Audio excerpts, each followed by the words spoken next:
The tale kicks off inside. Gail Hamilton hunches over her notes, fired up to sharpen their adventuring party. Just as he's locked in, the party leader snaps his attention and drops the bombshell that his contract is getting cut. Gail's jaw drops because the leader makes one thing crystal clear. From that moment on, he's out of the wolf pack. Later, the whole party crowds around the table, and Gail scratches his head, totally baffled, while the leader waves him in close, barking that he listened properly. Kush Bilbora Paladin cuts in and bluntly declares that Gail's been fired. Gail freezes, totally blindsided, and can't even get the words out. Melissa, a light fighter, walks right up to the woman heading to the party, snatches his face in her hands, and taunts him with a cruel smile at how he reacts. Luke the thief steps in to stop Melissa from messing with Gail, but she just smirks and promises, mockingly, that she'll comfort him one last time. Norris, the black mage, can't help but snicker like, "Gail, you really should have seen that coming." Gail shoots up and argues back, demanding they give him a second, because that decision hit him out of nowhere. Kush can't believe the shock, so he fires back, questioning it and pointing out. Gail still looks totally clueless about why they're cutting him loose. Gail stares at the past and realizes it's been 3 years since they teamed up. Back when we were still low-ranked, he kept the group alive by forging cursed items, a weird little skill that somehow mattered. And even now, he's still scratching his head, because he honestly can't figure out why it all worked. Kushmox blasts into slowness and tells him the curse crafter did it. Gail's stuck with the absolute worst support job. His cursed gear barely scrapes by, only debuffing monsters once, then it's basically dead weight. And yeah, Gail's stuck at level 31, the absolute bottom of the group. Gail fights for his reputation, insisting curse crafting may not be mainstream, but his gear has helped them breeze through quest after quest. Plus, he can keep curses weak and even wipe them out when he's got the right support. He unfurls this cursed necklace meant to mess with monsters, but everyone recoils in disgust and begs him not to yank it out. Kush fires back at Gail about why, even as he won't stop wearing it. Kush turns to Gail and drops the bombshell. "Good news, we already found your replacement." Moria Glaris is a brand new support mage who's already mastered both the power-up buffs and the crushing debuffs. Moria finally steps in and the whole group lights up, welcoming her with open arms. Gail can't help but clock just how striking she is. Kush pushes the point home. Turns out Gail isn't needed anymore. As Gail slips away from the table, he can still hear them whispering at his back, claiming the low-level guys dragged down S-ranked teams, like this was only a matter of time. With everything on the line, Gil whips around and begs for one last chance. He tells them he's got even stronger cursed items he kept hidden before, because he didn't want to mess up the party's vibe. Now he's finally ready to pull them out. His offer hangs in the air, dead silence, and everyone just glares at him, wordless. Kush says nothing at all, just stares him down like he's about to snap. Tears streaming down Gail's face, he demands, "Are you 100% sure we won't regret this?" And Kush nods, dead sure. Gail looks back and realizes he carried them through the whole journey, step by step. Even without flashy moves, he wore that achievement like a badge. He'd finished those quests alongside them, and he couldn't help but be proud. He dreamed of staying with the wolf pack for the rest of his life. Kush pushes back, telling him to stop the adventure for good and start an item shop, right there, stocked with cursed wares. Melissa bursts out laughing, teasing that he'll definitely bring in the kind of people who are obsessed with creepy stuff. Norris jokes that if Gail ever opened a shop, he'd hawk it to everyone, making it sound like a full-on freak show. Luke doesn't hold a single grudge. Gail swallows it all with a bitter resignation, then turns and storms away. As he strides down the hall, he can't stop asking what went wrong after all the time they'd shared. Kush had promised to cover Gail's room and board so he could leave any time. But Kush also demanded Gail's cut of every pricey curse ingredient, so Gail basically got used and paid nothing. Gail seethes under his breath, muttering in pure frustration. He turned back one last time to stare them down. Sees the crew laughing together, and right there by the door, Gail steels himself and makes his move. He yanks out a parchment-like sheet and reveals it like a secret weapon. He secretly jammed cursed items into some of their gear, quietly boosting their base stats, without telling a single soul, because he knew they'd blow up if he said anything earlier. But maybe it was never truly valued, just a wild shot, a shot at magic. Gail, the chance at a spell. A glowing magic circle snaps to life, and the backlash smashes into him, his face throbbing as he crumples to the ground, choking on breath. Most cursed items latch onto their owner with binding magic, granting a power-up, but demanding a price in penalties. Those cursed tweaks on the Wolfpack's gear made their performance spike, But they also started shaving off experience and tossing out little status headaches. So Gale took every one of those hits himself, letting the rest of the party run clean and strong. He clenches his hands tight and blurts out just how brutal that recoil felt. And he even admits, "I feel way lighter now." With the curse finally gone, the wolf pack is about to watch every shiny perk it borrowed from that curse fade away. Yet Gale doesn't care one bit, because they've got their new support mage now. Everyone else in the party is around level 50, and Gale's been eating up roughly 20% of their stat losses for them. After he checks his own numbers, everything hits like a punch. Gale Hamilton is now level 48, still a cursed crafter, and his stats are wild. Stamina 1,311, Strength 980, Defense 1,024, Magic 3,402, Agility 835, Resistance 4,509, Status Points plus 875, and his cursed item has 8 slots. As a paladin, Kush's got 5,000 Strength and 3,000 Defense, so Gale's new stats place him way higher than anyone expects for a support role. Then, out of nowhere, a woman storms up and rips him a new one for loitering. If he's checked out, he needs to get gone. Gale blurts out an apology and heads outside, stretches like he's mapping his next play, because yeah, he's broke. But somehow he's still got all his cursed gear. As he stares ahead, he spots a guy raking in customers at a crazy busy stall, and it yanks him straight back to something one of his old teammates once said. Maybe he should quit adventuring and run a cursed shop instead. Gale was torn in two. He hated the idea of doing exactly what his old party pushed for, but that one secret dream kept tugging at him. Getting his own store someday, living out in the countryside, and running a tool shop. A life where he could finally sleep on his schedule, feast on whatever he wanted, forge cursed items he picked himself, and toss them into his research without permission.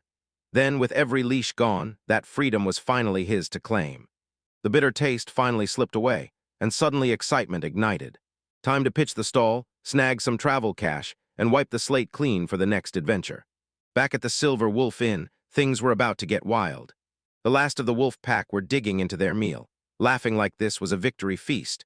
Kush even said how good it felt now, and Norris nodded hard, calling it a total relief that Gale was finally gone. Even though Gale helped found it all, they admitted they'd been babying him for way too long. They should have swapped him out way earlier. Moria, the fresh support mage, kept her mouth shut as she listened, and when they turned to her, they blurted out apologies for the awkward mess. Kush explained the truth. He and Gale go way back to the party's earliest days, and Gale had this reckless habit of messing with her gear, slipping in lucky charms or tiny upgrades without even asking. Right in the middle of their conversation, the lights above them suddenly blazed to life and cut everything short. The enchanted gear they wore suddenly erupted in light, glowing like it had a mind of its own. Moria snapped her head up, instantly realizing it was a dispel at work. The others were just as baffled, staring at it like it came out of nowhere, and Norris snapped that his magic suddenly felt weaker, while Luke swore a crushing heaviness had settled into his bones. Moria jolted, staring at them, and demanded what brutal, high-powered spell just struck them, while Kush scoffed, dismissing the idea that it was some kind of dispel. Melissa tossed the idea out so casually it barely sounded real, that Gale might have done something. Norris couldn't help but wonder out loud if they were getting hit back after kicking him out, and Luke's agitation kept spiking as he snapped that they should have finished him off when they had the chance. Moria was scrambling to piece it all together, trying to make sense of the chaos. If Gale had cursed them, I'd get it, but a dispel? That doesn't add up because dispel magic isn't meant to hurt the party, it just wipes away magical effects. If this spell had hit all of them at once, it would have screamed that Gale ripped off his own ancient enchantment, like he undid it from the start. She refused to believe this was supposed to hurt them. Kush shot down the rumors with pure contempt, insisting Gale couldn't possibly pose a real threat. Then Melissa chimed in that if Gale tried anything, they'd crush him without breaking a sweat. Moria tried to shout that it wasn't an attack, it was a spell, but Kush snapped her down on the spot, cold as ice. As the party leader, he slammed his decision down and declared Gale an enemy, and warned Moria to pick up how the wolf pack operated, fast or else. Nora snapped that he'd torch Gale to ashes the moment they crossed paths again, and even the Luke tease his weakened magic could barely handle might not stop that threat. So their banter spiraled fast, straight into a fight. Luke even tossed out a wild joke about mutilating Gale just to stop his curse crafting, while Norris shot back with biting sarcasm, grilling his precision. Melissa stared at just how far they'd fallen, and Kush waved her off, letting the others keep going. Moria stayed locked in thought, Something had just shifted inside her the instant that spell snapped to life. It looked like their numbers had suddenly crumpled, like that quiet little boost got yanked away. Were they really getting buffed by Gale's enchantments this whole time, without even knowing it? Sensing Melissa's unease, she stepped in close and offered her a drink. Moria took it with a thankful nod, but the wheels in her head kept turning, because she knew curse crafters usually can't throw buffs like that, and definitely not one powerful enough to boost an entire party without anyone feeling it. But what if Gale actually forged cursed items that could, somehow, do the impossible? Then he'd be in his own league, a whole category of terrifying, beyond what even the sharpest curse crafters were ever able to pull off. She stared as the arguing kept ripping on, until Kush finally snapped, calling Norris and Luke over to shut it down, while Moria stayed stone silent, swallowed by her own thoughts. So if someone as sharp as Gale, so skilled at subtle, crushing support magic, had just been thrown out, then tell me, was that wolf pack really worthy of them? Now that he slipped out of her S-rank spotlight, doubts started gnawing at her. Could they still call themselves elite without him? While the inn fell behind him, and the wolf pack was no longer a leash, Gale tore down the road after a bird that snatched his cursed necklace, yelling at it to give it back. A man leaned into Gale and grilled him for real. Was he 100% sure he wanted to open that market stall? Gil slammed his answer, yes, without hesitation. He was itching to plant one right in the capital's central square, and at that very moment he was stuck inside the Pumpkin Seed Merchants Guild. He agreed to help, then warned him that the central square was packed with people, and renting a spot there would burn 4 gold coins every single day. Gale plunged his hand into his pocket. Only 3 silver coins clinked back, and that was his entire life savings. Then the man casually dropped the bombshell that there were cheaper stops on the way to the square. Gil nodded and agreed to take on one of those. Gale hauled all his stuff in and set it up right in front of his assigned stall. The space wasn't flawless, but it was perfect enough for him to finally start, and the guild man slid over a beginner's stall kit. Tall, a little worn, still brand new to Gale's dreams, so he gripped the man's hand and thanked him hard. He decided to cash out his extra cursed stuff and toss in a few cool-looking pieces he could display as decoration.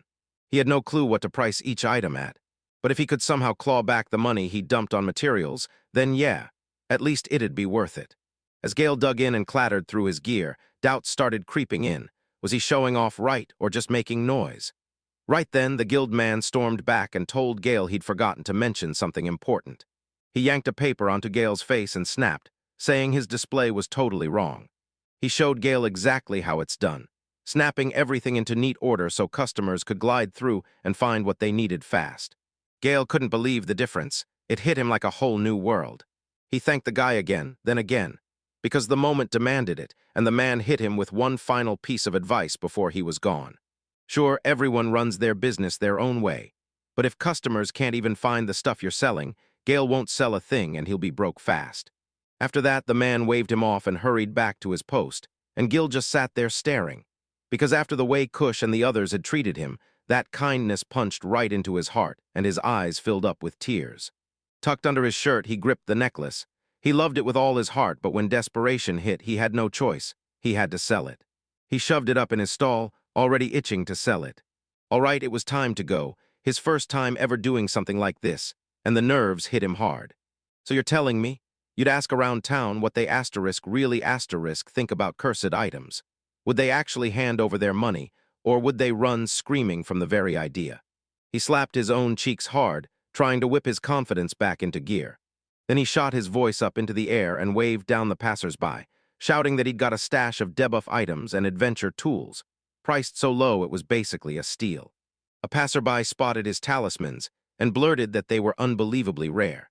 Another woman spotted the cursed items and started wondering, wouldn't a debuffing mage be far more useful than trash like that? Gale broke it down like this. Cursed items usually burn out after one use and don't hit as hard as a big spell, but anyone can grab them, and they don't need magic power, so they became irresistible to all kinds of adventurers.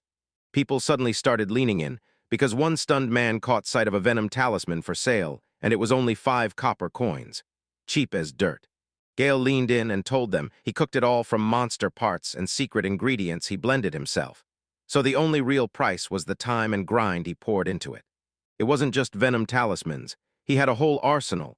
Items that slapped status effects on his foes, cranked up his stats, and even handed him extra abilities. The man decided to jump in and try buying one.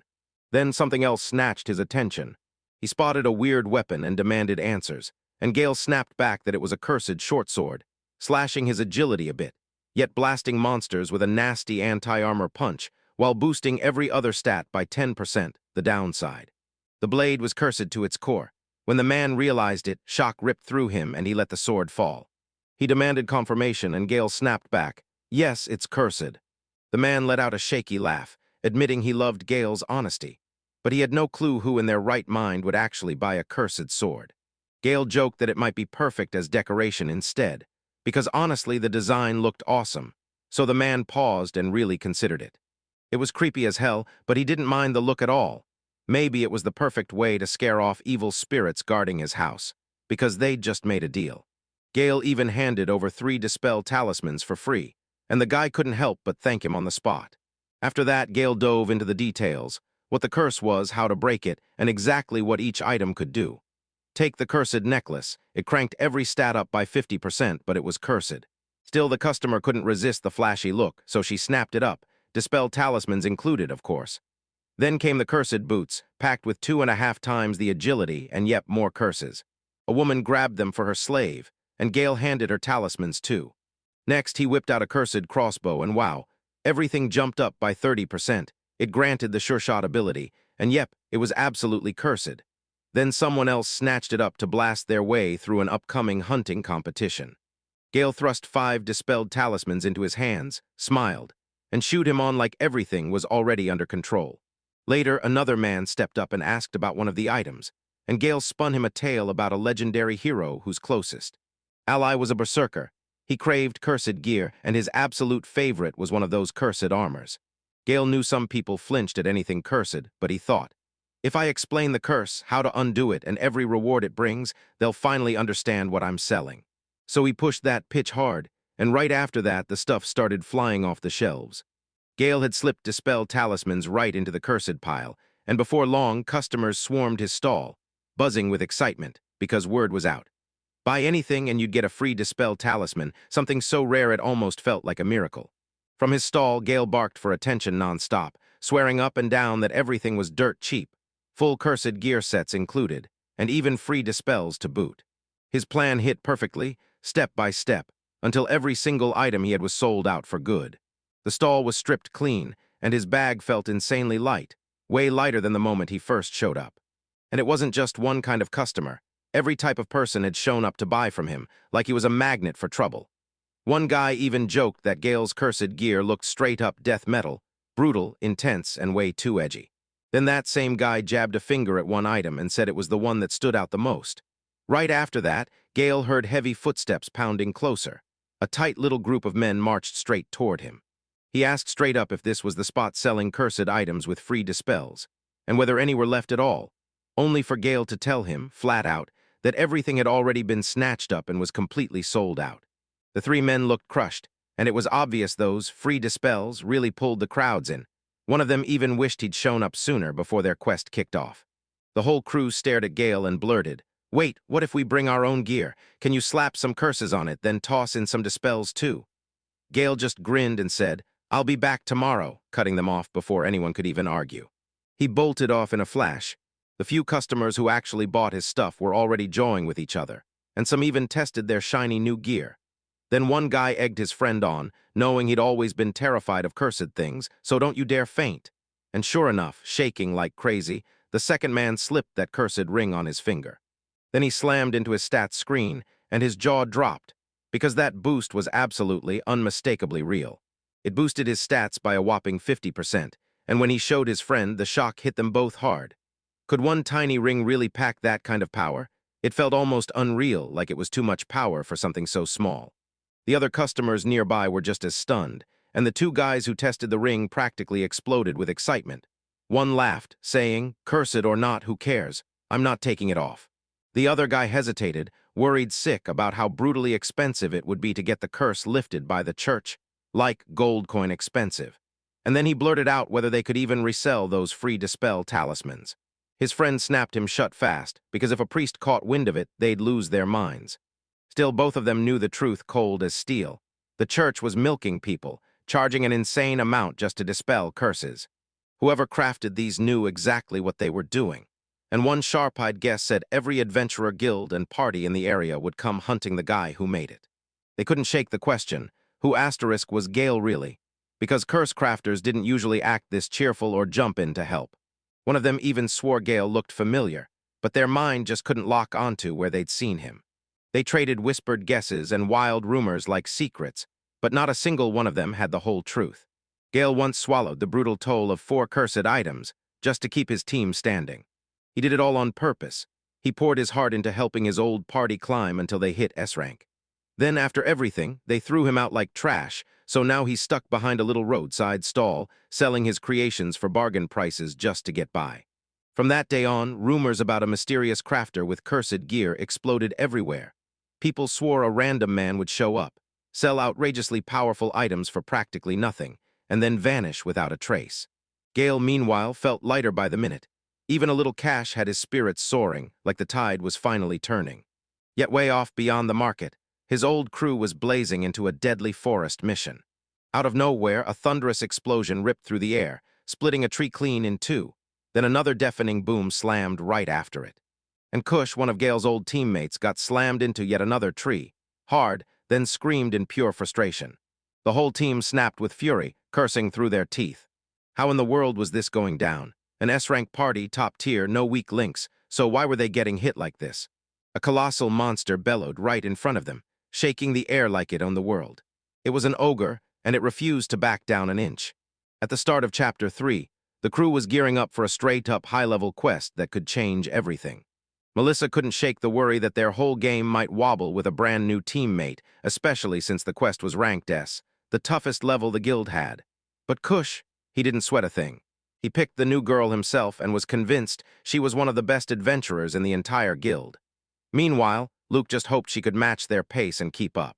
The rest of the party flashed smiles at her, and she shot one right back. No big words, just pure confidence. As they pushed deeper into the area, Kush spots a monster lurking nearby. He grabbed the moment and used it to get warmed up. They clashed with the monster, and the fight shot into pure chaos in seconds. Even Kush started to feel the pressure closing in.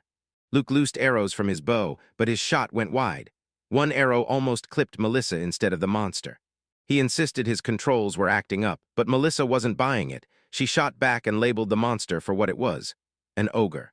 Before she could finish, the ogre whipped a giant paddle and slammed both her and Luke into a tree, and Kush blurted to Norris, their mage, "How much longer till your spell hits?" With everything crashing down on him, Norris snapped into action and tried to answer back. But the spell he unleashed barely showed a flicker of flame, and Kush erupted, furious that this weak magic wouldn't do them any good at all. He barked insults at Norris, then froze when the ogre was already right behind him, and a spell snapped to life. A blazing magic field wrapped around Kush and yanked him clean out of danger. Moria, their support mage, had yanked him back to safety. Then she rushed up, asking if he was all right, but Kush was already tearing into her, screaming at her to start buffing the party. Moria calmly admitted she'd been doing X, like nothing could stop her. All that time, her magic tank was draining fast, so she snapped her weapon around and drove it hard into the ground. A sudden burst of light ripped across the field, and a glowing mark flared to life right under Kush's feet. His stats had doubled, like the universe hit the turbo button, so he was twice as strong now, and she basically told him, "Don't worry, that ogre at A rank should be an easy win." Kush burst forward and slammed into the monster, convinced he had the advantage.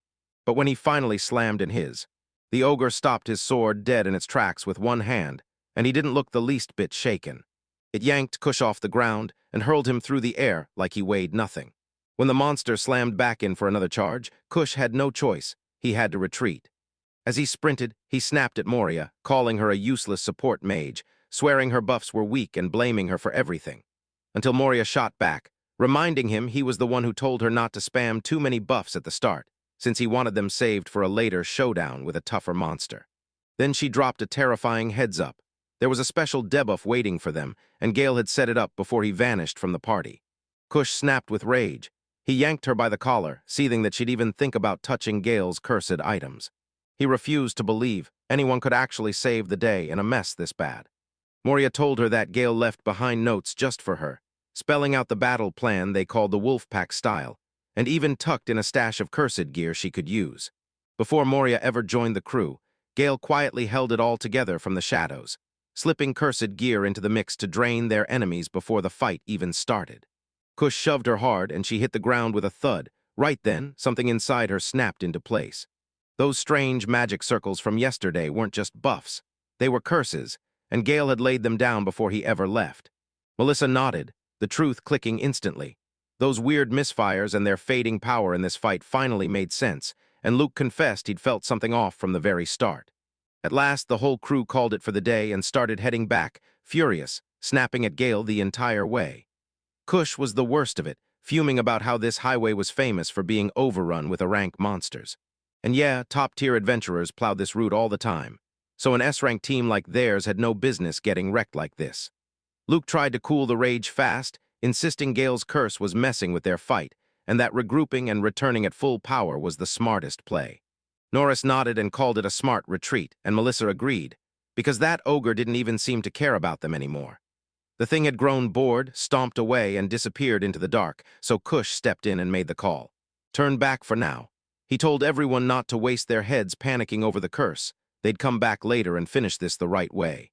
Moria's eyes went wide, and she realized the party was already pulling back. They were giving up way too soon for a squad this strong. These guys were supposed to be an S-rank party. But Kush just stared at them and said, blunt as it could be, everyone looked busted and beat to hell. And somehow, Moria didn't even look like he'd been hurt. Everyone nodded and basically said she barely did anything in that fight, so when they pulled out, they ordered her to hang back in the rear guard. Moria froze in shock. She was a support mage, not a brawler, and that kind of frontline grind wasn't built for someone like her. It made zero sense, and she couldn't shake the feeling they were dumping the blame on her, until Kush just shipped her off with a TH. He dragged the plan into motion, told the others to push forward, and the whole crew bolted, ditching Moria behind them. That ogre had been sitting back the whole time, then it stayed behind with Moria, staring her down as it snarked that her situation looked brutal. And now it was just her, alone, burning with fury. Moria crumpled the paper the wind had tossed at her, yanked it up like she was mad at it, and yelled in pure frustration. Then the thing flipped once and erupted into a blinding flash, and then blasted a huge cloud of smoke into the air. Rage burned in Moria's chest as she bolted forward, shrieking that she'd smash every last one of them. Meanwhile, the rest of the party trekked forever, then finally dropped to rest, dead tired, sick to their stomachs, and running on nothing but pain. Norris even confessed he'd lost his favorite item along the way, and at that point it felt like they were one step from dying from exhaustion. Kush couldn't even process how badly they got flattened by a single ogre, and Melissa immediately snapped at Moria, saying the new girl barely lifted a finger, and that was the problem. Normally, their crew could swat down a few ogres with zero stress, so why did today feel so wrong? They were wiped out after barely running a short distance, like the life got drained out of them. Kush snapped that it was obvious what was happening. Melissa wouldn't stop ranting about Moria, barking that she was flaunting her body instead of doing her job. The three guys just stared at each other in silence, all thinking the same thing. What did that even have to do with anything? Then when Melissa finally turned to them, they panicked and looked away, mumbling, "It's nothing." Norris made it clear it wasn't all Moria's fault, because even before she ever pulled out her magic, their brawling had already started to fizzle, like the fight lost its soul. Luke nodded along and said Norris had taken twice as long as normal just to sling a basic spell. Then Norris snapped back that Luke wasn't exactly shining either. Luke fired right back that if he'd been in his usual form, that ogre would have been ash already. Kush dragged the whole disaster back to Gale, blaming him for everything, and now everyone was plotting revenge on the spot. Right then, Moria finally caught up with the group. Kush shot out a snarky comment about how long it took, then assumed she'd finally lost the ogre. She panted hard, but her eyes stayed razor-sharp on them. Kush felt something weird on her back, like it was pinned there, and she had no idea what on earth it could be. Back in town, Gale beamed as he eagerly snatched up all his stuff. He couldn't help but think, this running a stall thing is insanely fun, and he loved every second of it. Still, he couldn't shake the hope that more everyday townsfolk would come to him and buy. A few folks drifted in just to stare, but the crowd mostly walked out empty-handed, because his sales were packed for adventurers, especially the ones hunting his cursed gear and the dispel talismans people actually needed. And as he weighed his next, a familiar merchant greeted him with a grin, and Gale fired back, saying things were going great and thanking him. Then he mused about shifting his stall. The merchant lit up with an idea, chewed on Gale's pitch for a moment, and finally clued in. Gale wasn't talking about some distant spot. He meant the noble quarter, right there, only 10 yards away. While regular people only cared if it worked, the nobles were all about flashy gear that screamed, "Look at me." So if they saw Gale's equipment as stylish or artful, he could end up getting famous with them, maybe even landing gigs designing castle decorations. So it wouldn't just be a crafter anymore, he'd be the kind of trendsetter everyone copied. The merchant also clocked one of Gale's earlier customers, this guy with bloodshot eyes and this weird, intense energy rolling off him, and it instantly screamed that shifting the stall was the smart play. Shutting those thoughts out of his mind, Gil snapped back to business. He rebuilt his stall like nothing happened, ready to smash through another hectic day. But he never saw it. Some girl stood off in the distance, quietly watching him like she was waiting for the perfect moment. When Chapter 4 kicks off, Moria finally storms into the guild. But the others are already there, glaring instead of smiling, and the party immediately roasts her for showing up late. With Melissa firing off a nasty jab at her body, Luke snaps back that she's still a rookie and praise she learned from the last fight. Norris urges everyone to head back, but Moria is completely lost. Then Kush spots it instantly. The ogre they thought she'd crushed is back. Now he's back at full size since the cursed item's curse is gone. Moria's reeling, swearing she never once lost track of it. She bolts out in a panic, screaming that she can't face that monster solo and that the rest of them need to step up and own it. Despite being the rear guard, she ditches them and leaves them to handle the nightmare. The ogre starts pounding toward the party, and panic explodes across the group. Melissa jerks the guys forward and blurts that they need to handle it, but they scramble and try to throw the ogre off by shouting the most ridiculous stuff imaginable. But that ogre wants nothing to do with it. He's a full-on vegetarian, and the moment the party realizes, they sprint for their lives. Days slid by one after another. The party slumps at the table, utterly crushed, dirty, drained, and miserable. Kush croaks for water while Melissa mutters that she'd kill for a real bath. They got turned around in a whole new forest after the ogre chase, then never cleaned up once. Everyone in the room grimaces and covers their noses, because the stench coming off them is absolutely brutal. Behind the counter, someone leans in and asks Moria if those people are her party, and she snaps back, "Yeah," then warns they're going to get exactly what's coming, while her party keeps pointing the finger, still blaming it all on Gale. Kush snaps at the innkeeper with pure rage, demanding that he at least. Luke grumbles that the service here is a joke, and the innkeeper slams a glass of water onto their table like it's a threat. Kush snaps at them for acting like they only get one, because that one isn't even free. Then she grills her attitude, calling her out for exactly who and what she is. Freeloaders sneaking a free stay, then they start arguing back. But she snaps back that their payment only covers up to yesterday. If they want to stay longer or grab food, they'd better cough up more cash. Kush confidently declares they're an S-rank party, then his eyes drop to his money pouch, and realizes it's empty. Then the crowd starts hounding him to pay, but the second they catch the look on his face, they all know something's seriously wrong.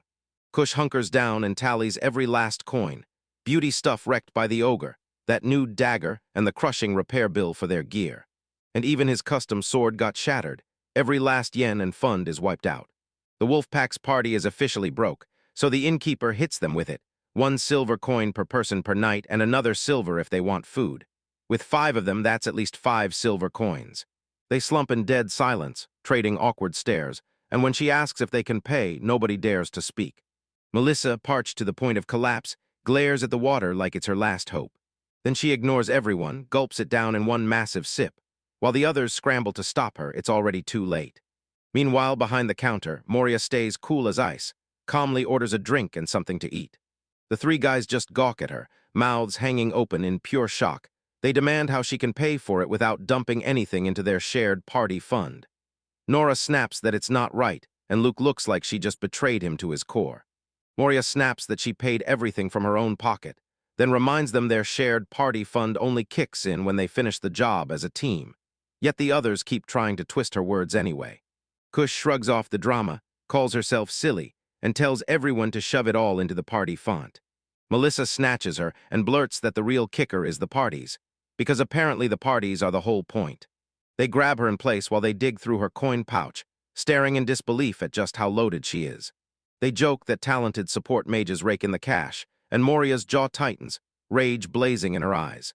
Kush tries to tear her down, sneering that her magic attacks are so weak they're nothing but mosquito bites. Before he even gets the sentence out, Mori rockets in and smashes a fist-slamming uppercut straight into his face. He slams hard onto the floor, and before he can even recover, Melissa snatches a chair and roars, "Don't get cocky just because you've got a certain body type." She slams the chair into Moria, but it only clips her clothes because Moria is gone in the blink of an eye, and then she's suddenly behind Melissa. Punches her again. Luke and Norris freak out, scrambling to calm her down fast. But Moria shuts them down on the spot, barking that they're nothing but wannabes. Luke fires off a threat at her, right as everything turns. A blazing magic circle ignites at Moria's feet as the two scramble to strike. She flips through the air, lands right on their heads, and drops them both instantly. Every soul in that inn goes wide-eyed in shock. Moria wipes the sweat from her brow and flashes a smile like she just conquered the moment. She rushes to the innkeeper and apologizes for the mess, promising to cover the damage, and the innkeeper just smiles, saying she actually helped clean everything up, before Moria snaps around to her shocked teammates and declares she's officially quitting the party right now, while back at his stall Gale is busy chatting with a noble woman, and she can't stop gushing over his weird, one-of-a-kind items. Especially the one with the lizard look. Gale snaps in his head. "No, that's not a lizard, that's a basilisk." He leans in, praises her sharp taste, and then drops the bombshell. This oil lamp is cursed. A noblewoman rushing to Gale's stall suddenly froze in fear, and her bodyguard sprang right in front of her to shield her instantly. Rage boiled in his veins. He thought Gale was trying to hawk cursed items to some high-society bigshot. So Gale shot in fast, begging him to listen.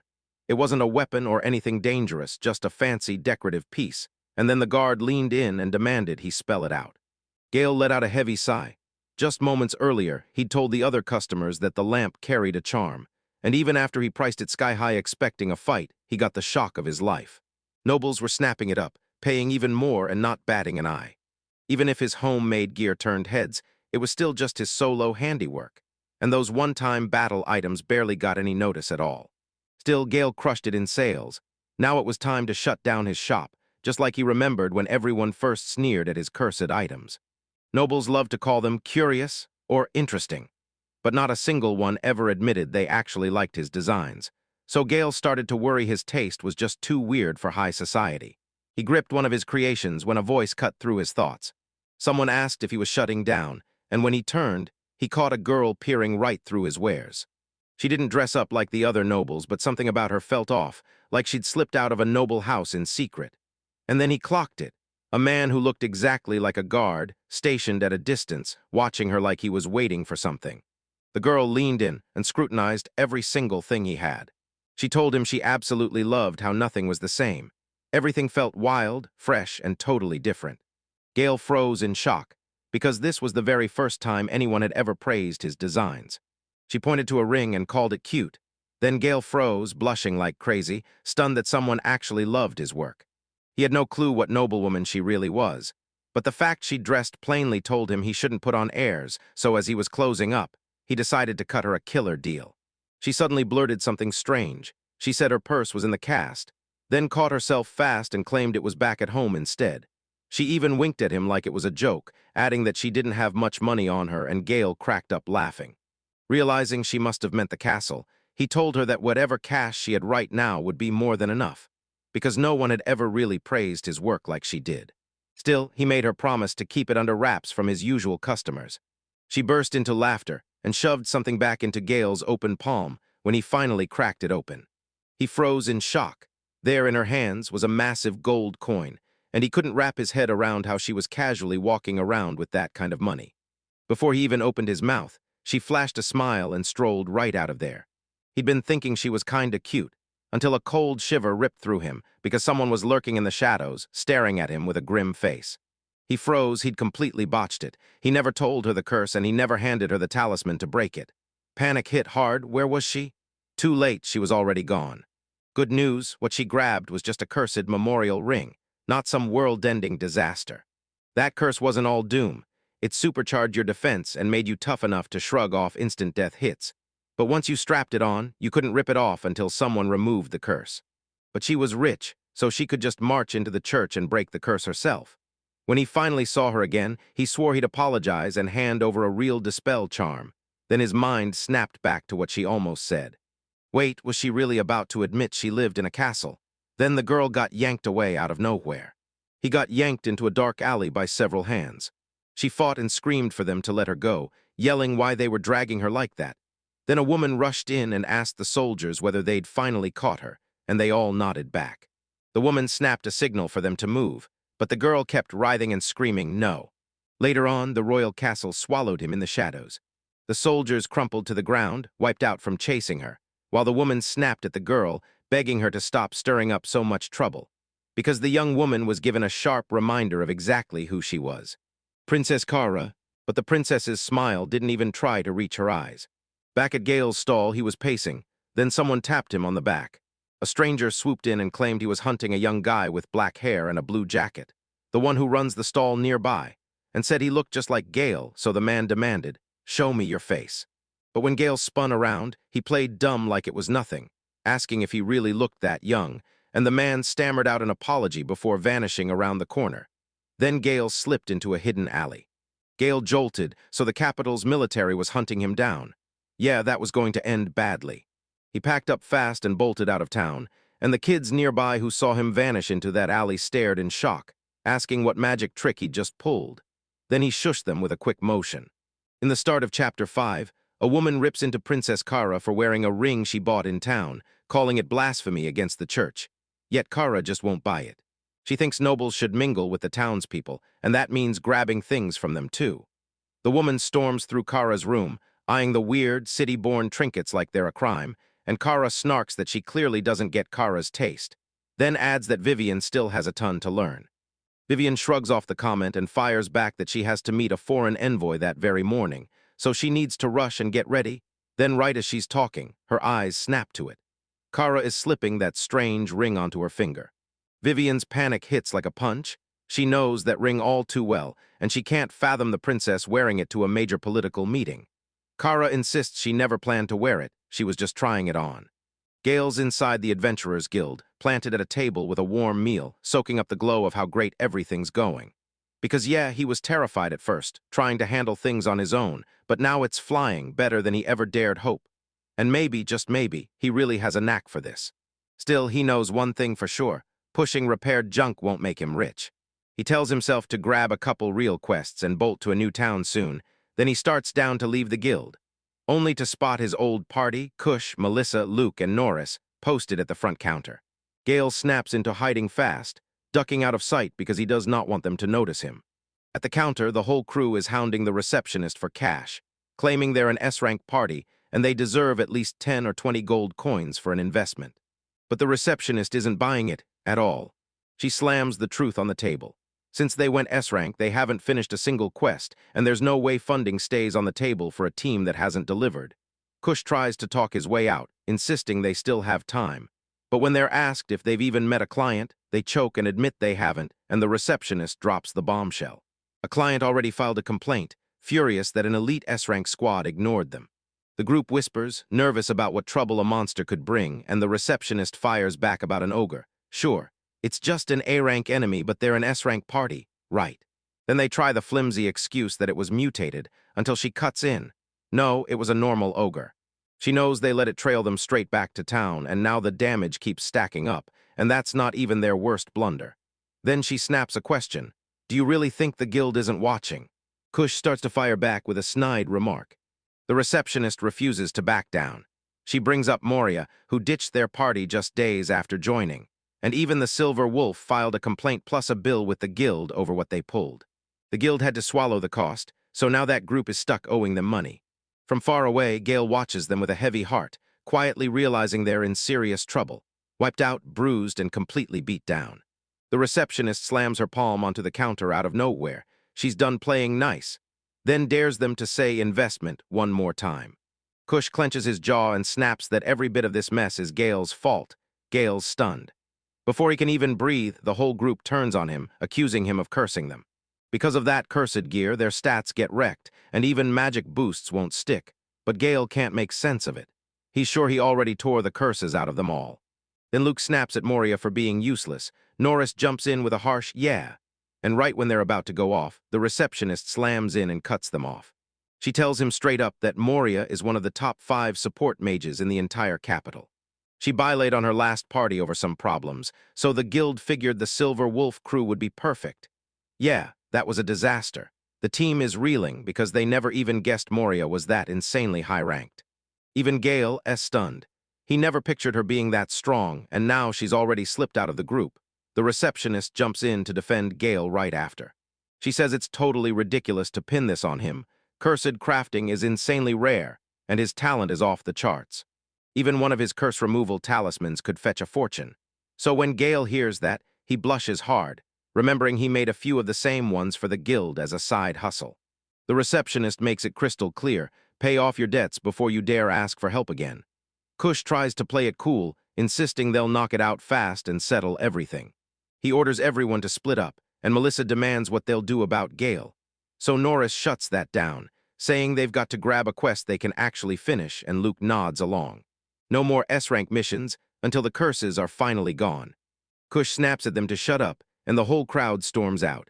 In the guild, other members huddle and whisper, straight up questioning whether that crew is really S-rank because they're nothing like they were told to expect. Gale keeps it quiet, but the worry gnaws at him. What did they mean when they talked about the curses? He's sure he wiped them all out, so why are they still feeling it? He has no clue, but he'd rather slip out before they spot him and unleash all their rage.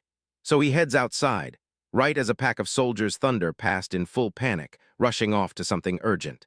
Someone asks what's going on, and the other blurts that Princess Kara and Vivian are at it again. Because the moment those two start arguing, the whole thing explodes into violence in seconds. It takes the whole army to put them back in line, and Gale can't believe the capital army gets dragged in for stuff like that. So he keeps walking past the merchant's shop, tempted to stop in. He swings the door open, and right over his head a bell starts ringing. Back at the castle, the guards are scrambling to calm Vivian down, telling her, "You're in the royal palace, breathe." But Vivian's rage is already bursting over the edge. She blasts out that the ring Princess Kara's rocking, it's cursed. Everyone shoots to their feet in shock. Vivian remembers begging Kara not to wear it, but Kara just shrugged and said she wanted to try it on for a second. The moment the ring slid onto her finger, it seized up and refused to let go. Even with both of them yanking like crazy, it wouldn't budge. An elderly advisor storms in and snaps at the princess to rip the ring off right now. Kara refuses. Vivian snaps that there's only one way out, cut off her finger and end it now.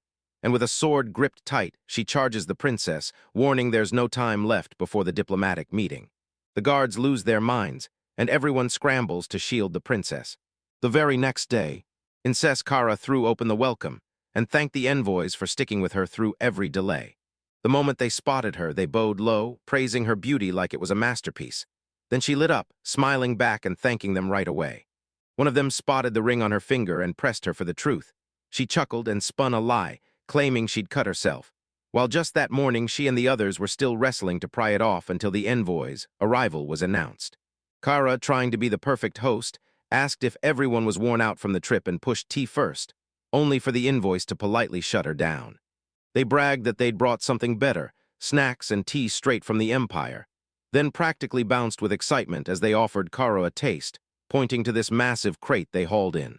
Kara stared at it, shocked by its size, and laughed about how many snacks it had to be hiding. But the moment they cracked open the crate, her face flipped from calm to shock in an instant. Inside wasn't food at all. It was a pack of armed bandits, crouched and bristling with weapons, ready to strike. One of the fake envoys finally slipped. This was the real play all along. The bandits had coated their blades with poison meant to drop you fast, with no time for suffering. The moment the royal guards roared, the whole room detonated into chaos as they fought to shield the princess.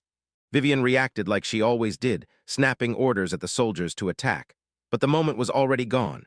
The assassins surged in, locking in on Kara, claws poised to strike her down. But their weapons never found a mark. Spears and blades slammed into something unseen and bounced right back. Every single person froze, total shock hit the room. The assassins struck again, but no matter what they tried, nothing ever hit. It felt like an invisible wall had her trapped behind it. The princess was completely stunned at first, with no clue what was even happening. Then it hit her, could it be him? She flashed back to Gale, the man who sold her the ring, the very first person who ever praised his designs. That ring could have sparked a whole barrier, right? Vivian snapped to the guards, ordering them to grab the guy behind the fake invoice, quick. Then she bolted straight to the princess, scanning her for injuries, and Kara reassured her. She was completely fine. Vivian couldn't wrap her head around why anyone would fake being from the Empire in the first place. But right now, she insisted they hustle the princess to a safe place until the chaos finally dies down. Later, deep inside the Star Chamber, two men leaned over a ring, staring it down like it held secrets that could explode. They dragged Bishop and Orzel, the appraisers, to the spot and demanded their verdict. Did this thing smell like a dangerous curse? The bishop said it wasn't some deadly trap to take off. But then he hit Kara with the truth. It was insanely complicated, handcrafted by someone who knew curse magic like a second language. The ring's curse was high-level, boosting whatever the wearer wanted, and slamming them with brutal side effects. So the maker had piled on multiple counter-curses to cancel the damage, and the bishop kept going and going, while Kara just couldn't keep up. It was way too technical. He said there was still a ton to unpack, then shoved the rest over to a talking reseal.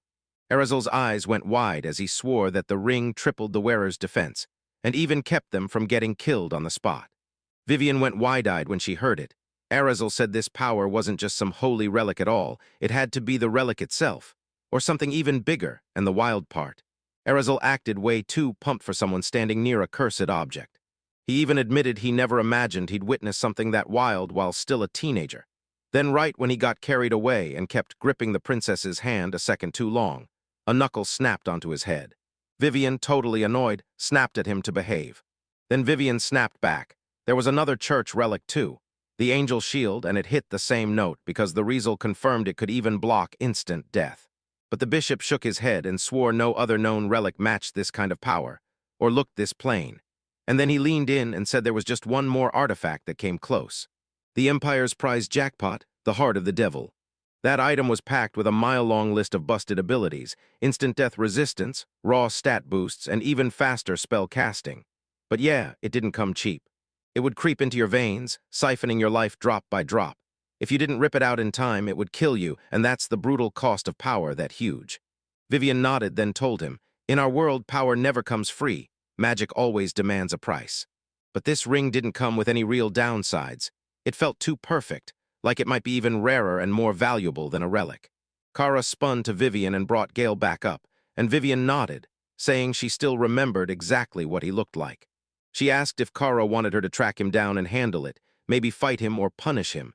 Then Kara cut her off, no revenge, not even close. Kara just wanted to see him, get her eyes on him, and thank him. Curse or not, that ring still saved her life. So yeah, no matter what, she was going to find him again. Right at the start of the chapter, Gale is gearing up to bolt from the capital. Cloak on, side pocket ready for his gear, and he's genuinely loving how it fits. Wrist sleeves packed with wire-lined storage, plus boots built to haul supplies while keeping his feet safe. He lined up all his essentials, even a handmade dagger, then set his sights on grabbing the rest as he went. Because at last, he knew it was time to hit the road. As he stared out over the city, that crisp morning air hit his lungs like a cold, refreshing slap. The streets started waking up one by one as everyone kicked off their daily routine. Gale felt his chest tighten. He was really walking out of the capital, and it all felt way too strange to explain. It made him stop dead. Right there by a shadowy alley, curiosity pulled his eyes inside, and the moment he saw it, surprise hit him like a punch. It was his old adventuring crew, huddled together like they were freezing to death, miserable to the bone. Melissa snapped the second someone bumped her, and Norris shot back with that same rude attitude of his, like always. As he watched, Gale fought to convince himself these people didn't matter anymore. Then he snapped his head up, turned his back, and walked away. The whole city started buzzing, streets filling up, footsteps everywhere, like everything was about to explode. He pushed through the marketplace and caught bits of conversation in the crowd. Someone muttered that they needed more help, somewhere fast. Another guy shot back that the palace guards were already posted at the gates, so nothing to worry about. Then the thunder of horses came roaring in, and he whipped his head around. He spotted the Royal Night Corps and even Capital Army soldiers right here, and it felt totally off. Why were they showing up like this? Soon. He spotted posters going up everywhere. Someone's sign was hunting for a scruffy guy in his late teens with messy black hair, selling cheap decorations on the street. The note basically screamed, "If you see him, call the castle or the nearest knight or soldier." Gale leaned in as the knights nearby bickered.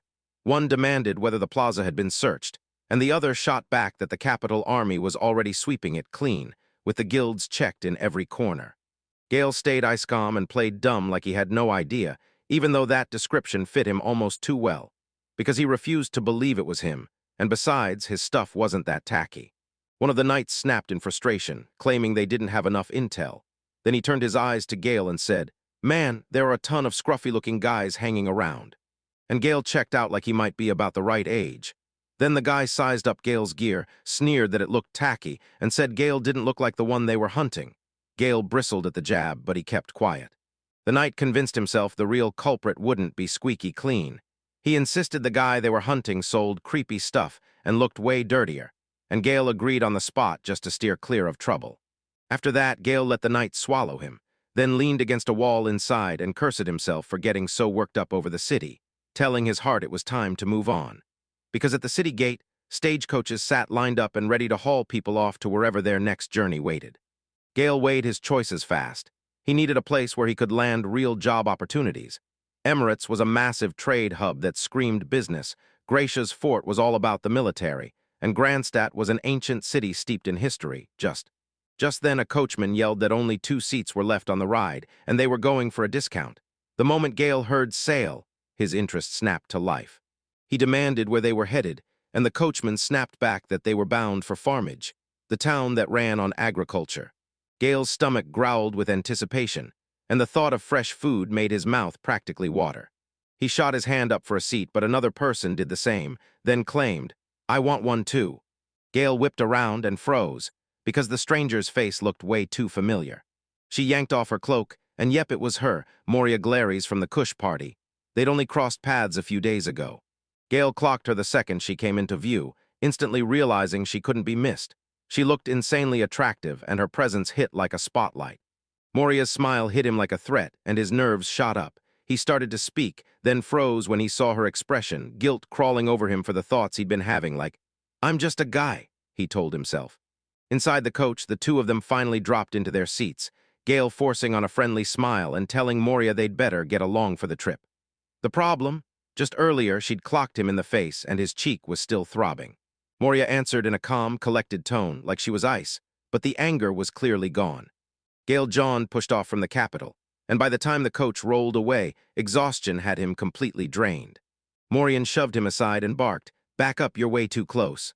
He shot out an apology and admitted, flat out, that there just wasn't enough room. He spun his head across the coach. Metal goods and imported crates were stacked tight for the trip, and a hired mercenary kept watch over the cargo. A handful of other travelers rode along too, but the real shock sat right beside him. Moria, all intensity, already ditched her old party, because that went down fast. Gale exhaled a hard sigh. How was he even supposed to sleep like this? He told himself that even if things kicked off badly, he had to keep the peace for now. Then Moria said she wasn't angry, and Gale couldn't help but wonder if she really meant it. Come on, her jumping into the party had nothing to do with why they booted him out. Kush was probably just trying to get close to her. And the others had been plotting to cut him loose for ages, and she probably crashed in at just the right moment to make it happen. So he grabbed her and demanded why she bilayed on Wolfpack, and she spun toward him. Instead of giving a straight answer, he demanded why she hadn't ditched that awful party herself first. Then she burst into laughter and told him exactly what went down. Turns out it wasn't some massive beast at all. It was just an ogre, and Kush still couldn't deal with it, period. She even snapped that she was stuck with a useless leader, and the whole crew was just as bad, brand new beginners with weak magic spells and sloppy archery. And she couldn't wrap her head around why Gale ever signed up for a team that terrible. He asked if she really believed Kush was to blame, and she shot back like it was obvious. Then the guild finally clocked how badly he'd been messing up too, so she's leaving the capital as well to make sure everything cools down. She told him the other party members had started pinning all their bad luck on him, and honestly, she couldn't shake it. He was the only one in that group who actually knew what he was doing. Gale flashed a smile. Then snap, she apologized because she knew he was probably torn up over how those people dragged things down. She shrugged it off, said her time with them turned into a total disaster, insisted it wasn't his fault, called him Mr. Hamilton, and when he told her to just call him Gale, she finally got it. Right after that, a tense silence crashed down between them. Gale snapped her gaze over to him. She barely had anything with her, like she'd ditched the crew right before climbing onto the caravan, and trying to help, he dug a bun out of his bag. He diced up the ingredients, then whipped together a quick sandwich for her. He teased her that she was officially in the Wolfpack Victims Club now, and she shot back that she wasn't sure he could even count as a real victim. The second she spotted the sandwich, her eyes lit up and she snatched it right away, while he waved it off, telling her the little things didn't matter. Then he started handing sandwiches to every passenger, and Moria dove in with a huge bite and declared it tasted amazing. She blinked in shock at how fast he whipped it together. Gale busted out laughing, saying it was all about using great ingredients. Then he even pulled out some wine and poured it in. She teased him about trying to get her drunk, then her eyes caught something. This wasn't just any wine, it was ramen's rare, pricey stuff. "Are you sure you want me to drink that?" she asked. He laughed it off and said he was totally fine with it. His market stall had blown up, so he could afford it. Moria leaned in and dropped the rumor she'd been hearing. The market blew up the other day when a stall seller tried hawking an artifact-level item, and she had no idea it was Gale's stall. Gale was stunned. An artifact? In a normal stall? Who in their right mind would sell something that rare and deadly like that? Moria told him even the princess was hunting for it, and that hit him like a brick. Suddenly he froze, remembering that one moment, the castle, the princess, and the time someone finally came for him. But he shoved the thought aside fast, convinced there was no way it could be connected. She asked straight up if he was the one with the artifact, but he waved it off and said he didn't look like the kind of guy who'd be lugging something like that. She nodded, but it didn't look real for a second. He joked that she could have at least lied, just so he could feel like the cool guy. She said people who craft artifacts usually hide in temples or holy mountains, and he nodded, like one of those old hermits living off in the peaks. Then Gale suddenly twisted his face into a ridiculous old man grimace, and Moria spun toward him and burst out laughing, so loud it rattled through the whole carriage. They slapped palms, and she admitted she was slowly starting to like him, while Gale shot back that he didn't exactly hate her either. They decided that if fate hadn't trapped them in their current roles, him as a curse crafter and her as a support mage, they'd make an unstoppable frontline duo, maybe someday. But before he could even finish the thought, bam, something hit the carriage with a brutal crash. The world dropped out from under him. Everything went pitch black for a heartbeat. Then shouts erupted from outside as an orc attack hit their doorstep. The caravan jolted them so viciously, he wound up bracing himself against Moria's chest, stammering that she felt way too soft, until she smacked him hard and snapped that this wasn't the moment for jokes. Outside, it all spiraled fast. One by one, the mercenary guard got wiped out. One of the men burst into the carriage, yelling at the top of his lungs for help. Panic hit the passengers as the orcs spotted their wagon and started trotting straight toward it. Moria caught the danger in a heartbeat, then he saw it. The orcs were charging straight for him. And in that carriage, nobody knew how to throw hands, except her and maybe Gale. She shot Gale a direct question, "Do you have a weapon?" And for a split second, the confusion lit up his face. Then she snapped that there was no way out, only fighting. She gripped a magic staff in one hand and a tiny dagger in the other, while Gale swore he'd brought a handful of single-use talismans to slow their enemies down and a short sword. Sure, it wasn't the strongest gear out there, but it was something, and something had to be enough. Moria finally admitted it looked bleak, but they had to try. She snapped that she couldn't stand doing nothing while death crawled closer. Sure, she was way better at support magic and only threw hands in emergencies, but she told him he could trust her. Gale leaned in and swore he'd charge the front line, then told her to back him up and cover his move. She nodded, apologizing, and he cut her off. "Don't be sorry."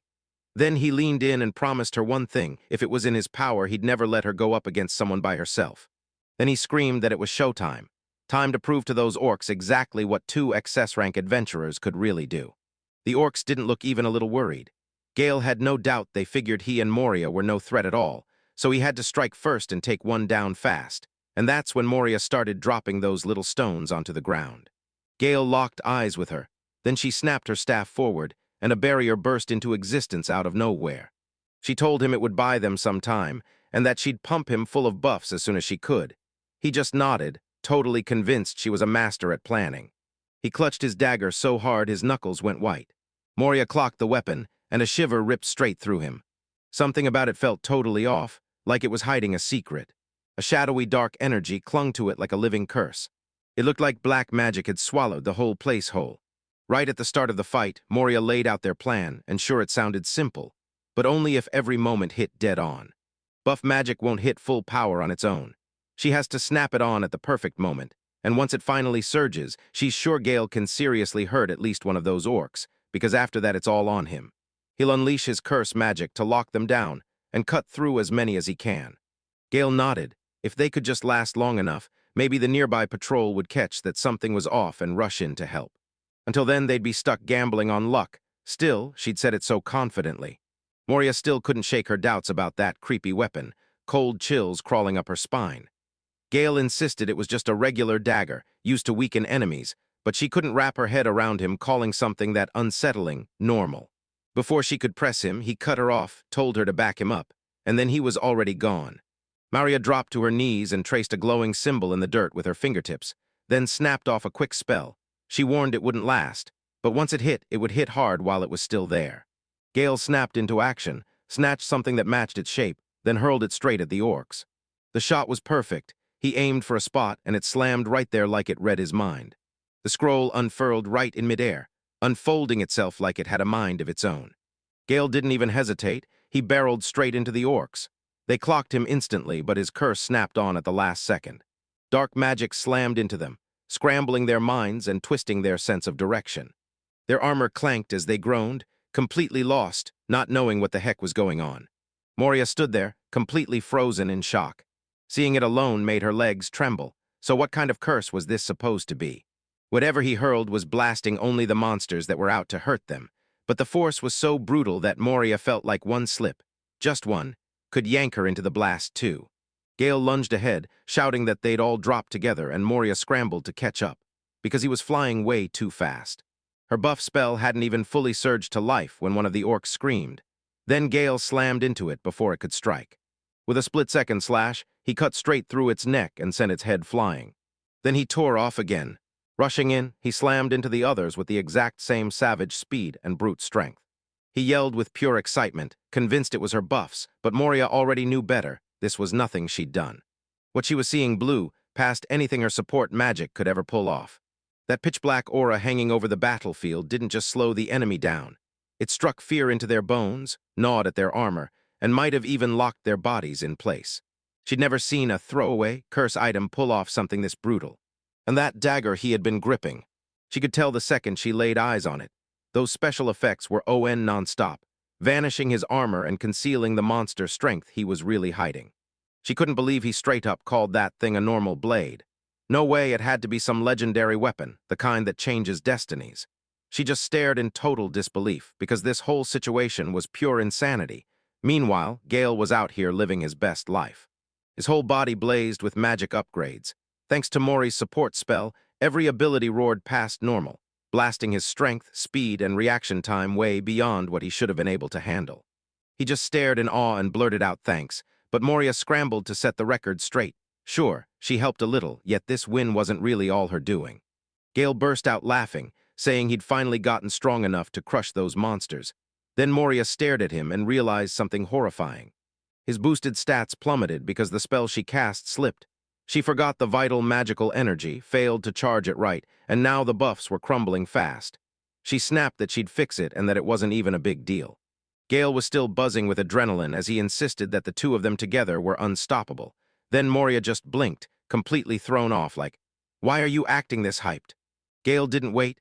He vaulted into the air and sliced another orc in half, and now there was just one left standing right in front of him. But that one roar hit the air.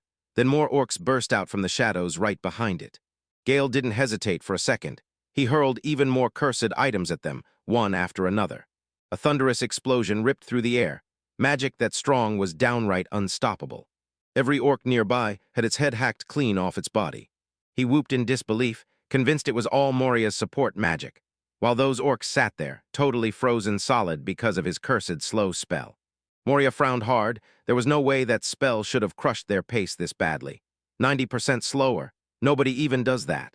She snapped toward him, trying to get his attention before he realized he'd totally misunderstood. But before she could get a word out, she spotted him slipping in behind another orc. With a lightning-quick twist, he drove his dagger into the back of its neck. Just like that, a deafening blast ripped through the battlefield and rocked everything. The last orc collapsed onto the ground, hitting the earth with a thud. Moria just stared at it, stunned. Did he really blast it away with one single hit? That kind of instant kill was basically mythical, nearly impossible without a powerful artifact. She couldn't make heads or tails of it, and Gale of all people, just made it by hand? Nothing about this felt real anymore.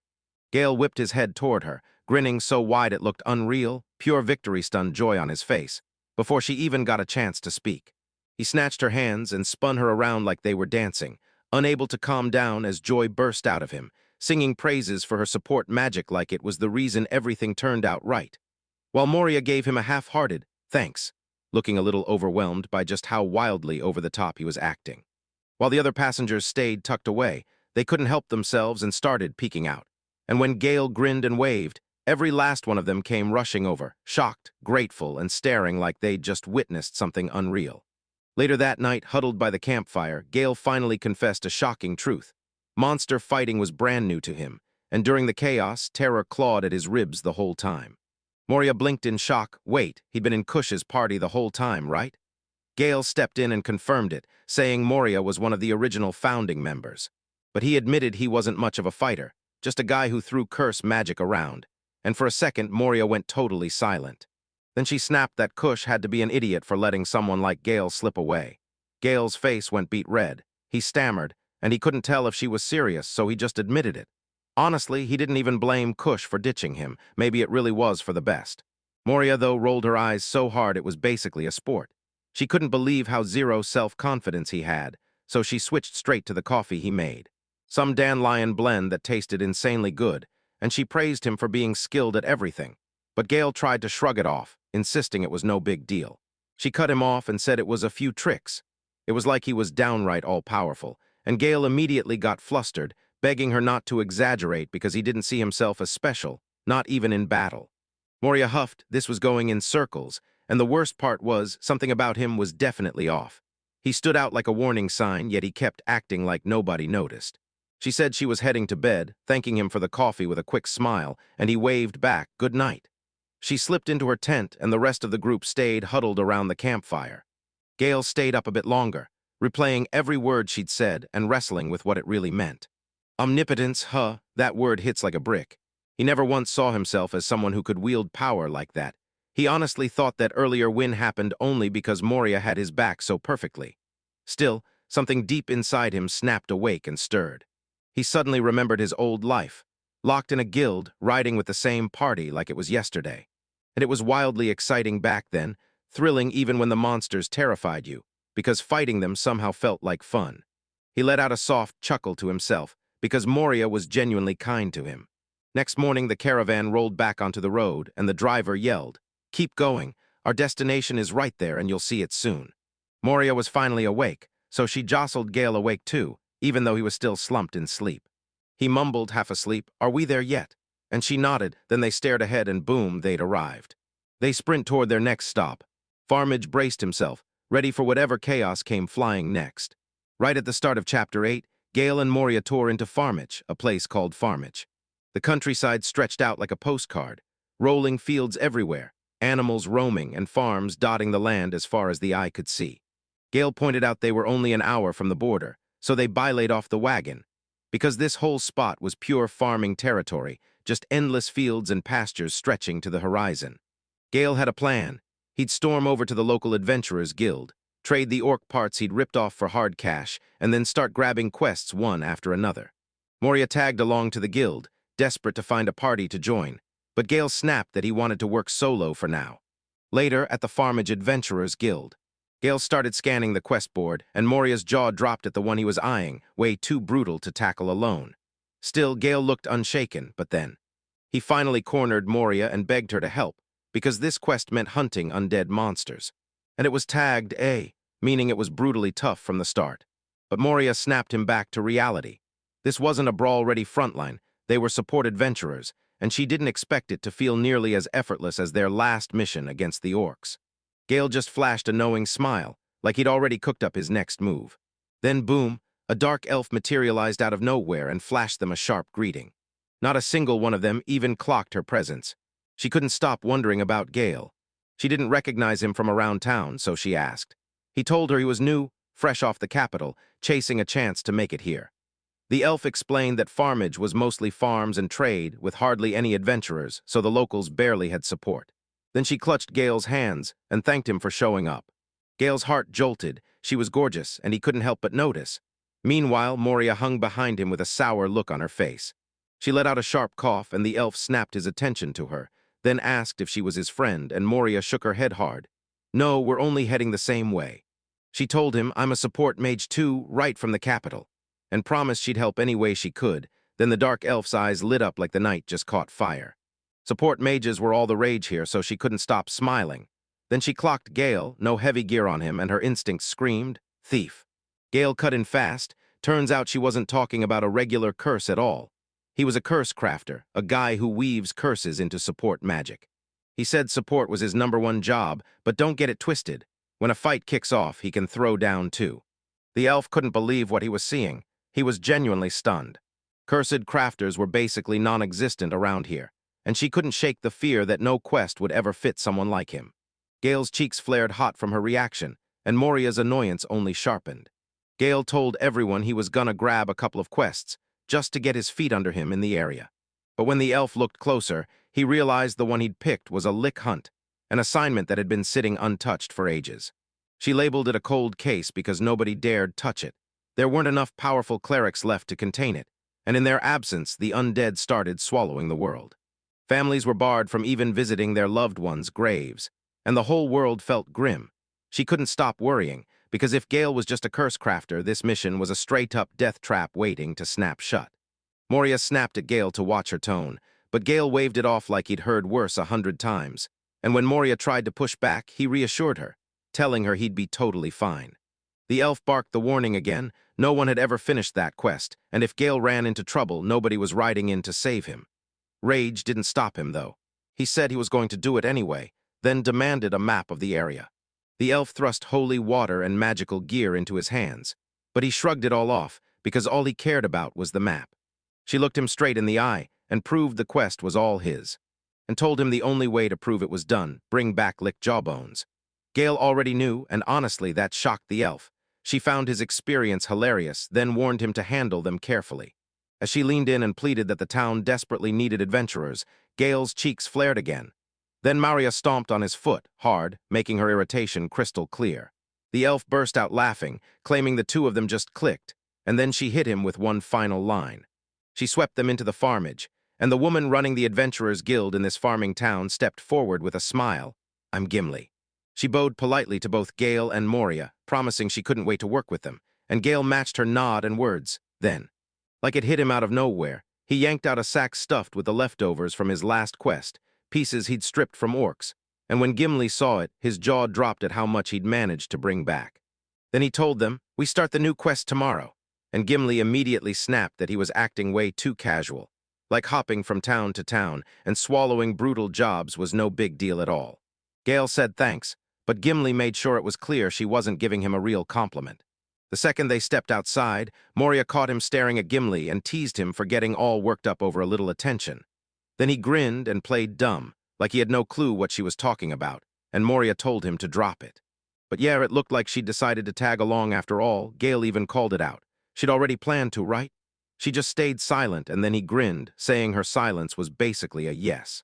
Moria snapped that she wasn't worried about him, not even a little, and said she was only there as his backup, a safety net waiting to catch him the second things went sideways. She froze in surprise, then her cheeks flared red as she blurted, "What are you staring at?"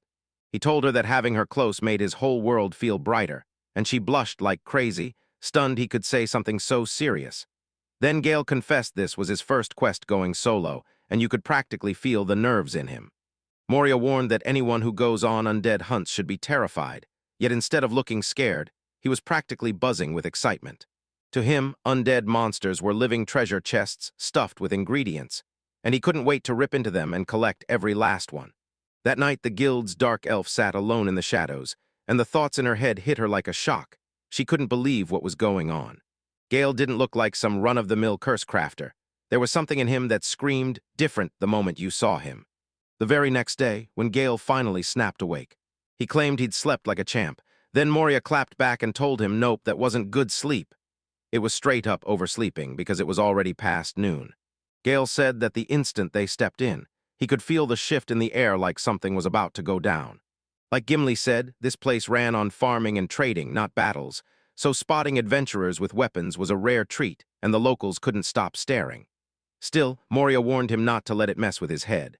Soon they hit the crypt's entrance, the place where their quest finally kicks off. Gale plastered on a smile, praying this would be over fast, while Moria kept snapping her gear into place, double-checking everything like it mattered. With her silver knife, anti-undead incense, and holy water ready to go, Gale called her a worry-ward. She just shrugged and said she was only getting prepared. He told her, "Don't stress, I'm basically an expert at taking out undead," and that just made Moria's worry spike even higher. She told him, "If it gets ugly, we bolt." He nodded and said, "Got it," because he finally understood how brutal the rearguard duty would be for her, so when things turned, Moria didn't hesitate. They were running together, no excuses. Then Gale's eyes snapped to a door right nearby. The scene burst open into a massive graveyard, and he couldn't help but stare, until Moria snapped the moment back into focus and reminded him they weren't there to play tourist. She stared at the ruins and recoiled. This place looked downright awful, and Gale was convinced the undead were behind every single bit of the destruction. He started hurling skeletons around, and Moria snapped, "What are you doing?" He said the skeletons left footprints, like real clues. Moria realized this cemetery was built on an old dungeon, and it had to be ancient, judging by how huge it was. Then she pressed him, "So what we're doing, does that count as disrespecting the dead?" Gale didn't buy it. How else were they supposed to push deeper into this place? Moria bowed her head and clasped her hands in prayer, trying to show respect, and Gale just teased her for taking it so seriously, saying that next to him, anyone would look like they were being extra polite. He told her the skull she was praying over wasn't holy at all. It was an undead creature, frozen only because the sun was up, and when night fell, it would crawl back to life. To prove his point, he thrust the skull right up to her face. She leaned in and studied it up close. Then, boom, he smashed it to pieces and spun away like nothing happened. He questioned how she felt about honoring the dead, and she snapped back that undead weren't really dead at all, just monsters wearing a lie, and she absolutely despised it all. Gale figured she could have just waited outside if she hated it that much. He told her the cemetery wasn't fully turned into a dungeon yet. Those top floors would only swarm with weak monsters. Still, that did nothing to calm Moria's nerves. Gale told everyone he'd dive deeper into the dungeon by himself, because he wanted those higher quality materials, no matter what. He told her not to waste her supplies on holy water, shoved a lantern into her hands, waved goodbye, and then took off, burning with excitement to track down exactly what he needed. Moria stood there alone, fuming, thinking, why do the wolf pack guys always act so selfish? Did he really just ditch her and walk off? The world had gone darker by the second, and when the sound finally crept in, fear hit hard, but she clenched her resolve and kept moving. Eventually, she finally caught up to Gale again right there in the cemetery. She blurted that she just had to get out of there. Then a creepy noise snapped through the dark, and Moria's scream ripped the air as Gale jerked back in a full-on flinch. Something brushed past her. She snapped into panic and swore it wasn't in her head. Tears flooded her eyes as she grabbed Gale and clung to him, terrified to let go. Heat rushed to his face as she got way too close then. Bam! A brutal explosion detonated nearby out of nowhere, and Moria locked her arms around him tighter, shaking and screaming from the blast. Gale grabbed it calm and scanned the area, hunting for where it came from. He couldn't stop noticing her chest pressed right into him. Just for a second it threw his focus off. But he snapped out of it fast and stared ahead, because the noise he'd heard wasn't a monster at all, just a bat streaking past. Moria acted like she'd known it all along and gave him a quick shove, then admitted she only played along to get back at him for teasing her earlier, laughing it off like undead were nothing but piles of bones. But when she spun around, that same creepy clacking echoed back, and this time she was staring straight into a real skeleton's skull. Frozen with terror, she shrieked and practically lunged into Gale's arms, totally unraveling. He held her tight as she screamed that the skeletons were here, wincing at the blast of her voice right in his ear while he tried to steady her, yet she was still in full panic mode. Tears streamed down her cheeks as she insisted she couldn't settle down no matter what, and at least he begged her not to scream right into his ear. Because the second Moria snapped her eyes open again, another skeleton was standing inches in front of her, jaws gaping wide, and that was the final straw. Fear and desperation hit her like a storm, and she whipped her arms around in a desperate swing, and blasted the skeleton with jaw-dropping force, yelling for it to back off, while Gale just stared, completely stunned by how powerful she suddenly was. Moria shot up, still trembling, snatched the lantern, and hurled it at the undead. Flames snapped onto the skeletons as they burst into burn. As the fire crawled outward, the skeletons closed in fast, and she screamed again before shoving Gale straight into the flames, where he tumbled right into the burning mess alongside them. After the chaos finally died down, Gale leaned in and asked if Moria had cooled off yet, and even though she still looked rattled, she quickly apologized for the whole outburst. He demanded to know why she'd even tag along if undead made her shake that badly. She looked aside and finally confessed she'd been terrified for him, because these hunts were way too dangerous to face by himself. Gale reminded her again. He was a curse crafter, and his whole craft was built to tear down undead foes, yet he still smiled at her worry and thanked her for showing up, then offered his hand to pull her back up. Now they were miles into the crypt and she couldn't make it back alone safely, so he told her, just hang on a little longer. Moria promised she'd try, and when he saw fear creeping in, he said, if you get too scared, just close your eyes. She snapped back, then I'll get lost, and Gale grinned and said, no, hold my hand, we'll go slow. They both turned bright red the second, their fingers reached for each other's hands. Gale snapped out of his joke for a second, and realized, oh no, they were actually holding hands now. Barely any time after Gale and Moria slipped out of the capital, a crew burst into the forge, demanding the blacksmith. It was the Wolfpack party and they grilled him, so you run the forge here, because they wanted to sell their gear. But the smith didn't want any part of it. He cut them off fast and flat, saying he wouldn't serve rough, rowdy troublemakers like them. Later, they were back in some grim alley, armor clinking as cold bites and hunger gnawed, stomachs growling like they meant business. Another night on the streets, scrambling for a way to get money. Luke, one of the crew, shot up and said he'd just snagged some quests from the guild. But they weren't anything special. One mission chased rank of ogres on the highway, another was rank C duty to wipe out skeleton knights near the old church. A rank E job had you brawling goblin soldiers, and a rank D, one quest sent them hunting orcs out in the wild. When Luke read it out loud, the whole party stared like he'd lost his mind. An S-rank crew, top of the top, so why were they getting stuck with some low-level trash missions? They couldn't shake the feeling Luke was trying to insult them. Norris, the calm one, snapped everyone to a stop and told them to settle down. They were barely holding on as it was, no strength, no supplies, nothing left for big, high-level missions. He hit them with a reminder, even a lion burns all its power to catch a rabbit. Right now, they had to grab whatever they could. Kush griped that the quests paid peanuts, but when he finally admitted it, the ogre job was the best, 60 gold coins. Still, every single one of them remembered the last time they duked it out with an ogre. Not a single one of them wanted to relive that nightmare again, even if they insisted they weren't scared. Melissa pushed, let's go for the Skeleton Knight quest, because the goblin and orc missions barely paid and it wasn't worth the grind. Norris just blurted that the quest was hunting down a horde of skeletons. Then he tilted his head like, hey, wouldn't the orcs be the better pick? Kush snapped at him like, chill, this is just a C-rank mission, and Melissa shot back that skeletons were a joke to them. Then she wheeled on Luke and demanded why he even dragged these jobs to their doorstep, only for Luke to admit he never expected it to spiral this hard, leaving them starving in the street. Still, Norris shoved courage back into the group and told them, just do what you can. Luke nodded, since skeletons weren't exactly nightmare fuel, right? Undead or not, the real worry hit fast. How long their magic would hold out. He pressed about Melissa and Kush too, worried because they were the team's frontliners. Norris jabbed a finger at the two of them and warned that if things went south, they were the first targets. Luke nodded, and that was the rule. You watch out for yourselves no matter what. Later that day, they barreled into the old church grounds right outside the capital. Luke peered down from above the walls and fired off a report on everything he saw. About 20 skeletons crouched in the shadows right beyond the gates. Kush burst out laughing, 20, that's nothing. Melissa agreed, and he suggested she and Kush go charging in first. Kush planted his feet, lifted his sword with unshakable confidence, and declared that this was exactly what paladins were born to do. He yanked his weapon up to the sky, aimed for the heavens, and yelled a holy chant. Then a blinding burst of light exploded forward, and the skeletons started to jerk and rise. Melissa sprinted ahead, swiped a few out, and then snapped the signal. Norris launched into spellcasting as Luke dove over the skeletons, smashing them from above with crushing force. They crushed a few in that first wave. Kush shouted that this was their go-to plan, his holy skills blazing the trail. Melissa snapping out quick strikes mid-charge, Norris torching enemy groups, and Luke swooping in to land the final blows. It had worked before, so Norris figured this time would be easy, while Luke and Norris hung back, ready to dive in the moment anything went wrong. Kush and Melissa shot to the front, and the cleric's protective barrier fizzled away as they stepped through.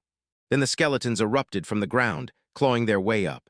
The two sprinted forward without a second thought, Kush blazing with confidence that they'd wipe the enemies out fast, while Luke, lurking behind, snapped that it was crazy for those skeletons to be stuck out in the sunlight. Kush erupted in a laugh, swearing the reward money was basically already theirs. Then a skeleton lunged and drove its weapon into his face, and before he could even recover, another one clocked Melissa. Both of them got launched into the air and slammed into the ground with a brutal crash. Norris and Luke froze in disbelief, and when the two fighters on the front lines shot upright, the undead surged toward them in a tighter, deadlier wave. The moment they hit the ground, the skeletons piled on and started pounding them while they couldn't even lift their heads. Luke blurted to Norris in full panic that they were finished if they didn't move now, and Norris immediately snapped into action, chanting a fire spell. He screamed for an inferno and spat out a tight ball of flame. But what hit the air wasn't a raging blaze, it was a small, compact fireball. Luke squinted, baffled. What could a tiny fireball possibly do? Norris leaned in and said it was condensed heat, packed tight, so it'd still slam hard even if it looked small. Then Luke hurled the flame straight at the skeletons. It connected barely and did next to nothing. The undead didn't even slow down. Now they were locking onto Luke and Norris.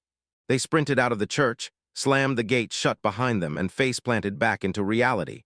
Your run to wipe out a horde of skeleton knights at the old church, a rank C quest, ended in total failure.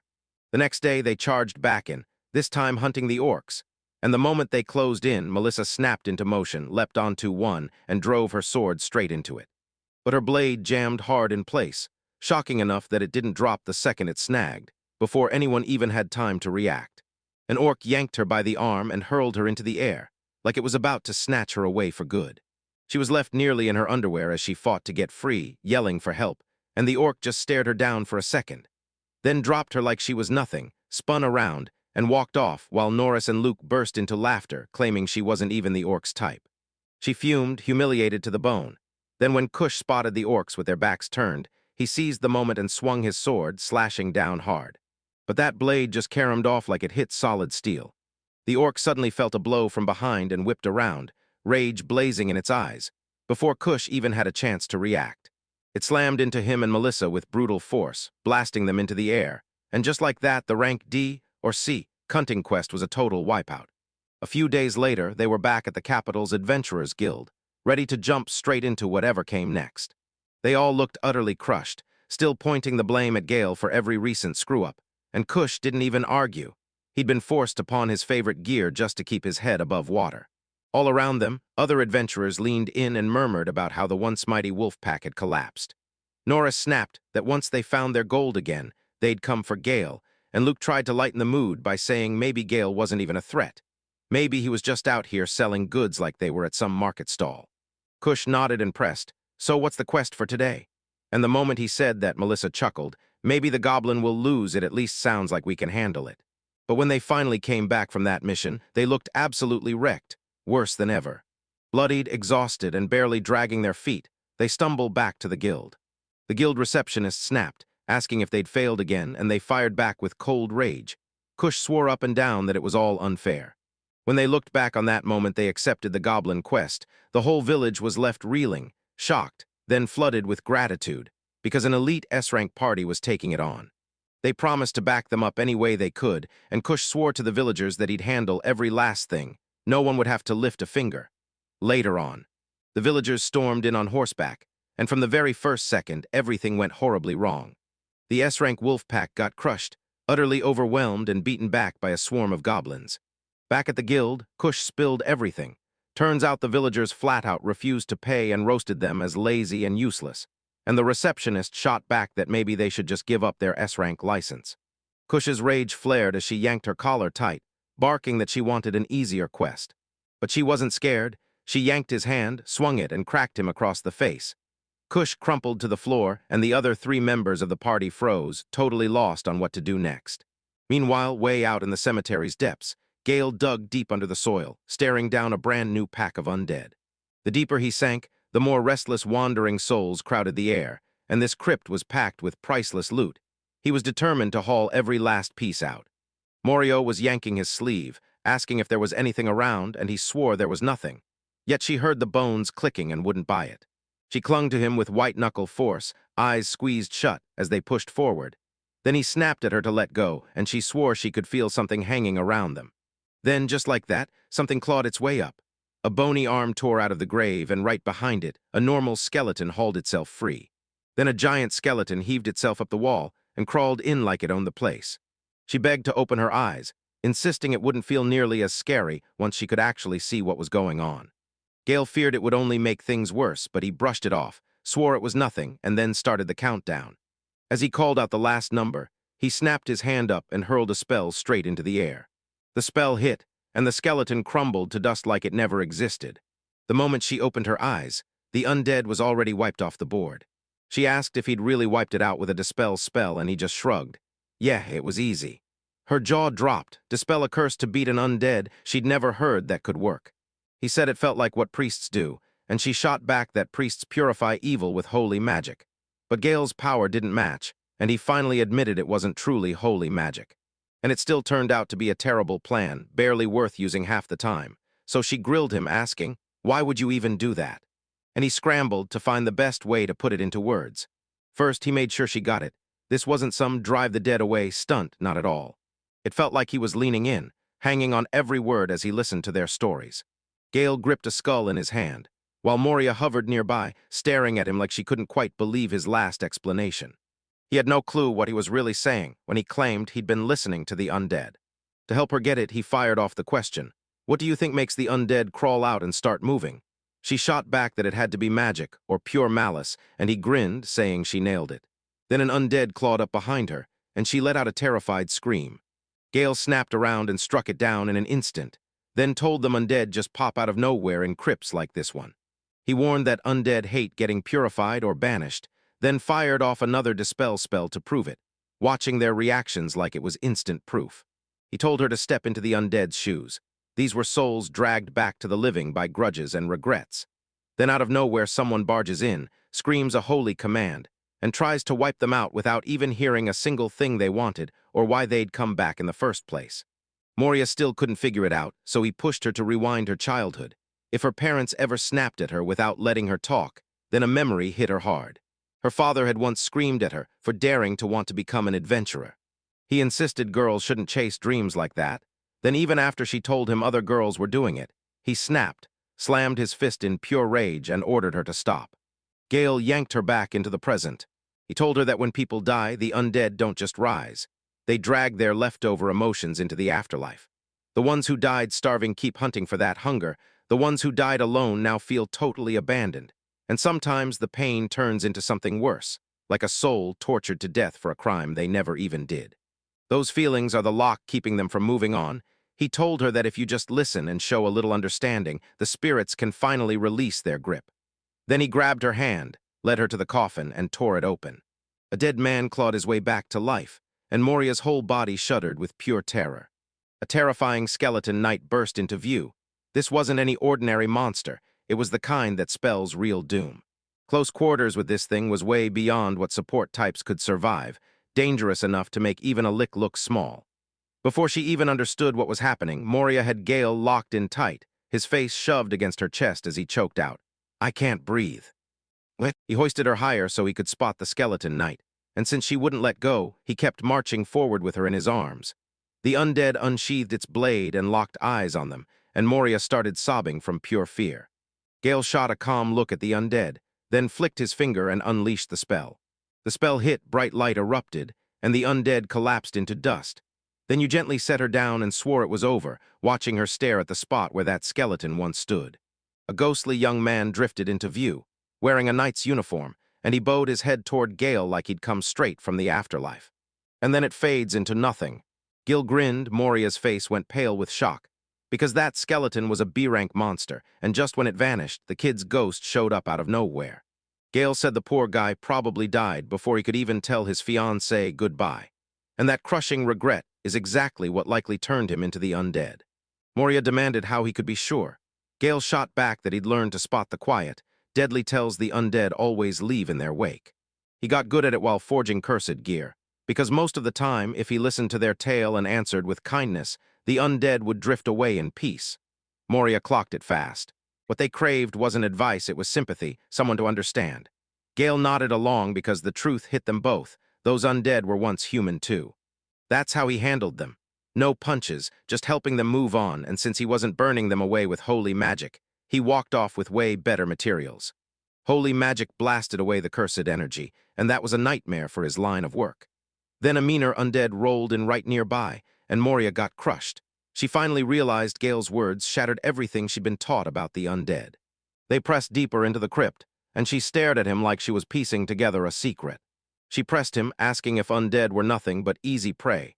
Then he straight up admitted that's how he saw them, because right now they were just ingredients. Rage flared in her eyes. She grabbed his collar, hauled him in, and shook him hard while she screamed that he treated the undead like disposable things, then demanded he apologize to every priest on Earth. Gale's jaw dropped at how fast she flipped out. He couldn't even wrap his head around why anyone would be mad at him, because from his view it was a total win-win. He helped the undead pass on and still walked away with his materials, while Moria stared at him like he was treating the whole thing way too casually.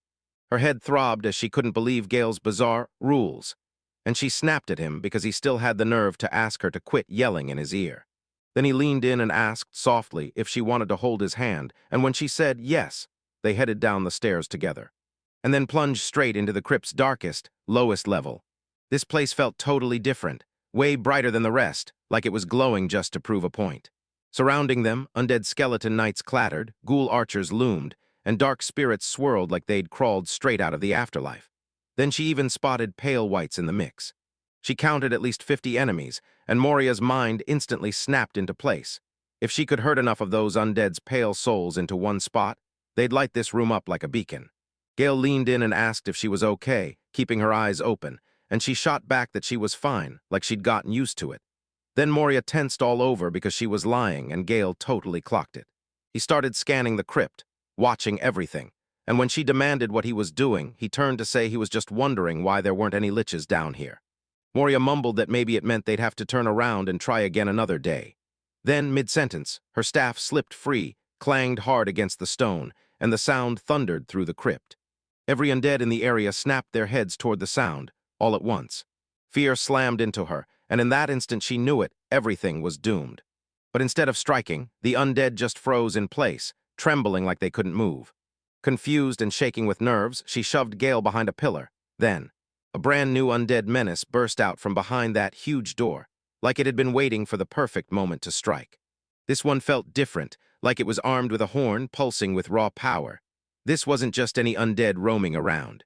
It was a sorcerer, the kind that spells doom, ranked as a disaster-level threat, and just one could summon an undead army out of nowhere, then spread terror and wreckage across the whole land.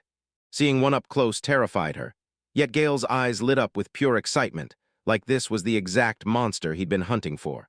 Moria froze in horror. Fighting something like that would demand a top-tier priest, and then Gale didn't even show up to church on his days off before she could get a word out. An explosion ripped through the crypt, and the pillar they were hiding behind crumbled into rubble. Even with dust choking the air, Gale stayed cool and casually admitted he skipped church. He just stayed home, forging cursed gear and cooking up spell charms. A fresh blast tore through the chaos. Moria snapped down behind him as another blast of magic ripped through the air, and she shot a look at the sorcerer. Its power was surging outward, washing over the other undead like a crushing tide. Then the other undead surged forward like a wave, and they bolted. They shout for Mori to grab Gale and stop him from tearing around like a maniac, because they have to get out right now, and one clean hit from the sorcerer would wipe them out for good. Gale pleaded with her to hold up, just one more second, so she demanded what he was doing, and he yanked something from his bag and drove it straight into the ground. Suddenly, a brutal wave of light tore across the battlefield, and the undead caught in it shrieked as holy fire burned through them. Gale chanted a spell of blessing, then Moria gasped like the air itself had just caught fire. Only the high priests could cast that spell, built to rip people out of deadly curses, and he'd pulled off a power like that all by himself. The black mist that shrouded the undead tore away, and for one wild moment, they snapped back into their human forms. Then they drifted out of sight one by one, and a calm, heavy silence settled over everything. Later, Gale finally stretched out and breathed like the air had turned brand new, while Moria dropped into a seat, crushed by everything she'd just lived through, hands over her face, swearing she'd never step into another crypt again. Who annihilates an entire army of undead like it's nothing, then calls it a day trip? That's not a thing that happens. Gale figured she was overreacting, because to him, undead sorcerers like these showed up in crypts all the time. He guessed the guy was some noble back in the day, the type who once ruled this place, and Moria quizzed him. Had he hit a bunch of crypts before?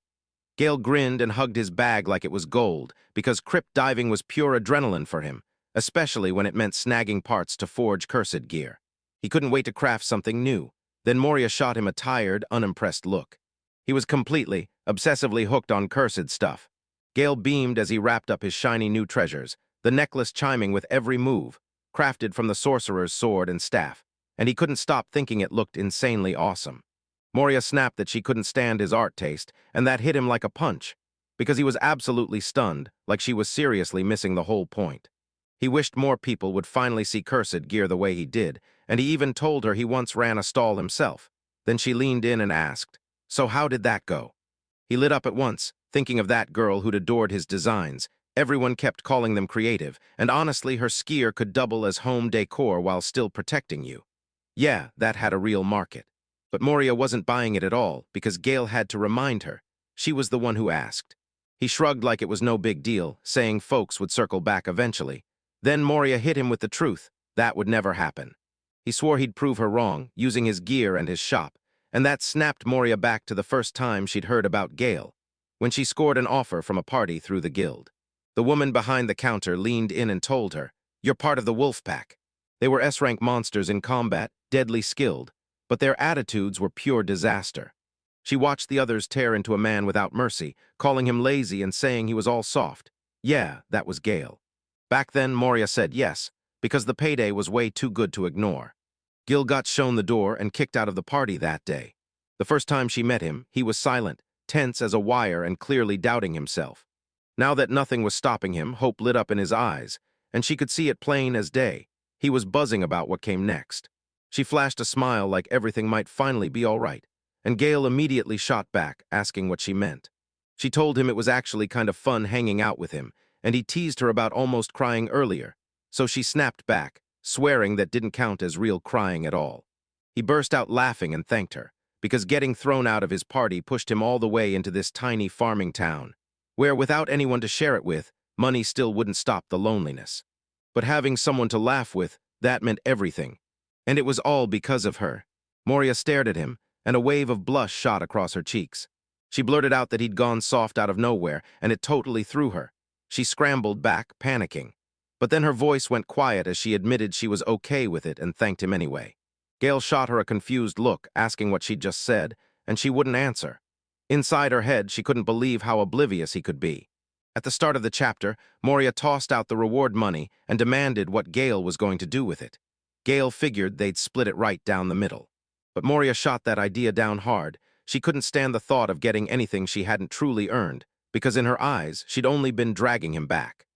Gil didn't see it that way, not even close. He thought a party meant splitting the load and sharing the roles. Still, Moria wasn't buying it. All she could think was, I just carried some of his stuff. And she clocked just how much gear Gale had, way beyond what even a top-tier porter could haul. Then she demanded to know how he was pulling it off.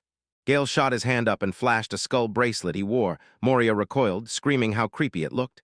Then Gale said it was cursed. It gave him extra storage, a power boost that ramped up his strength and even stress relief. He made it himself just to haul more gear, and Moria went rigid with shock.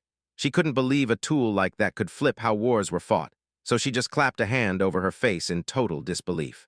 Curious, she shot him a question. Has he ever laid eyes on regular magical items, the ones you'd find in a store? Gale swore he had, and even explained, as a curse crafter, he had to stay on top of the latest trends, though he grumbled that most of them looked painfully dull. Moria cut in fast, telling him that looks don't matter. If he'd truly seen how those magic tools worked, he'd know why. He needs to understand. Most of these things are built to trigger just one single effect, and that's the whole point, or the energy overwhelms people, and the tools start going unstable. So even the best store-bought magic item usually only bumps you by about 10% in one area. Anything past that tier was a near myth.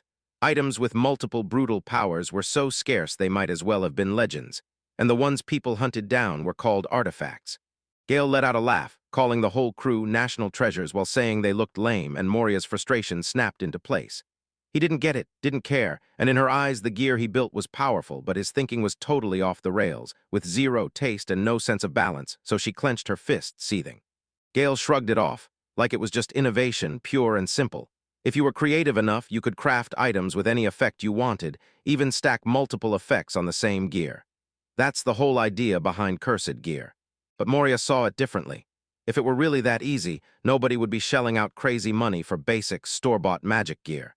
She spun back toward him, and Gale treated ordinary magic like it was pure play. So he tossed the idea out that he'd craft her one just to have fun. She shot it down, and the moment it was over, her mind snapped into focus on cursed gear. But every time it showed up, it dragged danger with it. Once cursed gear latched onto you, you couldn't rip it off yourself. You needed a specific kind of skill just to get it removed safely. And yeah, every curse always comes with a price. Sure, some items crank up your attack power, but they leave you brittle in the sunlight. Others twist your mind so badly you can't tell your allies from your enemies anymore. But then it hit her. What if some curse crafter out there could actually command all of it? Imagine you could break the curse on purpose, twist what it costs you, and even control what it hands back. What if you could steer the danger and the reward with your own hands? Moria shuddered at the idea, like even her nerves couldn't believe it. Maybe Gale really was a genius, a master craftsman who could reshape the world, and he was fully convinced of it. He beamed at his own designs, bragging that they looked incredible, and Moria shot back a sarcastic grin. And told her, forget it, nobody will ever appreciate you. Gale teased her for hyping him up just to knock him back down, and in her head, she totally agreed. As long as Gale kept crafting gear the same way he always did, the whole world would stay blind to just how insanely talented he really was. Then Gale thrust his hand forward. There it was, the town at last. He spotted a cart nearby, shouted for Moria to jump on, and sprinted ahead to corner the cart owner and beg for help. Moria locked eyes with him and thought, Gale the cursed crafter. He was a bit of a weirdo, but the good kind, and she'd be totally fine with joining his party again someday. Later, they finally barreled into the Adventurers Guild, and the receptionist, Gimli, greeted them with her usual bright, happy grin. But when she saw them back that fast, her jaw dropped.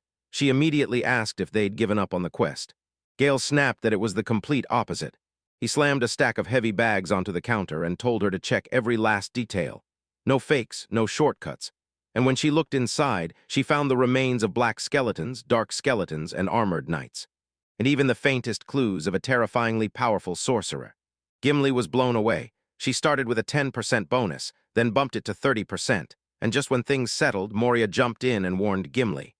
The job was only meant to be lick duty, but Moria had grown into something worse, a sorcerer, the kind that could have wiped them out in an instant. She fixed Gimli with a hard stare, because the guild had fed them bad info in the first place, and now he's tossing out a bonus like that somehow makes it right. Is that really how a real guild is supposed to run? Gimli shot an apology out fast, admitting their little guild gets stuff wrong sometimes, then she asked if 20% was okay. Moria hesitated hard and finally agreed, and Gale just stared at her like, why are you this mad? Moria snapped that stuff like this mattered, because in an adventure, you either prepare right or you pay. So what if you trained for fire monsters and got hit with ice instead? Gale shot back that it was sweet she cared so much, but Moria fired back, sharp and quick. I'm not doing this for comfort. And before she could go another inch, Gimli slammed in and cut them off. Gimli hurried to Gale and apologized. She said she still wasn't used to guild work. Gale shrugged it off, because most people never push into deadly crypts in the first place. Gimli admitted it was totally her own fault for believing that grave digger. Then she stared at the ground, guilt hitting her hard. In Gale's mind, he couldn't stop thinking she was ridiculously cute when guilt hit her like that. He told her it wasn't even a big deal, and yeah, crypts exploration was basically his strong suit, but even as Gale tried to shield her, that protective feeling kept clawing at him. Gimli's eyes flared the moment he said he'd be patrolling that area sometimes. She wrapped him in a hug to show her thanks, and Gale's face went wide with another shock. Gimli didn't look like it, but she was secretly the guild master. And right then, Moria suddenly yanked them apart and ordered Gimli to let go of Gale. Gale spun toward Gimli and asked if she was ready to start judging, and Gimli shot back, yeah. Then Moria chimed in with a creepy joke, asking Gale if he had a thing for girls who looked way too young. Gale got totally thrown off, denied it with everything he had, and demanded where anyone even got that idea. Then Moria reminded him how sweet he'd been to Gimli, even accusing him of staring at her way too long. Gale turned bright red and swore up and down it wasn't true. Moria brushed it off like it didn't matter, shot Gale an annoyed look, and turned away. Then Gale demanded to know what was up. Moria snapped back that she wasn't acting weird until she dropped the bomb. Gimli wasn't really that young. He was probably around 100 years old. Suddenly, a sharp impact slammed into the ground right beside them. Gimli let her hand slip, like it was an accident. but it totally looked intentional. Then she played dumb and shoved the conversation aside, promising to hand over their quest reward and share everything she'd figured out so far. Gale and Mora froze, suddenly remembering she'd aimed at them earlier, so Gimli dropped the reward on the counter. Gale said they should split it, but Mora tried to turn it down, insisting Gale deserved it more. Then he fought for it, and she finally caved, thanking him. Gimli told them they could grab the rest of the reward later, and she waved them off. Then, alone at last, her mind replayed everything that just happened, because she still couldn't believe Mora had casually blurted out a girl's real age. Just then, someone shouted her name.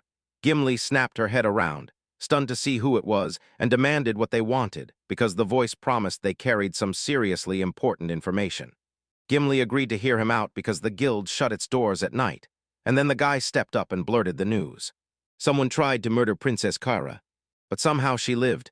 Turns out she'd been clutching cursed gear that kept her from dropping dead on the spot. Gimli couldn't believe it wasn't some holy relic like an angel's shield, and the person made it clear. It didn't come from the holy church at all. It was this creepy, cursed thing no one could even name. Gimli couldn't stop staring at it, and when she demanded to know who the attackers were, the answer came shaky. They weren't sure, but the way they moved and operated screamed military unit. Gimli figured the Empire must have cooked this up. She let out a quiet laugh, because the whole situation felt painfully complicated. They promised they'd de-spill more later, and Gimli thanked them right away, then asked if this was tied to her own mission. The person just smiled and said that was it for now. Gimli flicked him a coin in gratitude. Then the person bowed politely, answered with respect, and vanished into thin air. Gimli muttered to herself that the Empire wasn't messing around. Going after Princess Kara, one of the throne's top heirs, could spark serious chaos inside the royal family. Between the Empire, the capital, and that cursed item nobody should touch, something huge was definitely brewing. Then her mind snapped back to Gale, because she'd clocked it from the start. His cloak was hiding an insane stash of cursed gear. But it didn't even faze him, like the pain meant nothing at all. That's not normal. And somehow, he still crushed a terrifying sorcerer using nothing but one support mage backing him up. That meant one guy on his squad was basically shrugging off curses like nothing, and mowing down undead like they were pathetic. While Gimli was bathing later on, Gale wouldn't stop looping in her thoughts. She had to be a curse crafter, the kind who makes and handles cursed items. And yeah, Gimli, she was a dark elf. And even her kindness couldn't escape the curse. The curse wouldn't budge until they grabbed the devil's heart, and the Empire had it, plain and simple. Right now, Gimli was living undercover as a guild master, slipping in, gathering intel, and hunting for any crack in the Empire's impenetrable defenses. If the Empire and the capital clash soon, this could be her opening to slip through the cracks. And just now, she's crossed paths with Gale, the kind of person who might unlock the whole thing. She can't stop thinking about it. What if the cursed item that used to shield Princess Kara was really something Gale cooked up? She grinned at the idea. Then later, she opened a door, scanned the supplies, and couldn't stop thinking about how insanely fascinating Gale was. Meanwhile, back at the heart of the capital, where the chaos is waiting, a priest had just dropped a bombshell on Gale's old party.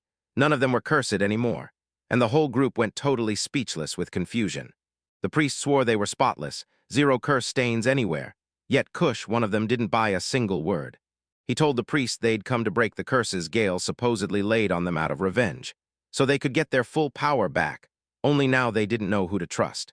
The priest told the whole group, "Yep, this place reeks of an old curse," then pointed out that ever since Gale walked out of their party, the evil never clung to them again. Seriously, it's a miracle they even lived through the brutal curses that used to hunt them. Later, right when they stepped out of the church, they started whispering and talking to each other.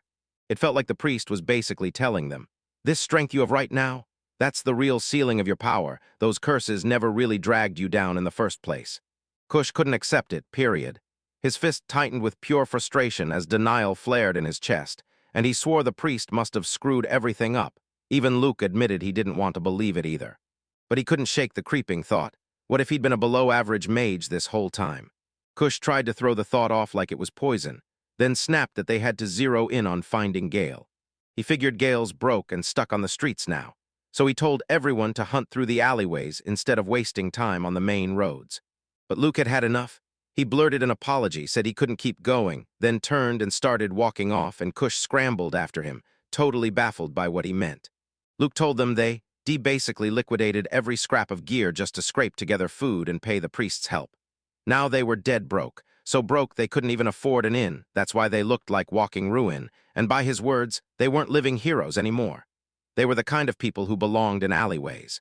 Kush couldn't even process Luke saying that right to his face, so he grabbed him and yanked him in place. Luke yanked and fought to break free, begging Kush to finally let go. Then Luke suddenly froze dead in his tracks and Kush snapped, "What's wrong?" Luke didn't answer right away, then he finally said it might be a good thing they hadn't found Gale yet. Kush was left completely lost. Kush didn't get what Luke was talking about, so Luke told him to check the notice board nearby.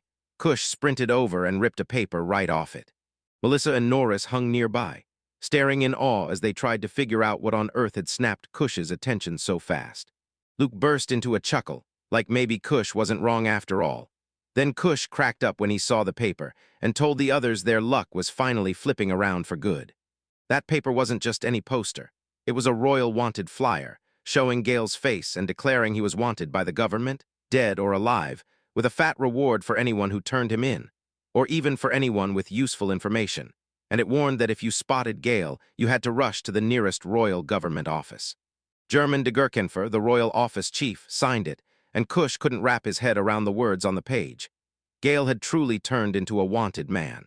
They burst into laughter like they'd just snagged the biggest break of their lives. Kush was like, "Even sharing what you know could pay you." But then he kicked it up a notch. "If you actually grab Gale and bring him in yourselves, you'll be swimming in riches, snatched up noble titles, maybe even land or pricey jewelry, whatever you dream of." And right then, they were fired up like never before.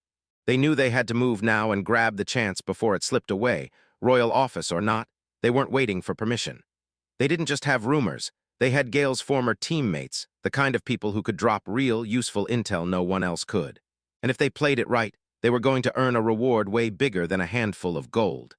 At the start of Chapter 12, Princess Kara grilled the informants Vivian had brought in, worried they were scammers hunting the prize money.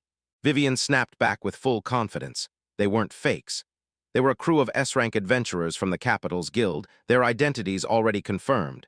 And according to them, they'd been working with the man, Gale, until very recently, right up until Vivian could dig deeper.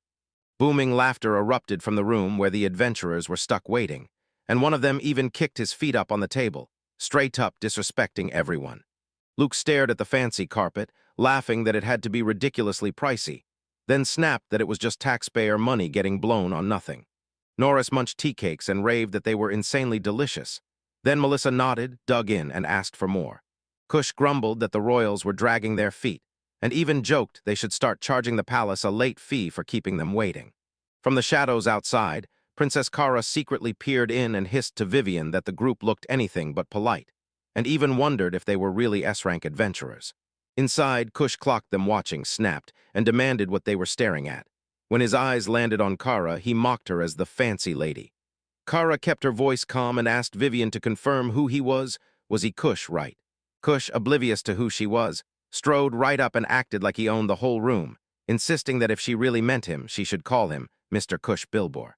He bragged that his party was the top adventurers in town, and that only royalty was allowed to call him by his first name, right as Vivian was about to step in.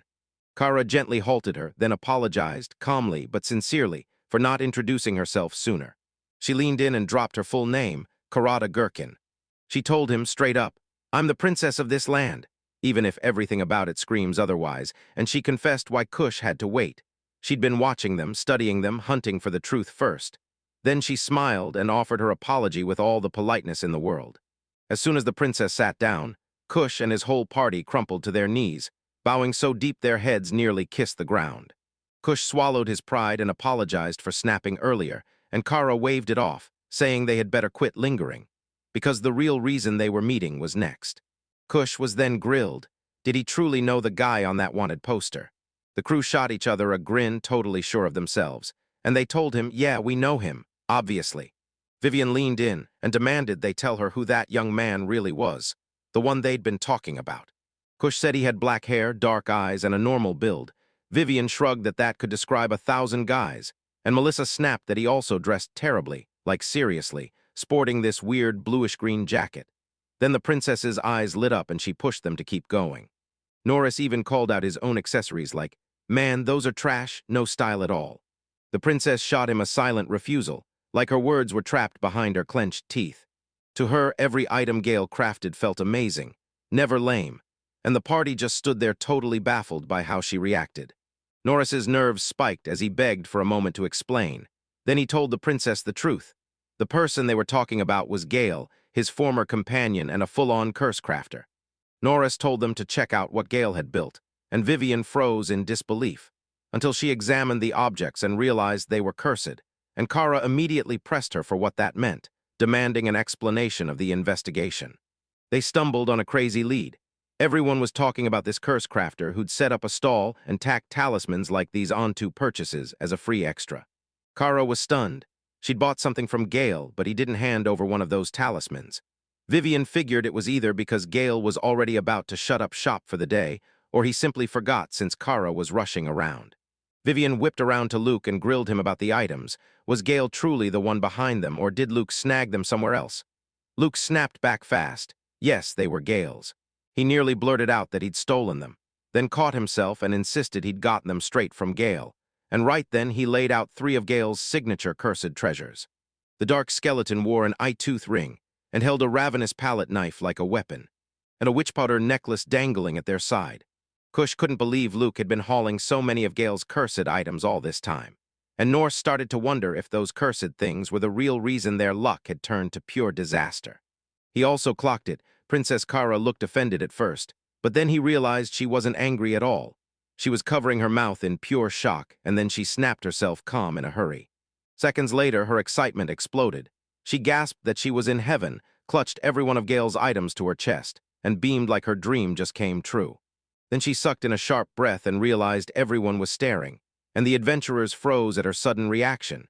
She scrambled to look calm, sat back down, and told them it sounded like even part of what they said was real. Kush leaned in and swore it was all true. Kara then ordered Vivian to hand over their reward, and the moment the words hit the air, the whole party's eyes erupted with pure excitement. Vivian grilled Kara, asking if she was truly ready to reward them, or if she was just dazzled by all that weird junk they dragged in, and Kara fired back that yes, she meant it. She shoved Kusher a bag of coins as an advance payment for the work they were about to start. She said she had to thank Gale face-to-face, and she made it crystal clear that Kush better take the mission dead serious. Kush slammed to one knee and swore to her that she could trust them. Kush Bilbor, the Wolf Pack's S-rank leader, betting his life that they'd finish the job. Later, outside the palace, Kush was already daydreaming about the loot, cash, a royal retainer spot, maybe even more, while Melissa slapped him with praise for a job well done, and Norris snapped the whole group into action. They had to hunt down their old friend Gale, right now. Luke swore it'd be simple, split up, then tear through the capital searching everywhere. Kush mapped it out fast, and since they'd spent 3 years side by side, he was sure he could read the play and figure out what Gale was up to right now. Melissa would storm through the merchant stalls and local guilds, and if Gale had his way, he'd kick his stall running again. Norris scoured the Adventurers Guild and the nearby taverns, because if it was Gale, he might still be lurking in the same spots. Luke rushed to the carriage stations to see if Gale already slipped out of the city. And Kush didn't expect Gale to bolt, but he still wanted to chase every possible lead. Kush clocked that the princess wasn't acting for pure gratitude. She had her own agenda, big time. She kept pushing that she had to thank Gale, and that made Melissa wonder what kind of mess or trouble Gale had dragged himself into with the royal family. Luke joked that once they finally found Gale, they'd make sure to thank him, properly, for every single thing they'd endured since he disappeared. Norris nodded along, and their thank you meant roughing him up, dumping him at the palace, and joking about gutting him, skinning or burning, while they completely missed what Princess Kara meant when she said she was grateful to Gale. Back at the castle, Vivian leaned in and demanded to know if they'd trusted the Wolfpack party way too much. She never thought Kara would take the hunt for Gale this seriously. Kara even snapped that the royal palace still hadn't nailed him down, so they needed to try a new lead, and Vivian immediately glanced at the refreshed poster with Gale's face. Kara said the Wolfpack was officially ranked S now, so it was time to find out what they were truly made of. Still, she counted on Vivian to watch them closely, and Vivian swore she'd do just that. Kara flipped the poster over and mouthed Gale's name like a spell, Gale, the curse crafter, and then her gaze dropped to the cursed ring on her finger. She said she was genuinely dying to learn more about him, and a soft little smile crept onto her face as she thought to herself. Way out in the sprawling city of Farmage, Gale suddenly sneezed, and he couldn't shake the feeling that someone out there who loved his work had just been talking about him. Then he snapped back into gear, grinned, and dove straight into the work again. Smiling to himself, he cooked up another brutal creation, polishing Alik's rib bones to forge magic resistance and supercharge their dark element power. It would have stripped their defenses against light magic and melee hits, but he grinned anyway. He laced the blade with powdered dark skeleton bone to jack up its melee power and erase that weakness, then wired in a thunder whisk core to slap on a light element boost. With a sorcerer's dropped weapon as the base and his own talismans custom-built into it, he forged a brand new sword, pure power, a masterpiece, and the kind of souvenir you keep from every moment he spent in farmage. He christened it the Divide Asterisk, a monstrous greatsword forged by a cursed sage, packed with enhancements like a blood-slick blade effect, bloodsucker that drains for stamina boosts, plus 150% slashing power stronger magic resistance, lighter weight, and even dust-proof protection. Mora suddenly barged into Gale's room, snapped him with a slap, and fumed like she had every right. Gale was totally baffled, so she told him, "My room's right next door, and I've been hearing you day and night." Then she grumbled about the darkness and that awful smell, and with a sharp twist, she flung the window open to drag in some fresh air. She snapped him back to reality. Today was the day he had to start selling his goods at the market. With the sky finally cooperating, she promised she'd roll with him, and Gale didn't hesitate. Later, he burst into the market and screamed at the top of his lungs to drag people toward his stall, proudly hawking cursed items forged from freshly harvested undead materials. While other vendors hustled too, one selling fresh bread, another flipping rice balls for breakfast, every stand looking neat and inviting, and Mora stared at Gale with a dead-eyed, unimpressed tiredness. The marketplace was packed and roaring, stalls crowding every inch. Then one rice vendor caught a customer's eye with fresh, new ingredients and boom, they grabbed a rice ball on the spot. While Gale kept yelling, hawking his cursed junk, and even pitching that his gear would match whatever food folks were grabbing, nobody cared. Meanwhile, other customers were gushing about a butcher with the softest, juiciest turkey legs, and Gale couldn't resist jumping back in. He told them to dig in with his cursed skeleton chopsticks, swearing they break down even the toughest meat. Then the men rejected him again. Next, Gale tried to sell a cursed sword, shaped from a sorcerer's blade, to a merchant, but the thing grossed him out so hard he bolted before Gale could even blink. Mora watched it all, then shot him a grim question about what he was really doing. Gale figured Mora wanted the sword, so he offered her a discount, but Mora shook her head, yanked at it, and tried to take it anyway. Gale snapped his arms around the blade, clutching it tight, insisting it was priceless, and even Mora wasn't going to pry it out of his hands. Mora leaned in and warned him that if he kept selling that creepy, cursed junk at dawn, the whole town would turn on him, right there beside the food stalls, which had her steaming with frustration. Gale insisted the Merchant Guild swore the hottest sale hours were early mornings and evenings, but Mora shot back that might hold for food stalls, because nobody hunting breakfast is looking to buy cursed weapons or death-brewed magic, and then she challenged him on whether he even understood supply and demand. Gale shot back, "Yeah, that's it. People crave what they need, and merchants just cash in." Mora leaned in and told him to stop skimming and think about what a farming town truly hungers for. He had to tweak his whole business to match farmage, and when she asked what would actually sell there, Gale lit up and started firing off ideas. Poison talismans, paralysis scrolls, slowness darts, cursed daggers, bucklers, until the excitement hit and he added cursed headbands to the list too. Mora snapped, she seized Gale and yanked him out of his stall, dragging him away before he could think twice. Gale sputtered that if he left his things alone, someone would swipe them, but Mora cut him off, grinning, because his creepy goods were so unsettling nobody would dare steal a thing. Later on, Gimli burst into loud laughter, like she'd just heard the funniest thing in the world. Mora probably can't be loving the idea of dealing with someone like Gale, right? Mora and Gale both practically barked, "We're not partners." But Gimli kept needling them, grinning and saying they were in lockstep too perfectly. Gale leaned in and told Gimli he'd forked over real money to the Merchants Guild just to snatch a market spot. Then Gimli fired back, "How much?" And Gale grinned, "1 whole gold coin." Mora's eyes went wide, because that number was insane. She demanded to know if stall and farmage were really priced like that, and Gimli snapped back, "No way." Gale had been totally ripped off, and she refused to believe it, until he told her the Merchants Guild said that spot was the busiest in the whole market, and Gimli just shook her head. She said selling wasn't some random hustle in a crowded spot. Most folks in the farmage were farmers hauling back and forth between home and the fields, So they didn't need cursed junk, they needed real farming tools. Gale's mood crashed and he snapped that this whole thing was ridiculous. Then Gimli fired back. It's not like cursed goods have no buyers. He said adventurers tied to their guild might want them, and just like that, hope flared bright in Gale's eyes. Gimli cut him off fast, warning that no lone adventurer could fix this mess, and he'd first have to haul his stall to a new spot.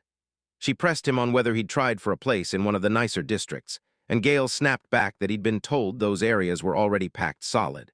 Gimli demanded to know if it really looked that way to him, and Gale confessed that he and Mora had just passed through that part of town, and the space was definitely there, only for Mora to insist, "I didn't see a single open spot."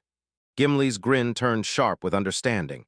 Everything finally clicked, and she said it plain.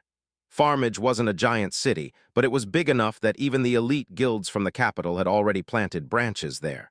Then she blurted that they were heading out, and Mora shot back asking where they were going, while Gimli just grinned like he already knew.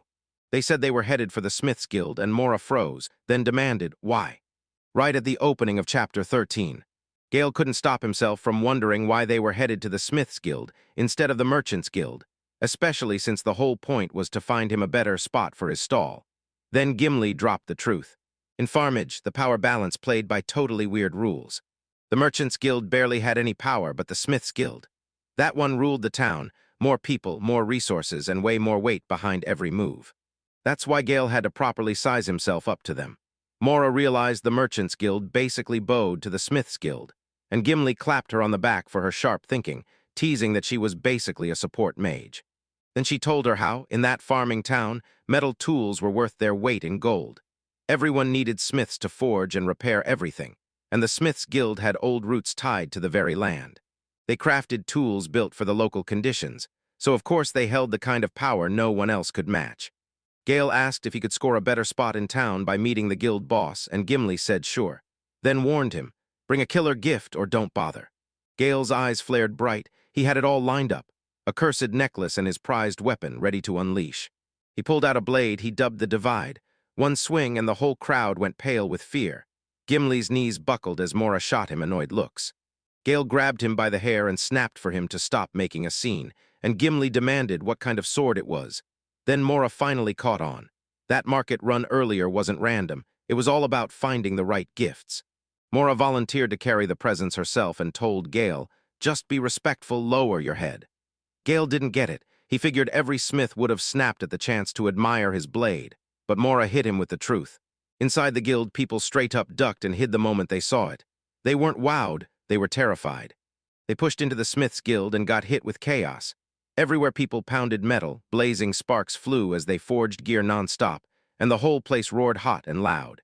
Mora started grumbling about the heat, while Gale's eyes lit up like fireworks. He couldn't get enough of seeing all that crafting at once.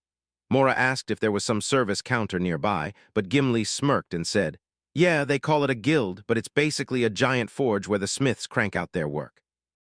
A man slipped behind them and barked a warning as he threaded through. Then Gale threw in a quick apology. He couldn't believe how stiflingly hot it was inside, and he blurted, so we just invite ourselves in? But Gimli grinned and figured if they screamed loud enough, the boss would come charging out. Mora hated the idea, but she tried anyway. Her voice got swallowed by the clanging metal, so Gimli stepped in and showed her exactly how it's done.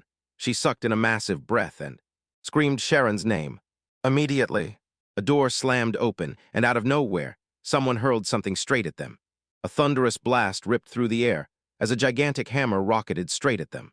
A figure shoved out into the hall, cursing the noise like it personally offended her. Sharon, the one they'd called. She snapped at them the second she saw them, blazing with irritation for showing up so damn early in the morning. Mora froze in disbelief when she saw that Sharon O was a dwarf, and Gale's jaw dropped because Sharon O turned out to be a woman. Gimli burst out laughing at both of their reactions, and Charana clocked him on the spot, then threw a snide jab about her being a dark elf from some gloomy forest. Gimli fired back with a brutal jab at Sharon, calling her a cave-dwelling shut-in, and you could tell this rivalry went way back. Mora leaned in and warned Gale that elves and dwarves usually don't mix, making her fear they'd picked the wrong place. Then Gimli grinned, said she had a reason to bring them here, and promised she'd back them all the way. She proudly introduced Sharana as the guild master, then immediately nicknamed her a thick-headed brute, and though Sharana bowed and greeted them right, Gimli's insult instantly lit a spark of irritation in her eyes. Gale locked eyes with Sharon as she pumped his hand hard. He clocked it instantly. Those hands were huge for her frame, rough, nicked up with little cuts like she'd bled at the forge for years, while her strong arms and furnace-darkened skin screamed master craftsman. Mora shouted his name, but Gale and Charana stayed frozen in a deadly stare. No blinking, no breaking eye contact. They didn't need words. Two craftsmen clocked each other instantly and silently. People who'd grinded for their skills, day after day, they exchanged smiles like they finally got it. And somehow they understood each other better than any words ever could. Gimli caught them staring and snapped. "What's with you two? Why are you locked on each other like that?" Gale and Sharon both shut her down, insisting she was making everything sound weird, while Mora knit her brows and Gimli smirked, loving the awkward silence. Then Mora snapped them back to business and Gimli cracked up, already totally in sync. Gimli pointed out Gale as the new guy from the capital, someone who'd come looking to set up a stall and get an audience with the guild's leader. Sharana, the guild master, didn't buy it at first. She'd barely started the day and everything already felt cursed. Materials were running scarce, her schedule had been slammed since sunrise, and to top it off, she could tell they were just dragging her around to waste her time. Then it hit her, if Gale could slap up a stall anywhere he pleased without doing it the right way, it would drag the merchant's guilt into the open, and that could spark a whole new mess.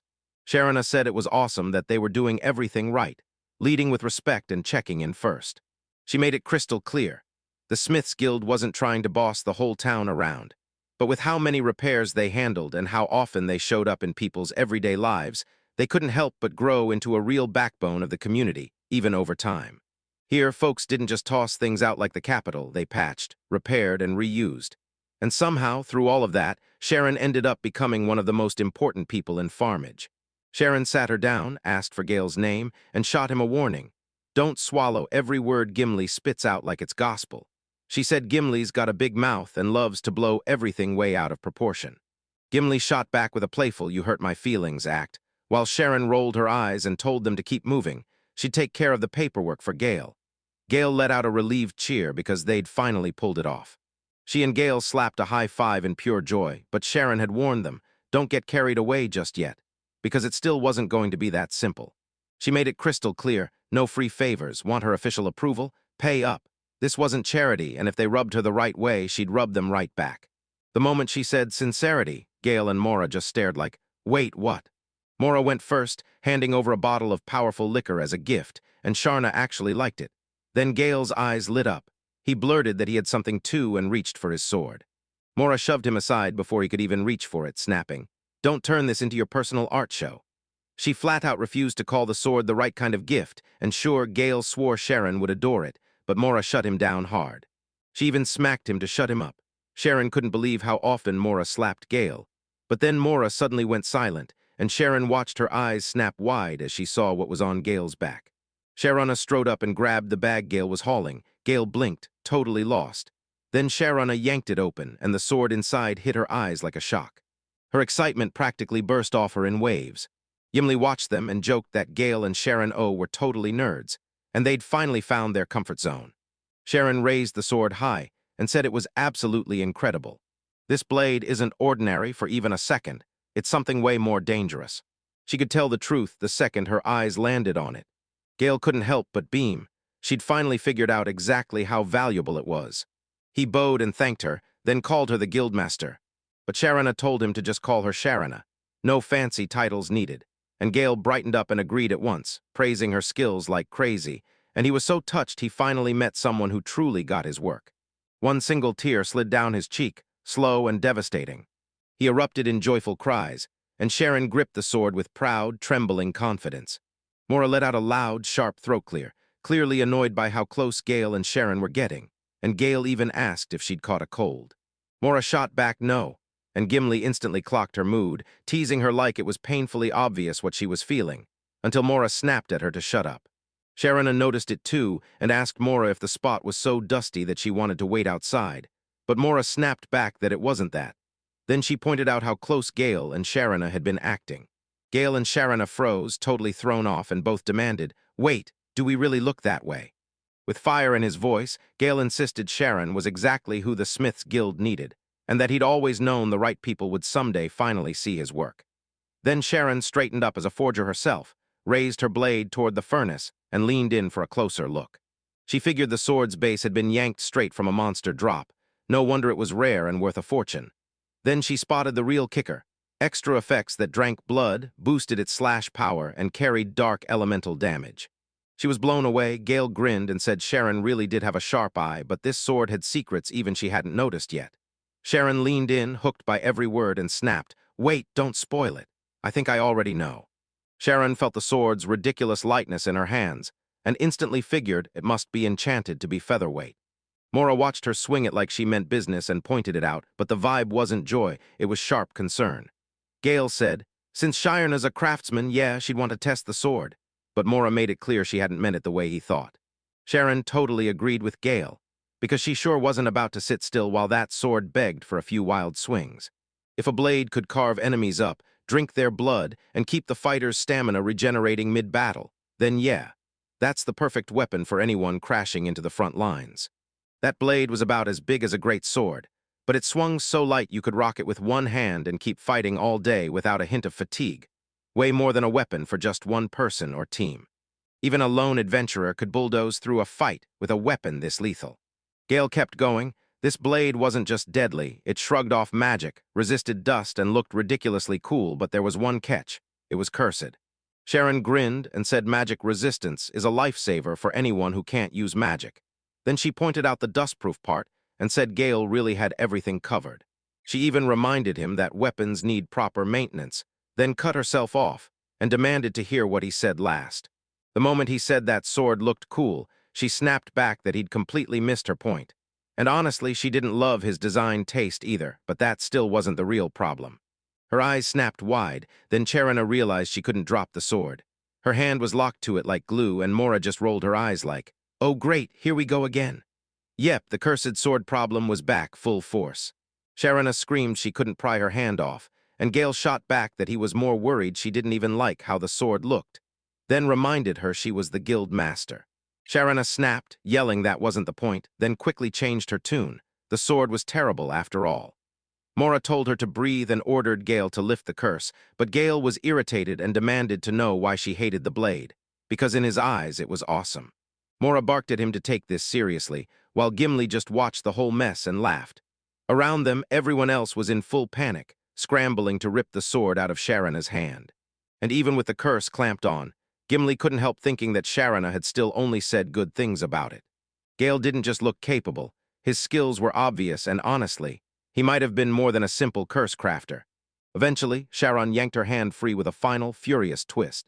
She blew on it, then grumbled that this disaster was exactly how things always ended up.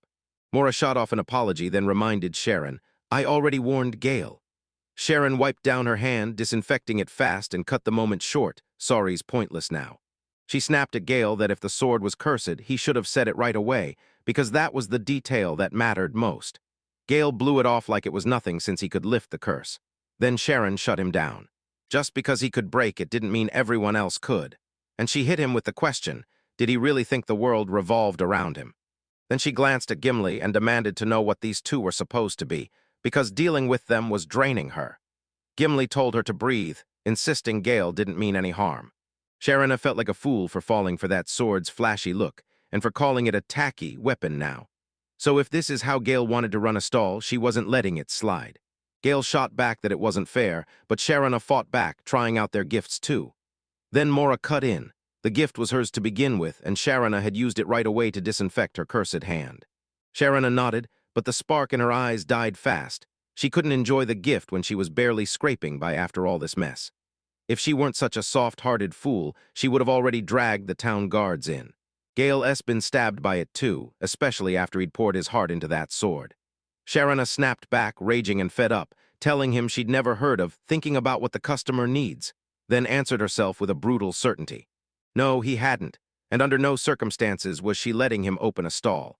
If he tried hawking that kind of gear around town, it'd spark a full-on disaster, because she said he'd already unloaded the same stuff in the capital. And yeah, handing him more openings could only make it uglier. Still, Sharon couldn't shake the feeling that Gale was a killer shark in disguise. 1 inch turns into a mile. But she wasn't totally cold. She whipped around to Gale and demanded, "You really want that stall this bad?" Gale flashed a smug grin. Yeah, absolutely, and Mora didn't let it slide. She pinched him from behind like, try again. Then Gale shot into a quick bow and begged Sharon to let him crack open a stall, while Mora kept apologizing again.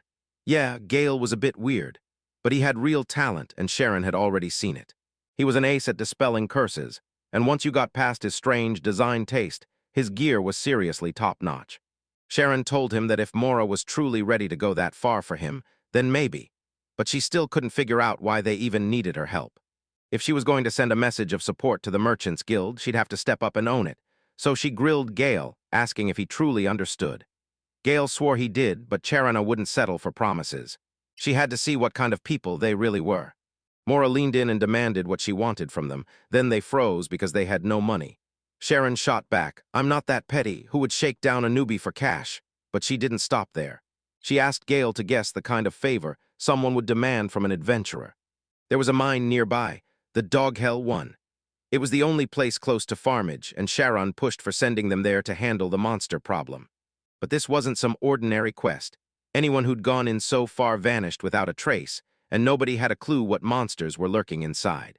Their mission was simple to say and brutal to do, make the mines safe again, and it was a double A-ranked quest. Sharon stared them down and asked, you in or what? At the start of Chapter 14, inside the castle walls, Kara froze, completely baffled by the report she'd just heard. At first, she swore a pack of thugs, dressed to look like they were from the Empire, had come to attack her. But the real shocker, yep, turns out the Empire masterminded the whole attack. Vivian grinned and confirmed it. Turns out the Empire finally broke the captured assassins and made them talk, and Kara couldn't shake the weird thought that they didn't just question them, they forced it out of them. The old man beside her nodded, like he'd seen the same thing. He told me the hit on her wasn't random. It was tied to a ruthless power struggle tearing the Empire apart from the inside. What he'd learned burned into him. The Empire's crown prince had ordered the attack, and he'd hired the assassins himself. The Emperor suddenly fell ill, and now the first and second princes are locked in a brutal power struggle. Because the crown prince was born from a concubine, while the second prince is the true legitimate heir. Kara snapped, what does any of this even have to do with me? Vivian snapped that the king had picked Kara as the second prince's future bride, because this marriage sealed a ruthless political alliance between their two nations. Kara had never wanted that marriage, but the old man who served as her chamberlain leaned in and snapped that she didn't get a say. Two countries had already stitched the deal together, so her heart didn't get to rewrite their agreement. Vivian told them the people who tried to kill her were probably Crown Prince loyalists. They saw Kara's marriage as a direct threat, because if the second prince took Kara as his wife, he'd look stronger and the crown prince's chances of grabbing more power would take a hit. So that assassination wasn't random at all. It was meant to smash the marriage and throw everything into chaos. If the truth spilled and wrecked ties between their kingdoms, the crown prince wouldn't even flinch. He'd likely be thrilled to see it all fall apart. With the empire split between two heirs, Vivian laid it out plain. Things were about to go down in two big ways. The second prince would most likely pay Kara's kingdom a goodwill visit to calm the storm. Kara's jaw dropped, since if the crown prince wasn't the mastermind, he'd just sick another assassin. Vivian told her they'd forced the last batch of attackers to confess, but the crown prince still had no solid proof pinned to the crime. If the empire swore they had nothing to do with it, Kara's kingdom would be stuck with barely any real moves. Sure, they could file a protest, but anything that mattered would mean risking war, and they weren't ready for that at all. So rage boiled over as Princess Kara slammed both hands down on the table. She slammed the decision down and declared the marriage was done. Cancel it. She shot up from her seat. Then she crashed onto her bed and buried her face in the sheets, and Vivian reminded her that those international agreements can't just be ripped up on a whim. Kara muttered through gritted teeth that she hated everything, especially after she'd already gotten a perfectly good engagement ring. Meanwhile, miles from the castle, out by the Dog Hell mine near Farmage, Gil fought to get the truth straight. He finally admitted he was a full-on curse crafter. Then Mora, riding along with him, declared she was a support mage, but Gimli cut in and said she wouldn't count herself in at all. She wasn't really part of their party. Gale snapped that he and Mora were rearguard mages who fought from the back, and Gimli wasn't coming with them, so why weren't they sending a whole new team to handle the quest? Sharon cut in fast, reminding everyone they'd already talked it through. There was no other party, and that was exactly why this quest had frozen over. Under normal circumstances, this job should have been a B or C grade quest. Then nobody managed it, So the danger kept climbing until it became a nightmare. And right when we stood in front of the mine, Sharon just told us to grit our teeth and get it done. Gale and Mora froze for a second, admitting they'd only just rolled into town. Gimli flashed a grin and reminded Sharona that they'd both shaped how quests get ranked. Because once a job drags on too long, the danger climbs. Sharona shot back that she'd worked with her on those rules too, and she wasn't about to let Gimli paint her as the villain just for enforcing them. Mora finally got it. This quest dragged on for ages and still wouldn't finish, so it blew past the usual limits and straight up jumped to AA rank. Gale shot the question. If they ruined that 1 minute, would it somehow climb even higher than before? Gimli burst into a grin and said it could reach S rank, and I swear that made me cringe. I didn't find it funny at all. Gimli went on to say that just lately, a bunch of adventurers had vanished without a trace. So yeah, this mine had to be the reason. Everyone whipped their heads toward the cave entrance. Mora caught faint noises in the dark. Maybe it was just the wind. But every nerve in her screamed that deadly monsters were lurking inside.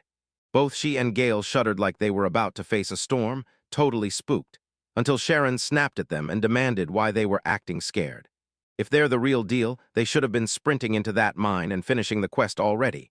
Because if it stays shut, the town will have no choice but to keep hauling materials in from somewhere else. Yeah, that plan was doomed from the start. Everyone who'd ever gone into those mines vanished, and the last adventurers on this quest were dead.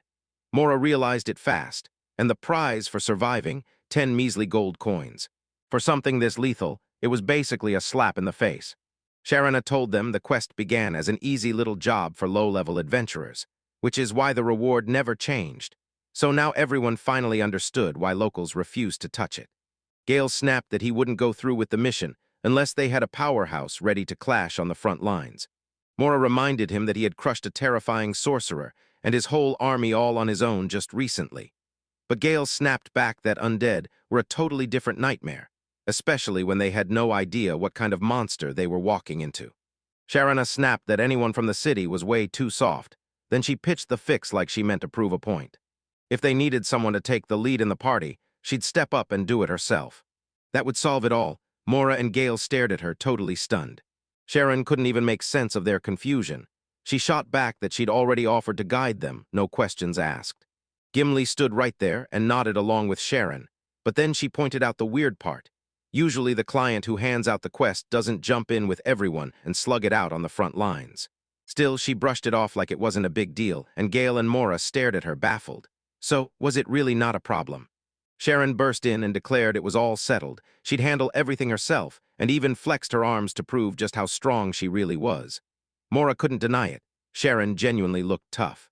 Gale still doubted she could handle a frontline role in the party, but Sharon fired back with a firm yes. Because this wasn't just a choice anymore, it was her job now. Mora swept her gaze across the crew and blurted out that their party was wildly off balance. Curse crafter, support mage, and a blacksmith.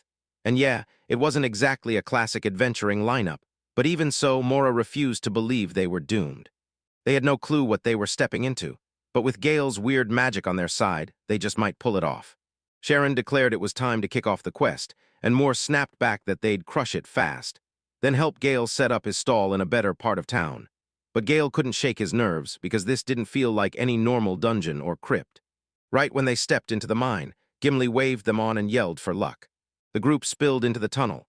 Then, like a jump scare, Gale shot forward the second that weird sound echoed through the dark. He demanded to know what it was, and Mora snapped that crashing in with no plan was a terrible idea. Then Charonot waved it off, telling everyone to chill, because if there weren't any monsters around, this mine might as well be her own backyard. Gale shot Sharina a look, asking if she was serious, and Sharina told her the miners had carved a bunch of ventilation holes. Then when the wind tore through, it screamed like a dog, so the whole spot became known as the Dog Howl Mine. She pointed out a few rocks they could haul from the place, then flicked a sample straight to Mora, who snapped it out of the air and stared like it was treasure. Sharana grinned and said, "It's iron." And on top of that, they'd sometimes strike gold, leaving even lead behind and snagging mithril when they were lucky. She told them to spin around and drink in the view. This wasn't just any mine, it was top tier.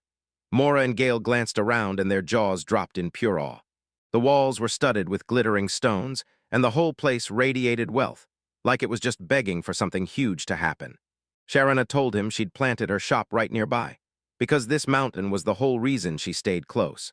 This place mattered to her more than anything, so she demanded they stop acting so jittery. Mora nodded, finally getting it, and Mora apologized to Sharon. Turns out that tomb wasn't creepy at all. No undead lurking, nothing to fear. Until she suddenly slammed into something, and Mora snapped around, totally confused, to figure out what it was. And then he stumbled right into something bizarre, straight into a face. She screamed that an undead thing was lurking nearby, but Sharana refused to buy it. She spun around, saw nothing, and declared there weren't any monsters in sight. Gale's eyes lit up and he blurted, "All right, where's the undead?" Sharon O stared at his reaction, totally baffled. Why was he acting like this? Gale leaned in and said it. If there was an undead here, it could be something truly special. Then everyone snapped their heads toward Mora's find, because it wasn't a living thing at all. It was a statue, and the detail was unreal, every carved line so crisp and perfectly made it felt like the stone itself was breathing. It almost looked like the statue was breathing. Charana couldn't believe her eyes, so she yanked Gale over, and he went silent with the same awe. Together they stared at the flawless craftsmanship, calling it a true masterpiece. Mora rolled her eyes at the two of them like, "Seriously, you're acting like nerds obsessed with crafting," while Sharon kept staring, wondering what kind of skilled artist could have made something like this. Just as Mora pivoted to go deeper, she stumbled onto yet another door. She yanked the door open and froze at what was inside. "Guys, come here," she blurted, panicked. But Sharon and Gale were still locked onto the statue, soaking it in like it was priceless. Gale sighed, saying he didn't get to see craftsmanship like this every day, and refused to waste another second. Mora snatched both of them and yanked them over to her discovery, and the second Sharon peered inside, her jaw dropped in pure shock. The whole space was packed wall-to-wall with statues, dozens of them, so lifelike they didn't look carved at all, like real people had been trapped mid-step and turned to stone. Sharon pointed out how weird it was, and Gale stared at the statues, each one totally different, like they had a mind of their own. Then Mora's gut dropped. Something was seriously wrong, and this wasn't just creepy, it was dangerous. Sharon felt the danger in her bones as she inched closer to the statues, and when she stared at one of the figures, her breath caught. She recognized the face. Gale and Mora snapped questions at her, and Sharon didn't hedge. She was dead sure because she really knew these people. She spotted the statues she knew like old friends. Turns out they were the adventurers who'd come from the nearby town of Farmich. The missing people, they were right here, frozen solid, turned to stone. And the group's worst nightmare hit them all at once. These weren't lifeless statues, they were living bodies. They weren't statues, they were real people, trapped mid-motion and turned to stone. That's why every detail looked so painfully real. It was flat-out chilling. "Sharon, I can't even process it. How could anyone do something this brutal?" Gale had the answer, and it screamed monster. Everyone finally got it. The danger was real, and it was closing in. Mora snapped into command and barked, "Stay sharp, don't let your guard down." She slipped off to check for an escape route, then told Gale and Sharana to lock down the front and side paths. Gale was squirming with dread, because only a handful of monsters could freeze living people into stone, and every single one of them was a terrifying A-rank threat, or worse. He and Mora hammered out the odds, and the names on the table were brutal. Maybe a basilisk, or maybe a gorgon. But something felt off. No stench like a chicken coop, yet huge feathers were strewn everywhere, and that petrification screamed magic. Then it crashed into Gale, and right then he understood. This wasn't some random monster, it was a cockatrice, and the moment it clicked, he knew he was in trouble. A chilling, strange sound crashed through the cave like a warning. A thunderous boom tore through the air. Then the monster erupted onto the scene. A cockatrice, half chicken and half snake, tagged as a disaster-class nightmare in plenty of regions. Its body shrugged off arrows and other blasts, its claws were razor teeth, its poison could melt your resolve, and that deadly breath could freeze people into stone. And it wasn't just terrifying, it was fast, sharp, and fighting with brains, not brute strength. Mora only clocked it too late. It had slipped in from behind, smashing their formation to pieces, flipping their front and rear positions, and leaving them wide open. Gale clocked that Mora was in danger, roared for her to back up, and without wasting a second, he sprinted in to shield her. As he thundered ahead, he collided head-on with the cockatrice. Gale lunged straight at the cockatrice, clutching razor-sharp darts in his hands. The snake half of the creature shot at him from behind, and Gale snapped backward just in time. Then he hurled a dart that blasted on impact and punched straight through the cockatrice's body. The blast rocked it for a split second. Its beak was already gaping as it tried to peck at Gale, and that split second was all he needed to strike. Charana's jaw dropped when Gale's dart actually punched through the monster's brutal skin. And even more shocking, the cockatrice's natural resistance to paralysis failed completely, because nothing this powerful should have been able to ignore that kind of effect. This wasn't just a monster, it was a dungeon boss-level threat. But Gale made it crystal clear, none of that mattered right now. They had to strike while it was still vulnerable, and he warned them the dart he used wasn't meant for repeats. It carried a one-time curse that stunned the target and temporarily peeled away its armor. It wouldn't hold for long. Sharon nodded, then charged in like a wrecking ball with her massive hammer. She charged straight at the cockatrice, like she wouldn't let it breathe. And then, right in midair, he unleashed a brutal combo of powerful strikes. Mora kept tallying the hits. Sharana just hammered the monster with 5 clean blows in a row, and Gil couldn't believe it as she smashed its head into the air. Sharon gets a quick victory parade. She even thinks it's finally finished. Then reality hits, and it's definitely not over. From below, the cockatrice's snake tail snapped up and yanked its jaws wide open, but Mora unleashed a spell before it could sink its teeth. Magical energy blasted around Serena, beefing up her muscles in seconds, the spell kicking in fast to give her a sudden surge of power, then cutting out just as quickly. Sharon was totally fine with that. She jammed her hammer straight down between the snake's jaws, forcing them apart, then plunged her hand inside. With every ounce of strength, she tore the snake's jaw wide and yanked it downward like a brutal victory move. He tore the snake apart, from its jaws all the way down its body. With one brutal, decisive motion, she let out a huge laugh, grinning like she'd just stolen the victory. Mora pointed out just how close they'd come. Good thing the cockatrice was crawling slower than usual, all because Gale's cursed dart was still biting. But she couldn't stop herself. Why was Gale spitting out those weird curses? Sharon nodded along, still shocked that some one-time curse charm could wipe out a monster that big. And then Dale leaned in and said it was actually way simpler than it sounded. He forged the dart from a talisman soaked in the ashes of a ghostly monster he dragged all the way from the capital, then used the ghost's trick of slipping straight through walls to carve a brutal zero-armor hit, and stacked on a nasty stun to lock his target down. Mora was totally lost. Sharuna kept demanding answers. Why slipping through walls meant zero armor, and what kind of ghost was even haunting the capital. Gale tried to put words to it. He said it looked like a skeleton wearing a black cloak, and the girls went dead silent.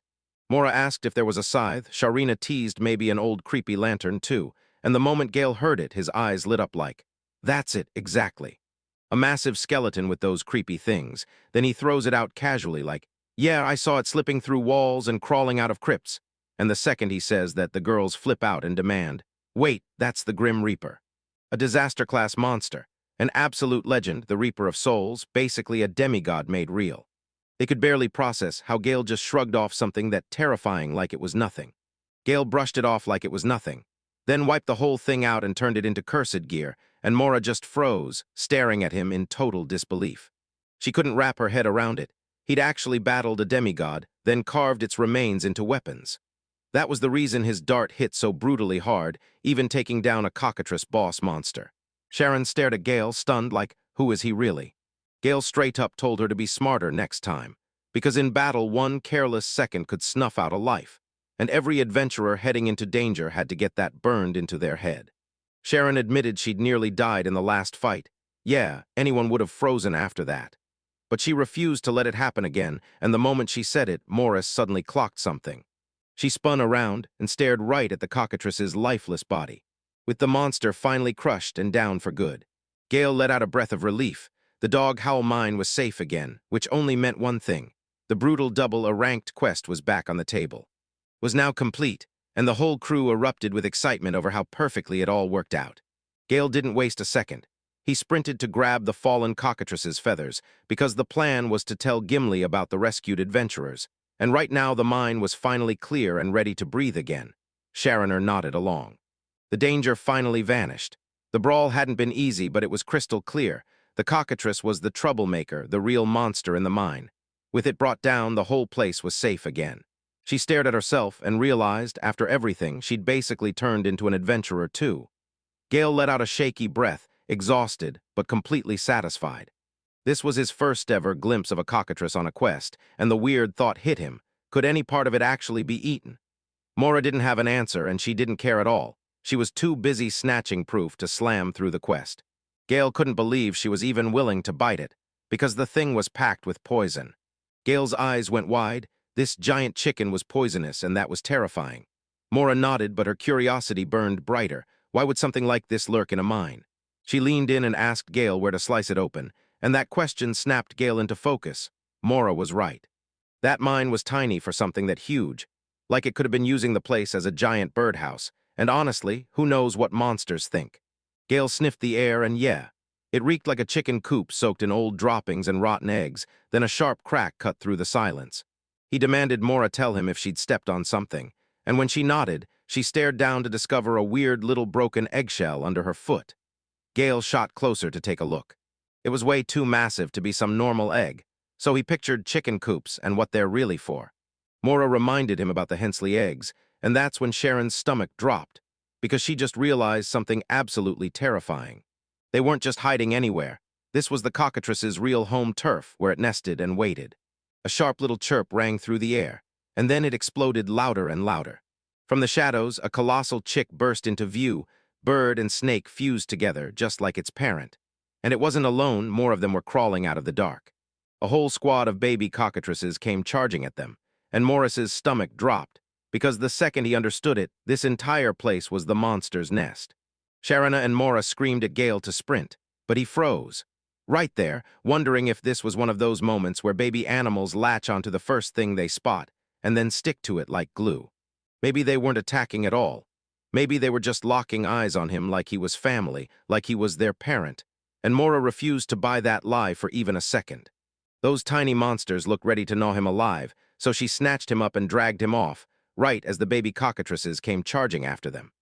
Sharon screamed for everyone to sprint full speed, because if those things caught them, she wasn't about to be blamed for what followed. The three of them bolted into a sprint. Right behind them, a pack of sharp-beaked, snake-tailed chicks tore through the mine tunnels after their heels. Mora suddenly hit the truth. This tunnel ended right in a dead end. S.H. Harona realized there was nowhere left to go. This part of the mine must have been sealed up ages ago, like someone flipped a switch and shut the door. Gale was jittery as hell and blurted out, "So what are we supposed to do now?" Sharon realized they were out of options, so she stepped into the front, seized the lead, and fought the enemies herself while the others stayed close, shielding her like she was their last hope. The baby cockatrices were barreling in fast, and the clock was seconds from running out. Sharon swung her hammer with everything she had and smacked one of the chicks, blasting it away like it never stood a chance. She slammed another blow with a thunderous crash, her hammer smashing straight through solid rock like it was nothing. But as that swarm of chicks barreled toward them, she finally saw the truth. These attacks weren't fazing them at all. They just kept sprinting forward, wave after wave, even after their own siblings got smashed. Mora snapped, asking if Sharon could hold out a little longer, and Sharon said she could, at least for now. But the worry in Mora's face kept growing by the second. These baby cockatrices may have been young, but they already towered over an average person, and there had to be at least 100 of them. It didn't even click. How could one bird haul around that many eggs? Then it hit her. Cockatrices aren't just birds, they're part snake, and snakes crank out offspring by the dozen. That could explain it, but it wasn't even the worst of it. These girls were already as vicious as their mom, and they looked starving out of their minds. If they were slugging it out with adult monsters, maybe dropping a few would make the rest back off. But these babies didn't care. No fear, no hesitation, just one goal: shove food into their mouths right now. Sharon kept count while she fought. 1 down, 2, 3, 4, and the frustration was already burning in her chest. They kept pouring in, and she even tried to laugh it off, begging them to stop, knowing it was hopeless, while Mora finally finished her spell. She unleashed a brutal magic combo, and it slammed pure energy straight into Sharon. Unlike that earlier muscle boost spell that fizzled out fast, this one got stronger the moment she kept pouring more magic power into it. Sharon felt the shift instantly. Her hits grew heavier and sharper. Now one swing could drop a baby cockatrice like nothing. Mora cranked up the speed even more, and then the buffs kept raining down, boosting Sharon's power, defense, and agility all at once. Sharon turned into a one-woman army, her hammer ripping into the air like a tornado and smashing anything that dared get close. With Mora's magic holding her up, Sharon became a streak of motion, blazing fast, brutally strong, and almost impossible to hit. But the chicks just wouldn't stop, one after another, so many it was unreal, and Sharon was starting to wear down fast. Her whole body screamed with pain, and her thoughts drowned in pressure. She finally admitted she couldn't go on like this much longer, not for her body, and not for her mind either. Mora was wiped out and on the edge. She grabbed Gale's attention and begged, Do you still have anything left? A curse, like the one you used on those orcs? But Gale snapped his head side to side. He'd burned through those special tools ages ago, and even if he still had them, they wouldn't touch this place. Baby cockatrices weren't orcs, so there was nothing for curses to latch onto, no strong enough minds or spirits to get shaken. Sharana just didn't get it, so Gale broke it down in plain terms. A curse is like dangling a lemon in front of someone and watching their mouth start watering, because it only works if they already know what a lemon is. But these girls were way too young. Fear, pain, and illusions just didn't click for them, and spirit-based curses only hit monsters that are smart enough to panic or fall for the trick. So yeah, Gale's go-to tactics were totally dead on arrival here, because this time his magic just wouldn't do a thing. The baby cockatrices' sharp chirps kept rising and rising, until it felt like the whole room was buzzing. Sharon stood before the group, utterly spent from the fight. Mora's face tightened, and she asked Gale straight up if he had anything he could use on himself, something that could help them right now, even if it wasn't meant to hurt the enemy. Gale tore open his tool bag and dug through it. Most of it was stuff he'd built himself, odd trinkets made for decoration, not for real fights. A cursed bandana sat there, radiating bad luck like it was hunting its next victim. A creepy-looking darkness mask with a pair of horns looming over everything, known as the Horns of Lamentation. Gale bragged that his designs were flawless, but they were never built for real use, and once Sharina heard him say that, she felt like the whole plan was already doomed. Then Gale casually drops the bomb. This gear spikes defense threefold, doubles agility, and even shrugs off fatigue and poison, and Sharon's eyes light up like she just saw power itself. That was exactly the lifeline they needed. Mora instantly snapped up a magical barrier to stall the baby cockatrices for a few precious moments longer. Meanwhile, Sharon shoved Gale out of the way and snatched the gear right off him, only for Gale to warn her, "Don't expect much. This stuff isn't built for real combat." As Sharon gripped the bandana, its nasty, bumpy texture made her stomach turn. It looked like it had real pores, and the disgust hit her like a punch. But even with panic clawing at her, she forced herself to put it on anyway. The moment she tied it on, the bandana's magic blasted to life. Her whole body seemed to shake loose, like every ounce of exhaustion just vanished. Gale then shoved the darkness mask into her hands, letting it wipe out poison, and sharpen her vision so she could see and aim at blackness. She spun around in the mine, stunned. There were even more baby cockatrices lurking deeper in the dark, and Mora looked absolutely disgusted by that creepy, wrong-looking mask. But she snapped, "That barrier won't last." Then she pushed them to move now. Then the last piece of gear slid into place, the Horns of Lamentation. Gale swore they doubled her agility and cranked her arm strength up to 5 times her normal level, and Charana just stared, stunned by the sheer number. The instant she slipped them on, she felt raw, mind-blowing power surge through her. Streams of power poured through her hands and fingers. The barrier cracked wide open. Then the chicks burst through and barreled forward, and Mora screamed a warning at the top of her lungs. One was already right on Sharon's heels. But Sharana spun around, and using her superpowered hammer, smacked it down with one brutal hit. The strike ship tore through the entire mine, even though Morris' support magic had already burned out by then. Sharon felt like she'd leveled up to a whole new level. She couldn't wrap her head around it as power surged through her, making her feel totally untouchable. Crushed by the sheer power, she didn't just freeze. She forged a brand new special move called Eternal Smash Asterisk, then swung her hammer wild and relentless, cackling like a total maniac. Mora's gut told her something was off, so she pressed Gale. Was the gear warping Sharon's mind? Gale snapped back that it wasn't some random side effect. This was what happened when every cursed piece got combined at once, like mixing chemicals, sparking a reaction that cranks the power up to terrifying levels.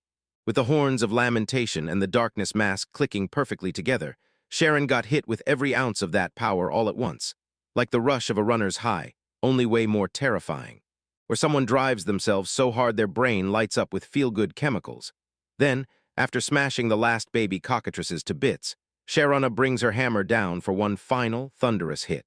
Blood dripped from it, and her face burned with adrenaline-fueled excitement. Gale strode forward and ripped off every cursed gear she was wearing, instantly breaking their hold. Sharon sucked in a breath and groaned like she'd finally been freed, because the cursed things were gone for good. She said that if she'd gone back to their town in that farmage outfit, all bundled up in creepy gear, she would have been mortified.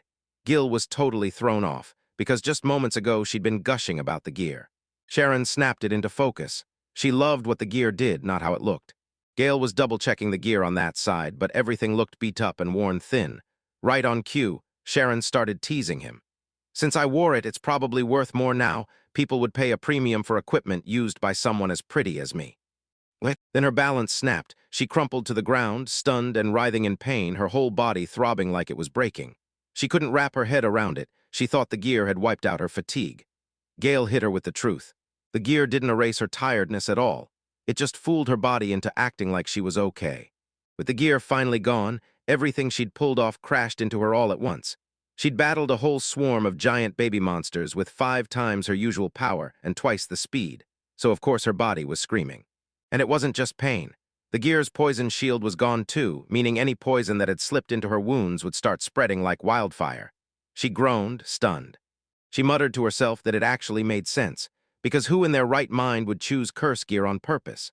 Most folks treated curse crafting like a dead-end job with no point at all. If gear like this could drop an adult cockatrice and all of its babies, then it was pure gold, though Gale clearly hadn't caught on yet. Mora snapped at Gale for not saying more, but he shrugged and insisted the soreness would fade fast. Sharon just needed to lie down and recover. Sharon sprawled on the ground, utterly finished, and Mora demanded why her big talk about being embarrassed went nowhere. Sharon snapped back that she didn't even have the strength to care anymore, and Mora just nodded along. Her own magic was bone dry. She'd need time to recover, and even Gale admitted he'd burned through most of his supplies too. Then Sharon said it, and this time they knew it for real. The threat was done. Mora scanned the area, nodded in disbelief.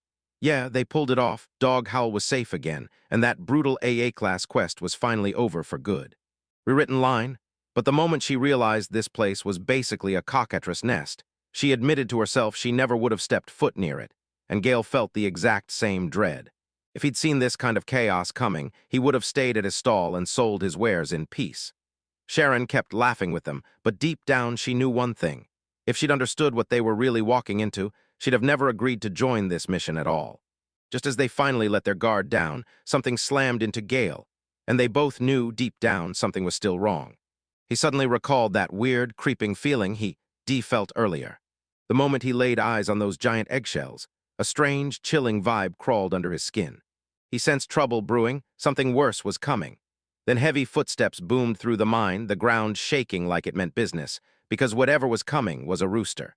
But not just any rooster. This one was a monster, bigger than the first cockatrice, stomping straight at them with its eyes glued to the intruders. Gale snapped to it in an instant. The cockatrice they already crushed wasn't really one at all. It was a hen, and now this massive rooster was its mate. So it wasn't just a nest they cleared out, they tore up its home and slaughtered its babies. No wonder that creature was seething. Sharon stared in total disbelief, because this rooster was way bigger than the first one. And now it came charging straight at them. No mercy, no pause. The fight wasn't done yet. This was round 3. Mora could barely wrap her head around it after everything they'd just survived, and then this hit. Sharon clenched her hammer until her knuckles burned, pure rage in her eyes, exhausted to the bone and still refusing to back down. She snapped at the others, reminding them that exhaustion didn't mean the enemy would show mercy, especially as the mine's walls shuddered from the rooster's pounding steps, and rock after rock rained down. Then Sharon's eyes widened.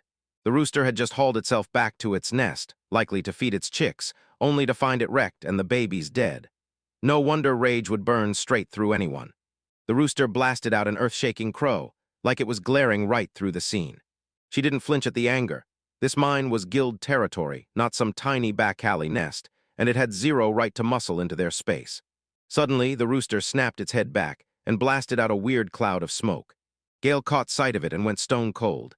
Every alarm in his head blared when that mist rolled in, and dread slammed into him like a fist. He launched forward and screamed at Sharana to get out of the way. He slammed into her at the last second, knocking her flat to the ground. Then the mist rolled over them, and everything it kissed, rocks, dirt, even those old tools, snapped and hardened into stone. Gale finally clocked it. He'd only heard the rumors before, but now he was seeing the truth with his own eyes. This was the terrifying breath of a cockatrice, cold, deadly, and impossible to ignore. That's why all those other adventurers crumbled. One move like that could wipe out whole parties in an instant if they weren't ready. Then it hit again. The rooster blasted out a fresh wave of that deadly mist, and the whole group scrambled to bolt out of its way. Mora watched the whole thing like a hawk, and when the rooster opened its mouth, its breath barely reached anything. each blast hitting with a nasty pause like the creature had to catch its breath and recharge. But the crushing truth hit them hard. They'd been cornered in a dead end, deep in a mine with barely any space to breathe, so there was no way to just sprint out and escape. As Sharana and Gale fought to draw the massive creature's attention and barely slipped past its blows, Morin knew she had to whip up a real plan. Right now, no time to breathe. Then she spotted them sprinting straight at her, full throttle. After that brutal turn, they'd swung back her way like they meant to catch her. She braced herself, heart pounding, ready for whatever was about to slam into her next. Mora's jaw dropped, so the rooster monster really had chased them all the way here, just like Gale figured it would, and he barely blinked. Behind it, a monstrous snake lunged for them, and then something slammed into them, and they got slammed backward, crashing hard onto the floor. Then the rooster shut its eyes, and all three of them froze, because they'd run out of rocks to hide behind.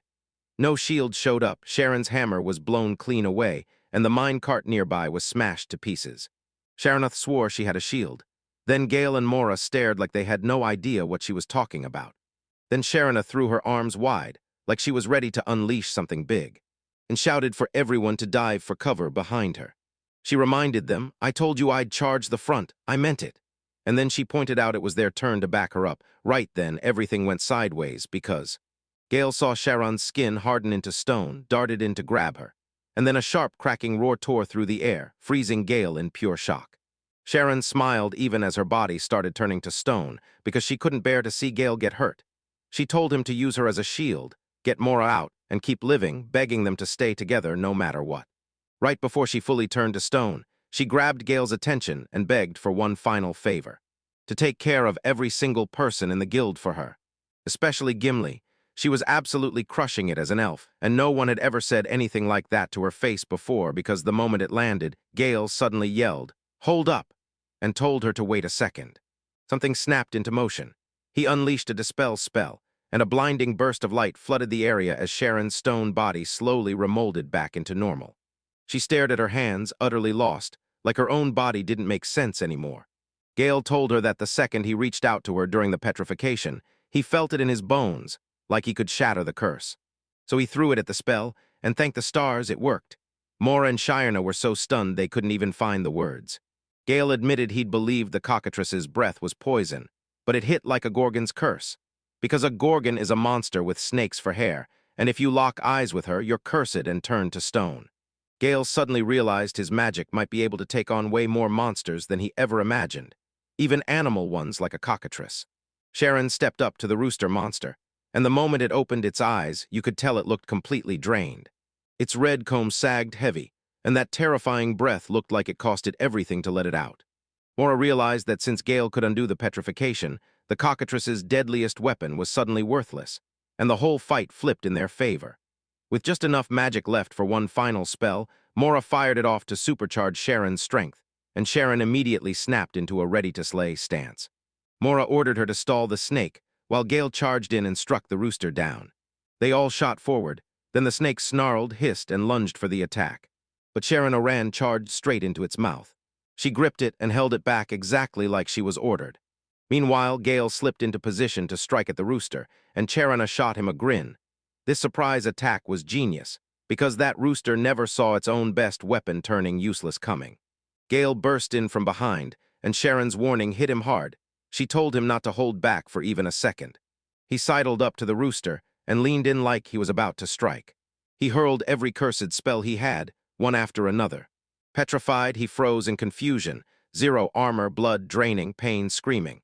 Then he slammed into the bindings and prayed that at least one of them would finally work. He dubbed it a clearance sale of curses, like the worst magic was about to get discounted.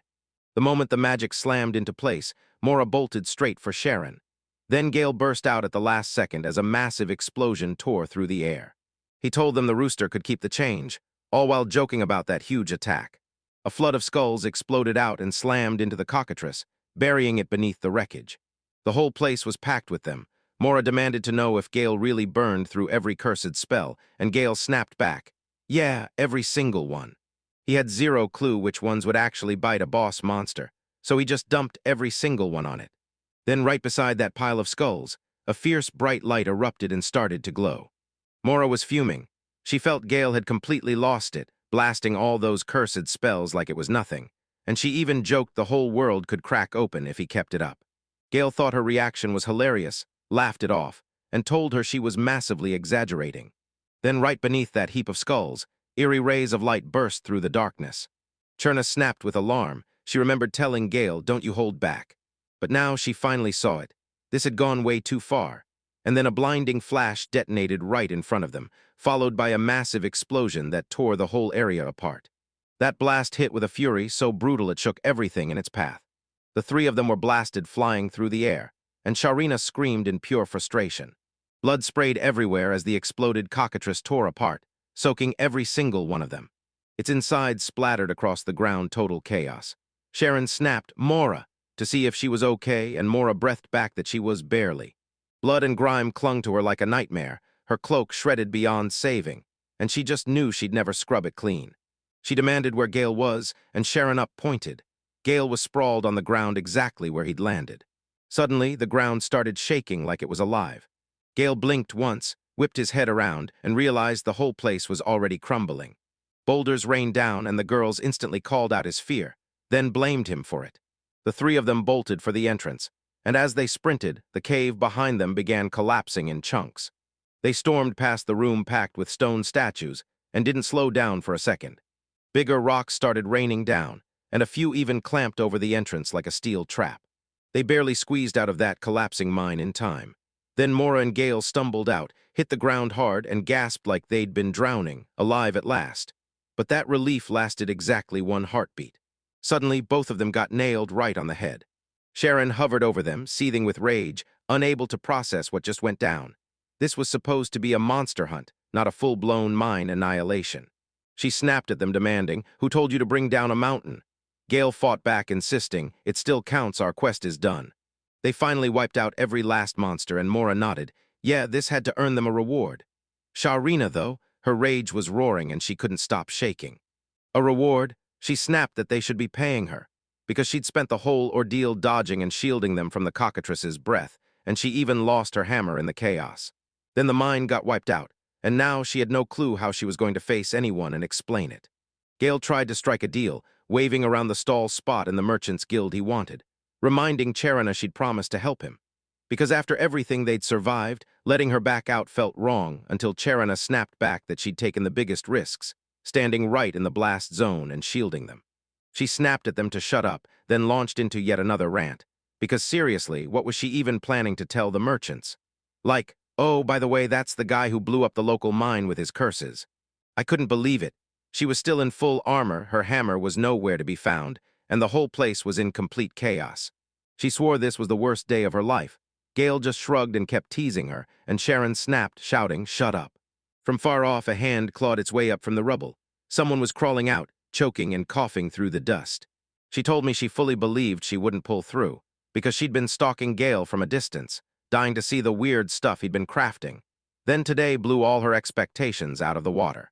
She'd been praying to watch him from the shadows, but when Gale shattered the entire mine, she finally understood. There was no hiding from power like that. Still, she confessed a huge truth. His cursed items weren't random at all. Each one was so brutal and legendary it basically counted as an artifact. Then she finally saw it herself, and everything clicked. That's what Gale really was. Later, they stormed back into the mine, and Gale marched straight up to the statue of that first man they'd spotted the moment they came in.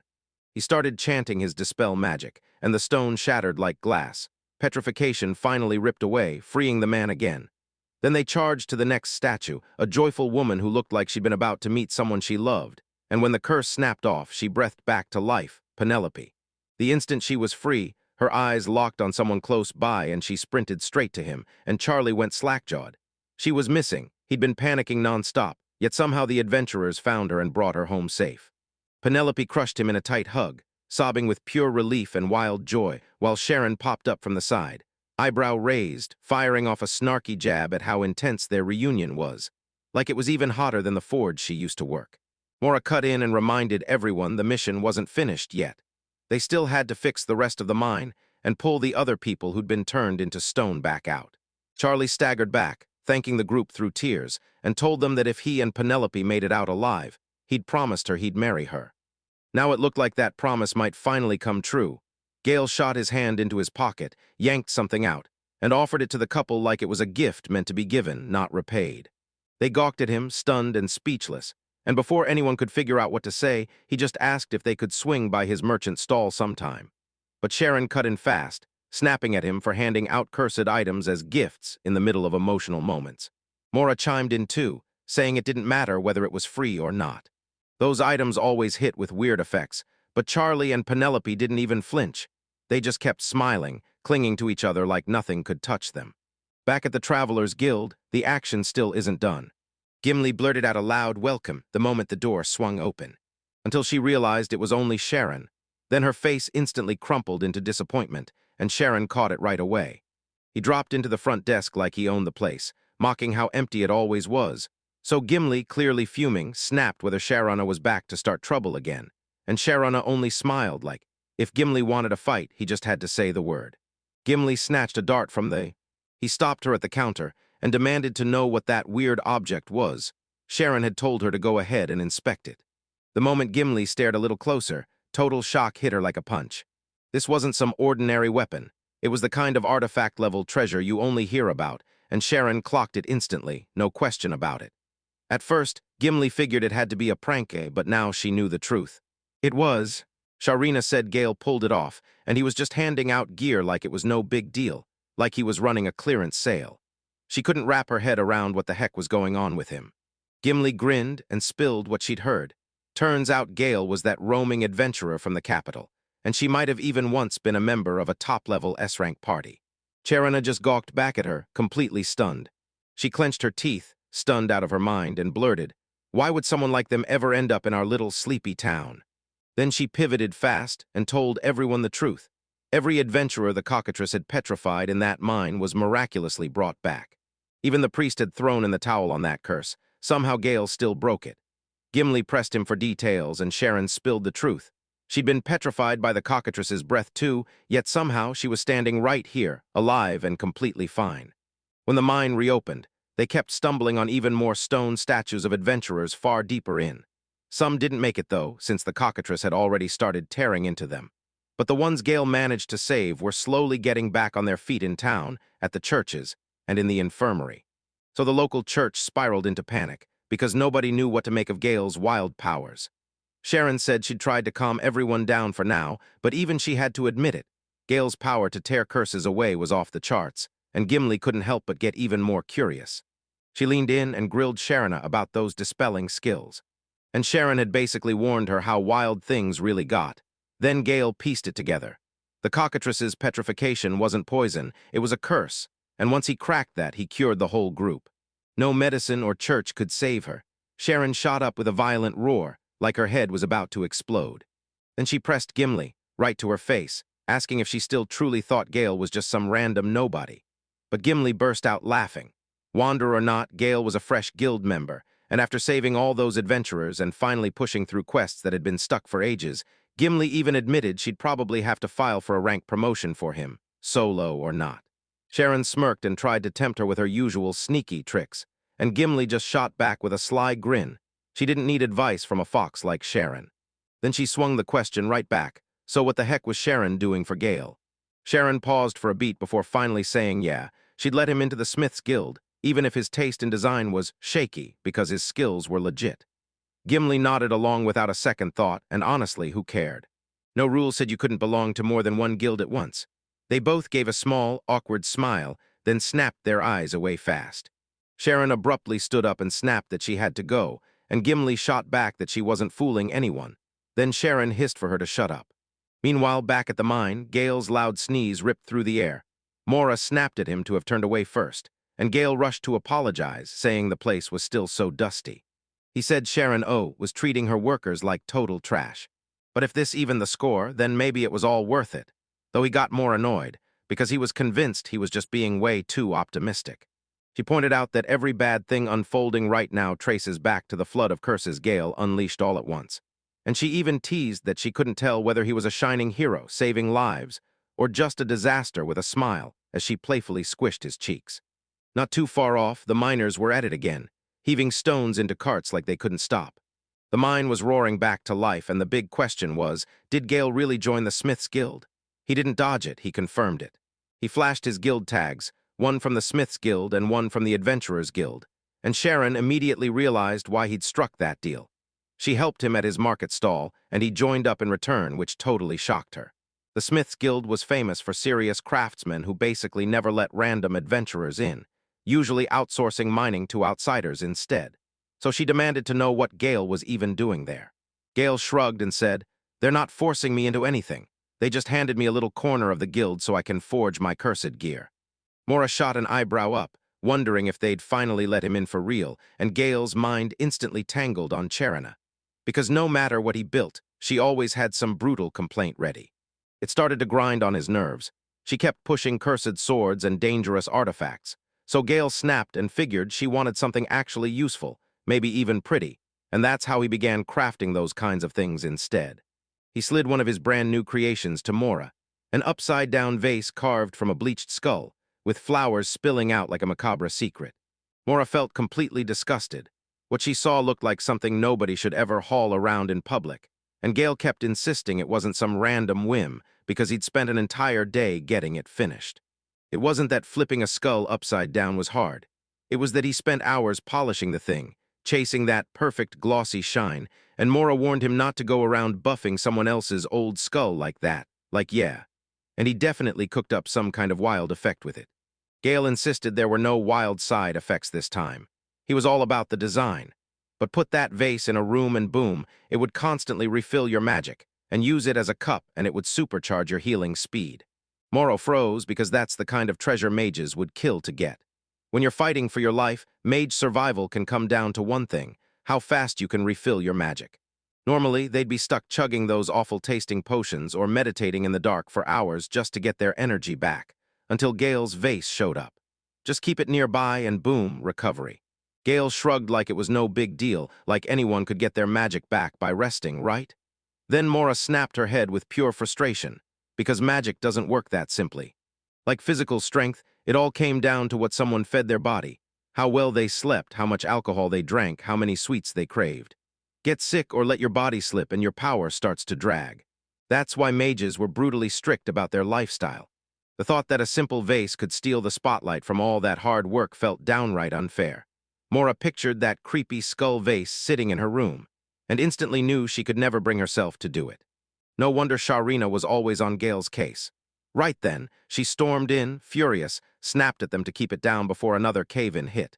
And when she demanded what was going on, Gale admitted Mora flipped out after seeing his newest creation. Sharina stared at the skull vase and snapped, "Try selling that creep in town, and I'll toss you out myself." Gale shot back that she'd told him to go wild with his ideas, but Sharina hissed that she never meant for him to churn out junk like that. She wanted tools people could actually use and benefit from. Then to shut the argument down, she shoved something big into his hands. They finally smashed the cockatrice's head, the real one they'd hunted down and won.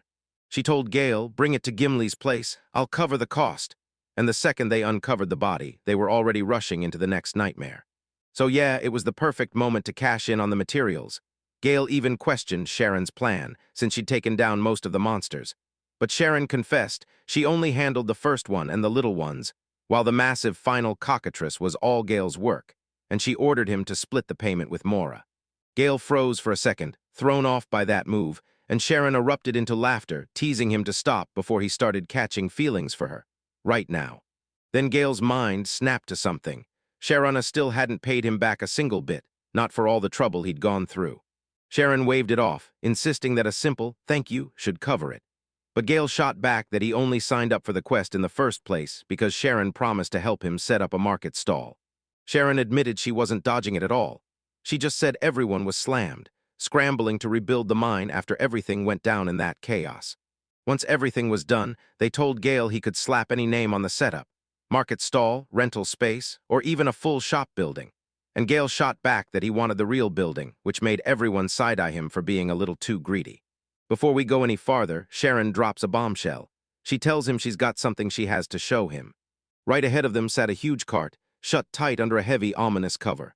When Gale leaned in, he spotted the cockatrice's petrifying breath organ, the exact engine inside the beast that spewed the stone-turning mist. Sharon snapped, "You said it yourself." That breath felt like a straight-up curse, like a Gorgon's deadly stare. And now that he'd reversed the petrification on both the other adventurers and Sharana, he was certain. It wasn't just magic, it was cursed to the core. Sharana declared it was his now. She just knew he'd love a thing like this. And then she pushed him to craft items with it. Gale stalled because he couldn't shake the thought that this organ could fetch a fortune. But Sharana would not back down. He could have it if he listened, because there was one nasty catch. She warned that handing it out for free was a terrible move, and she was about to teach him, the hard way, how supply and demand really works. Far away from farmage, rumors of Gale's wild, kick-you-in-the-bones cursed gear ripped through the world, and even the capital finally couldn't ignore it. Deep under the imperial palace, right in the shadowy vaults beneath the emperor's throne, a voice suddenly blared with pure disbelief at what they'd just uncovered. A young woman dropped to her knees and stared at the ground like it held proof. Yes, it was real. Somewhere out there, someone had forged an artifact, and Prince Virial, standing right in front of her, was boiling with rage. He didn't buy excuses for a second. He grabbed the young woman, Lisnette, by the jaw. He made it crystal clear. He didn't believe a word she said. She was nothing less than the Empire's assassin-in-chief. While he was the crown prince, he grabbed her by the hair and yanked her across the room, shouting insults as he dragged her. After all the promises she'd barked and the confidence she'd shoved onto her team, the whole operation still collapsed, and he snapped that this was the price for trusting her crew of killers. He skidded to a stop in front of the chest. An ancient, cursed treasure box sat waiting. People whispered it was called the *** heart of the devil ***. Inside, something dreadful pulsed.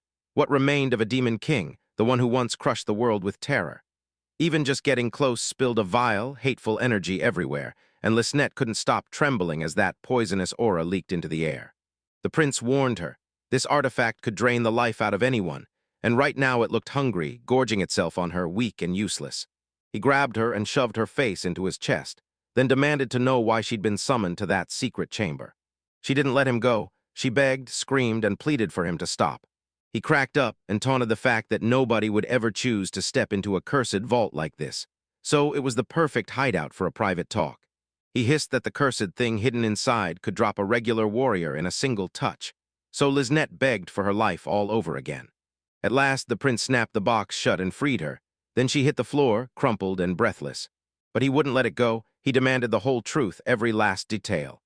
Lisnette spilled what happened. At first, the mission ran clean, the spies laid the groundwork, and the elite assassins moved in. But in the final stage, it all crumbled. Princess Kara was on the move, artifact Lisnette already knew why, and every assassination trick they threw at her just bounced right off like she had armor in her bones, leaving the prince frozen in shock. Was Lisnette seriously claiming that this helpless princess somehow dodged every single blow and lived through it all? He couldn't wrap his head around it. Lisnette was dead sure it was the truth. Kara shrugged off instant death effects like they were nothing, and the artifacts she carried kept stacking more defense on her like a shield wall.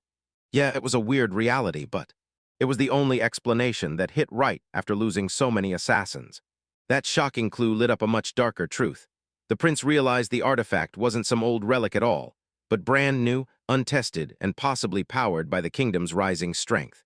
In a world where politics and war grind together, those artifacts aren't just stuff. They're power levers that can flip the balance between nations, and whoever knows where each one is and who's holding the reins holds the real advantage. Somehow this one slipped right past the Empire's intelligence net, and that's a disaster, a huge one. It can't be the only escapee. Lisnette knows it too. There's more out there. Prince cursed under his breath. This kingdom already had him on edge, and now this. To make it even worse, his rival, his own younger half-brother Cardis, was clearly setting his sights on marrying Princess Kara. Virial hated the thought, because if Cardi got his hands on this kind of power, everything would flip, and the first, mightiest prince would get left in the dust. No way was he letting that happen. He spat out a curse at Kara. Where on earth did she dig up those artifacts? Then Lisnette muttered something else. They just stumbled onto a fresh lead. This artifact somehow got into the hands of a kid running a store, and it all started with a plain market stall. In the thick of a loud tavern in the capital, where adventurers always packed in, someone blurted out, mouth hanging open, that Gale was in farmage, like it couldn't be real, and everyone else stared like, no way he'd have the balls to go that far, until one of them hissed to shut up before someone overheard and turned that info into a target. They kept the conversation low and tense, because the rumor they'd heard had been passed in from the coachmen outside the city gates, and someone even dared to whisper that maybe Gale had slipped onto a stagecoach. One of them snapped at the waitress, fuming because the drinks kept taking forever to refill. She slid up to the table, and he barked for more ale, this time straight from the barrel. So the poor waitress snapped into an apology and rushed off, while someone nearby called out that maybe it was time he quit drinking for the night. Another snapped the focus back on the story. Apparently, there was a stagecoach bound for farmage that got slammed by a pack of orcs. They swore Gale had wiped them all out, and the rumor said he had help from someone who actually knew what they were doing, something that felt totally unreal to the one hearing it. If Gale, who's all about rear-line support, can wipe out orcs, then what's even the point of a front line or a back line in the party anymore? But they were told to sit tight and let the story play out to the very end. Gale's tail slammed an ugly, cursed dagger into the orcs to wipe them out, and honestly, that totally sounded like Gale. Still, the man couldn't wrap his head around it. Those guys never struggled like this. No way in hell Gale could pull that off. This had to be someone else.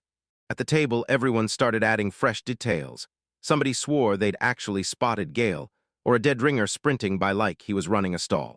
He was hawking creepy cursed trinkets in the outdoor market, slashing the prices so low they made people uneasy. And somehow, the royal guard swooped in and seized every single thing he was selling.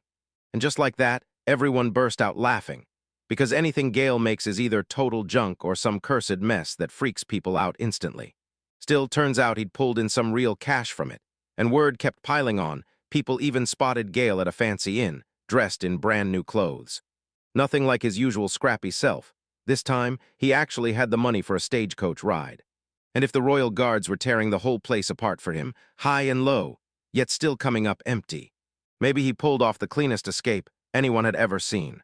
If every wild rumor turned out to be true, it sounded like Gale grabbed his earnings and vanished from the capital. With how stubbornly hopeful he could be, he probably figured, if I try hard enough, I can open a real curse goods shop somewhere. He'd always been obsessed with cooking up weird, creepy stuff, and now his shelves were finally packed so he could kick off his own business, and the whole table immediately jumped on board. Someone else swore it. Gale's lookalike even went as far as filing paperwork with the Merchants Guild to open a market stall. When she demanded answers and flashed the mission contract Princess Kara had handed her, the guild leader finally caved, mumbling about privacy the whole time, and told her the man hadn't been spotted anywhere lately. So yeah, the group pretty much figured Gale had moved on, tried running a stall, soaked up the experience, then packed up and took his cursed item business elsewhere. Even if nobody cared about his strange creations, you could bet Gale would have opened a cursed shop the second he had the money. One of them leaned over, stared at the bottom of his mug, and realized, holy hell, he'd hit empty. He snapped again about how painfully slow everything was, bellowed for his ale like the whole place was to blame, and insisted Princess Kara was footing the bill anyway. Then a huge shadow slammed down beside them. Turns out it was the waitress, hauling 2 massive barrels, one in each hand, right as the man was about to blow up again, gearing up to demand he get to drink as much as he could tonight. He spun around and saw her standing there, and then the waitress whammed 2 barrels onto the table with a brutal thud, dragging out her thanks to Kush like it was pure sarcasm for making him wait. Kush snapped, saying customers deserved better, but she kept it simple. Those were the barrels he'd asked for. Norris then clocked how tough the waitress must be, because even a single barrel was ridiculously heavy. They bolted back to their main discussion, hunting for where Gale could be lurking. Then they missed the truth that the waitress had been eavesdropping on them the whole time. One more server leaned in and quietly told her she'd crushed it, praising her work like it was a secret masterpiece. She wasn't just a waitress, she was Lady Liznette, and she already knew this whole crew was being watched. So yeah, her mission was clear, fish for information. But the irritation still clawed at her. Why did the universe send her to a sad, run-down tavern job in some random corner of the kingdom? Her fellow spies snapped that it was maddening, but then pushed, "Are you sure we're tailing the right crew?" Liznette shot back that, based on their intel, it was almost a lock. These folks were just as nasty and cranky as you'd expect, and it freaked Liznette out that Princess Kara actually hired them. The moment they caught that overheard conversation, it all clicked. They were trading talk about farmage, and the name Gale got dropped right in the mix.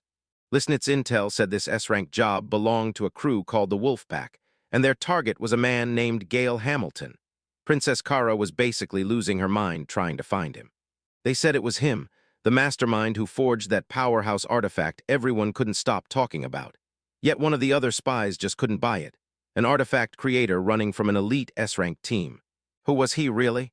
Liznette even admitted she didn't have a clue. She could see it clear as day. He was sharp, way too clever to be an accident, and she also found out Gale used to run with that same S-rank team. But then he vanished completely, like the world wiped him clean. People didn't have real clues, just nasty gossip about how ugly his designs looked, plus random trivia nobody cared about, and Lisnette was sure it was all a smokescreen to bury Gale's true identity as the artifact's creator. To her, he was like a ghost, and she couldn't even tell what he'd been doing before all of this. The moment she realized they'd played her, nausea surged through her, but the intel they'd been snagging on the Wolf Pack team might still matter. Because if they could wring out even the tiniest clue about where Gale was, then every rambling word from that party would be worth hearing.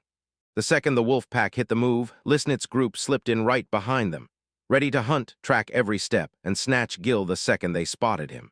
Her team chipped in too, scraping up every last resource they could with their limited budget, while inside Lisnette seethed with rage and cursed Gale Hamilton with everything she had. Meanwhile, deep inside the Smiths Guild, the workshop detonated with the roar of metal smashing against metal. Mora stood there, watching Gale hammer away at his project, while Gale wrestled with the question of whether it was finally time to tell her something huge. He swung around to face her and told her he was genuinely grateful for the help she'd thrown his way during the doghouse mine quest, because that mission wasn't even her problem, yet somehow he'd dragged her into it anyway. He was overflowing with gratitude, and just having her there made him feel fearless. Moore's face flared red with pure embarrassment. In her head, it felt like a sudden emotional fastball. Boom! Gale shot forward, grabbed her hand, and Mora forced a confident smile, reminding him she was one of the capital's top 5 support mages. No one was too far gone for her to help. That was her job right up, until Gale landed his own shop in a better part of town. Gale nodded back, grateful as anything, and admitted it was her help that finally made his dream of running a real store come true. Mora's cheeks flushed even deeper, and she offered with a shy little grin that she could keep cheering him on too. Right then, Gale suddenly let out a wild sneeze. Mora snapped at him, telling him to turn his face away when he sneezed. Gale gulped, apologized, and said he honestly had no clue why his sneezing wouldn't stop, then joked that maybe folks were spreading rumors about him, when Sharona walked into the workshop and declared it was probably mind dust clogging his nose. Gale froze, then lit up with surprise and pure joy to see her. He told her that the workshop she'd lent him turned everything around, and then Sharon shot back asking whether Gale's item was done. Gale just confirmed, "It's finished." He'd built it exactly the way she asked, but he still felt it looked kind of lame. Sharon snapped back, saying if he thought it was lame, then it probably meant everyone else would see it totally differently. Gale just froze, then exploded, shouting, "Wait, what are you even saying?" Sharon couldn't stop herself from wondering how the device worked, so Gale demanded she pass it over right then. She twisted the key, and a weird, chilling sound erupted out of nowhere. That's when Gale finally spilled the truth. This thing blasted a petrifying beam, fueled by an organ ripped from a cockatrice, a magical creature, and Charana snapped into a duck fast, furious that Gale had actually fired it while his sights were still on her. She shot him a warning. This thing was deadly, especially after she'd already been turned to stone once. Gale shrugged it off, saying he could just break the curse again, but the doubt still gnawed at him. Was it even worth using? Sharana, though. She lit up, calling it smart, practical, and exactly the kind of invention that changes everything. Then she dragged him back to basics, supply and demand. They scanned the land, mostly open plains, looming mountains, and thick forests. Sure, there were rocks here and there, but you couldn't just start digging up the whole town. Getting real stone or usable metal was a nightmare. But if someone managed to get the right kind of stone, it'd fetch a fortune, and she even pointed to her own sketch to prove it. And that's when it hit him. This desert had 0 building materials, so Gale couldn't help but wonder what kind of mess they'd really gotten themselves into. Charana pressed on, firing off. "So what would you do if you wanted to build a stone structure in a desert?" Gale fired back, saying you either have to smash sand into bricks, dig the stones out of the ground, or haul everything in from way, way far away. Sharon nodded. Those were the usual choices, but every single one carried a nasty catch. You'd need water and extra materials just to make bricks, and both were scarce, while digging was pure backbreaking misery. Gale got it fast. Lugging heavy stuff across long stretches was just a no-go, Mora said. In a desert, even solid bricks are tough to pull off, and wasting water there is unforgivable. That's when Sharon pointed straight back at the petrification beam. Like, what if they had that power? Gale's eyes snapped open as she understood. If they shoved sand into a mold and blast it with the beam, they'd pop out solid stone bricks in seconds. Just like that, and more too, fast. Sharon basically told Gale, "You've got insane crafting talent, but you've got zero idea how to use it the right way." That comment hit Gale like lightning. He blushed hard. Charana pushed the details out. In farmage, stone was running out fast, and they had two brutal options: dig it up or drag it from the mines. But no matter which way they went, the stone still wouldn't meet the quality they needed. With that tool in hand, the whole problem gets crushed, like it never stood a chance. If it worked, Gale could rake in a fortune from it. Gale still wasn't sure, but Charana hammered it in again. Yeah, he had real talent, but 0 sense. Gale swore he did, even though it sounded like he was just a tease, totally unable to read the mood in the room. Sharon confessed she's usually not into cursed items, but this one hit her as weirdly, unbelievably cool. Gale flashed a shy smile at the compliment, and Sharon's smirk snapped in, mocking him as a pushover just for blushing when she liked one of his cursed tools. Then she told her that the other cockatrice was the source of those materials, and asked if Gale could build another one of those devices for real this time, with no extra tricks at all. She made it clear that cockatrice chicks wouldn't work for parts. Gale nodded, because he'd already tried that exact method before. But the young creatures' organs weren't ready yet.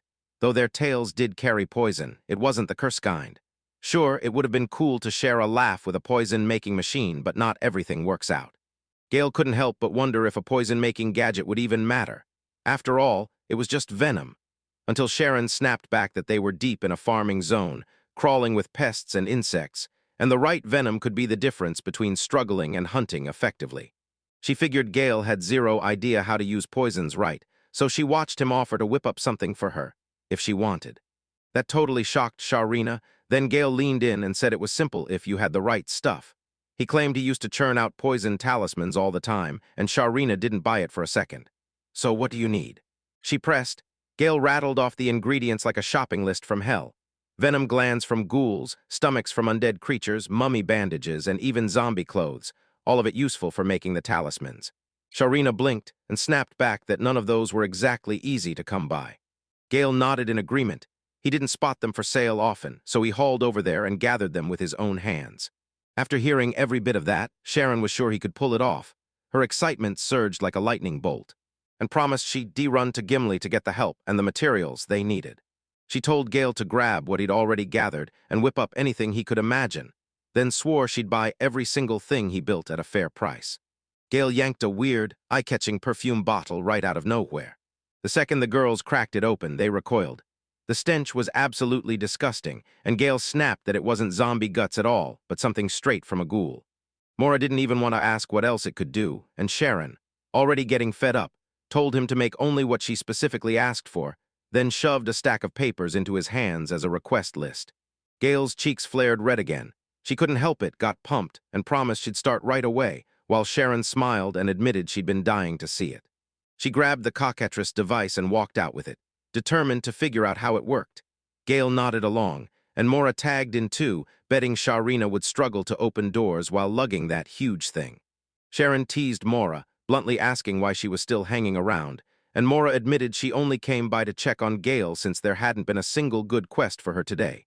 Then Sharon burst out laughing, saying it was all just a joke. He also told everyone that Gale and Mora had been teaming up to knock out quests, and that Gimli was thrilled to finally watch those old cases get cleared for good. If Gale and Mora were finally starting to feel at home here, then Sharon knew she couldn't ask for anything more. Boisterous laughter erupted inside the carriage as Kush and his crew threw a full-on celebration. He joked that royalty never plays around. Those nobles racked up a massive shop bill, and somehow nobody batted an eye. Then Kush lit up with pride, showing off the sword he'd just bought. A gorgeous mithril blade worth a whopping 500 gold coins. Melissa grabbed a weapon carved from wyvern bone, and Norris practically burst with excitement over his brand-new magic book and staff. Now he could fire spells in a blink and unleash powerful magic with total ease.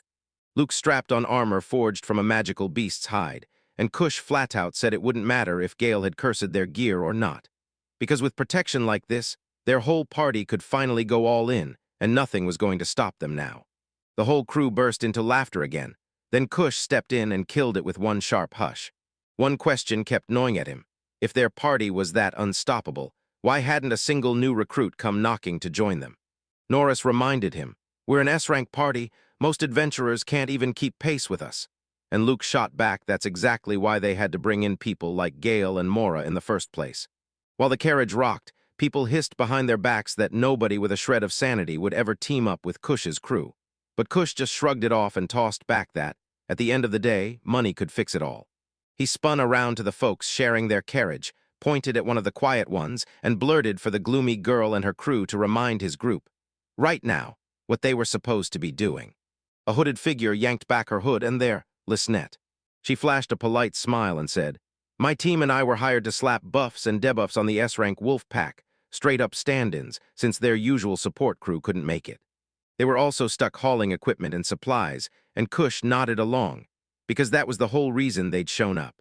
He teased that it was pure luck their party was generous enough to bankroll Lisnette's group of nobodies, since they clearly had no money, and Lisnette let out a fake laugh, while rage burned hot under her skin. She swore to herself she'd have her revenge, but one of her subordinates leaned in and reminded her to stay patient. They weren't chasing payback first. They were hunting the artifact maker. Lisnette admitted that being this close gave them the perfect chance to watch everything. Then another teammate let out a sad sigh, saying Kush was right about one thing. They really were struggling. Lisnette burned in silence, already plotting how to wipe Kush and his crew off the map. Meanwhile, Melissa went, "Okay, time to feast and drink till we hit farmage," while Kush snapped Lisnette over again and ordered her to bring a bag. Inside the carriage, they spread out all the fancy food and wine like it was a royal banquet, and Kush flashed a grin. Princess Kara was paying for every bite. Could they even believe their luck? One of the others muttered that Kush didn't have to rub it in. Yeah, they already knew. And the ride itself was gorgeous too, rolling through the kingdom's central farming heartland. Lisnette stayed icy calm, then asked them to confirm they'd officially accepted an escort mission for this caravan headed for farmage, because she warned that if they drank too much, it could mess with their duties.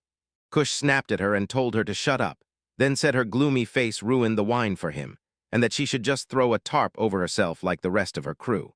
Kush's crew burst into laughter at the insult, while Lisnette kept her voice low and rapid-fire whispered everything her team still needed. Rooms, intel, even a way to keep talking to the Empire, plus a mountain of fresh costs piling up fast. One of her companions snapped that Kush's side wasn't handing over a thing, not even a single coin, and at least the tavern they'd hit earlier had thrown them a few free meals.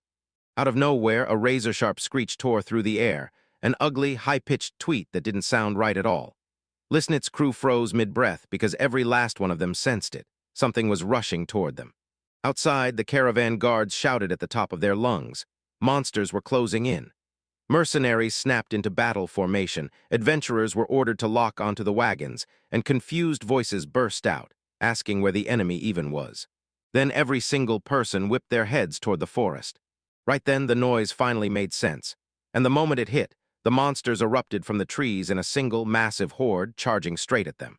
The mercenaries yelled at the top of their lungs, begging everyone to stay calm, because after that brutal orc attack, the caravan had hauled in extra guards.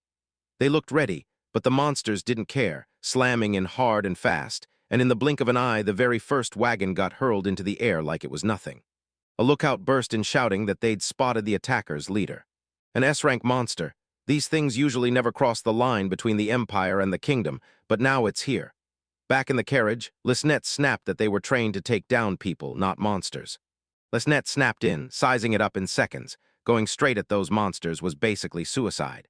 Killer wolves, hulking grand boars, and raging red grizzlies surged in the same horde, and every one of them was a beast with a B-rank strength, or worse. Running might be their only shot. She whipped her gaze over her shoulder and saw Kush's crew still grinning, laughing, and joking like nothing was wrong. Tom sprinted out of there because they had to either break free or move right now. But the mission was too critical, and worst of all, Kush's crew was their only real lead. Lisnette snapped with frustration, muttered a curse, then barked at her crew, "If it turns ugly, we retreat. If not, we fight those monsters with everything we've got." They all nodded, locked in. But one question wouldn't let her breathe. Didn't the Empire send out a monster hunt already? So why were these beasts still running free? One of her teammates told her the Kingdom 2 quest had already been posted. Only the supposed S-rank crew who grabbed it ditched the mission the moment they accepted it, and Lisnette's fury exploded. What kind of reckless S-rank adventurers would pull that kind of stunt? Then it finally clicked in her head, an idiotic S-rank party. Lisnette slowly turned back to Kush's group, and the pieces fell into place like doom. "No way, right?" her subordinate whispered, asking what they should do about Kush's team. Lisnette grinned as a plan locked in. If they were truly S-rank, then they could smash a behemoth. Like it or not, they were stuck on the same team now. She'd shove them into every fight, liked or not, just to protect her crew. A brutal shout ripped through the caravan, someone screaming about a behemoth, and Luke from Cush's crew finally clocked that something was terribly wrong. He spun around. Liznette and her whole team were already gone. Liznette's voice rang out like she was performing, and Cush snapped at her in pure anger, thinking she was only whining. Yet Liznette kept right on acting. Luke yelled that the commotion outside was getting louder, and Norris snapped to attention, because the wagon had stopped moving. They leaned out, and their stomachs dropped when they saw the driver was gone. Then, right in front of the carriage, a gigantic mouth yawned open like a nightmare coming alive. Norris and Luke snapped into stillness, terror washing over them in full shock. As Liznette replayed the words she'd overheard earlier, everything clicked. Wasn't that the orc attack on Cush's party? Now it made perfect sense. This massive behemoth had likely shoved those orcs out of their own territory, and cornered and furious, they'd burst near the highway and smash the wagon. And it proved just how brutal this behemoth was, strong enough to wreck everything for miles and miles. The ground buckled as that gigantic monster tore the sky open with a bone-rattling roar. Inside the wagon, everything was trapped and waiting to explode. Cush gasped as the whole carriage lurched and spun, tossing everything around like a wild ride. Inside, everyone toppled and smashed into each other, while outside Liznette and her team launched off the wagon with slick, practiced precision, landing hard on their feet. Cush's crew crashed to the ground in a messy pile, and Liznette spun around, snapping at them. Because if they were truly an S-ranked team, they'd at least know how to dodge a knockdown like that. Then the behemoth let out a guttural growl, deep, terrifying, and threw its mouth wide as it roared again. The roar was so loud it felt like it ripped right through the air. Liznette shook like a leaf, and it wasn't just noise, it was a full-on battering ram that made the world feel like it might split.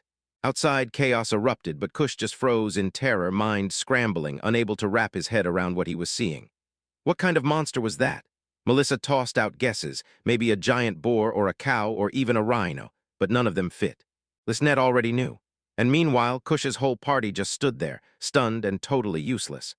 Norris, staring at the thing like it was unreal, muttered that it was unfair for something that huge and muscular to also be that fast. Luke was shivering too, and Liznette already knew, no doubt about it, that this monster was a behemoth and not some random threat. It was the exact target their mission had been chasing, the one they'd been gearing up for. When that truth finally clicked, Cush's party was rocked, stunned, shaken, and completely lost. Luke looked like he didn't even want to question how his net pulled that off, but once he saw it, he realized he was staring at a full-on behemoth. Norris tried to keep his cool, then let out a shaky laugh. Yeah, it's bigger than we expected. Like that somehow explained it, since they were S-rank adventurers, right? There's no way this thing is real. There's no way it's actually about to threaten him, right? The crowd near them started murmuring and pointing at Cush's crew. Turns out it was the legendary Wolfpack, the infamous S-rank team, and their arrival lit up the caravan with hope. Cheers erupted, smiles spread across the party like they owned the spotlight. Even one of Liznette's people looked genuinely impressed, while someone else immediately hissed for everyone to stock up on support gear. Then, without warning, a giant behemoth slammed forward, and Cush's crew roared out their move like they owned the battlefield, swearing they were about to unleash the combined power of the strongest squad in the whole capital. Liznette's heart hammered in her chest. At last, she was about to witness the true punch of an S-rank party. But nope, turns out fate had other plans. With one brutal lash of its tail, the behemoth casually wiped out the whole wolf pack, and they went flying like ragdolls. Every single watcher, mercenaries included, plus Liznette's team and Liznette herself froze in stunned silence, because she couldn't wrap her head around what she just saw was that really all the power an S-rank team was supposed to have. Now the behemoth fixed its gaze on them, and terror detonated across the battlefield. People sprinted straight for the forest, praying they could outrun the monster's fury. Liznette snapped out a curse. No way were they getting dragged down there, and her subordinate quickly steadied her. They still had escape routes and attack plans ready to go. But Liznette stalled. Could they really vanish right now, even if it meant trashing the mission? The prince flashed in her mind, and the idea of backing down sickened her. She refused to be turned into someone's punchline. She clutched her dagger like it was life itself, because this wasn't some random crew. These were the Empire's finest, the deadliest assassins it ever sent. She barked the order, draw the weapons. Even with the hate clawing at her, the fight was happening. They'd stand between Cush's useless crew and disaster, finish the job, and above all, stay hidden, no one ever finding out who they really were, and her team nodded along without a single doubt. A monster's rampage crashed toward her, but she juked out of the way like it was nothing. Then she snapped, "I've got this behemoth alone," and ordered her team to get everything ready for her setup. Her subordinate squeezed out a shaky wish for luck, praying they'd all make it out alive. Then the behemoth roared again, shaking the air. Lisnette used the forest as cover and sprang into action. She darted forward without a sound, launching herself over the beast and hunting for the one spot it couldn't protect. Then she slammed into that blind gap. But that behemoth surged forward, snaking around her in a blur, and the horror hit her all at once. This thing didn't hunt like a human. It didn't lean on delicate sight or any predictable pattern. It was leagues ahead, and with it being an S-rank monster, sneak attacks were basically pointless. She made up her mind, straight in, no hesitation, because a direct hit was her only shot. She tightened her grip on her wyvern bone dagger, slick with poison that hits like a lightning strike. If she landed a clean blow, it'd drop even something this brutal instantly. She lunged in and drove a kick into the behemoth, but its tail snapped out and blasted her backward. Still, she clocked it, a tiny opening. She lunged straight for the monster's throat, slotted herself perfectly, and swung with everything. Then her dagger bit the air, failing to pierce its hide. Lisnette snapped back, brain blazing, and went for the only weak spot. Her blade tore into the monster's eye, and it paid. She de-landed the poison strike, so now the poison would spread, numb it, and drag it down, and she couldn't wait to hear it scream. But instead, that behemoth shot back with something totally unexpected. Then it exhaled a weird, unsettling breath straight at her. She swore it was a poison mist. Then something dropped out of it, and the truth hit hard. This thing shrugged off poison like it was nothing. So the dagger's hidden power still wasn't enough. There was no second chance left. She had to unleash her last resort, the heart of the devil, a gift from Prince Virial himself. She clung to his words. When the moment hit, take it, let it sink into your blood, forge your strength, make your body the vessel it wants. And now there was no escape.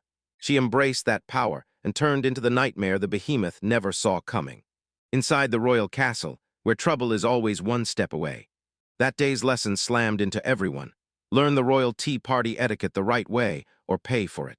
Duchess Melinda, the instructor, kicked off the lesson by turning to the princess and laying out why today's subject mattered. Then she leaned in and asked, "Are you ready?" Melinda then snapped, "When you sit at that table, keep your chin perfectly level." She wouldn't tip her face up, like she was looking down on him, and she wouldn't let it droop either, like she was shrinking. So she kept her chin level with the floor dead-on equal from the start. As the lesson dragged on, Melinda leaned in and dropped the next decorum rule. When the princess sat, she had to cross her legs at the ankles, left over right for friendship, right over left for hostility, even if nobody could actually see the legs under the table. Later, Melinda slammed a cup onto the table as her example, then showed exactly what to do the moment the tea hit the table. The lesson drilled one thing, how to sweeten the tea. Melinda made it crystal clear that it was just 1 or 3 sugar cubes and nothing more. Even numbers made it crystal clear. They were begging to end the conversation and split. The lessons rolled right into tea-time manners. When you lift the cup, you extend your pinky, like a refined lady, while keeping it loose, not locked stiff, or everyone will call you uncultured. As Melinda kept talking, she spotted the princess's head drooping and snapped her attention to it. Pointing at the tiara, she hissed that it was slipping, and she made it crystal clear. It had to stay on the perfect angle no matter what. No matter where she's from, a princess has to carry herself flawlessly, because her behavior doesn't just speak for her, it shapes the fate of the whole kingdom. Prince Cardi's name dropped, and suddenly everyone's talking about the princess's fiancé. Made her go still. She was dragged into an engagement with the second prince, someone she'd never even met, and the cruelty of the crown prince, another total stranger, just crushed her. Every word, every demand weighed on her like a mountain. Melinda then leaned in and explained how the princess's every move could make or break the kingdom's peace. As one of the chosen, the princess carried a crushing responsibility, and she had to think hard before she ever opened her mouth in front of everyone. The princess stared into the distance and decided she'd rather live by her own rules than let anyone else pick her fate. Though she knew exactly how much luck and privilege she'd been handed, she couldn't shake the crushing weight of everyone's expectations pressing down on her. It felt to her like the day she was born, a curse snapped into place. She snapped her eyes to the birds outside the window and wondered if Gale the curse crafter could really be behind it. Might be able to lift the weight crushing her chest. Right then, her butler stepped in and addressed her. He leaned in, reminding her that if they kept the peace with the empire, the kingdom wouldn't tumble into bloodshed. And he urged her to actually take an interest in them, insisting that even a little knowledge could mean everything. She blurted out her thoughts on how curious she was, then spun right toward Vivian. She pressed the rumor about the Empire hard. Did the devil's heart? They supposedly had really come from the body of a real demon king. Vivian heard it and just sighed, resigning herself to the princess always zeroing in on the wildest details. The princess refused to believe Vivian understood her true intent, and even as royalty she couldn't shake the doubt that something as brutally dangerous as a demon king could actually exist.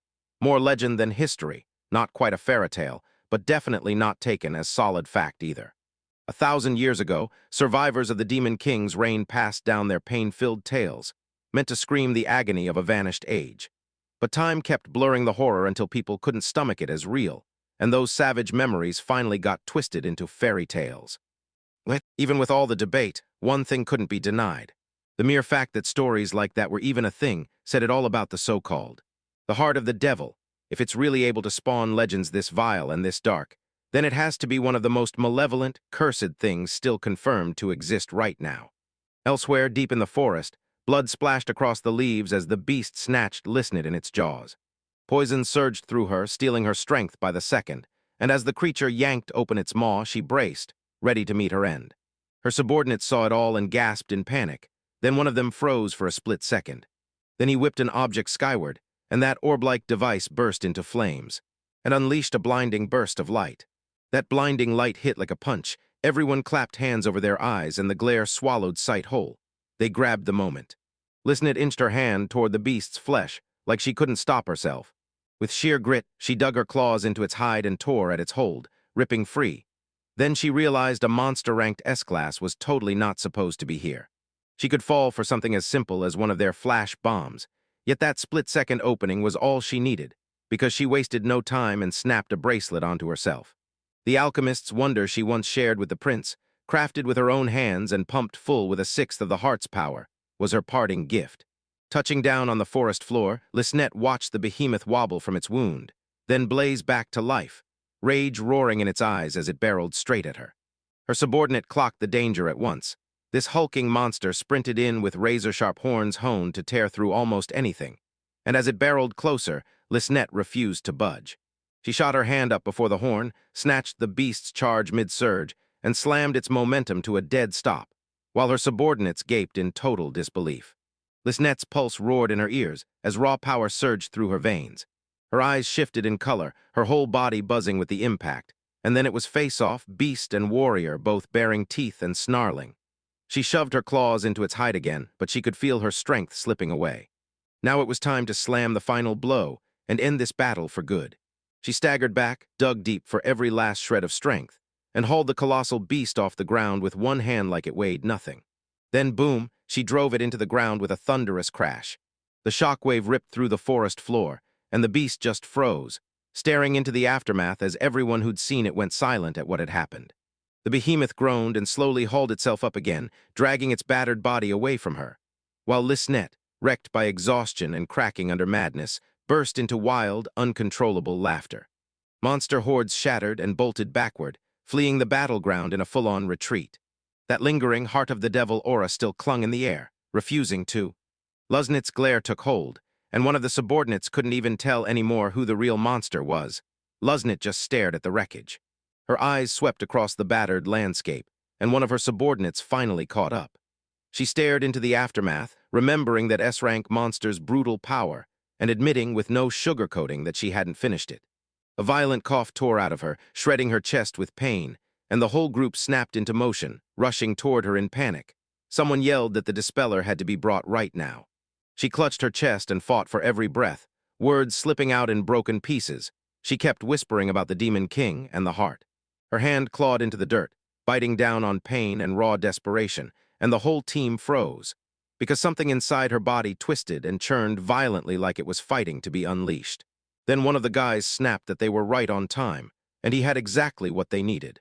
He reminded everyone how brutally expensive that thing was to get, and let out a cautious hope it would actually do what it promised. Then he popped open a special case and uncovered a church-approved dispelling ritual, raising his voice as he started to chant and call on the god of Rouge. The moment the words left his mouth, a blazing ring of light swallowed the group, and it only got brighter. Listenet choked once more, and the cursed bracelet ripped out of her grip to fly free, popping open a tiny devil-like creature. screeching as it thrashed and writhed on the ground.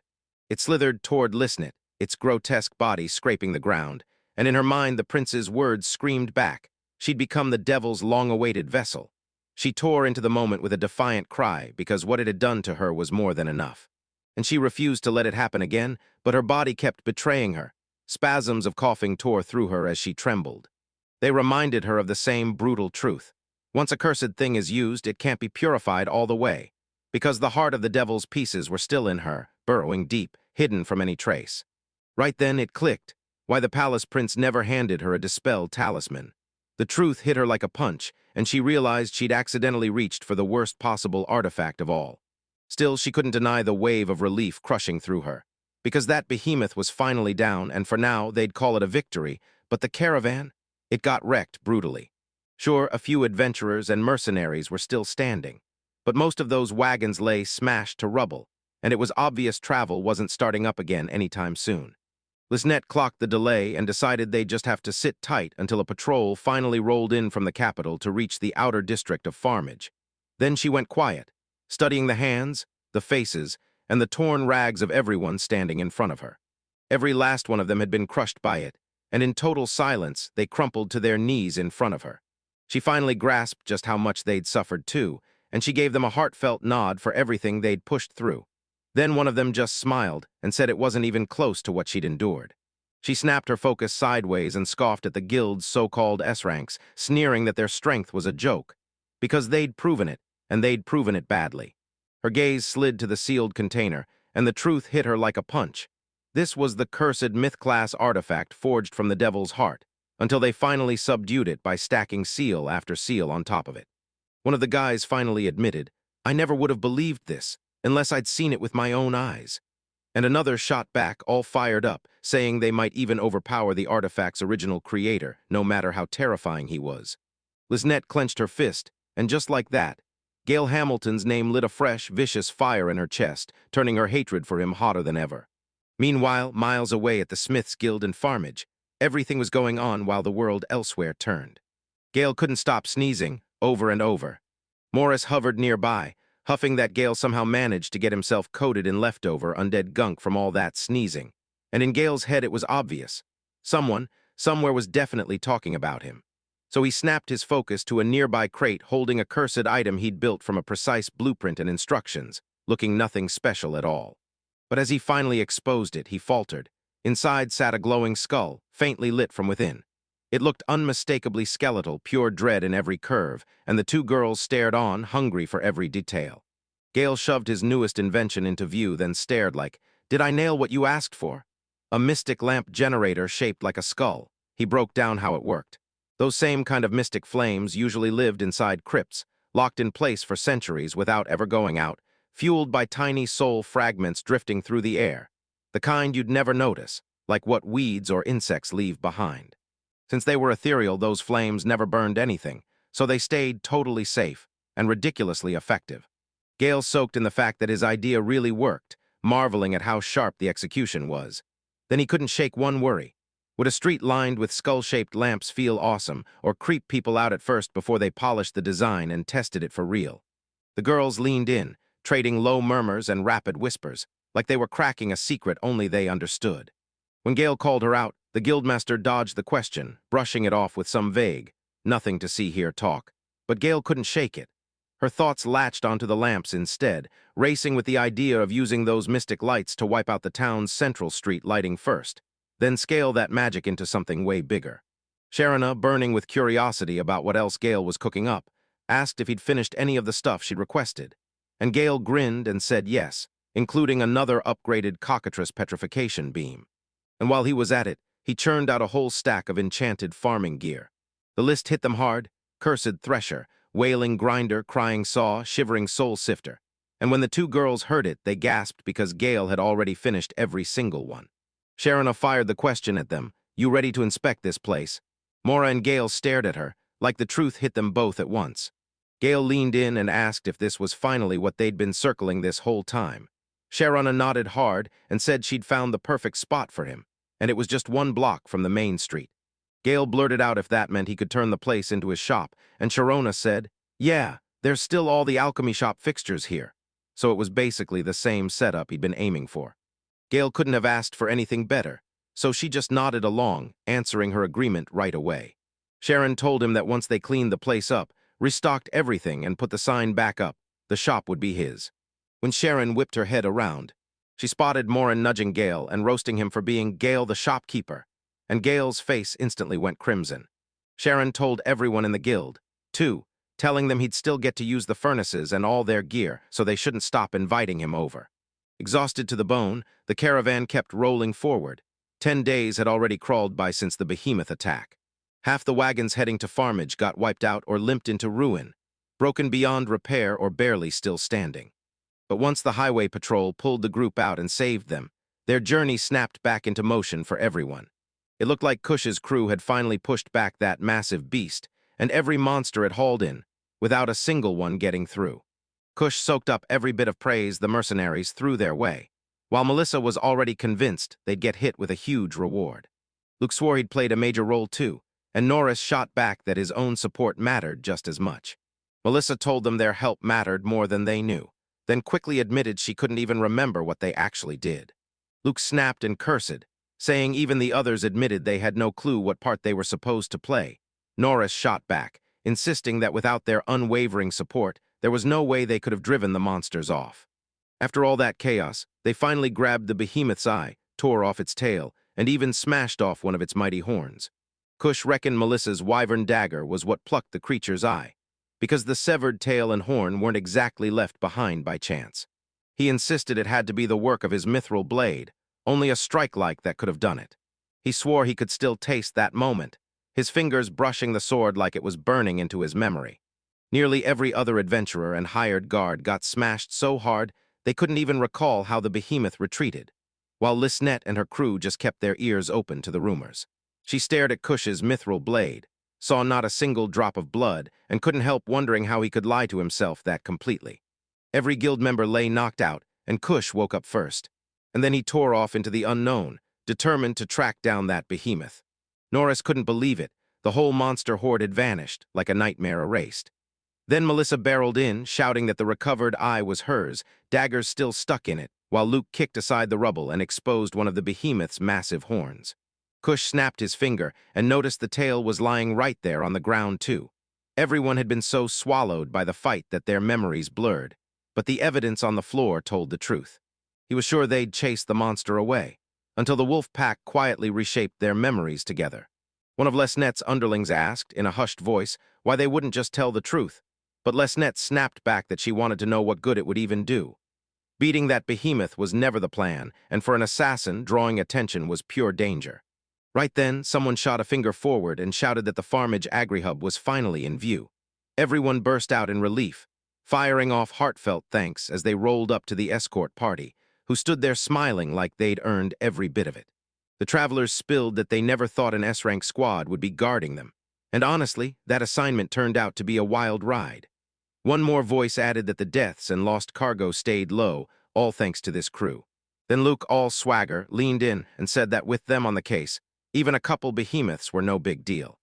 From a distance, Lisnet's crew watched, simmering with irritation, and one of them scoffed at the irony. The real heroes of the day sat there, silent and ignored, while loud, useless frauds hogged the praise.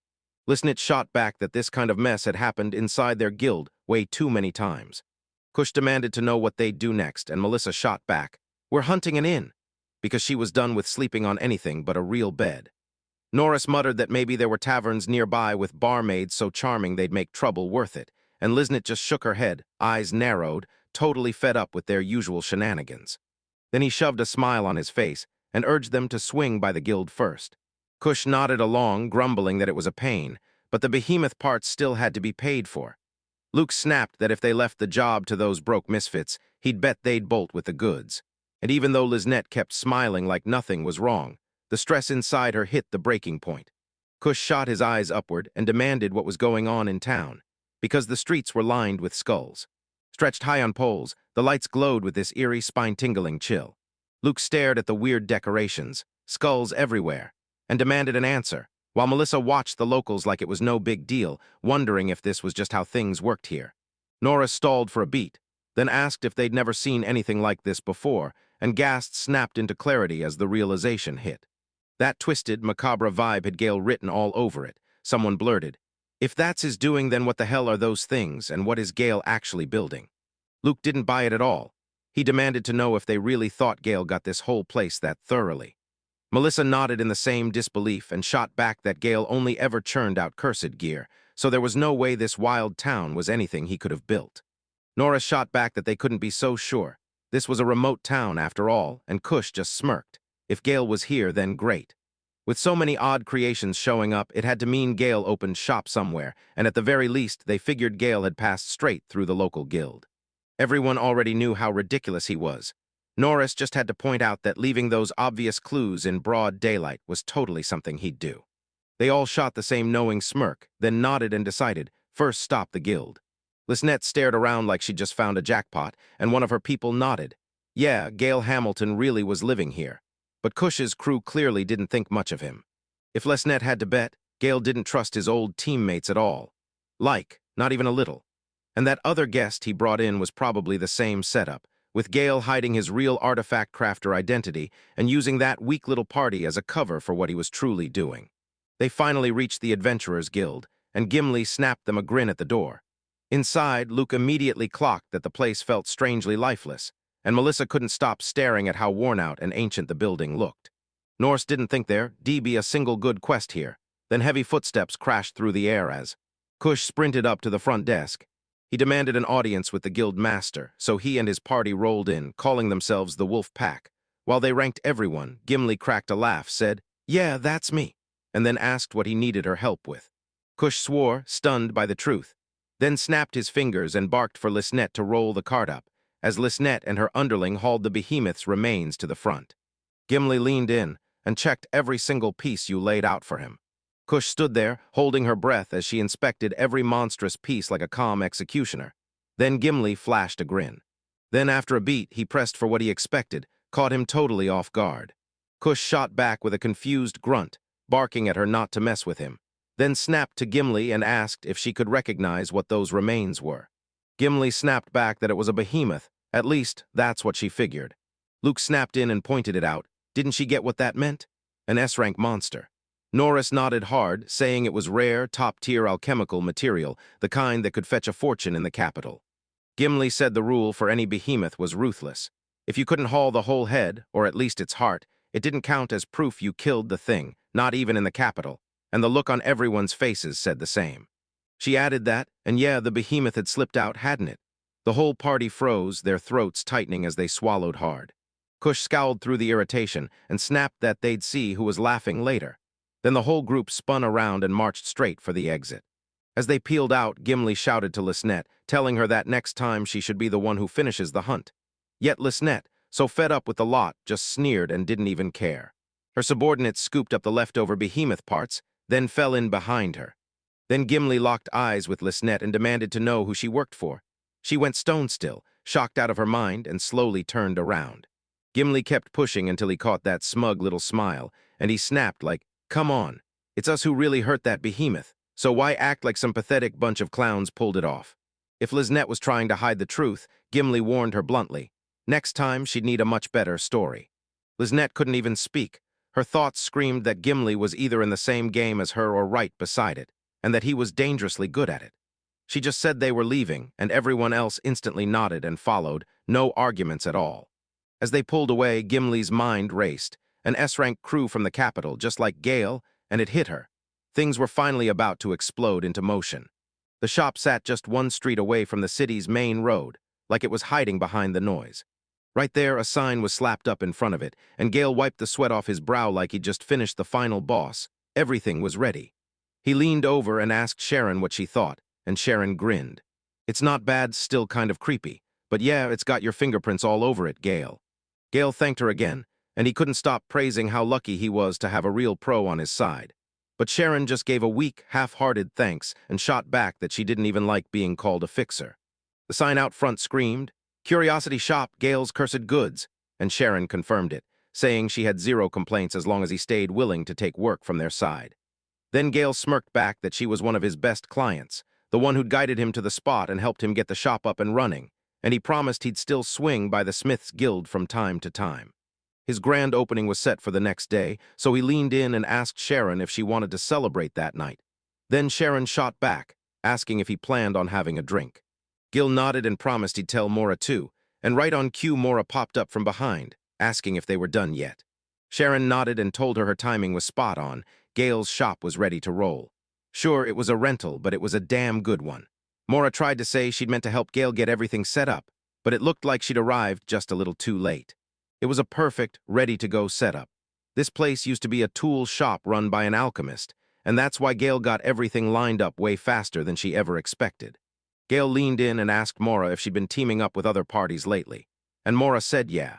Then Gimli chimed in, saying Gail had been slipping out for solo quests in nothing but crypts, abandoned churches, and places just like that, right? Gail admitted he'd been digging up cursed materials, and nobody would team up with him for that kind of job. So he just kept it going, sharing a. He said it made perfect sense, because hardly anyone was out there putting up ads for curse crafters. Gail admitted this mess was hard to handle, and yeah, he was grateful to have his shop, but he still saw himself as an adventurer at heart. He never meant to clock in as a full-time shopkeeper. He planned to keep chasing adventures on the side. Eventually, he started dreaming about finding someone to man the store while he was out in the field. He had to sink time into crafting gear, hauling in fresh materials, and scouring crypts and ruins for more. But right then, he didn't have the capital to hire help, so his eyes snapped wide open in shock. She could catch the play sometimes, and maybe the two of them could finally team up again. Then Gale snapped his head toward her. Mora told them, sure, we're both rear guard, but that setup has carried us through our last quests just fine. With cheeks burning, she admitted that being by his side made her feel like nothing could ever stop her. Gale glanced away and made space, refusing to face her feelings, and Mora shut her eyes, bracing for an answer. Gale barely even looked up. His mind was locked on an artifact nearby, and he muttered that something had to be fixed fast. The mummy-wrapped relic on the shelf was coming apart, its wrappings loosening inch by inch, and Gale sprinted over to it, calling out the problem as he went. He hadn't even caught Mora's words, and when it hit her, Mora flushed as she realized she'd just lost to a mummy for Gale's attention. Sharana watched the whole thing unfold and smirked like it was the funniest show in town. Once they were finally out in the open, Mora leaned in and promised they'd meet again after sunset, and Sharon nodded along, then added, I'm bringing something for Gale too. She asked Gale what he wanted, and Gale just laughed it off. No requests, bring whatever you want, and I'll whip up something to go with the drinks. As they headed off, Mora leaned in and murmured to Sharana that the curiosity part of the shop's name was Gale's brainchild. Sharana nodded, saying if they'd just called it a cursed goods shop, they would have scared off half the people. No one would stroll in unless they already knew exactly what to hunt for. Gale heard their laughter drifting from afar, then snapped his head back toward his shop. At his shop, he flashed a faint smile, grinning like the luck was real while his friend stood right beside him. And a place to belong, like someone wrapped the whole world in comfort. Then the bell on the door chimed, a sweet, crystal sound that rang out like it was bigger than the room. It was an undead bell, an enchanted charm the crypt watchman once used to calm and lead the spirits of lost kids, and its eerie tone could carry for miles, hanging right behind that door. There wasn't some giant warehouse of stuff, just shelves packed with rare artifacts and strange curios you'd never find anywhere else. That night, the bell blasted through the air again while Gale was in the back, cooking up whatever he was about to unleash. He strode to the front of the shop, flashed a greeting, and apologized, saying the store wasn't open yet. Yet somehow he still got completely blindsided. To see Kush standing there, right in front of him. Kush greeted him with biting sarcasm, then snarled a brutal curse straight at his name. Gale went rigid and couldn't believe Kush was standing there. Because Kush kept talking, saying that after all the chaos Gale caused them, he'd tracked him down, and now Gale was somehow stuck running a bright, cheerful, cursed shop out in the countryside. A thunderous boom hit, the door flew open as someone kicked it in, and another voice shouted, Gale. And the rest of the crew shot inside right behind him. Gale froze, staring like his brain short-circuited, and then he finally snapped to it. Someone was standing behind the party. It was Lisnette. He demanded to know what they were doing showing up out of nowhere, especially before the shop even officially opened. And Norris shot a look at Lisnette, asking if she and her crew could keep watch outside so they wouldn't be bothered by a single interruption. Gil blinked in confusion. Was Lisnette. So why did they drag this massive crew with them? And what's Lisnette's party supposed to do now? Lisnette and her crew slid over toward the entrance, eyes peeled and alert. Norris said this setup would make everything easier to control, and Gale nodded like he finally understood what Norris was getting at. Gale shot them a furious glare, reminding them they were the ones who kicked him out and even ordered him to start a cursed good shop. So why were they standing there now? His voice shook, rage roared in his chest, and even just seeing them made his legs feel like they were giving out. Kush cut right to the chase. He told them they needed Gale to scrub the curses off them right now. Gale just stared, completely baffled. He demanded clarification. Then outside, one of Lisnet's lackeys leaned in and asked if they were really just going to stand there as guards. Lisnet shot back. What do you mean? The subordinate shot back. Wait, it was Gale Hamilton, right? Why let that bunch deal with him? And then leaned in, ready to go straight to him instead. But Lisnet snapped back. If that really was Gale Hamilton, the master artifact crafter, then this was the perfect chance to watch his skill up close, firsthand, and her subordinate bought the argument. Still, Lisnet couldn't shake the thought. Was this really Gale Hamilton? He looked painfully ordinary, like any nobody off the street.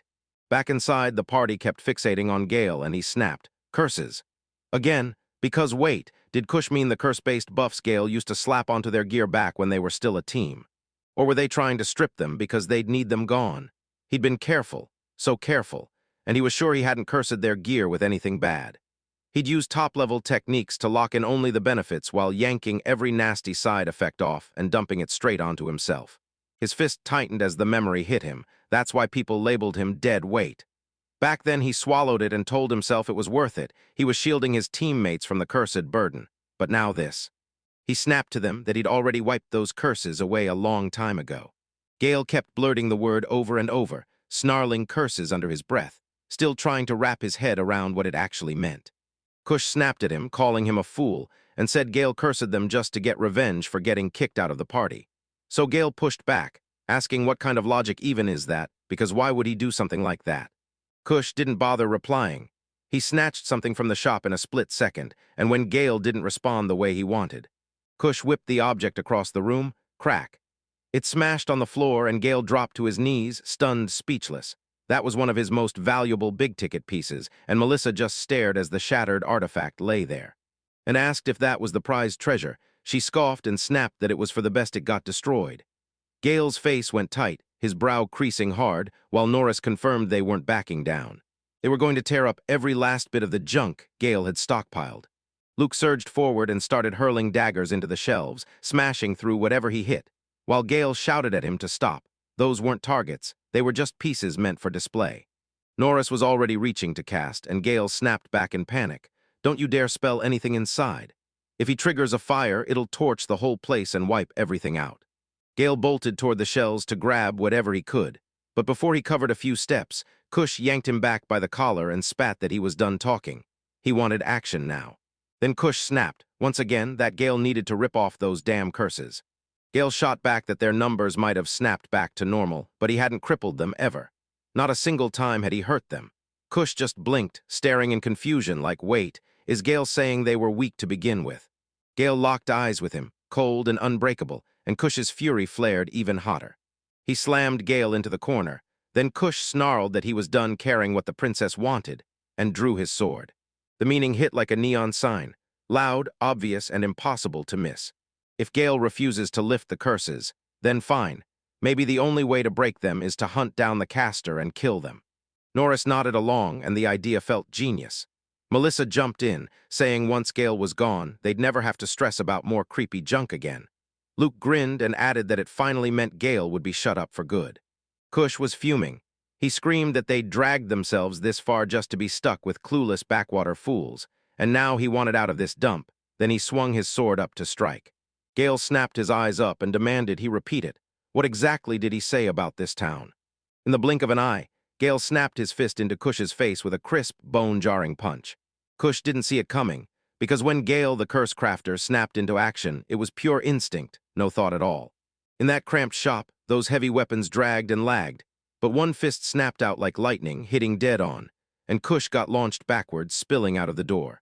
Gale towered up and yelled after him, warning Kush that if he kept smashing the shop Sharana helped him get, Gale would finally shut it down for good. Honestly, this is the perfect moment. Gale has taken every insult they hurled his way, but now they're going after Farmich, the city that gave him a second chance, and that's where they crossed the line. Gale snapped that they'd settle this outside, right now once and for all. and rage surged through him so hard that his strike hit like iron.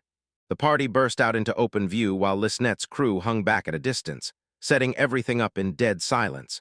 Because the moment Gale finally tangled with his old party, they'd get to see what he's truly capable of. And after they watched, they'd either snatch him or end him. Either way, their plan still hit the mark, because the Wolfpack party were S-rank adventurers, no questions asked.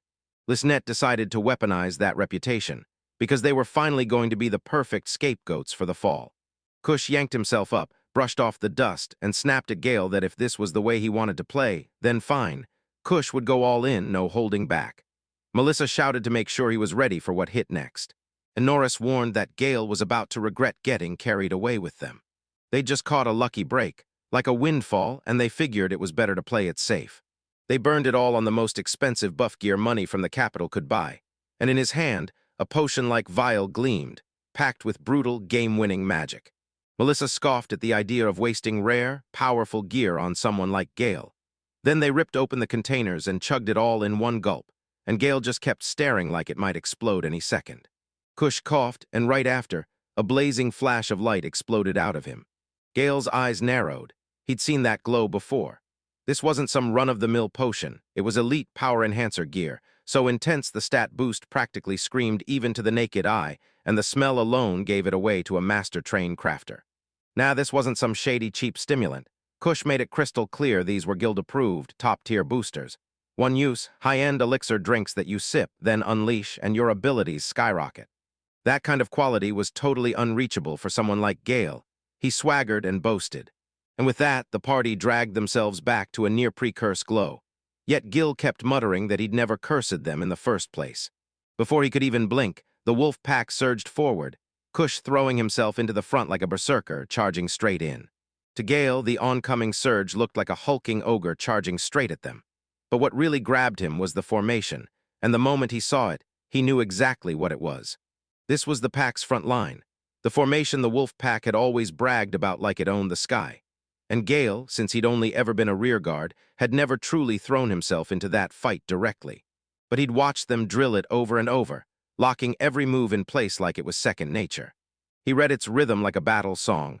One fighter lunged straight at the enemy to yank their focus, while a second slid in behind them, then the whole formation twisted as attention shifted. One threat stayed dead ahead, the other always waited at the side. If he decided Kush was the only threat and ignored everyone else, he'd get caught by a smooth hit from some other angle. His instincts screamed just in time. Melissa exploded forward and struck him from the side. He barely dodged. She snarled a cold sneer, knowing his focus was slipping. Gale's eyes snapped back and forth between them. Their stats exploded upward, and their speed hit way faster than he ever expected. But he still juked the first hit and carved himself a little breathing room. He'd learned how to read every move, and he knew he could react in time. Then the daggers flew straight into a hail of throwing knives and blades, so he had to scramble and duck to survive. And rolled, just barely, getting out of the way at the last second. Luke's laugh echoed from afar, a warning blast. This next barrage would skewer him to the bone, and in Gale's head, Luke's weapons weren't playing around. On their own, they were just bargain knives, but every blade carried a poison Gale couldn't fully place, and even the tiniest scratch could end him. It felt just as deadly as if Kush and Melissa were charging him side by side. Kush snapped forward for another charge, yelling at Gale like, "So you're quitting already?" Gale tracked every move. His stance hadn't shifted at all, still reading every line of Kush's strikes like they were written in front of him. But it was Norris he had to fear most, because that magic user was already drawing up an inferno, a ruthless spell with no mercy for who gets caught in it. If it slipped and burned toward the town, the fallout would be catastrophic. Kush taunted him, daring him to dodge it all. Then boom, the flurry hit as Kush unleashed his signature garage slash, hammering him with rapid, relentless swings. Gale tried to slip away and weave through the chaos, but those sharp angles left him barely any room to breathe. Kush barked a brutal command, surround him and choke off every exit, and the others obeyed instantly, no questions asked. Gale's eyes snapped shut with focus, then his hand dove into his pocket. Under his breath he muttered, "Got you!" And right away something rustled as he yanked out a stash of scrolls. Now they were all right in his reach, exactly where he wanted them, and Gale snapped the scrolls open, sending a burst of power ripping outward. They thought he was stubbornly clinging to survival against their blows, until they realized he wasn't resisting at all. He was baiting them in. If they boosted themselves to ridiculous, godlike heights, he'd just slam them back down. After mocking his tools and sneering at him like he was just a curse crafter, they were finally about to feel the backlash, because he unleashed anti-boost, a direct counter to their enhancements, and with a sharp snap of his fingers, the tables turned. A crafted talisman tore out of the scrolls and into the world, stamped with a master's brutal precision, made to clamp down wild power spikes and force balance back into the right hands, the talisman for the innocent prisoner. Then a massive, prison-like magical structure exploded into existence, swallowing the area in a sickly, ominous glow, and the whole party just froze, because none of them had ever seen magic like this before. What kind of bizarre spell was this? Gale stood there, stone-calm, watching it hit. Because this wasn't some everyday curse, it was a one-time artifact that only activated after the user picked the targets. Its reach was tiny, just a few yards from where it sat, but within that bubble it wrecked everything. Anything caught in range got hit with a devastating, weakening curse that tore them down fast. The item was forged from the ashes of a man rotting in prison since youth for a crime he never even touched. He spent his whole life locked alone in his cell, and when he finally died, it was soaked in silent, burning rage. That lifelong grudge got trapped inside the item, squeezed down, and turned into a weapon. Now you're dealing with a curse that doesn't just drain your strength, it drags along the heavy spirit of injustice, forged and hardened by time. Gale could still pinpoint, down to the exact spot where he'd gotten the ashes. He struck a torch to life along the ruin's wall, and undead had been fused right into the stone itself. Unlike most undead, this one didn't twitch. It was fused into the structure itself, dead still, yet blasting a vicious, hateful aura that made the air feel cursed. The curse was powerful, but it didn't rage outward. It sat there like a bitter echo, waiting. Gale could feel the truth behind it, like this thing had a past. He tapped into a sliver of magic, no damage, just empathy, and quietly begged the spirit for its story. The curse loosened its grip, and the undead's rotting face even began to shimmer. He slipped right back into the shape of an old man, and the man froze, eyes wide, stunned. Gale was the first one through the door, not here to fight or steal, but to listen. Back when he was still alive, nobody bothered. Nobody talked to him, nobody noticed him, and even before death he was already forgotten. To Gale, the truth hit like a punch. The old man had fused into the wall, swallowed by his own solitude, and the silence and isolation carved that undead shape into him. Then the spell finally broke, and the man crumbled away into nothing, leaving not a single trace. Back in the present, Gale finally got it. This wasn't random at all. Kush and the crew had pumped everyone with a rare potion, an elite enhancement serum that cranked every attribute to the max for S-rank adventurers, hitting their physical power, magic, and resistance all at once. But Gale's planted item was made to fight that exact boost. No full shutdown, just a slow grind on. It didn't erase the enhancement. It ate it away, bit by bit, and Gale couldn't tell how far that erosion would go. But it was more than enough to rip the way open. Kush laughed it off. What a curse! It couldn't possibly beat a capital-made booster. The others shot back the same irritation, half mad, half stunned it even tried. This couldn't possibly be enough to beat their crushing strength. So Gale twisted sideways, glanced past them, and then bolted while Kush yelled, totally lost. What the hell are you doing? But Gale never planned to hold his ground, especially not in town. The curse was already grinding them down, and it was working, so he had one job: pull the fight away from civilians before anyone got caught in it. He shouted for them to follow. That was the whole plan. He cut their stats just enough, and so far it was working. No matter what, he couldn't let the townspeople get dragged into this. None of it was their problem. A change of location was the only move. Even though he hadn't been in Farmage for long, he'd already memorized every key place like it was carved into his mind. The underground crypts that busted old church on the edge of town, and honestly, the abandoned hospital might be the real lead. The inside was huge and bare, the kind of space that begged for danger, and those old warding seals still clung to the walls, strong as ever. Yeah, this would do. He whipped his head over his shoulder. There they were, all four right on his tail, charging after him like they meant it. Perfect. He was going to need every single one of them. Soon the chase fizzled out, and Kush slammed to a stop. His body curled over, heaving hard for air, while the others folded to the ground beside him, gasping like something had gone horribly wrong. Norris snarled that the capital had tossed them the best alchemical gear, custom potions made for adventurers at their level. But Luke still couldn't shake the feeling that it was downright weird. Melissa nodded, but every single bit of it still felt like it didn't add up. Kush's fists clenched tight, confused, furious, because Gale's useless crap was wrecking everything they'd prepared for and he couldn't take it. He snapped at Lisnet, yelling if she'd brought any dispel items. But there was no reply, so the wolf pack went ice cold in an instant, scanning everywhere like crazy, only to find Gale and Lesnit completely gone, leaving the area eerily empty and silent. Kush snapped with fury, shouting into the night, trapped in pure frustration, while all they could do was stand there, eyes locked on the dark as Gale vanished beyond reach. Right before Gale tried to bolt out of the shop, Lisnet finally caught on to what she should have seen from the start. Gale Hamilton was the real deal, and the sheer pile of artifacts he hauled around like it was nothing was downright terrifying. Her subordinate leaned in and demanded their next move, because the townspeople had already started to notice the trouble, and in a rural place like this, the guard wouldn't be far behind. Lisnet tried to lock down the area and keep the crowd back, but it was already over. Guard footsteps were pounding closer, echoing through the distance. She barked the order for all three to take over crowd control, while they had zero idea what was coming. She stood there, and the curse of Gale still clung to her like it would never let go. A cold shiver jolted through her. Did it just now awaken, the sixth fragment of the devil's heart? She barked a sharp order for everyone to hit the cover fast, swatting away every question from the onlookers. None of it mattered now. They had to find and reclaim the heart. But then a cough ripped out of her. She winced and groaned through the pain, and her whole team went on alert. Did that heart seal somehow break open? He de-slapped a tough, unbroken seal onto that sixth fragment. There was no way it should have snapped so easily, but something felt seriously off. She felt a presence nearby, and its power matched the fire in everyone's hearts. Something resonant hit, then the room erupted in a gasp. Now, was the devil's heart meeting Gale Hamilton's curses like they were equals, like the two forces were actually resonating? She snapped her eyes upward, panic exploding in her chest, and shouted for cover again. Black smoke started creeping in, clawing its way toward her. Her companions stared in total confusion. Was that a ranged debuff she just unleashed? Lisnet's stats suddenly cratered after that one ugly brush with the dark smoke, and the power hit her so hard it felt unstoppable. Was this artifact, Gale Hamilton's, doing this to her? A brutal chill tore through her body, and cold sweat flooded her skin because this wasn't some normal debuff. Something far deeper, far nastier had latched onto her. She gasped for air like her lungs were being crushed, every hit dragging anti-armor effects and fatigue way past normal limits.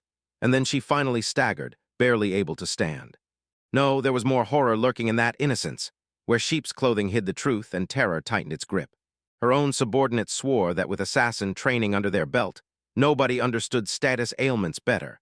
But even they couldn't crack this one, and Lisnet admitted she'd never seen a combo of debuffs this brutal. That shadowy flicker she barely brushed knocked the fight right out of her. One real hit would have crushed her. They were still headed straight for the same fate as Kush's team. So she barked a fresh order. The siege is done. No more chasing that light.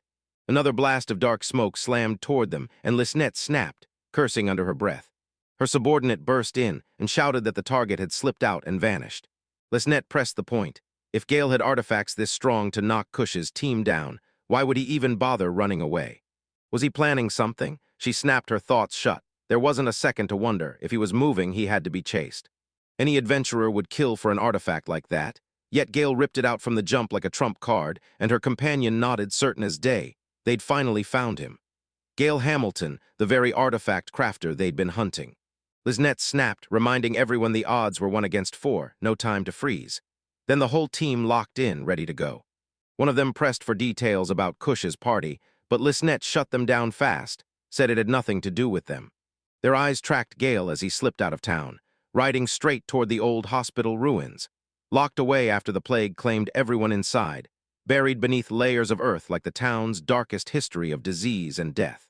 Lisnet flashed a lopsided grin, and for Gale, the guy who always hides in the shadows, bolting to a dead, desolate wasteland for refuge, it was downright ridiculous. She pushed on ahead, and they all raced after her. Yet, even with all their skills, they couldn't keep up, had to strain just to keep Gale in sight. Even with stamina and speed like theirs, they started to falter. So who was this monster of a man? Lisnet watched Gale's pace, heart pounding. That felt dead wrong. Maybe Gale was juicing up on enhancement drugs, and one of the others flat out guessed he just had insane agility in his blood from the start. They didn't get slammed like Kush's crew did, but you could tell they were still reeling under the cursed artifact they'd found earlier. They'd just been watching Gale and Kush's group clash from afar, and that delay was the kind of tactical mistake that haunts you, because if their hesitation costs them the target now, they'll choke on the shame for the rest of their lives. That's just how heavy Gale Hamilton's value was. There was no way they could let him slip out, because the order was crystal clear. Bring him in alive if you can, but if you can't, don't stall, end him. Even with pure grit and zero hesitation, the crew kept getting crushed by the clock, falling farther and farther back, while Gale stayed just out of reach, always one step ahead. Their eyes locked onto the chase so hard they completely ignored what was happening around them. And that dangerous slip right past Lesnet and her team went unnoticed. They didn't realize their chaos yanked a familiar monster's attention, one that had been waiting just beyond town limits, watching from the dark. Back with Kush's crew, the vibe turned sour fast. Kush snapped out his frustration because they were supposed to be the wolf pack. Predators and hunters closing in, yet they lumbered forward like a slow-moving tortoise pack.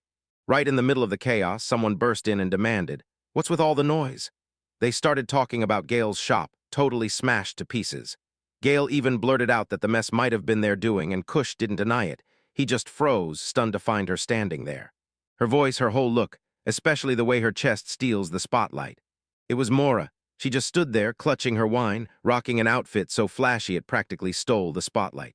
The wolf pack members gawked in pure disbelief. Rage flared in Melissa's chest. Mora had stormed out of their party, so why was she here now? Norris just stood there, completely stunned. Gale booted out of their crew, now standing here too, and Mora, the traitor who flipped on them, both of them together in this remote little village. That couldn't be luck. His mind snapped into place. He stepped forward, instantly shouting that he finally understood everything, and it happened so fast it barely felt like confusion, right as Norris broke it down. They tracked down Gale first, then Mora next, and it's not luck at all, it's a full-blown conspiracy. He shoved the blame onto her, and suddenly it hit them. She and Gale must have been plotting against them from day one. The accusation hit, and the whole group snapped into tense silence. Then Mora fired back with mocking disbelief. Seriously, was this really what they were thinking? The idea was so messed up it barely deserved to even get a response. She'd already clocked they were fools, but this was next-level warped, and she refused to give it the dignity of an answer. One of the party muttered. So that's how it all looked in their heads. Norris got praised for connecting every piece, and he soaked it up like he'd seen the truth from the very beginning. Mora tried to get a word out, but Norris shot her down instantly. He smirked like he'd won already, bragging that his so-called intellect could read a woman's mind, as if her thoughts were shallow enough to be mapped like that valley between her breasts. He wrapped it up with smug confidence, absolutely sure he'd cracked her wide open. Mora twisted, shape-shifting until she looked nothing like herself, and the moment she realized the wolf pack might actually buy her alliance with Gale, just for a second, she thought it was nothing short of insane. Kush, sweat pouring off his brow, could barely believe it and blurted, "What are you even?" She answered straight to the point, then shoved them to watch closely, to listen like their lives depended on it. These were the exact people who'd kicked Gale out of their ranks, and she only joined because they invited her in. So now they're suddenly hurling a conspiracy story her way? She snapped the accusation back. How in the world was she supposed to have teamed up with Gale in secret? And honestly, what did any of that even mean? What did she possibly do to deserve this kind of cruelty? Kush stumbled, soaked to the bone and choking on his own words, his voice cracking as he tried to keep up, while she smirked like she already knew the truth. No matter what, it still cut deep and yeah her. He let out a tired, heavy sigh, and Mora spun her back on him, then ordered him to think hard about everything he'd done. He drifted out into the farthest countryside, smashed his way into a shop, wrecked the place, and now, right here, he was sitting face to face with the very person he'd once driven away. She snapped at him like he was still a kid, so had he never learned the first rule. "What did I learn?" Kush asked. She scoffed. "Simple, if you don't want it done to you, don't do it to others. Then don't go doing that to anyone else." Because right after, a wild, brilliant flash ripped through the air like raw power, lighting everything up. Kush barked for everyone to snap back into full formation, and the assault crashed in with synchronized strikes, while Mora dodged like it was nothing, so Kush screamed to rally their sinking morale. So what if they were moving slower than usual? There were still all of them closing in on her, and she was completely alone. Then, out of nowhere, he snapped and cursed, but his arms refused to obey. He couldn't even raise his sword, and Mora coldly wondered whether that whole flurry of slashes was really his idea of a barrage. No worries, his sluggish reaction gave her the exact opening she needed, because she'd already finished powering up to full elevation, strength surging through her like fire. Now she was going to rain down a real barrage on him, and she clenched her fist. She swore she'd carved the truth into his flesh, and then a brutal storm of punches slammed into Kush, crushing him under the wave. Right before he collapsed, Morris grabbed him by the collar and promised he'd get the exact same level of punishment he'd dealt to Gale's shop. Then maybe he'd finally get it. His choices weren't just hurting him, they were hitting everyone around him. Melissa burst in from behind, shouting as she lunged, warning Mora not to turn around.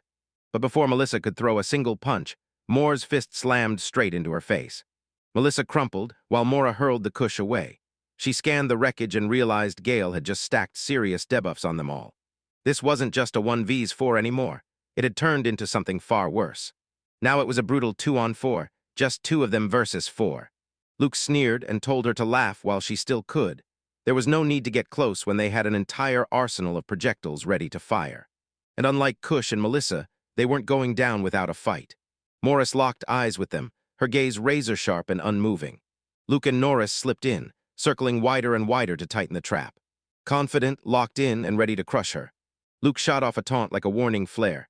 Then, right as his hand lunged for his knives, he froze solid because they were gone. He finally clocked it, too late. He'd already burned through his earlier chances, and that tiny pause cost him everything. Before he could even blink, Mora was right next to him. Her fist slammed into his gut, knocking the wind right out of him. Luke groaned and skidded across the ground, while Norris finished his spellcasting at the exact same moment. Now it was his turn to strike back. He snapped his hand forward and unleashed Inferno. But what burst out wasn't a roaring blaze, just a pathetic little puff of flame. Before he even had a second to process what happened, a wine bottle sliced through the air and clanged into him, thrown dead on, and right after it, Mora's voice cut in, dry as dust, thanking him for lighting her way. A bottle slammed into his face and exploded on impact, knocking him straight to the ground, and she called it out. His flame was so weak that landing that hit was basically effortless. All four wolves in the pack are now sprawled flat on the ground, beaten up and bruised to the bone. Mora loomed over them, stone-calm and unbreakable, untouched, unmoved. As the crowd around them started buzzing in awe, Mora wasn't finished. She marched right back toward Kush's party, her steps heavy and her face impossible to read. They recoiled and begged her to stop, but Mora snapped back the truth. Gale had told them to stop too, and they hadn't listened. Nope, she wasn't done with them yet. Their screams ripped through the sky as yet another round of punishment came down on them. The wine bottle exploded into jagged shards, and the broken remnants scattered across the ground. Mora crouched to grab a fallen piece, carried the wine to join the celebration, and now it was ruined. Her rage drained into uneasy worry as one sharp question clawed at her. Where was Gale? She spun toward a shop, pushed the door open, and slipped inside. What tore Gale apart wasn't just the wreckage. It was his inventions, his careful hands-on work, all shattered into ruin. She grabbed one of the shattered devices, bent and twisted like it had been through hell, and Gale's face flashed in her mind. He carefully set it on the shelf, leaned in, and told her this was his best work for now, perfectly placed, exactly right. She clutched the object in her hands, staring at it like it was burning a hole through her thoughts. Why in the world was she doing all this for him? She set that mummy-like thing on the table with total care, like she was fixing the world. Then, out of nowhere, someone stomped in and muttered curses. Sharon hauled a barrel across the floor and lugged an absurd amount of liquor, then stared at the wrecked shop and barked. What happened here? Mora told Sharon they had to find Gale, and Sharon froze, blinking like she'd missed a clue. What did she even mean? She yanked Mora in by the shoulders and demanded answers. Mora didn't sugarcoat it. Gale was gone.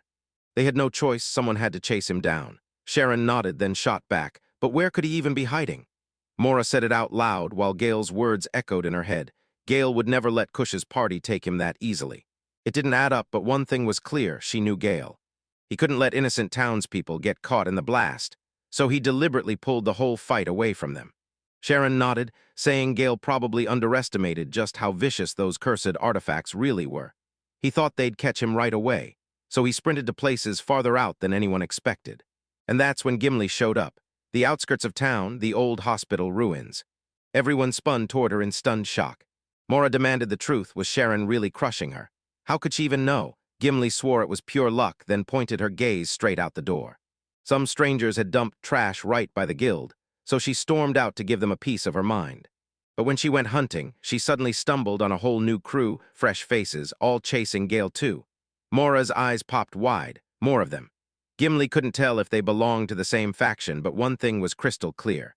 Whoever they were way better than the group Mora had just torn through. Mora's nerves tightened, and she shot Gimli a quick thank you, then made up her mind right there and sprinted after them. Sharoner just stared, baffled, like, "You're really running off looking this dressed up with zero weapons?" Mora snapped that there was zero time to swap gear or get ready. They had to move right now. Sharon groaned, pressing her temples like her head was splitting, then finally caved. She agreed to go and told Mora to hold on, just for a second. She stormed back with Kush's sword in hand, and shoved it right into his grip. "It wasn't a lot, but I'll take it. Anything beats nothing, and for now they accepted it. Now it's a full-blown operation, an emergency mission to rip Gail Hamilton back from the brink." Gimli jumped in and boldly offered to lead the way. She admitted she didn't know the old hospital ruins any better, then glanced over at Sharona. And just like that, both of them realized they'd heard stories, not actually checked the place out. But that one thing about it set her on edge. Mora asked if her worry was the second group chasing Gale. Gimli nodded, but said it wasn't only them. He felt something else too, something not human. She pointed to the trash those strangers had dumped, and right there, some of it was straight up ripped from a giant monster's body. Moore's face went stone cold. Gimli had just confirmed it, a disaster-class creature. They staggered back to the guild, battered and beaten, while the pursuers of Gale smashed into the monster right out of the capital. Sure, they cut it up, but it still wouldn't go down for good.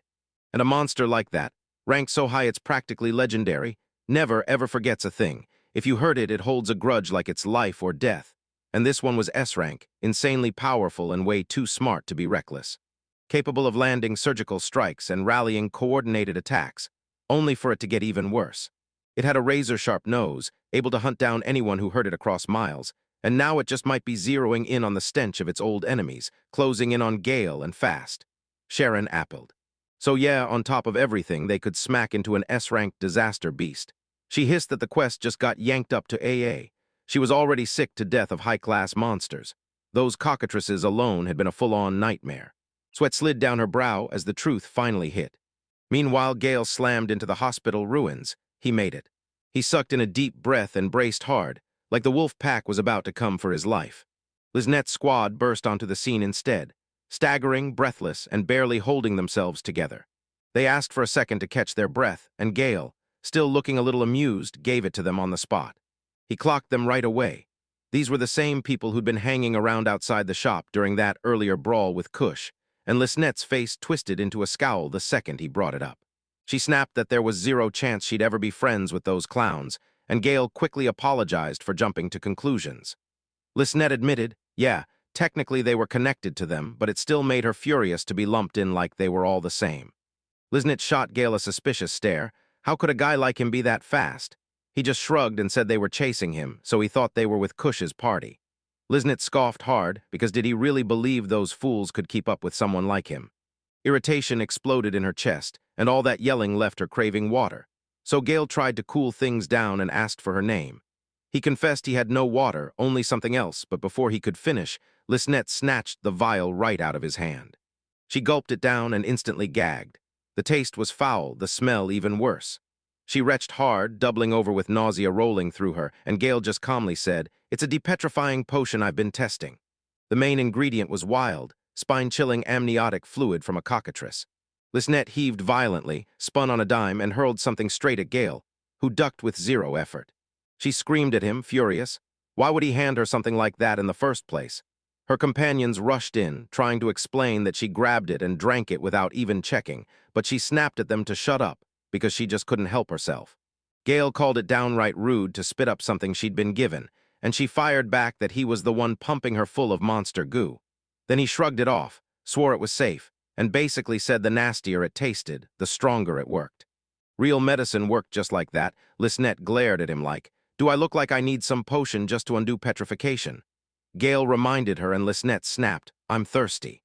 But Liznet had zero patience left. She tore right through the performance and snapped her daggers free with ruthless finality. Talking was over. Now she and her crew were taking Gale in. The rest of her crew followed her lead, yanking their weapons out, while Gale shot his hands up and begged them to hold up. They shoved him aside and barked orders, surround him, dead or alive. Gale even asked if it was really that deep between them, but he apologized again. Liznet cut him off on the spot. It was way past apologies. She launched, and Gale stumbled backwards so hard she tripped and went down.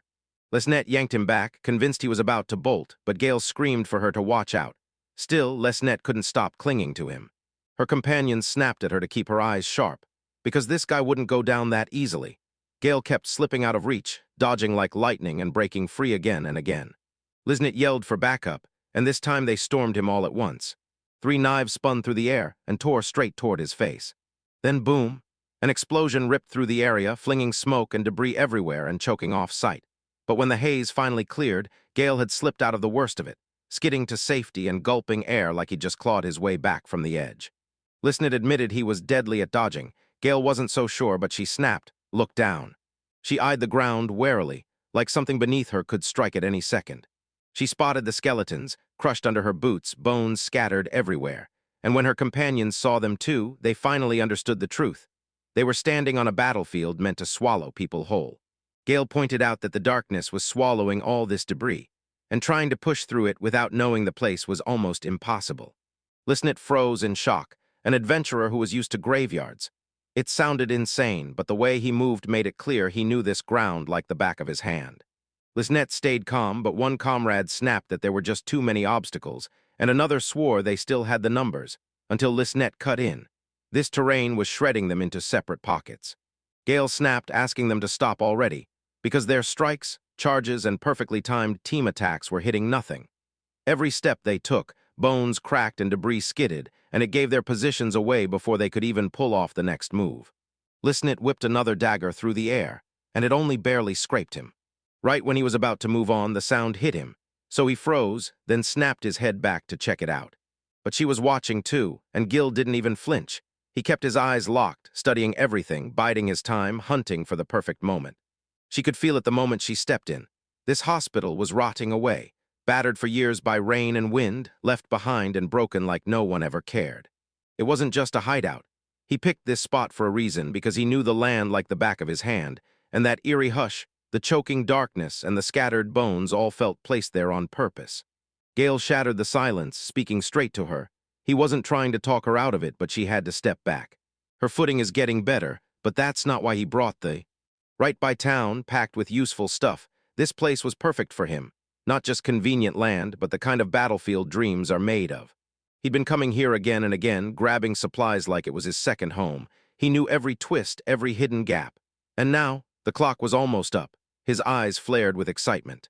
He said this place was a dream for any curse crafter. The cracked ground crawling with bones, torn up earth, and wandering spirits that never really crossed over. So he grinned and promised to send her and her whole team back home.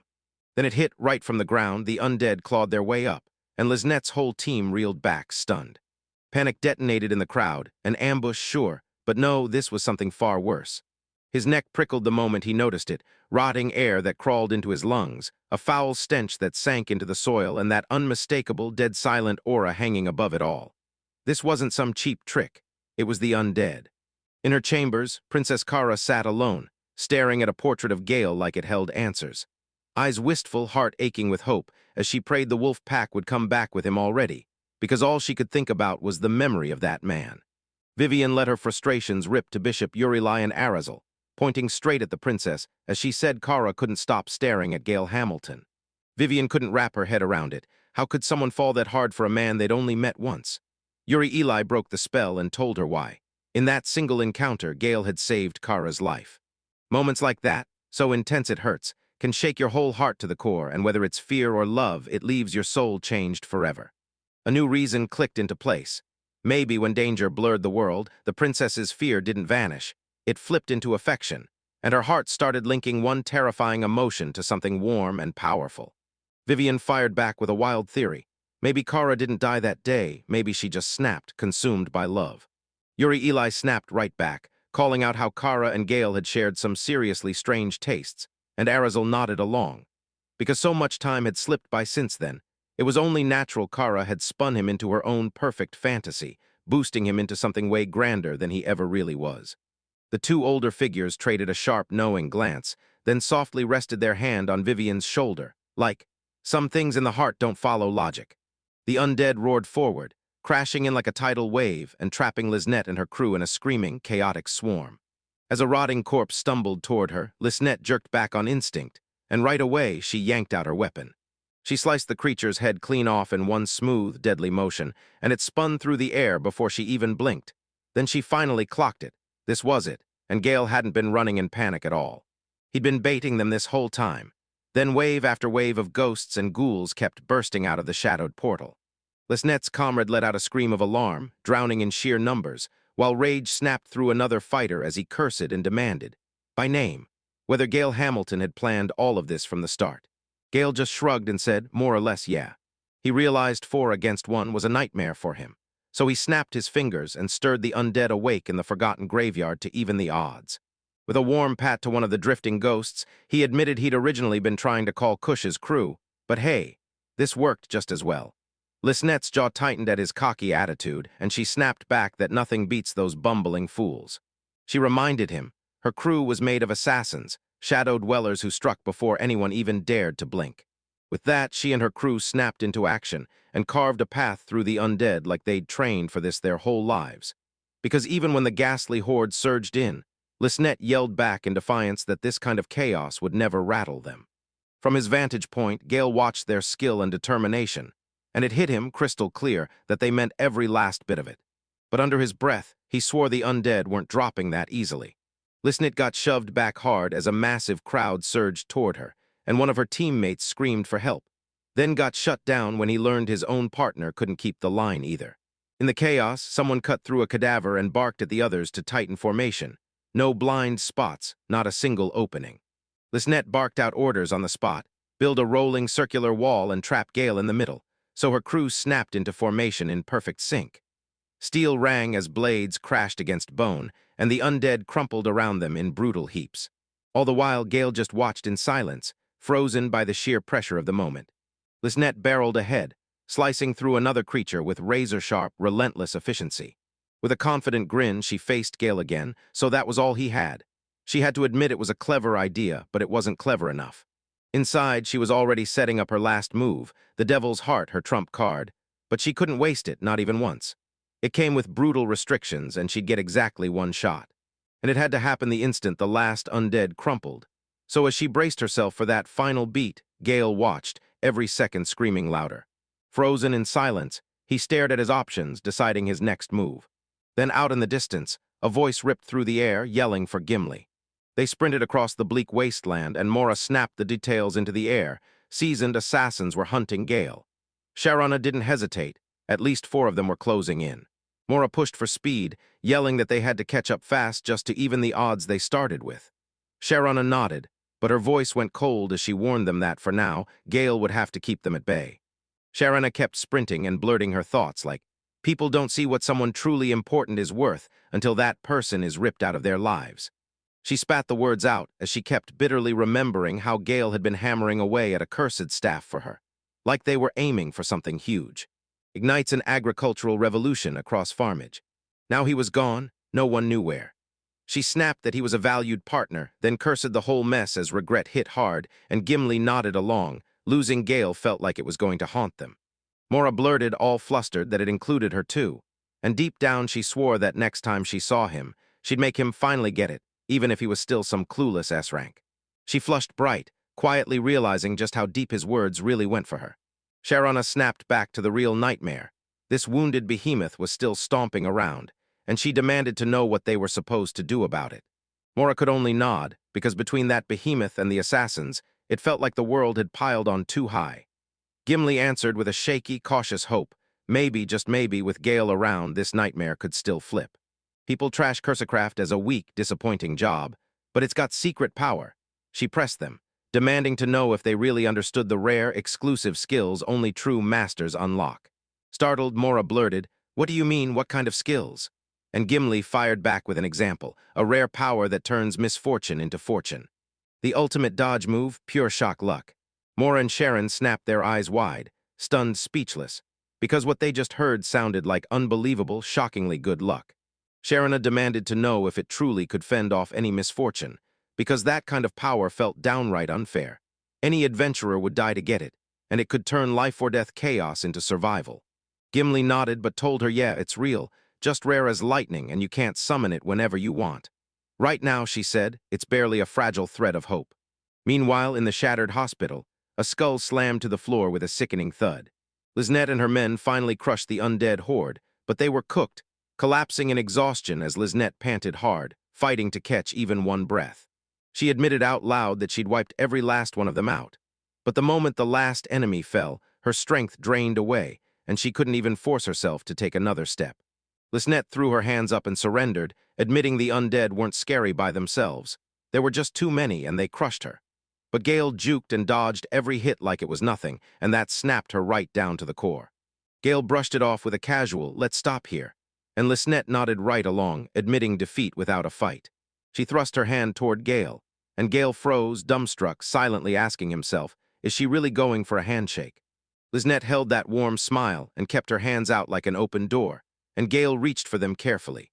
Their hands were inches from colliding. Then Lisnette shot a smug grin and said everything.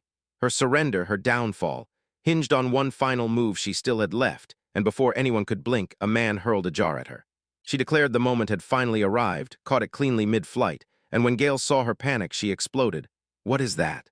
Lisnette burst out laughing as she raised the jar, her ultimate ace, the last weapon she saved for the moment. She snapped it open and tipped the contents straight into her palm. And in that unsettlingly calm voice, she told Gale that before he died, he needed to finally understand what he was up against. Gale stared at it, nerves screaming, as Lisnette warned that the jar's substance would drain the user's life force, then supercharge every physical ability to its absolute breaking point. She crowed that what she held was the greatest, most terrifying artifact of all, but Gale cut her off mid-sentence. He jerked his focus to the artifact he'd been pointing at behind her. Lisnette Frost's heavy footsteps boomed through the forest with each crushing step, and when she finally pivoted, her senses snapped to attention. Then a colossal figure surged out from between the trees. A monstrous growl ripped through the air, and the behemoth burst out of the forest, charging like a living thunderstorm straight toward it. Gale and Lisnette screamed in alarm, because that behemoth was already on top of them, and Lisnette's thoughts went into overdrive. It was the very same beast from before, the undead monster that had already crashed their day earlier. She realized way too late that while she'd been lining up her final strike on Gale, that monster had been lining up one for her, and when both of them waited for their opening, the hit landed first. Panic ripped through her. She couldn't dodge in time. Gale blurted her name, and in one. With one brutal shove, he sent Lisnette flying. She tumbled hard out of the way. Gale stood alone right in the creature's path, staring down what was coming. A rush of hemoth smashed into him full force, and he went tumbling through the air like a rag doll. Lisnette froze in shock, eyes bulging as her brain tried to catch up. Because that was a clean hit, straight from that monster, and there was no way anyone could have survived it. She stared at where Gale hit the ground, and her thoughts scattered like sparks. After everything went down, the chaos, the schemes, the lies, he stepped in with zero hesitation, took the hit for her, and died so she could live. She was in total disbelief, because yep, he was even more unbalanced and wildly irrational than any man she'd ever known. Then her reflection got cut off, right as the behemoth snarled again. She snapped her gaze up, bitterly realizing that she and Gale had almost finally stared each other down for real, and that he'd hunted her all the way here, through traps and sheer danger like a flawless assassin. Still, she couldn't deny it, the beast was relentless. Its tracking was unreal, a monster with an unstoppable nose. But she smirked and snapped, "I'm not built for pushy women or pressure. When it gets too forceful, I can't stand it." Her smile curled into pure evil, and with a sharp lift of the jar, she swore, "It's time." Then, boom, the heart of the devil was finally set loose. From the shattered ground, long black tendrils burst up, wriggling and slithering like something alive. Shadows slithered up her legs and across her torso, clamping down and fusing into her skin. Then the cursed energy started devouring her from the inside, and she just laughed, the sound warped and feral. A voice thundered in her mind. Dodge death, shrug off exhaustion, jack up her muscle power, unleash endless magic, erase the pain, and sharpen her spirit. Now her eyes burned like a blade. She stared down that behemoth with dark pleasure, knowing its last sneaky strike cost it everything. Silent as a vow, she asked if it was ready for round 2, because next time she wouldn't let it slip away. And then she exploded forward, charging straight at the beast like a bolt of lightning. Meanwhile, Gale was sprawled on a busted, creaking bed in the depths of the ruined hospital. He groaned through the pain, completely stunned, and muttered that he'd honestly believed he was dead for real, until somehow he'd been blasted through the roof and landed on a hospital bed on pure dumb luck. If he'd slammed into the concrete instead, he'd be nothing but broken pieces. So yeah, maybe he's really got some kind of spiritual connection to this place after all. Still gasping for air, he couldn't stop thinking, what the hell was that creature? All he'd managed was a few blurred glimpses swallowed by the chaos. But one thing was crystal clear. It was a zombie, but not a person, an animal zombie, feral and terrifying. It only had one eye, its tail looked ripped clean off, and one of its horns was missing two pieces. He lay there for a breath, staring up at the ceiling. Then it happened. A wild beast came back as something undead. A boar, maybe. Charana had warned her that farmage was getting hammered. Wild animals were trampling their fields and wrecking everything. It finally clicked. Maybe this thing had killed someone here and morphed into something even uglier.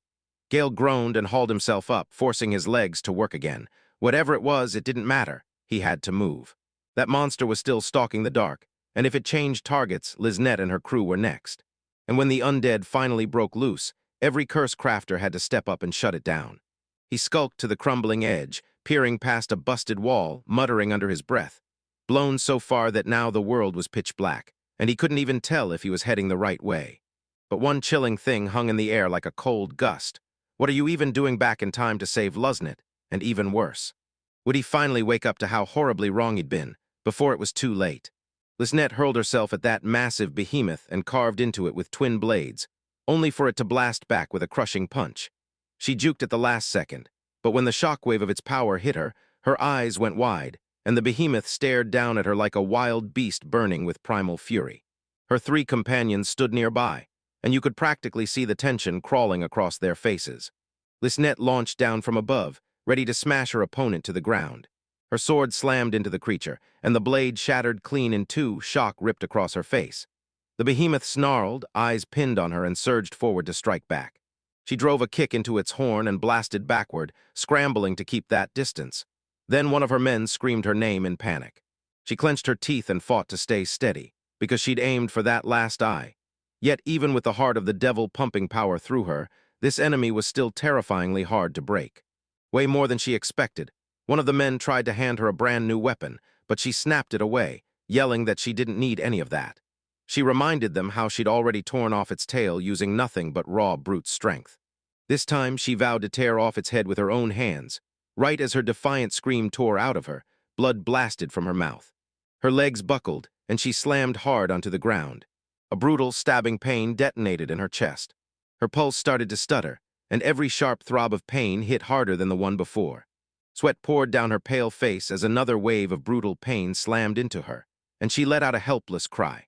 Her men surged to her side, shouting her name like it might save her, pure desperation, total confusion. Liznette lay still, eyes unfocused and slipping out of reach. Her breath tore out in ragged gasps, each one sharp with pain. And deep inside her, she could feel it building. The heart of the devil's upgrades started to fall apart, one by one, until her death immunity, her monstrous strength, her endless stamina and magic, even her pain suppression all crumbled in order. Her shaky whisper cracked as she finally said it out loud. Her power was slipping away. One of the men clocked the truth on the spot. After she used it a second time, the curse crushed the artifact's promise, and the heart inside her turned on her. Another man swept her into his arms, and his face turned grim, because at this pace, the curse would chew through her until there was nothing left. Behind them, the third man barked that they had to get rid of it, right now, because they couldn't let it swallow her whole. The guy carrying her snapped back that he couldn't juggle both jobs, so the other two would need to stall the behemoth. And then boom, its charge ripped through the space again. In the middle of the fight, the two men finally met. While Liznette, still racked with pain, gasped for breath and tried to scream a warning, begging them to stop and pull back. But her body betrayed her before the words could even get out. The behemoth slammed down, one massive hit, and both men got launched, bodies getting beaten to the bone in midair. Liznette stared in pure, shaking horror. One of them hacked up blood, then the next one blasted crimson straight from a smashed mouth. Just as the behemoth reared its massive limbs for round two of pure destruction, Liznette snapped. She threw her voice at the world and screamed at the top of her lungs, ordering it to stop. She begged the man holding her to hurry, now before the curse sealed her fate, but his hands shook, and even when he fought with everything he had, he was still barely holding it together.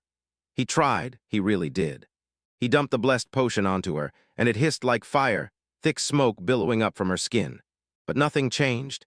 Desperation hit him hard, and he screamed that the divine artifact forged by the most powerful church simply wouldn't work, the god of Gage's sacred blessing doing absolutely nothing, while disbelief drove him to curse again and again. Liznette's eyes snapped wide as panic slammed her mind. Was the curse already too deep to ever claw back her soul? Then agony crashed through her chest again, and she screamed loud. The man holding her barked her name, frantic and helpless, while her body convulsed as the corruption kept chewing through her from the inside out. After endless days of brutal training, Liznette forged an insane resistance to pain, so absolute she couldn't even black out, no matter how it crushed her.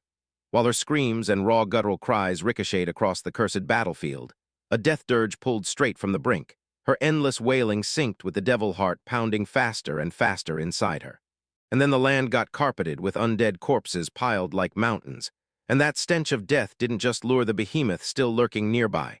It dragged in something far worse. A brand new intruder that had just arrived with the weight of death hanging in the air. It felt the grave-cold silence and the mountain of endless dead bodies, and it knew. This place was one of the closest doorways to the afterlife, so its dark power surged up, thickening and boiling out as it clawed its way through the sky-high heaps of rotting corpses.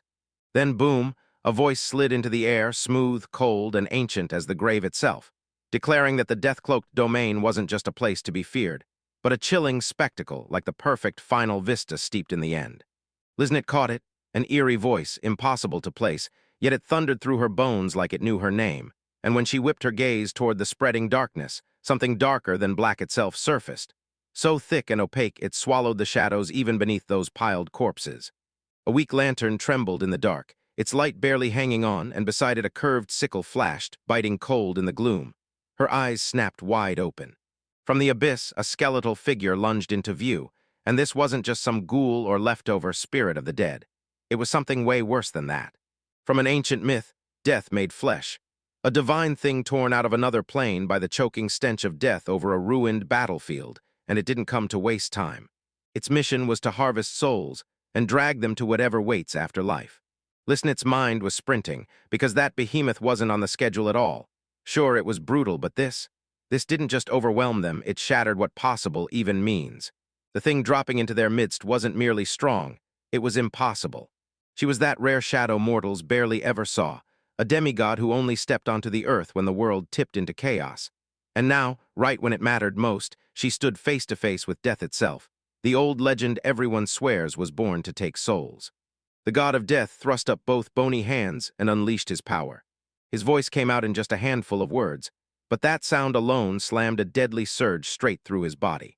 She and her companion just stood there, completely stunned, like the world had gone silent.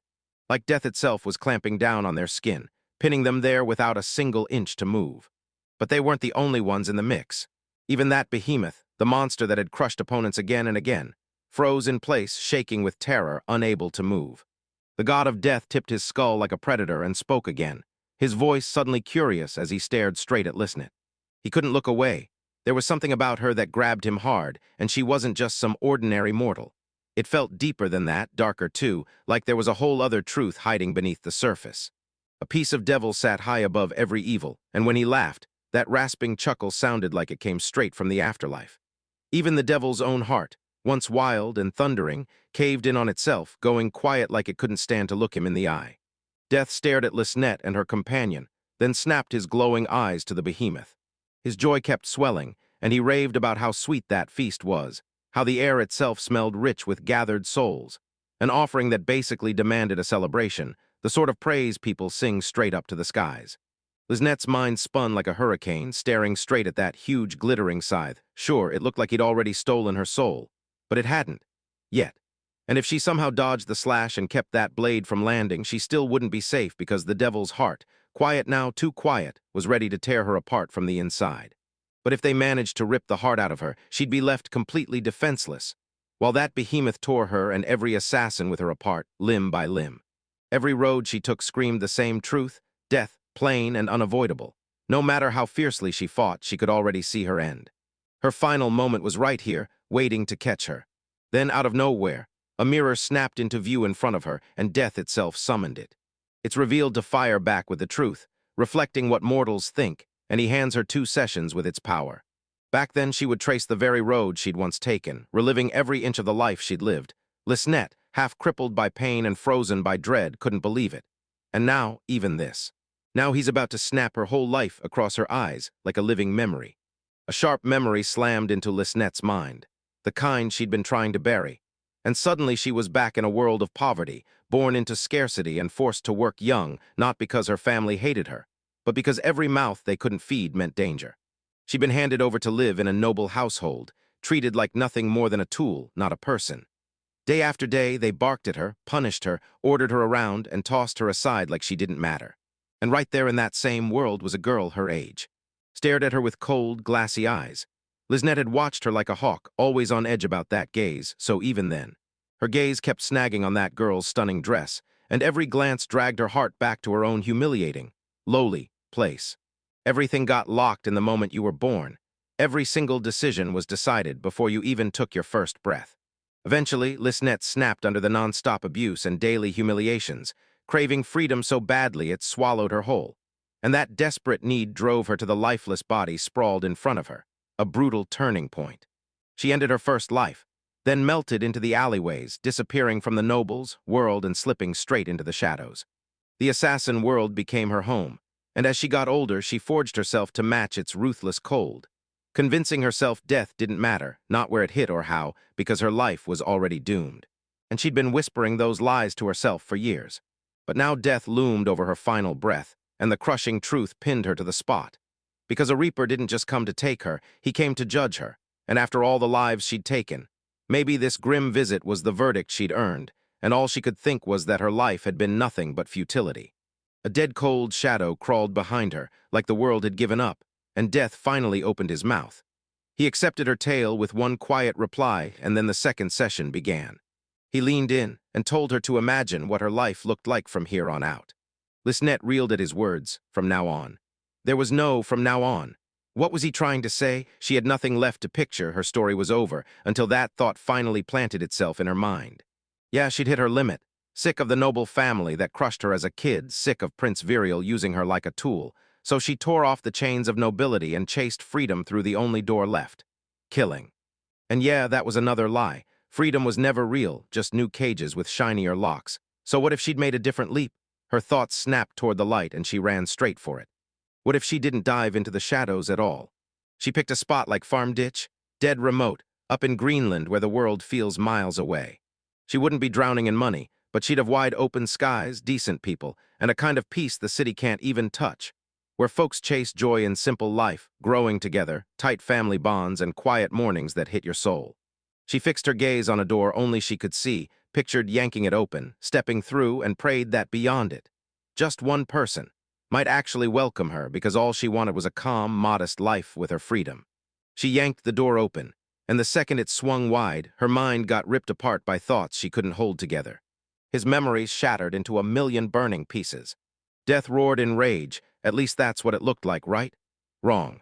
He snapped that her dream was a delusion, and even now he insisted she still sobbed over a past she could never get back. She clung to the fantasy of a future that would never arrive, and it was her very soul he'd come to shake, right at the moment it started to wobble. That hesitation, and that flicker of hope, was exactly what made the moment feel so sweet to him. Tears poured down Liznette's face, and through the rage and grief swallowing her whole, she unleashed a full-throated curse at him. God damn him. Damn him to hell. Death lifted his scythe toward Liznette. She shut her eyes tight, bracing for the hit she could already feel coming. Her breath froze in her chest, waiting for that cold blade to bite her skin, but it never landed. A bare hand snatched the scythe out of mid-swing, unarmored, fearless, while Gale planted herself between it and her face, stopping the blade just inches away. Liznette's eyes snapped wide, disbelief cracking into a rush of pure relief. She fixed Gale with a wide-eyed stare, like her mind had frozen in place, and even Death looked shaken. Then he snapped, demanding answers, clearly thrown off by the sudden interruption. Liznette's mind spiraled out of control, because Gale Hamilton was still alive. Against all reason, he was still standing, impossible as hell, and somehow he kept moving while Death's divine aura pinned him down like a crushing weight from above. Gale's answer stayed stone-calm, almost like it didn't even register, like the presence of Death couldn't touch him. Then you notice the truth, a cursive bracelet on his wrist, one that massively supercharges his strength. For Gale, the guy who crafts curses, this kind of atmosphere wasn't just bearable. It felt weirdly right, and then Death's tone shifted. Panic jolted through his voice the moment he recognized him. Gale Hamilton, the master of curses, a rare and deadly monster of a man, and he couldn't shake the shock of why someone like that was here, of all places. Gale let out a sharp exhale, like he'd been fed up for hours, annoyed but not shocked, muttering that death always had to crash the party, showing up the moment undead were involved, like it was following a script he'd already seen too many times. Death, furious at his laid-back attitude, let out a roar and charged at him with a savage sigh. But Gale slipped out of the attack in a blink and shot his hand up. He hurled out a brutal dispel, and magic exploded around him. Then a vicious burst of flames detonated, swallowing Death whole. Flames shot upward, climbing toward the heavens like a blazing pillar of pure, holy cleansing. Lisnette and her partner stood there, completely frozen, eyes bulging with disbelief, as Death, the demigod and divine reaper, got swallowed alive right in front of them. Skyward sent Death hurtling down to nothing, and it was over in a blink. Gale stayed calm as ever, tossed out a casual goodbye, and told Death to mind things until they met again, while the flames kept clawing higher and higher. As the very last chunk of Death's bony frame hit the ground, it crashed one final time and crumbled into dust. A brutal silence snapped into place, then everyone watched the bones thud onto the earth. Lisnette couldn't even form a sentence, dazed, stunned, and stuttering like her brain refused to click. Did he just beat Death? She thought, grabbing at reality itself. Can that even be real? And then she heard it again, a god beacon. Gale broke it down for everyone. This wasn't real victory, it was just clearing the air. Because if he'd actually beaten Death, there'd be nothing left to reap, and that would be a total waste for someone like him. Then, like it was nothing, he reached down and snatched Death's side with his bare hands. Lisnette gasped and clapped a hand over her mouth, stunned. How was he not instantly cursed out of his mind? What terrible thing was supposed to happen? But Gale didn't flinch. No second thoughts. He crouched over the wreckage, studying every piece while muttering under his breath. Death always crashed in like it owned the place. No warning, no exit sign, just a recurring nightmare. Lisnette stared, breath caught in her chest, and she couldn't believe it might only take that to shock him. Even the devil's own heart, the thing that had crushed her completely, fell silent the moment he stood there. But that calm didn't last. A stabbing pain detonated in Lisnette's chest, she gasped, and the man beside her lunged in, shouting her name with panic. Even with Death gone, her cursed item inside her flared back to life, and a pulse of dread hit hard.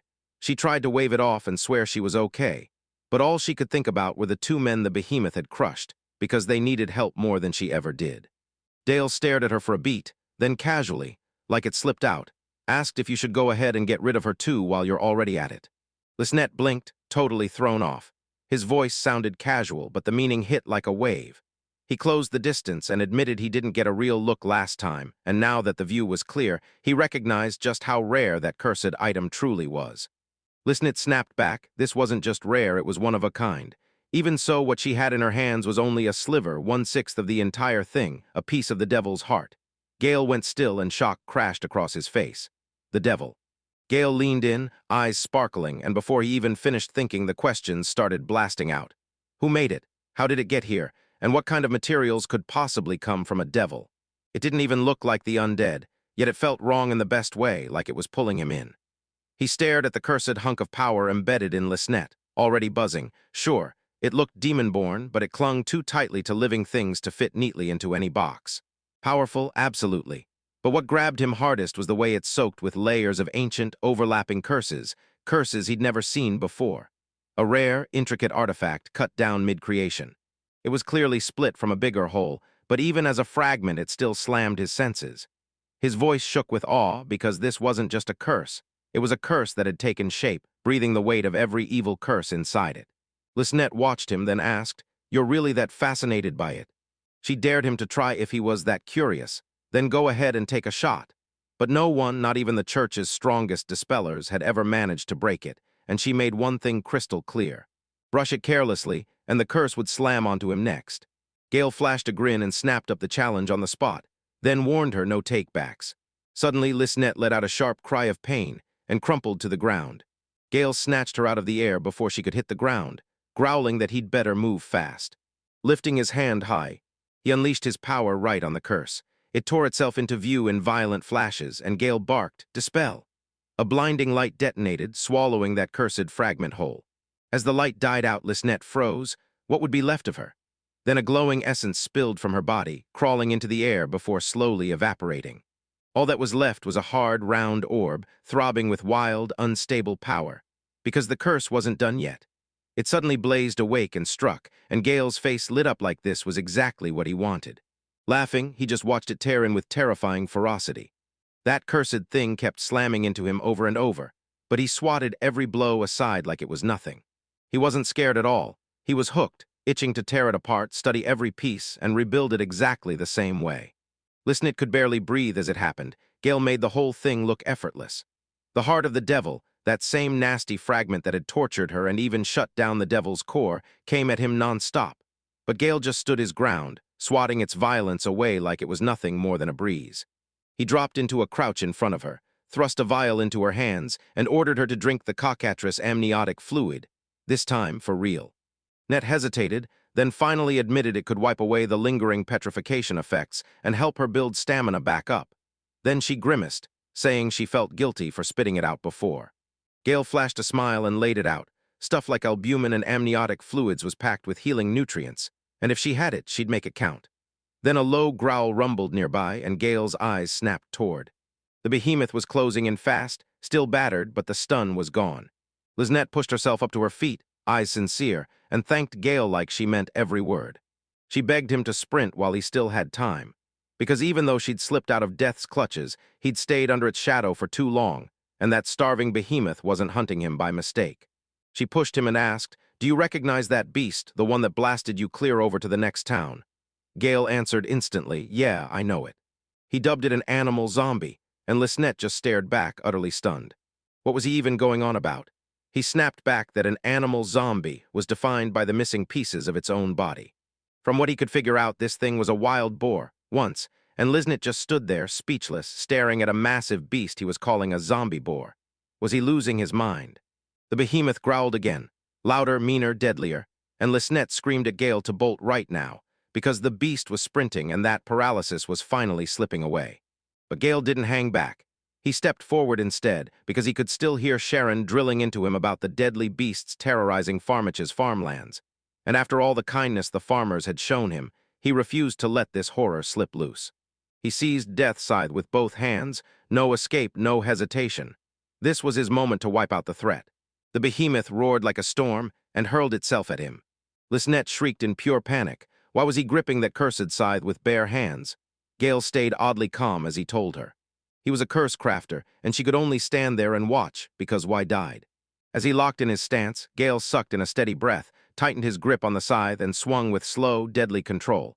Then the behemoth erupted forward at full speed, rage smashing straight into him. Then Gale snapped into motion, one clean, deadly swipe, and the scythe carved through the creature like it was nothing but air, cutting flesh and fate in one blow, crushing flame, storm, and even light itself.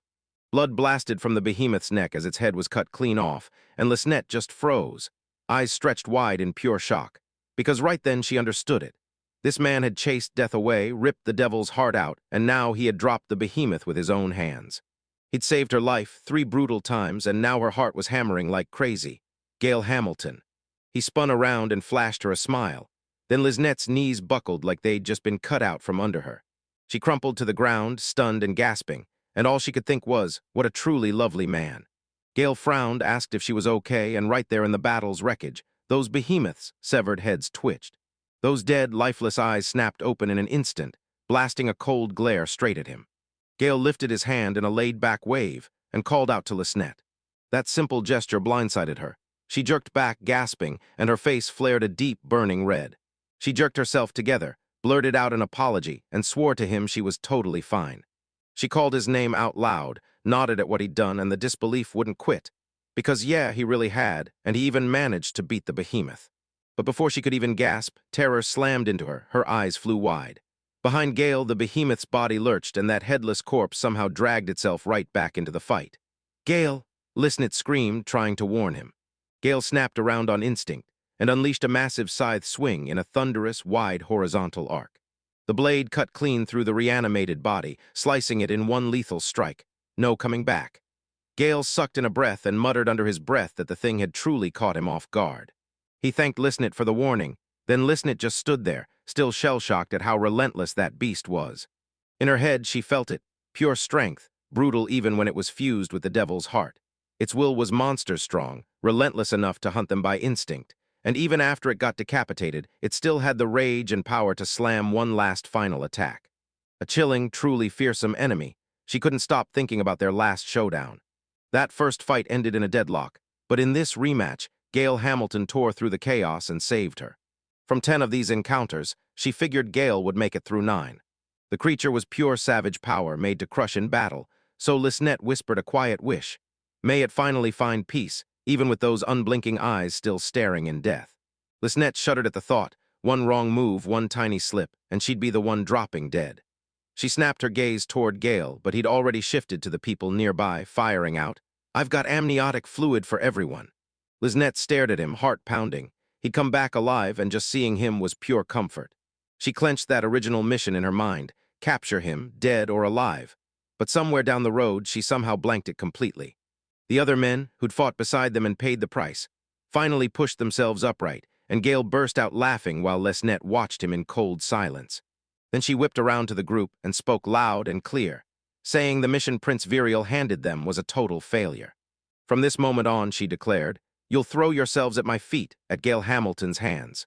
Bruised and worn to the bone, the 3 men grinned at her words, then dropped to their knees without a second thought and bowed to Gail like she was royalty.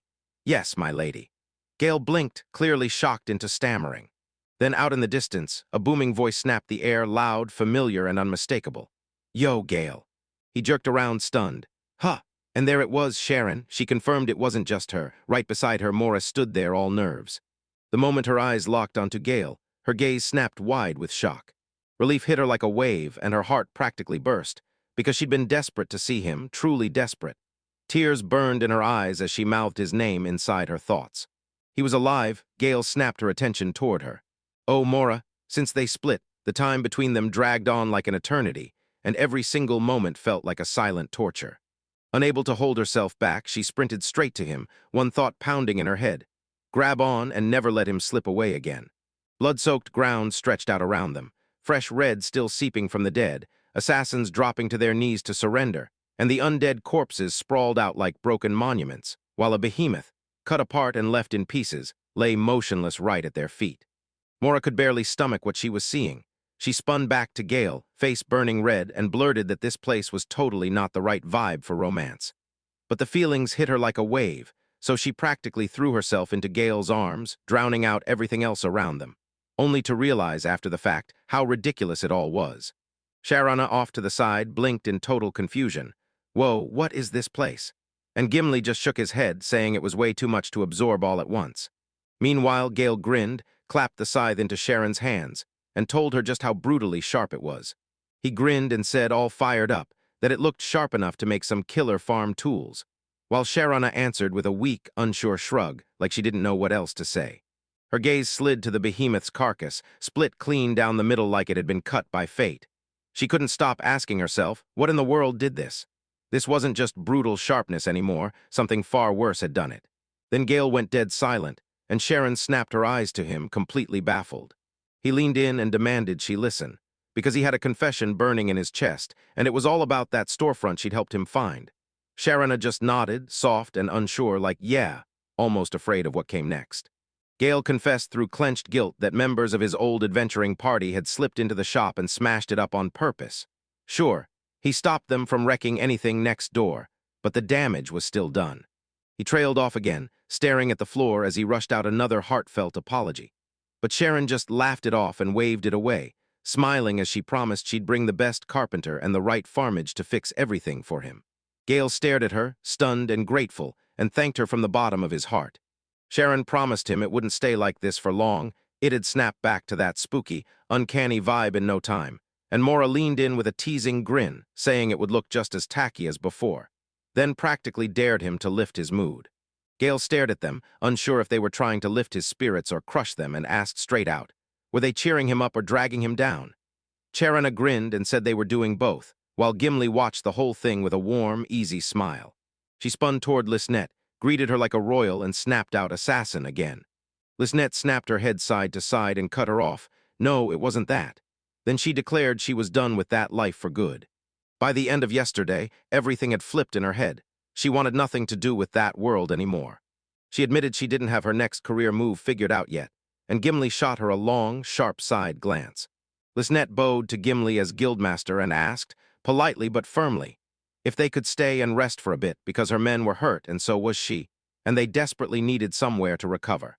Gale, who'd been quietly listening, snapped his eyes toward her, and Gimli welcomed them with open warmth, saying it was absolutely fine as long as they could handle their own food and shelter. Then Gale cut in with a bold idea. What if Lisnet works at my shop? Lisnet froze, staring at him and asking if he was actually serious. Then Gale fired back, laying out the truth. The shop had just opened, his money was shaky, and now it had been ransacked, so he couldn't pay decent wages until everything finally settled down. But he felt like running the store would give Lisnet and her men something to hold on to while they recovered. Space to heal, body and soul, without rushing. And when he said it, Lisnet just stared at him, stunned. Deep in her heart, she wondered. If someone really meant it when they welcomed her here, maybe, just maybe, she could finally breathe out and live a quiet, peaceful life. Was this the answer to the wish she never dared to say out loud? Tears poured down Lisnet's cheeks, and she broke into crying, not because she was hurt or scared, but because pure joy was bursting out of her. Gale, freaked out by the sudden tears, bolted to her side and blurted, panicking if she was hurt, if it was serious pain. Lisnet wiped her face, shaking her head. Gale, still rattled, apologized that he was out of cockatrice amniotic fluid too. Lisnet flashed a gentle smile. Tears kept pouring down her cheeks as she said Gale was a little off balance. Softly, like a friendly nudge, not a jab, and Mora watched in silence. Her face softened, and a knowing smile slipped in, like she'd been waiting for this moment because she'd always known Gale's got a kind heart. He was such a compulsive do-gooder that even when the undead started whispering, he stopped to listen. But the second she watched him, a quiet little pout tugged at her lips. Her cheeks flushed hot as her thoughts raced. She admitted she wasn't going to spill her real feelings, at least not yet. Sharon grinded her teeth in the moment. She stretched her arms up to the sky side and said the night was slipping into a sweet little happy ending. Then Gimli grinned right along with her, matching the same bright tone. Gale clutched the thing in his hands and told everyone he had to show it to Sharona, and when Gimli laid eyes on the artifact, her eyes blew wide. She demanded if it was exactly what she feared. Gale nodded, and with the words "the heart of the devil" hanging in the air, he checked with Lisnet, who confirmed it without a doubt. She said it was exactly 1/6 of the full heart, then admitted she'd smuggled it out of the Empire and used it as a miracle patch for her body right up until this moment. Gale Hamilton had torn it out of her before it could finish stealing her soul, and Gimli stared at the artifact in stunned disbelief. Even if it was just a sliver of the whole, this artifact screamed demonic, packed with power ripped from the king of demons himself, the kind that shatters normal fighters just from brushing it, and not even the highest-tier relics could shut it down. Yet there he was. Gale, the cursed item crafter, was handling that thing like it weighed absolutely nothing at all. Gimli swallowed her whole. Out of nowhere, trouble erupted from the side as a voice barked, "Stop that!" And Kush, the disgraced Wolfpack adventurer, was livid, screaming that they were an S-rank party and demanding better treatment right now. He snapped that everyone was ignoring him, treating him like garbage, and dumping him to beg for sympathy and attention. And even with all that chaos, she still pointed out they never got quiet, even right up to the very end. Gimli admitted it actually worked in their favor. After the Wolfpack tore the night apart, there was zero chance they'd escape without paying for it. A town meeting got called in a flash to put them on trial and decide their fate. But right as the whole thing kicked off, a message burst in from the capital. Turns out Kush racked up a bunch of debts right in the capital, so they begged Farmage to stall any sentencing, something they could have easily brushed off because the crime happened on their own turf. But this message carried the central government's seal. One look, and everything flipped upside down. Refusing a request from the Adventurers Guild was one thing, but when the royal office sent a decree, that was untouchable. No one could defy it, still. The capital promised her more than enough pay for the delay, and Sharon, the town's most powerful force, clenched her teeth and swallowed her rage. Later, Gimli clocked Gale's absence and called it out. Since when had he vanished? He'd been shut away in his workshop and storefront for a while, totally locked in on some fresh new creation. She whipped around to Mora and teased her, grinning like she'd just pulled off the funniest thing. Telling him that lonely look on her face probably meant she hadn't seen him in ages. She then tapped her nose with a playful grin and asked about it all over again. She panicked and snapped it down hard. No way, it's nothing like that. Then tried to dodge the whole topic, acting clueless and grinning anyway while Gimli pressed for answers, demanding what she even meant. Mora launched up, rushed to the nearest shelf, and shouted so loud everyone's eyes snapped over. Then she announced she'd take that new quest and finish it fast. Gimli kept his smile on her like it meant something, quietly begging Mora to finally tell herself the truth. Still, she couldn't wrap her head around it. One tiny piece of the Devil's Series artifact got wiped out by a human like it was nothing. With talent like that, he was guaranteed to pull in admirers, and she knew exactly why Mora and Lisnette couldn't help falling for him. Gimli smiled again, then the light drained from her face and her thoughts sank into something dark. She swallowed her pride and admitted under her breath that the woman aching for Gale more than anyone else tonight was her. Elsewhere, something far bigger was starting to churn, because that thousand-year curse the Demon King sealed on the Dark Elves still hung over them like a death sentence, ready to wipe them out for good. But now it was go time. She had to defy fate, because the Devil's Heart fragment she'd hunted had just landed right beside her. And now she finally had someone within reach who could shatter that curse for good. In his workshop, Gil muttered under his breath. After countless sleepless nights, he was finally almost done. What he'd built wasn't a copy anymore. It was a powered-up version of the Devil's Heart, a real masterpiece. He'd crafted his solution from materials that a certain entity left behind, chemicals that smothered the heart's nasty side effects while keeping all the good, and then he spoke the words out loud, explaining how the clashes inside his mixture cancel each other out just right, keeping the artifact power locked in so the good effects finally hit. As he weakened the destructive ones, even then, once they wore down, the heart lashed out, tendrils reaching, hunting life force to devour, and he crafted an intricate web of talismans to smash that hunger into submission. He stared at it, grinning with pride, his own handiwork, pure Gale craftsmanship, and he'd christened it Heart of the Devil V2***, his newest cursed item, and no one could argue it wasn't the greatest thing he'd ever forged. Prince Virial's office felt ice-cold with tension, and a man stood there staring the prince down. Watching Virial read the letter in his hands, I saw the prince's nerves flare. His brow knitted in confusion as disbelief hit him like a shock. Lasnit sent a letter packed with a brutal message. For personal reasons, I'm resigning from my job. Signed, sealed, and delivered by Lasnit himself. Rage surged through the prince as he shot upright, voice cracking with fury. Because the Heart of the Devil wasn't just any relic, it was one of the Empire's most terrifying treasures. He'd handed it to Lasnit for a specific mission, and now, with the letter in hand again, he couldn't stop rereading it. He finally spotted the note he'd missed at first. Lisnette had accepted the Heart of the Devil, 1/6 of it, as her severance pay. Blindsided by betrayal and pure disbelief, the prince crumpled to his knees, crushed by disappointment so heavy it felt unreal. While he muttered through clenched teeth, replaying how she'd written off one of the Empire's greatest treasures as nothing more than severance. The crushing weight of her choice sucked the color right out of his face. Witnesses later swore his pallor was so brutal it made even an ordinary undead look alive. This all happened elsewhere, in the Imperial Palace. Princess Kara and her knight rode in, ready for trouble and destiny. Charged straight into the infamous S-ranked wolf pack. They stare down the squad with tight, stern faces, rage barely held in check, while the squad goes dead silent under that unblinking pressure. Kara eyed them with zero interest, clocking how slow they were to catch on, and making it painfully clear they still hadn't figured out they were being watched. She dropped the bombshell that she'd been watching them the whole time, fully in the loop on every single thing that happened. So even if she didn't know what the wolf packs wanted, she blamed them for a huge disaster. They smashed a shop, kicked up a town-wide riot, and the local garrison was forced to step in. Pernight admitted they never got an official mission, but the mess they wrecked in Farmage was fueled, at least in part, by the kingdom's outright neglect. After they hashed it out with the local authorities, the night itself seemed to whisper the deal, strike a bargain, and their crimes would be erased. She snapped that the royal house wouldn't lift a finger past this point. Our mess might stain the kingdom's honor. Kush froze in disbelief, insisting the squad hadn't done a thing wrong. Melissa backed him up, saying they'd only smashed cursed junk from some fool's merchant stall. Luke nodded along, and Norris basically shrugged it off as no worse than taking out the trash. The princess went silent for a beat.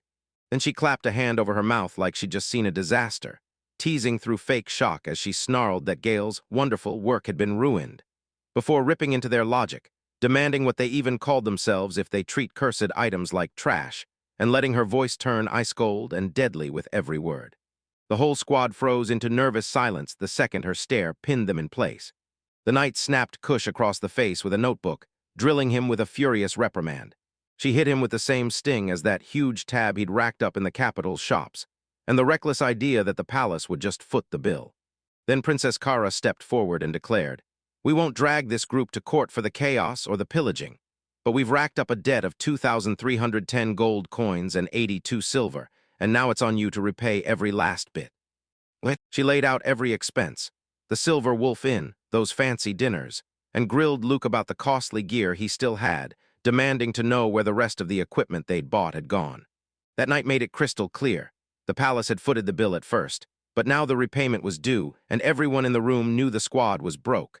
The messenger bluntly said their mission payment was already gone, there was nothing left in savings, and when the squad tried to push back that those costs were tied to the knight snapped them off mid-sentence, raging as he demanded one thing, exactly where that order said their costs would be reimbursed. Then he told the guards the squads were helping with an investigation, line was garbage, because excuses didn't matter. The guards storm in and haul the whole group away. Kush got blindsided and demanded to know where they were headed, and the knight just said it straight. Because they couldn't cough up the debt, they'd work it off with labor, no wages at all, just to repay what they owed. Even then, it wouldn't be a walk in the park, because who would hire someone with a reputation like that? The knight itself basically said, "Be grateful anyone's taking you." And Kush, still reeling from everything, dared to ask if they were really being asked to work for free. He couldn't stop wondering how many years it would take to wipe out their debt, and the knight shot the same question back. How long did he think it'd take? She shut it down fast. This wasn't quick. It would take decades. Their calm shattered instantly, and the squads erupted into complaints and furious protests, like someone just handed them a life sentence.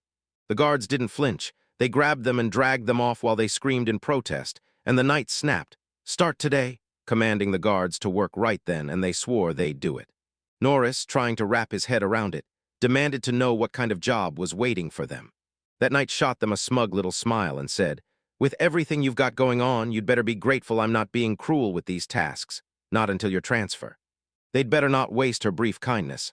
The squad kept sobbing as the guards yanked them away, hard and merciless. Once the group vanished, Princess Kara snapped her gaze to her knight and demanded, "Did they really go?" The knight nodded, and relief hit Kara like a weight finally slipping off her shoulders. Thinking back on the crew, she couldn't lie to herself anymore. They really had done monstrous things. Still, after everything, they pulled off one last good deed, and it was so powerful it bought them their lives. She just stood there, calm as can be, wearing a small, faint smile as she stared into the distance. Her silence dragged on, like it was gripping the room. With a slow, careful lift of her hand into the sky, she went deep in thought. Then she said it out loud like she was locking in a real discovery. Farmage, that was where he was. Gail Hamilton. Her face snapped into focus as she clenched her fist, and she swore she'd finally managed to find him. Just then trouble slammed in. He'd need someone to guard him. She turned to the dark and called out, "Vivian," then ordered her to reach her father. Vivian got the message and still hesitated. But the princess, bright as sunshine and fully pleased with her choice, told her to go on, and then declared it was high time the royal family finally sat down and took a hard look at their agricultural policy. Meanwhile, back in Farmage, a brutal clang, hammer on metal, exploded through the air. Inside the workshop, Gale yanked off his goggles and spat out a curse under his breath. He shouted for Lisnet. The door swung open, and Lisnet, an ex-imperial assassin turned store assistant, stepped in like she'd been summoned. She'd come the moment he called, curious as ever, and Gale blurted out an apology. He'd lost track so completely in his work that he hadn't even noticed how late it got. Her shift was already over, and he kept apologizing for keeping her there longer than he should. Lisnet waved it off fast, telling him he didn't need to feel bad because, honestly, she was just happy he hadn't been interrupted while working on the cursed gear. Gale stretched and realized having her around made everything click. She kept the customers busy while he couldn't step away, so he could lock in on his latest project that day. A laughing skull. It was forged from a Grim Reaper's skull, and it would creepily burst into eerie laughter at anyone who stepped inside. And yeah, Gale had to admit it. He actually loved the job, like, a lot. But admitted it was always 10 times better when a real person was there in the room. Lisnet, cheeks warming with a little shyness, admitted the barmaid outfit she was wearing wasn't new at all. It was borrowed from her last job. They'd yanked the outfit's price straight out of her very first paycheck, and that detail lit a fuse in her. Her wages were barely anything, and she'd figured she'd never need that thing again. To her it screamed labor law violation, and still, she was out there wearing it once more. Then she told Gale she was slipping out for the night and sent her goodbyes. Later that evening, Gale finally dragged out a long, heavy sigh, then exploded into triumphant excitement because his work was done, and he couldn't help but call it a total masterpiece. He not only kept every power-boosting function intact, he even twisted the tentacles, meant for fighting, into a clever acupuncture tool that pressed the right pressure points on the user. Giddy as hell, Gale grabbed the devil's heart and basked in its brilliant design, shocked that the crazy idea of using the tentacles like that had never even crossed his mind before. He gave the artifact a playful tap, then smirked like he could still ignore the fact that it was cursed.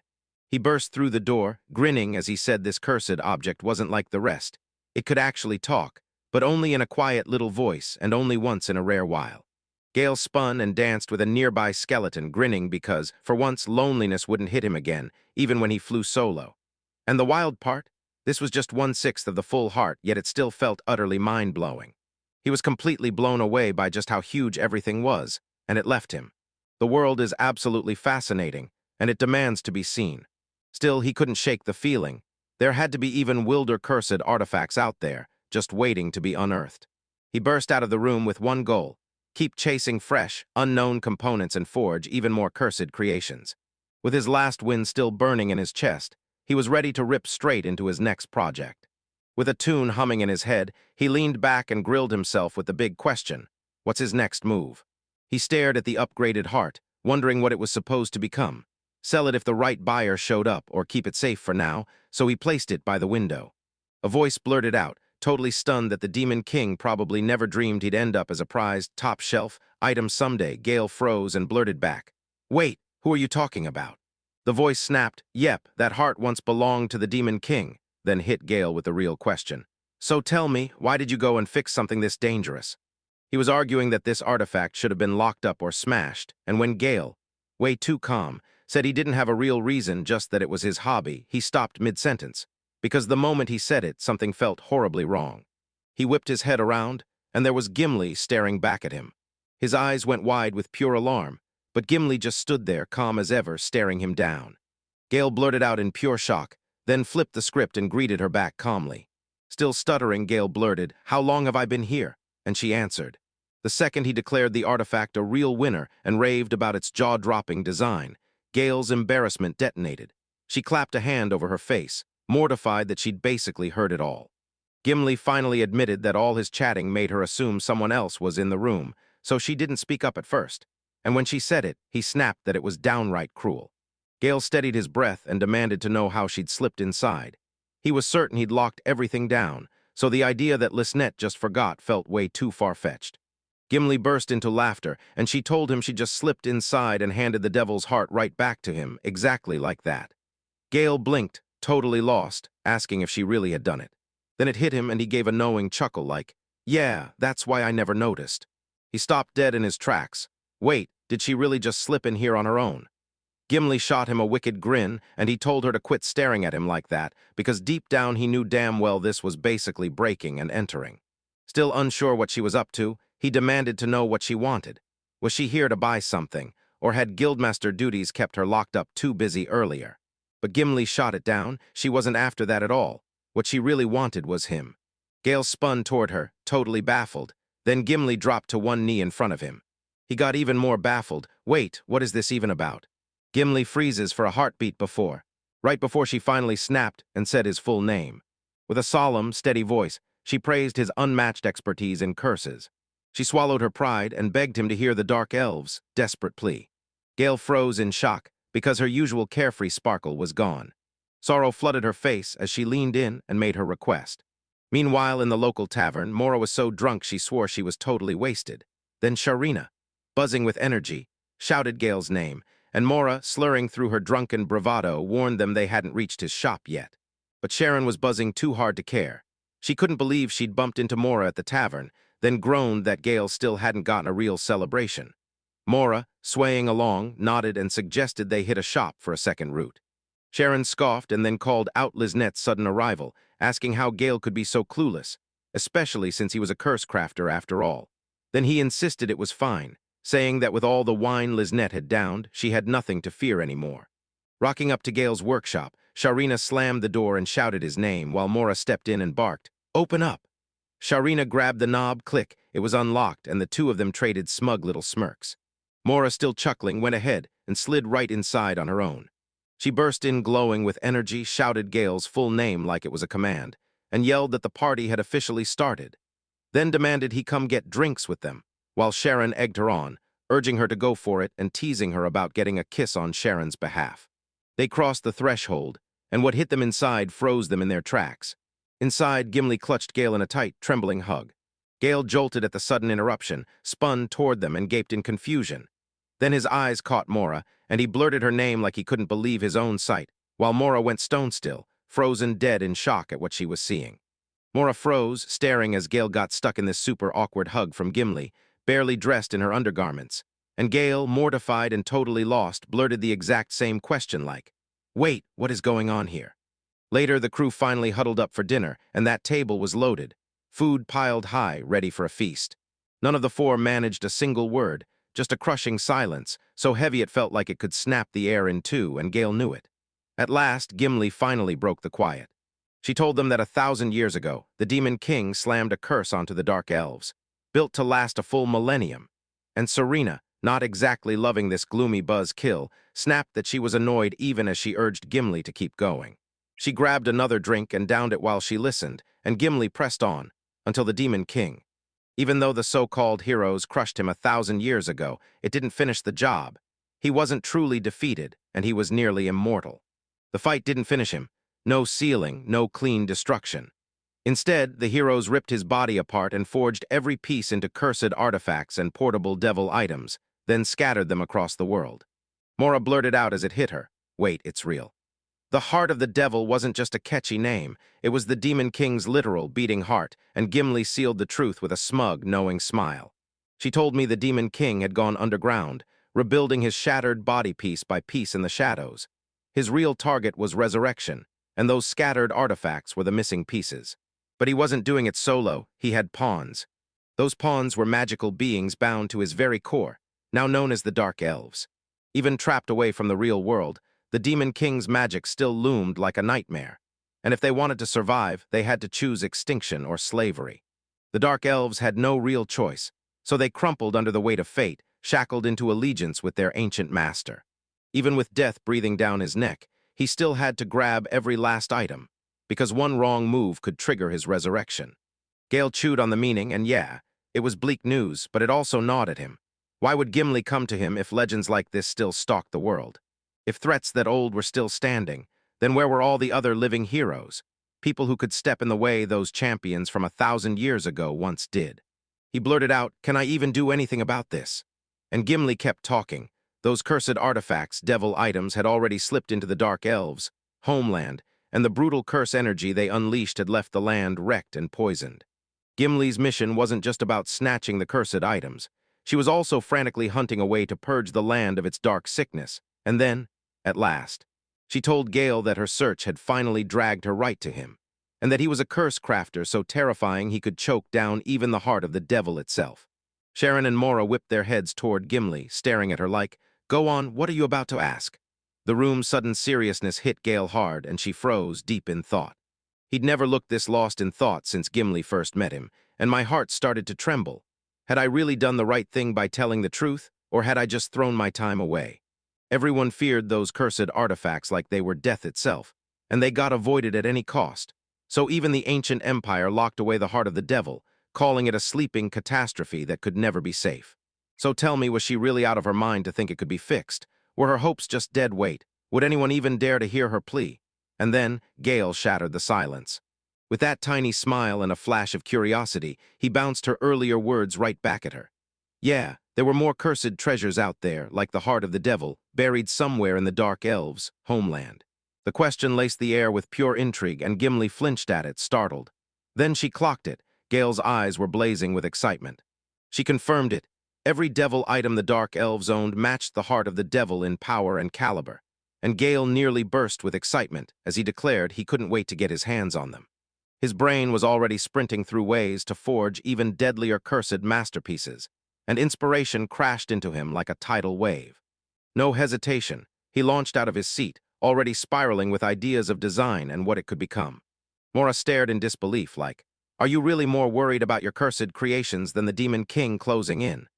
Gimli didn't even flinch. She said it didn't matter if Gale called this a do-or-die mission or just a personal joy ride, as long as he showed up. Then Gale's voice snapped back from afar as he rushed off to grab something. "Wait," and he demanded they hold still while he wrote it all down because he refused to miss a single detail. Gimli used that quiet moment to lay out the truth. No, the Dark Elves never knelt to the Demon King. They'd only teamed up with him against humanity during a war that's already in the past, and she held no lingering hate toward humans for it. With humanity's lifespan so short, most people had already wiped the war clean from their minds, and nowadays almost nobody even suspects Dark Elves, or looks at them with prejudice. Hell, plenty forgot they were once treated like nothing but living magic. Moore nodded, because for someone like her, the Demon King story wasn't anything scary anymore. It had shrunk into nothing more than a bedtime fairy tale, an old piece of folklore. Gale came back clutching his notes, telling everyone he was sure his crew would have Gimli on their side, and he couldn't stop hoping she'd feel the same way. Charana didn't buy the hype for a second. She snapped in suddenly, shoulders tense, jaw set tight, and spat out her real displeasure because this whole mess made her skin crawl. More specifically, she hated how Gimli and the other Dark Elves ran things. And when Gimli, all curiosity, pressed her for answers, he demanded to know what was wrong. Sharon's intensity just kept climbing, and Mora's stomach dropped when her friend snapped upright. Sharon demanded Gimli admit what was truly fueling her anger, and Mora couldn't ignore how long they'd been together. Long enough that Charana couldn't make sense of why Gimli had hidden all this until now. Until she and Mora crashed in at the perfect moment tonight, and suddenly it all clicked. Charana's fury blazed on her face while Gimli shut her eyes and the devil items were pure top-secret relics, locked away outside their homeland. And even saying their names like this was basically sacrilege, a hardcore cultural line you just don't cross. Before she dared tell Gale the truth, she needed breathing room, watching him like a hawk, putting his skills to the test, and figuring out if he was the real deal before dropping everything on him. Sharon clenched her jaw, fists curling tight, then she slammed the table in full-on rage. Gale watched everything unfold, and a weird déjà vu hit him hard, like he'd already lived through Sharna's kind of intensity before. Sharana, burning with irritation, let out a heavy sigh and then chugged the whole mug in one long swig. She snapped her focus to Gale and demanded what he truly thought about Farmich. Gale just blinked in total confusion, like he couldn't figure out where that question even came from. Sharon said it plainly like, "He's settled in way too comfortably." And Gale nodded along. Yeah, he'd grown fond of Farmage, the town felt charming, the food tasted incredible, and that local dungeon was the perfect size for him. And somehow undead parts kept piling up for his crafting, no shortage at all, which was a massive edge. So the three women just froze, stunned for a moment, while Sharon studied Gale, realizing again how he never really seemed to change. Gale muttered that it would be great if he could boost sales at his shop, and Sharana cheered him on, saying that even when business dragged, the town's infrastructure had clearly flourished because he was there. She'd been watching the local craftsmen for a while, so when she spotted real talent, she knew it, and Gale had it in spades, hearing that had him absolutely flattered. Sharana kept going. Yeah, they'd worked together on plenty of projects, but he was still the very first curse crafter she'd ever laid eyes on. Gale told me the job was infamous for bad luck. Most folks with the talent quit sooner or later, only after they'd grabbed the key skills they needed before moving on. But once that job clicked, nothing else paid off like it. Sharana mulled over his words, then admitted he might be right. But she shot that down hard, insisting it was bad luck at all, and that jobs weren't judged by how miserable they were. Mora jumped in and nodded along with Sharon's take. But when she spotted Gale and them out adventuring, she couldn't ignore how brutally rough his life still looked. Gale confessed the truth. Being a curse crafter wasn't some glamorous dream. They worked the back lines, trapped in support duty, and couldn't take on fights solo, yet Mora still proved he could swing in battle like a real threat. Gale shot back, flashing on everything his old comrades, Kush and the others, had drilled into his head. He just wasn't made for fighting. He was a curse crafter, built to tailor debuffs and hurl them from the back like a precision tool, not to charge into chaos. So Kush shut him down hard. Stay quiet, stay out of the way, and don't stir trouble. Moro blinked in shock, but Gale didn't stop. Because when he looked back, he realized he should have ditched their party way earlier, before they finally turned on him and kicked him out. Back then, he was so timid it never even crossed his mind, and his world was painfully small, until a hand suddenly soothed his head with a gentle pat. It was Sharon. She snapped at him not to let everything they'd said keep clinging to him and dragging him under. If their words had chewed up his confidence, it wouldn't snap back overnight, but that didn't mean it vanished forever. Either way, he was a citizen of Farmage now. He could finally stay for good, and she even offered to handle all the arrangements for him. Gimli then said he loved seeing Sharon recognize Gale's talents, her own way of showing respect. Then Sharon took that moment and steered the conversation somewhere else. Gimli had to get it. She wasn't the only one who depended on Gale, and if he walked away from farmage, it would hit like a brutal loss. Sharonut blurted, "Why didn't Gimli just get the church to deal with the curse?" And Gimli snapped back, "Because no ordinary priest can touch it once we even dared to try." They dragged in a famous priest to try and banish the curse, but even he failed. And Mora recoiled when Gimli didn't even bother to hide how shady he was, while Gale snapped in, demanding to know whether Gimli at least sent that priest back alive. Sharana pressed Gimli for the truth. Did he really plan to take Gale to her homeland? Gimli nodded, saying that was the only lifeline for her people, and Sharana, torn up inside, admitted she'd hate to watch Gale leave, then begged Gimli not to throw him into danger. Moore nodded and said his trip would come with strict conditions. Sharon said Mora Glares, the support mage, would ride with Gale, and that she'd handle the front line for them. Gale blinked in shock and spun around to stare, right before Sharana and Mora snapped, "Don't look at us like that." Gimli just grinned, totally entertained by how the whole thing played out. She figured it was time for a four-person party to storm a mission and smash the Demon King's curse, and Gale snapped his grip tighter on his thighs, feeling the whole thing finally click into place. He took it in stride. More people meant more fun, right? Sharon wiped her cup clean and kicked off their brand-new adventure, then raised a toast like the party was already roaring to life. Sharana, Gimli. Mora and Gale teamed up, locking arms against every brutal challenge waiting just ahead. Their glasses clinked in sync as all of them erupted into cheers, shouting like they just won the biggest fight of their lives. The night rolled on with hearty food and real laughs, and they kept drinking and sharing bites like it was the best kind of victory. Full bellies, warm smiles, and zero awkward silence. At some point, Sharon couldn't even finish a song. Then her drunken haze finally sank in. In the quiet lull of the moment, Gale replayed everything. Back when he was still with Cush's party, he almost never got an invitation to go out for drinks like this. That contrast hit him hard. Someone called out and teased him for looking all down, and when they turned to Mora, he shot back, "Nah, I'm not sad." Deep down, he admitted it. Those days with that old party already felt like a memory from another lifetime, even though they'd just ended. But now there was new work waiting for him. Gale fired back that he had even more cursed gear to forge, stuff for their journey, maybe even pieces to stash behind them. And Mora just pushed him on because everyone was betting everything on him. That night, Gimli slammed back to her residence, ready to pick up the pieces and keep going, and scrambled into her bed. Right when she tried to finally catch her breath, a voice snapped through the air, calling her out with full respect. She heard the voice, brushed it off with exhaustion, and admitted she was too worn out for small talk. Then she still asked one thing, for that other woman to go fetch her cursed chest. It sat packed with eerie power and glittering riches, but anyone who dared touch it got snared by a binding curse.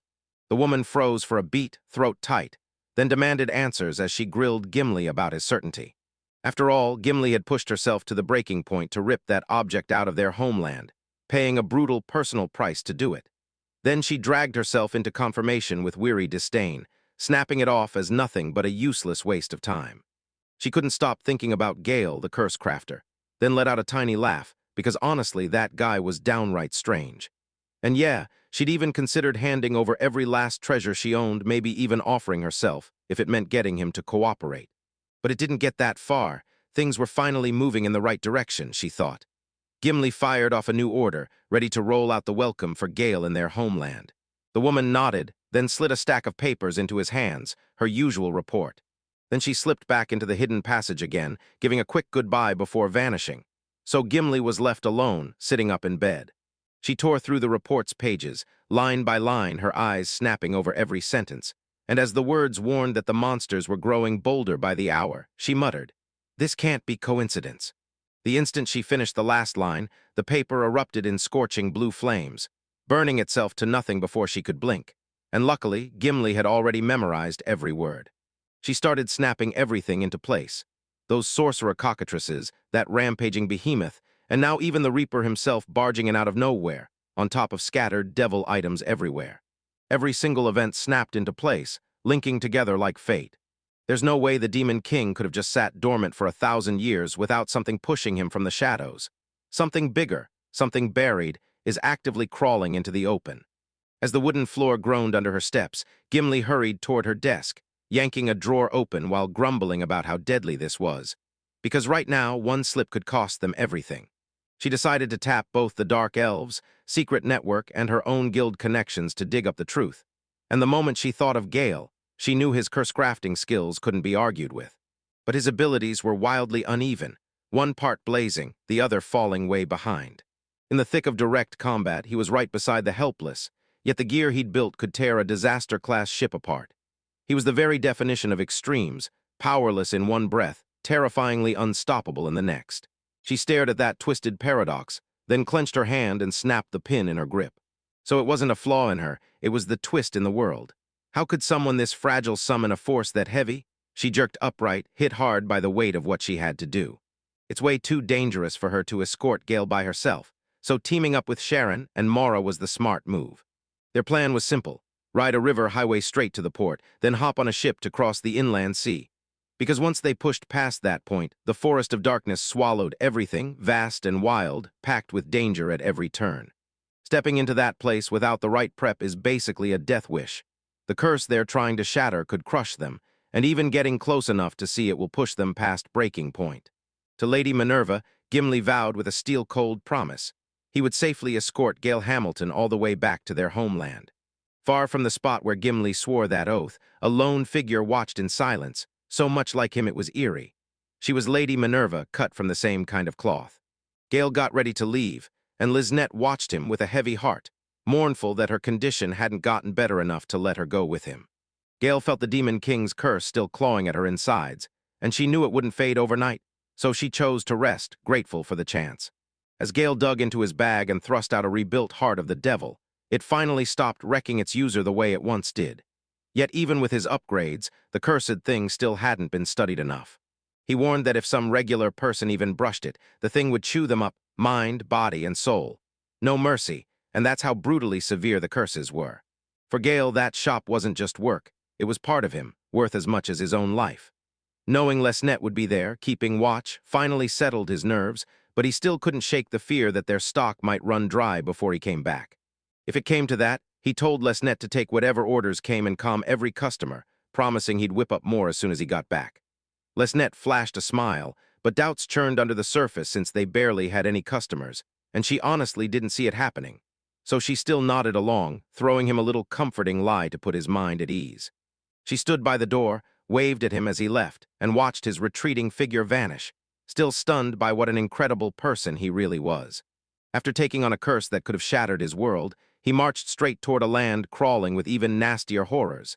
And still, fear never found him, hesitation never slowed him. Gale Hamilton's grit and drive hit her like lightning, nothing else even came close.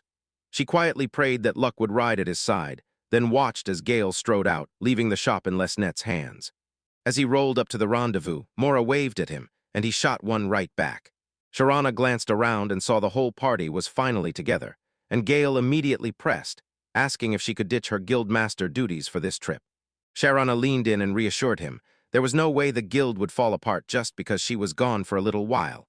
And she reminded Gimli of the promise she'd sworn to. One, that was the key to getting the Smiths Guild to agree and grant them access. Gimli clocked it and waved it off like, yeah, got it, she'll leave. Curious, Gale leaned in and grilled Gimli about what the promise really meant. Then he dropped the truth. Her homeland would flood the guild with their indigenous metals, a concession so rare it basically doesn't exist. These materials were normally never shipped out under any circumstances, but with the world on fire right now, they had to make an exception, and Gale and Morrow were left staring, absolutely blown away by how huge this deal was. From the side, Sharon tossed out a sharp comment. She still didn't trust that Gimli wouldn't back out, and that was exactly why she came herself, face-to-face, to make sure the deal got honored. Mora fired off a question. Was the deal tempting enough for Sharana to go check it herself? Gale pressed harder. What kind of metal was worth all this chaos? Then Gimli grinned and shrugged. We'll learn soon enough anyway, so no reason to wait to say the name. What? She blurted out, call it calcium. The name hit like a spark, and instantly both Mora and Gale leaned in, flooded with questions. Then Mora suddenly clicked, blurted the name again, and froze in pure shock. Gale frowned and asked if this was even meant to matter, and Mora snapped back that he didn't care about anything unless it was cursed. She then leaned in and explained it. Because that calcum wasn't just any metal, it was a legendary prize.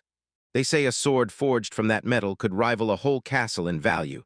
Deck it in armor, and the wearer becomes nearly invincible, surviving 1,000 brutal battles, making it the hardest, rarest treasure on Earth. Gale shot her a real look of surprise and admitted it. Yeah, they were chasing this journey for Gimli's cause, but Sharina and he were about to cash in big. Sharina would get orichalcum, and Gale himself would snag rare cursed artifacts. Then he let out a hopeful wish, like, I just pray Mora finds something just as valuable on this quest too. Mora didn't even flinch. She was sure Gale had nothing to worry about because she would get exactly what she came for. Gale grappled with how fierce her resolve really was, while Sharon stepped in and barked that it was time to leave. So the two of them kicked off their trip with that rough, familiar wagon jolt, the kind they hadn't had in ages. Together, they rode in their wagon, and for Mora, that mattered more than any mythical treasure, because no stash of orichalcum could ever match what that moment was worth. She clocked every second of her adventure with Gale, right there beside him. That thought kept buzzing in her head as their little caravan rumbled forward, several wagons trailing behind, until Farmage vanished in the distance and the winding road swallowed them up. Their destination, the city of Imbalance, a big settlement just a bit northwest, sitting right near the Empire's borders and thriving as a non-stop trade hub. In the wagon, that non-stop rocking sway slowly dragged Gale into a yawn. That calm, rocking rhythm hit Mora too, and before she knew it, a yawn tore out of her. This sway was weirdly good at turning anyone drowsy. Sharon, practically glowing with high spirits, gushed that the road felt downright delightful, like traveling somehow made alcohol taste even better. And Mora, half annoyed, snapped back that Sharon had zero noble refinement. Sharon brushed off the criticism and snapped back that they'd rented the entire wagon just for themselves.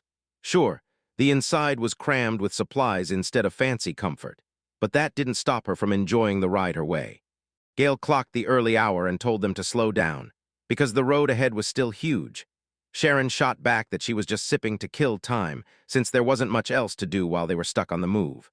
From her spot inside the wagon, Gimli took in the whole mess inside, quietly regretting that her homeland sat so far away, hidden away in the middle of nowhere. Mora demanded to know the exact destination, and Gimli finally admitted it was deep inside the forest of darkness. Mora clocked just how brutal that distance was. They'd need days, no matter how fast they tried to move. A shock hit Mora. She demanded the name again, forcing Gimli to swear it was that very forest of darkness. Gimli nodded and said, as far as he knew, no other place even had that name. Then Gale snapped her attention to Mora, wondering if she truly recognized it. Mora shivered as she brought up that terrifying story of a whole kingdom's army vanishing without a trace, and Gimli just shrugged like it wasn't some fairy tale at all. People didn't debate it. Everyone knew the history was true, so Mora swung into yet another notorious trail, the forest where the elder dragon was rumored to be sleeping. Gimli snapped correction, he's not asleep. The dragon's busy building a den of his own, and that bombshell absolutely rocked Mora. She linked that forest to a chilling legend. Anyone who stepped inside never returned alive. Gimli shot back that this wasn't some bedtime fairy tale. An elder dragon had swallowed that whole army division, and Mora felt the truth snap into place, shaking visibly as every terrifying detail clicked. Gimli remembered the moment like it was burned into his eyes, remembering just how ruthlessly a growing dragon can devour everything, while Mora was still stunned that Gimli had seen it firsthand. When they asked what a beast like that would score on the adventurer's scale, Sharana just smiled, then drew her own answer straight from the stories. He leaned in close and hissed his number to Mora. Her estimation was so wild it made even an S-rank quest look small. When they heard that, both women sagged with grim resignation, like hope had vanished for good. But Gimli flashed them a steady smile and promised, "No, we're not going near the dragon's lair." She charted the safest path she could think of to reach the dark elf homeland. At least, that's what she told herself, like it was guaranteed. With her spirits sinking, Sharana muttered that her wine suddenly turned brutally bitter. Then she snapped, said she was done and curled up to sleep, and Mora followed her right after. Gale couldn't shake one last thought. He threw out the question like a spark. If they sidestepped the dragon's lair, didn't that just mean they'd run straight into the undead remnants of that vanished army? Gimli caught the thought and smirked to himself. Gale hadn't changed one bit. Mora shrugged off his worries, cracking a joke that maybe he should just greet the undead in his dreams. Then Sharon shot upright and snapped at Gale to stop his rambling. With that, the wagon jolted and kept rolling deeper into the night, while Gale, Mora, and Sharon finally slipped into sleep. Gimli, eyes sharp and heart steady, swore to herself again that she'd lead them the safest way she knew. But safe was never the same for everyone, and she couldn't promise total security. And she prayed they finally got it. Then, at last, the moment arrived to switch rides. Gimli slammed her hands together and shouted for everyone to wake up, because their wagon leg was done, and it was time to switch rides. The whole crew burst out into the open. They blinked in disbelief. Right there ahead of them, Riverboat sat waiting like a secret. Gimli told her she'd already lined everything up for this stretch of the journey ahead of time. Once their supplies were packed, the crew wasted no time, taking the leftover space for themselves just like before. Gale couldn't believe it. She'd already booked a ship. Then Gimli confirmed it, and suddenly the riverboat felt way bigger than that cramped wagon they'd ditched behind. Gale and Mora lit up like, "This is it." Gimli leaned in and told them the boat would ride the Cactus River, a wide stretch of water just up the way from Farmage. It spilled straight out of the kingdom and into the inland sea, and Gale couldn't help thinking, this feels like the start of a brand new adventure. Everyone got on board like they were told, and Sharon snapped. She was irritated at being rushed and refused to sprint. Gale leaned in, curious and half amazed, because he'd never taken a boat down a stream like this before. Mora nodded too, saying it felt brand new for her as well. The moment Gale stomped onto the wooden deck, it groaned like it was alive, wobbling just under his weight. He pointed out how shaky it felt, and Gimli shot back that it would calm down the moment he sat down, while water slapped a steady beat against the boat's sides. The sail exploded wide open, snatching the breeze in a brutal, loud whoosh. Mora sighed about how nice it felt to bask in its shade, while Gale couldn't stop talking about how the water's soothing roar made everything feel calm. Then Gimli snapped that this was her opening and dove her hand into her bag, staring at it like his life depended on it. Someone leaned over her shoulder and blurted, stunned at the insanely high-quality guild map in her hands, so Gimli snapped, "Don't let word of this spread. This isn't for public eyes," and she understood. She was handing them a rare privilege. Mora warned that guild intel like that could cost a fortune. Gale spotted even more scribbles and annotations, and Gimli nodded, confirming those weren't just markings. They were extra notes. He leaned in and demanded whether the map even had dungeon and item info, and she nodded, admitting it did. Stunned, he demanded if it was really smart to spill something that classified. Gimli admitted it wasn't usually allowed, and under normal rules she'd have fined him on the spot, while Nora, bent over the map, stared in awe, impressed. It was packed with way more information than the local guild had even managed to uncover. Sharon pointed out that the map looked ancient as hell, and she didn't even recognize a bunch of the places marked on it. Mora was stunned, like, how could there be regions even Sharon had never heard of? Gimli snapped their focus back and said the Dark Elves' homeland had more than one road. She'd already told them on the wagon that their route wasn't the quickest, but it was way safer. Sharon asked where Gimli would go if she were alone, and Gimli shot back that she'd take the straightest road, no questions asked. Then Sharon pressed harder, like, so how are you even planning to pull that off? Gimli told her she'd slip past the border patrols and fortifications ahead, but Sharon shut that down on the spot. No way it works for their group. Mora laid out the plan: ride the river all the way to its mouth, swap to a new boat, cross the inland sea, then push straight into the forest of darkness waiting on the other side. Gimli mapped out 3 deadly danger zones deep in the forest, and they swore they'd steer clear as they marched toward the homeland. Sharon joked it felt like sneaking in through the back door. Realizing just how brutal that long road was going to be, Gimli nodded and admitted it. Yeah, this trip was going to be a total grind. Even though the forest path twisted and turned, they mostly rode by wagon and boat, so the walking stayed at a minimum. Mora clocked just how much planning Gimli must have poured into it, and Gimli made it crystal clear why it mattered. This could be their one shot to shatter a curse that's been haunting their people for 1,000 years. Mora nodded, feeling the weight of that mission click into place. Watching Gale, Gimli swallowed her silence and thought, if I want him to lift this curse, I'd better make sure he stays in top shape the whole way. Sharon pinned the spot on the map, then grilled them about that mysterious structure back in Gimli's homeland. Gale leaned in, eager to see the castle hidden in the forest, and Gimli snapped in a quick explanation. It once stood as the Demon King's castle, where nightmares used to rule the halls. That jaw-dropping revelation snapped the whole room to attention. She nodded, then dropped the bombshell. Turns out the castle was gone for good, with nothing left but the foundation. Years turned the rest of it into spare parts, roofs, walls, and new buildings, and Gale gaped while Mora praised the ingenuity. Nothing ever got thrown away. I stared at the pieces until it clicked. I realized the Dark Elves built their whole homeland right around the Demon King's old stronghold ruins, and Gimli backed it up, reminding me how their ties to the Demon King go way back through the ages. When Gale glanced at the map, that huge inland sea hit him like a wave. Mora just smirked and said it was the kind of thing even kids learned growing up. Gale jabbed at something weird out in the middle of the sea and fired off a question. Mora leaned in like, "Wait, could it be a squid?"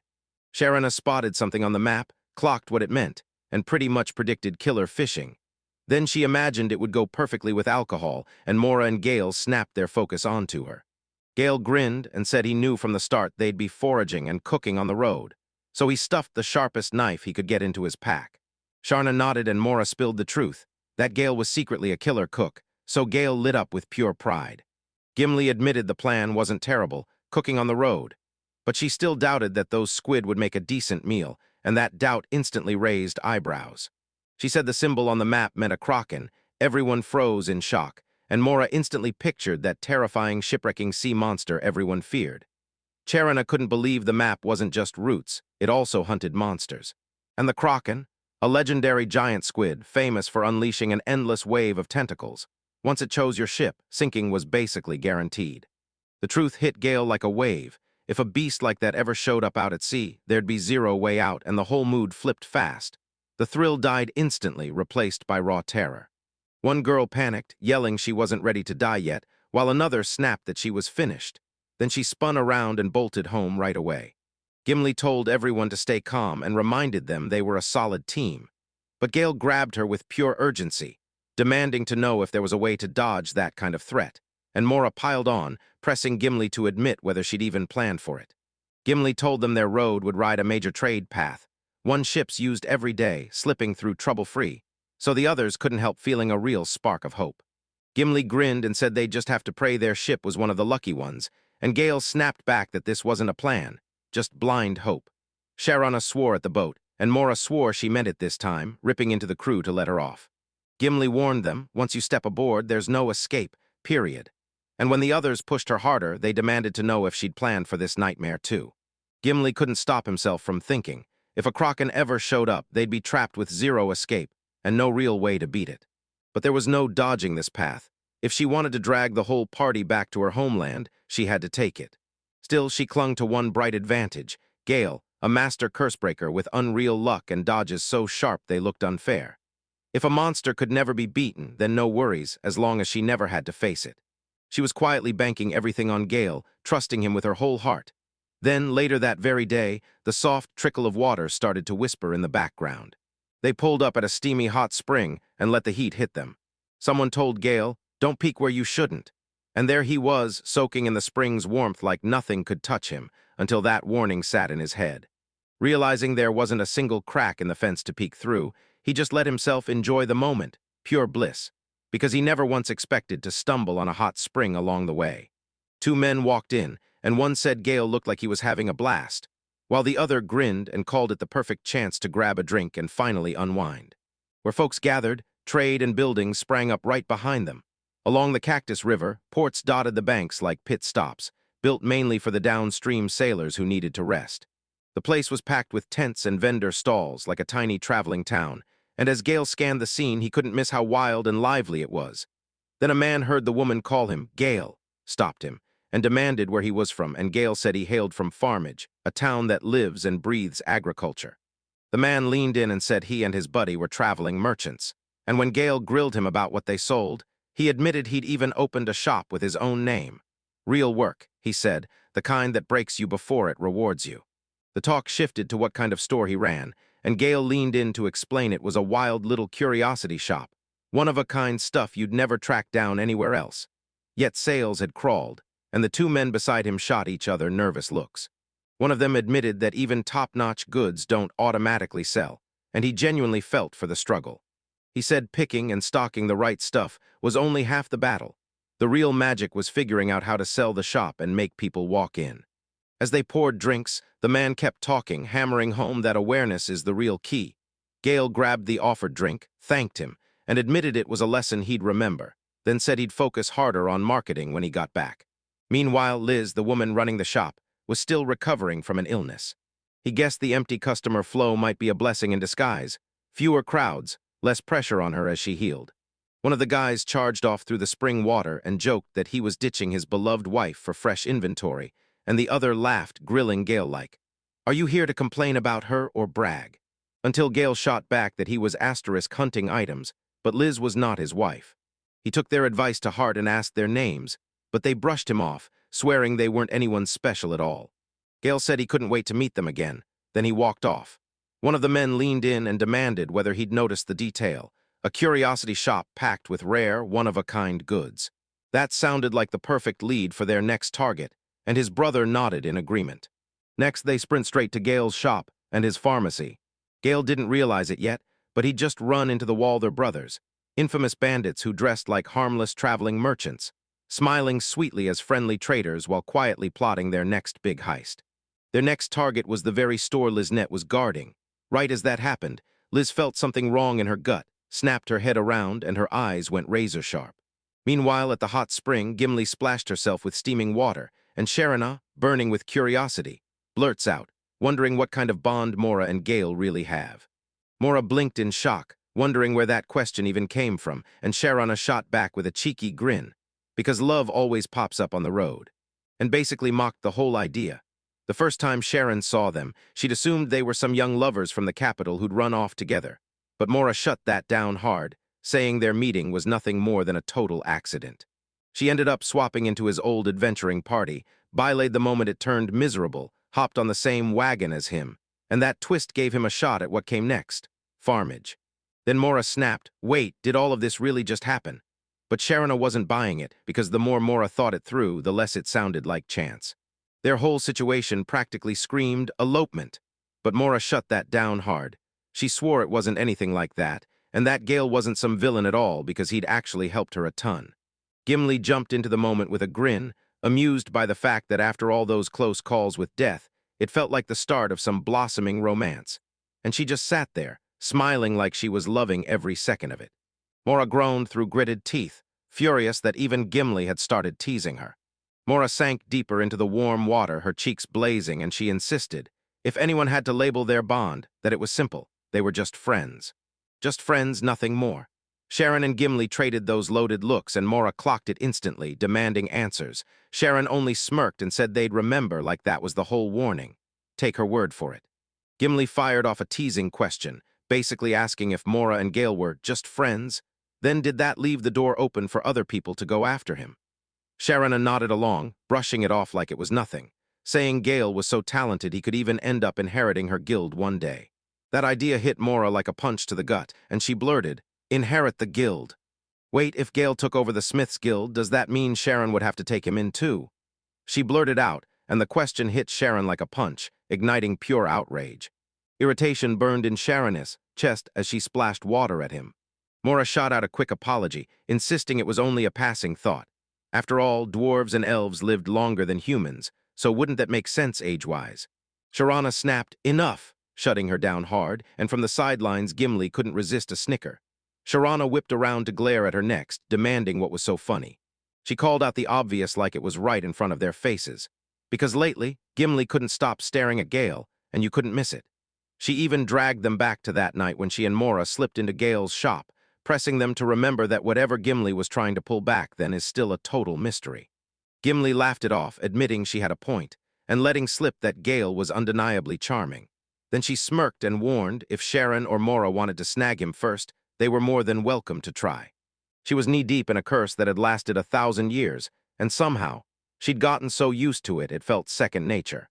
She snapped her gaze onto both of them, sharp, daring, and fearless, while Sharon's face twisted with clear annoyance. Then Mora rushed to repeat what she'd said before. She and Gale were nothing more than friends. A sharp, cold breeze slid over the steaming hot spring, and the women jolted, shivering at the cruel contrast. Mora tried to turn the mood around fast, reminding everyone they were here to enjoy the heat, then pointed them toward the drinks with a firm warning. Relax all you want, just don't get so drunk you forget you're bathing in public. Her mind drifted in the quietest way, because of course they were friends, that's what she truly believed, while moonlight spilled soft and silver over everything. She vowed it would stay that way, if only Gale never dared to look her way. Before Gil took off on his journey, he leaned in and begged Liznette to guard his store. After that day, not a single customer came back. She sat alone in the silent shop, muttering to herself that keeping the doors open felt pointless, and she seriously started weighing whether to shut it down. But then, wham, something hit the world like a thunderclap. The laughing skull had collapsed all on its own, cracked and shattered, leaving her staring at the ruins in full unease, because what kind of force knocks it down now, and why at all? The air immediately thickened with dread. She couldn't shake that gut feeling, like something awful was right around the corner, waiting to explode. Maybe for Gale, or maybe for herself, because she'd do anything to make it happen. Or maybe both, like, no way to know for sure. Way out from the shop, Gale and the crew hit the river and kept the fishing rods in hand as they pushed forward on their journey. After a tug, someone jerked their line, but Gale yanked his in, and the hook was empty. Sharon pointed out that after 3 days on their second boat trip, he still hadn't landed a single fish, and Gale just shrugged it off. Gimli saw that none of the women had gotten any luck either and told him not to sweat it. His crew was just saving it for something that actually mattered, like dodging a kraken, and Mora backed him up by saying they'd already stocked up enough provisions. She twisted toward Sharana and asked if she was hungry, and Sharana, lounging on the boat's floor, shot back that no matter what she caught, she'd always be ready to eat it right after she cooked it herself. Gale chimed in that if he'd snagged anything, he'd be ready to gut it on the spot. Then he yanked out a long blade. Sharana cracks a joke that it looks like it could slice even a giant fish. Then she narrows her eyes and stares at it like something's off. Was that knife cursed too? Moore's face tightened as a cold, eerie dread crashed over her. She clocked it instantly. Same cold presence, same punch in the air. Was that really the Reaper's scythe? Gale admitted it was forged from the exact same weapon, and Mora had already seen him turn that scythe into a farming sickle. Now he'd taken the leftover pieces and shaped them into this knife. Both women jerked back in pure disgust. Gimli burst into laughter at their faces, saying it was probably a blessing no fish ever took the bait, because if Gale had gone for that knife, he could just slip right through the whole ship like it's nothing. Sharon muttered that Gale felt weirdly off. Then she whipped her gaze around and bam, she spotted something. The river suddenly sprawled out, way wider than she'd ever noticed. Mora looked great and the far shore had vanished, gone like it never existed. Gale swore it felt like they were already out at sea, so Gimli told everyone to slow down, breathe deep, and take it in. Sharonette gulped the air and caught that faint, salty kiss of the sea. Then Morris grinned, like he'd just cracked the code. If the river looked like this, they had to be closing in on the coastline. Then right when the salty wind hit, a new stench tore through the air, rotting flesh. Decomposition started to seep out, crawling straight from the box where Gale's knife was kept. That stench hit like undead scraps. Gale muttered it was probably the undead bits he'd lugged in with him, and Sharon snapped into action, urging him to shut it down right now. Gale fired back, insisting he'd been aging those pieces for ages. Like no, it wasn't wine. Birds swooped across the sky above. Gale snapped his gaze upward as a harbor bell blared. Departure was on the way.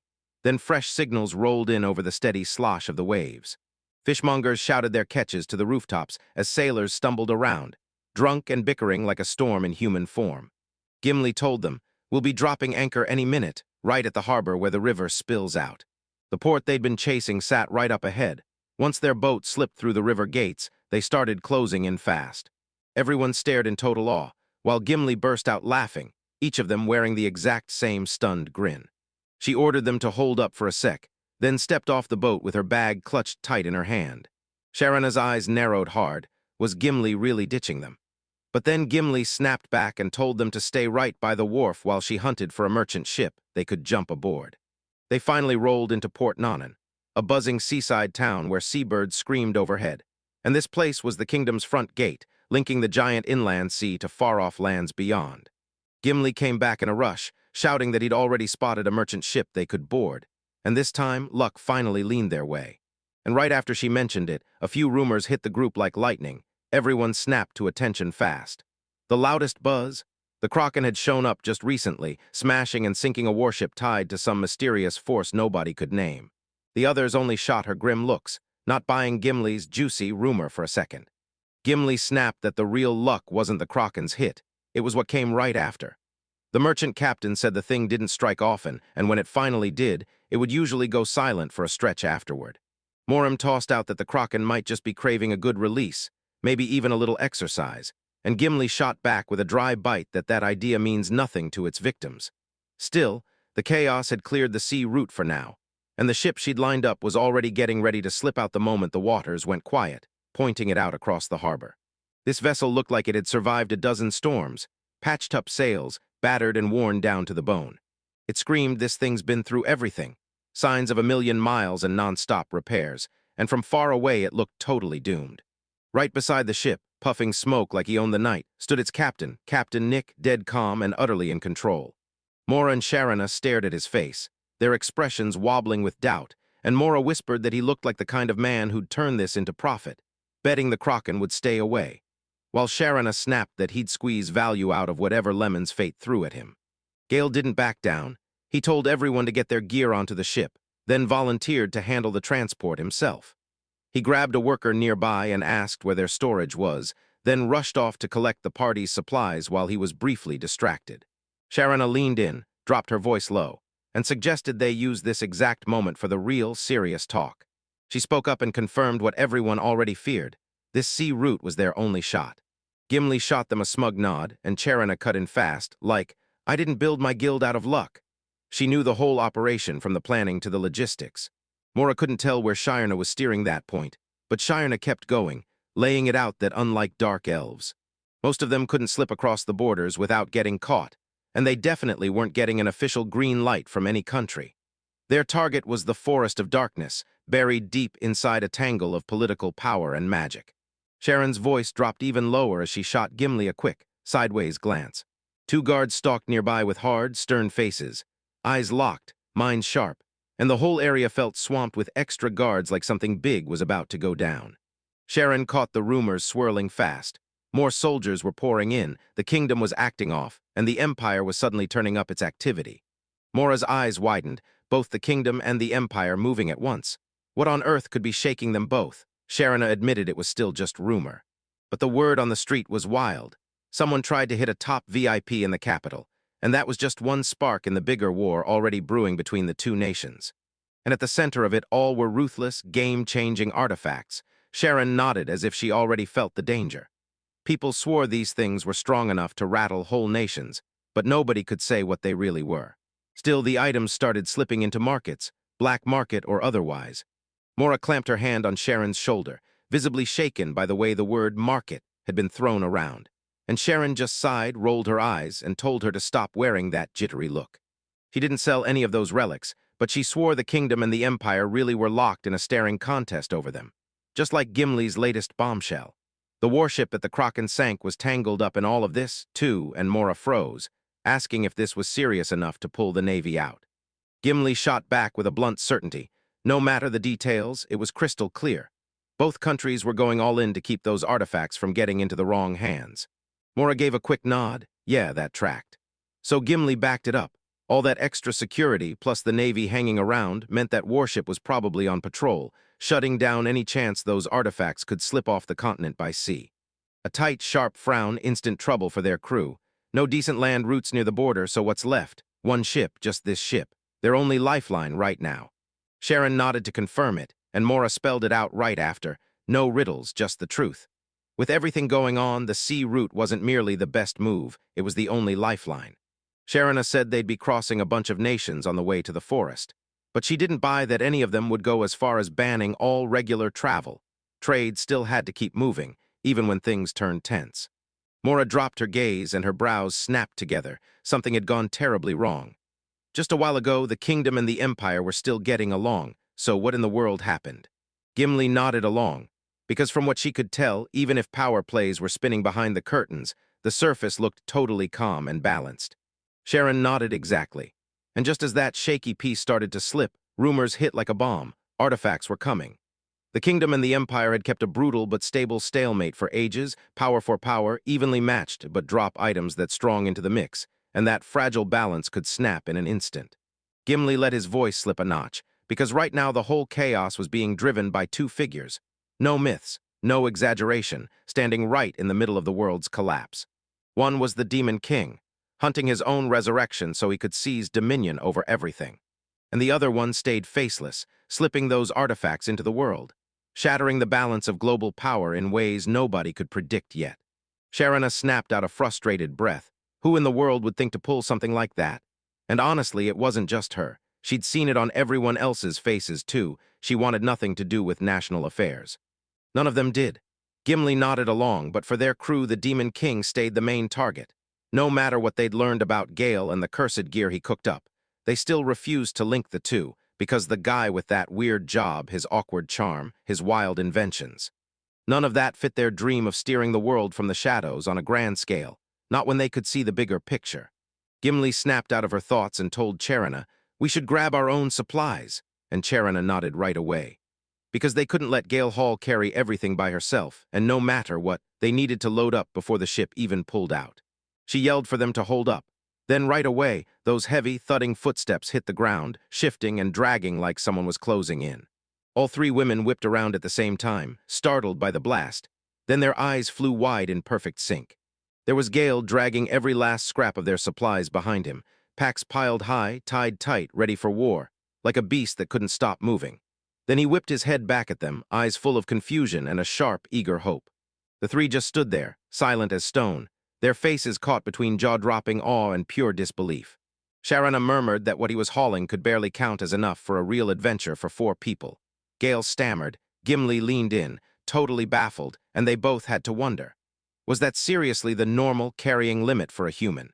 Mora suddenly remembered it, of course. His self-made, cursed gear-lifting bracelet was right there, and that was the whole reason. He wasn't just walking. He was lumbering forward like a whole horse-drawn wagon come to life, basically a living, breathing supply line. Still, even with everything they'd survived before, this blew past expectations. Sharon spoke up again. An honest adventuring party was meant to split the load and stay locked together through every trial. But when she looked at Gale, Sharon just froze, wordless. She couldn't even force out a sarcastic jab. Mora let out a quiet chuckle like she finally got it. She knew exactly what Sharon was trying to say.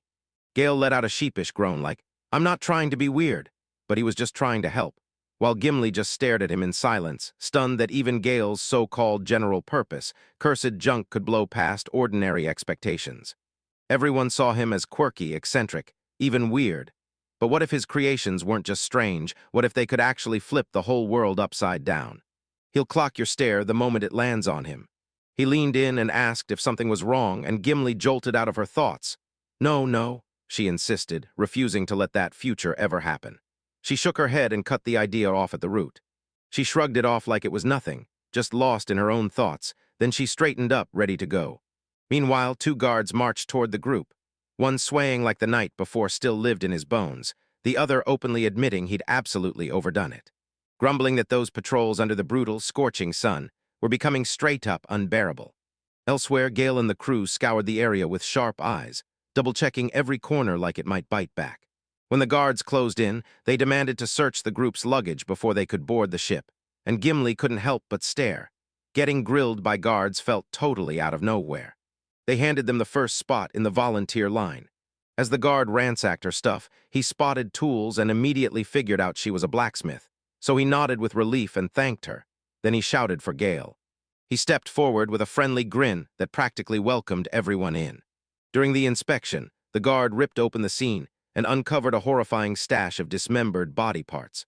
He jerked in visible shock, slapped a hand over his mouth and nose, and instantly figured Gale was either a curse crafter or something way darker. Yet, despite the horrible find, Gale's curse gear class artifact still got cleared onto the ship. Now that the cursed items were on board, they started tugging at everyone's fate on that ship. No kidding.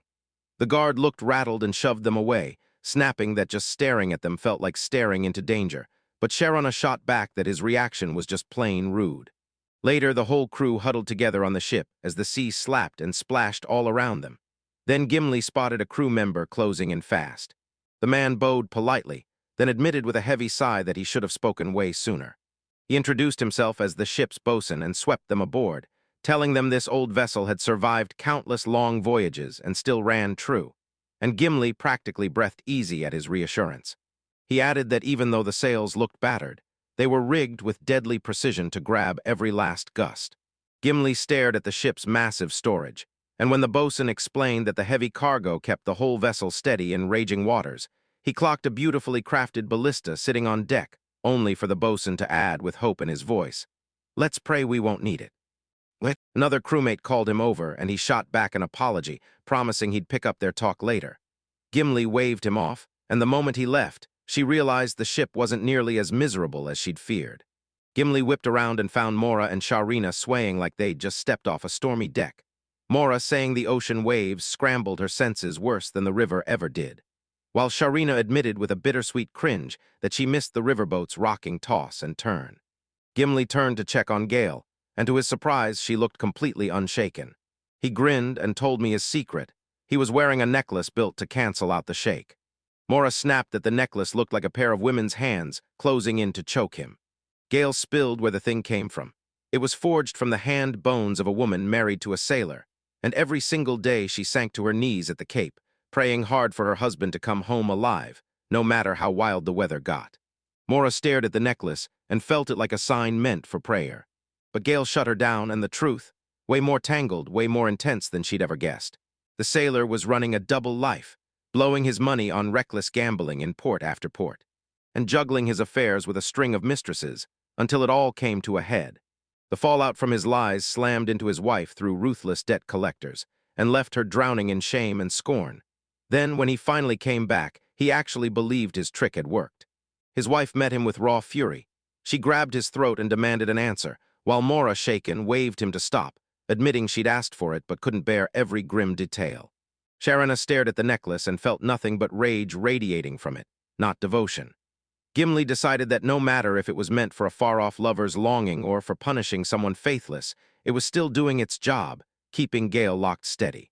Gale snapped back to a thought at the worst possible moment, and regret hit him hard. He'd only packed one Antinaja charm. He tore into himself for that blunder, hissing in quiet frustration.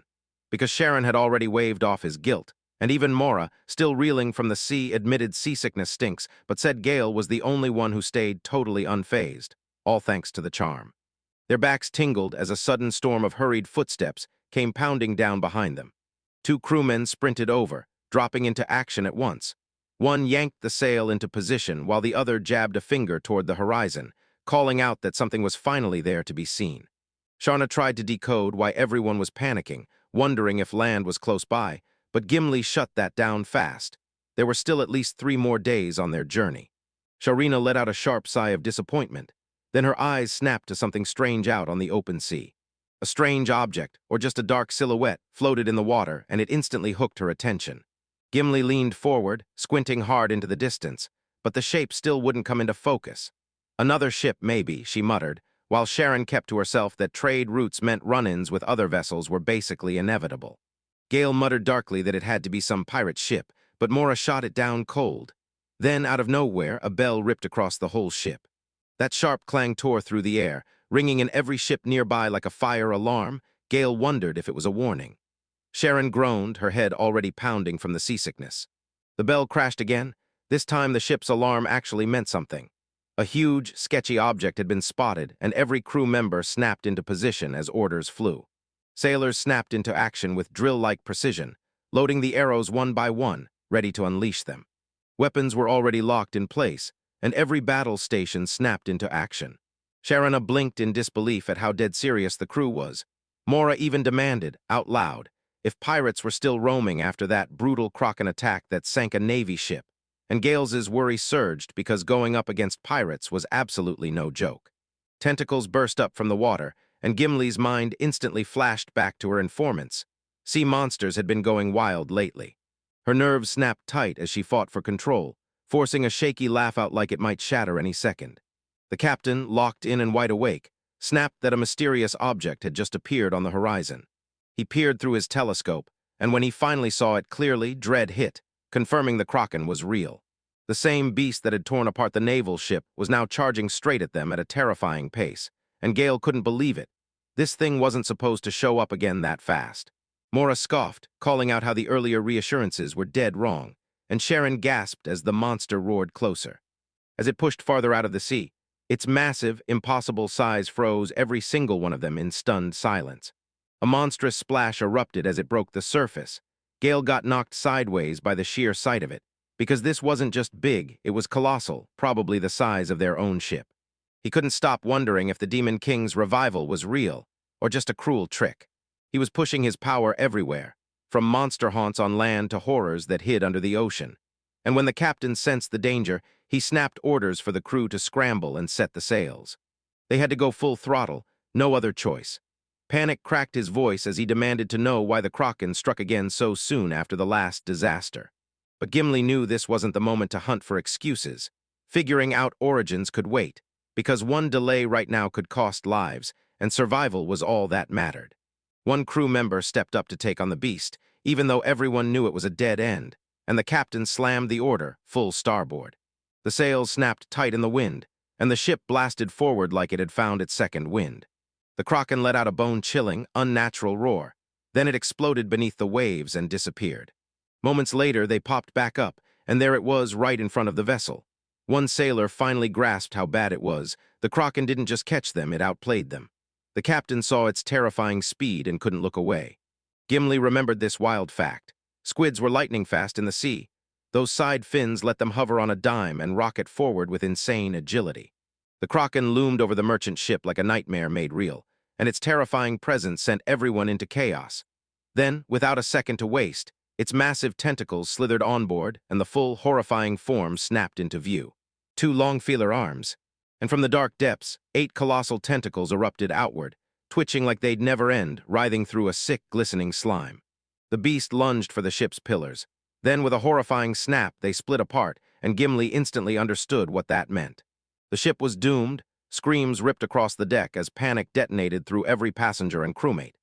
The Kraken had shattered the main mast and torn their sail to pieces, pinning them in place and choking their escape. Now the vessel lumbered along, barely able to turn. From the back, the crew yelled that it was all over, that there was nothing left. And the captain, he was begging for help, voice cracking in raw, helpless terror. Even with everything in ruins, Sharoness refused to budge. No way she'd abandon their posts, no matter how bleak it got. Mora gritted her teeth and reminded herself the ship wasn't built for fair-weather fights. It was armed for chaos like this, and they had to fight back. One sailor snapped in, crystal clear and ruthless. This was madness. The Dex Ballista was built to shove away sharks, not square off against legend-wielding monsters. A merchant ship would never, ever be outfitted to trade blows with a Kraken head-on. Gale's eyes snapped toward the loud splashing nearby. Crew members started cannonballing into the water, one after another. Sharana went rigid at what they were doing, sickened by the thought of people hurling themselves into that freezing sea. While Gimli, sharp as ever, snapped that in their panic, those people couldn't think straight. Either way, it was death by the sea instead of getting ripped to shreds by those monstrous limbs. Sharon didn't hesitate for a second. She grabbed her warhammer and said they'd have to take this threat head-on themselves. Mora's resolve hardened on the spot. Gale flashed that he'd understood the plan, and Gimli moved like lightning. Climbing up to the ship's highest deck, she'd get the perfect view and shout out every move the Kraken made live. Sharana locked eyes with the beast, then barreled forward in pure defiance. But when she caught the crack in his stare, her courage crumpled and she faltered. Those eyes were huge, alien, and way too smart. Chills instantly crawled down her spine at the sight. From above, Gimli lunged into a warning shout. Sharana had to watch her flank. Mora dug in and pushed her magic into overdrive, calling up a tougher, overlapped version of her usual power-up. The glow wrapped around Sharana and stormed through her body, then exploded outward in a blazing flash of light and heat. Gimli and Sharon clocked it right away, like it hit them the instant it happened. Overlap was a top-shelf reinforcement spell Mora stumbled onto in her travels. Its power doubled, but the mana bill doubled right back, too. Sharana got exactly what that meant, so if she wanted this to matter, she'd have to hit like a wrecking ball. She nodded at Mora's support, took a deep breath, and braced for what came next, remembering that brutal cockatrice fight where her war hammer had been supercharged by a scorching enchantment. She lunged forward, aiming to land a devastating blow that would end it all. The Kraken struck back, whipping multiple tentacles straight at her, and Sharon dodged them with razor-sharp jumps between each swing, darting across their slick surfaces with wild, unstoppable agility. She charged straight for the head and raised her war hammer like a thunderclap, aiming to crush the grotesque sensory organs that had steered its attacks. Then she slammed down. Something yanked her focus away, an eerie resistance she never saw coming. The Kraken jerked back for a split second, and somehow the blow landed way lighter than she expected. Sharon froze, appalled and totally confused by the outcome. Mora stared in shock as the Kraken shrugged off what should have smashed it in half. Then Gimli snapped it together. That slimy outer skin had gulped up most of the blow. They scattered the force across its skin like it didn't even hurt, teeth clenched as they finally saw the grim truth. No matter the magic upgrades or the perfect teamwork, every strike bounced off the Kraken like it was untouchable. Sharon charged at one of the Kraken's tentacles and swung to strike it down. She slammed her war hammer into the fight, hard, But the Kraken shot in and snatched it right out of her swing, pinning her in midair as she clung to the shaft, frozen in place. Gimli, high above, spotted her opening and warned her that the next move would come straight for her. This creature didn't just hunt and crush its victims. It went further, and Tails swore it swallowed enemies whole. Sensing the danger creeping in, Charana yanked her grip off the hammer. She pitched through the air and dropped hard. When she hit, she already braced for the sting, and then Gale below shouted her name. The ship's captain, with his assistant right on his heels, bolted forward, and they yanked a huge, torn sheet of sailcloth up just in time to catch her as she dropped, softening the blow. Her hammer was still wedged in the Kraken's clutches. Gimli stood there, staring down from his perch, the old legends suddenly coming to life in front of his eyes. The creature moved with ruthless precision, snapping its limbs out to grab every last thing in reach as it surged through raw, unstoppable destruction. Its strategy was brutal: seize the moment, smash everything in its path, then discard the pieces and move on. It ripped through its victims, turned them to pulp, and tossed what was left straight into the sea. Getting caught was basically a death sentence, so Gimli practically shouted for everyone to dodge that fate at any cost. Mora froze on the spot, eyes glued to the colossal sea beast. Her legs buckled under her, shaking like they might give out any second. This monster towered over the cockatrice they'd wiped out back then, Sharon as Hammer had already smashed it down. But the Kraken didn't even blink, like it couldn't feel a thing.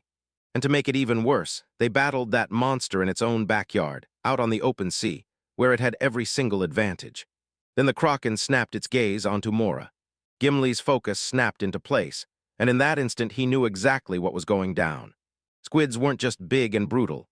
They were smart, learning fast, and this one made its first move by ripping out the mast and sails on purpose, like a calculated strike from the shadows. With just a few brutal exchanges, it instantly clocked what mattered most to the group. Feeling trouble closing in, Gimli blurted a warning. Gale and Sharna lunged to shield Mora, but the Kraken struck first. A tentacle snapped out of the chaos, wrapped around her like a living trap, and yanked her off the deck. She gasped as the crushing grip tightened. Sharon didn't rush in. Another tentacle whip snapped toward her as the first one kept squeezing Mora. With the hammer still trapped in the Kraken's grip, Sharana stood there totally unarmed, because grabbing it barehanded would be suicide, and the moment she hesitated, they'd snatch her up just the same. Frustration snapped in her chest when she realized they were totally helpless in that moment. Then Gale, right beside her, sprang into action. He charged the Kraken with shocking speed and raw, unrelenting fury. Gimli's eyes snapped wide as she spotted the blade in his grip. Like fate just clicked into place. Because even the Kraken's sharp mind couldn't have predicted a Gale, not someone who never fit the usual frontline mold, and then he exploded forward in a blur of motion. Gale lunged in and cut the tentacle clean through, choking Mora mid-grip. Slice, sever, and Mora slipped free as the Kraken jerked back, stunned out of its wits. The Kraken whipped its tentacles apart, then yanked them under the waves just as Mora came dropping out of the air. Gale moved with razor-like precision, and now he stood gripping a knife he forged himself, built with purpose, sharp enough to end everything. The Kraken, king of the ocean abyss, was left reeling, stunned and spinning after it lost one of its limbs out of nowhere. This was the first time its counterattack actually worked. Mora, finally freed, shot back onto the deck, the near-death shock snapping her out of that stunned paralysis. And as Sharon sprinted over, Mora's mind went into full recalculation, because now she could finally spot her next move. Gale's blade was forged from the Reaper's scythe, one of the deadliest materials on record, and in her eyes it looked like there was nothing it couldn't cut down. The damage already carved into the Kraken's once untouchable limbs was proof.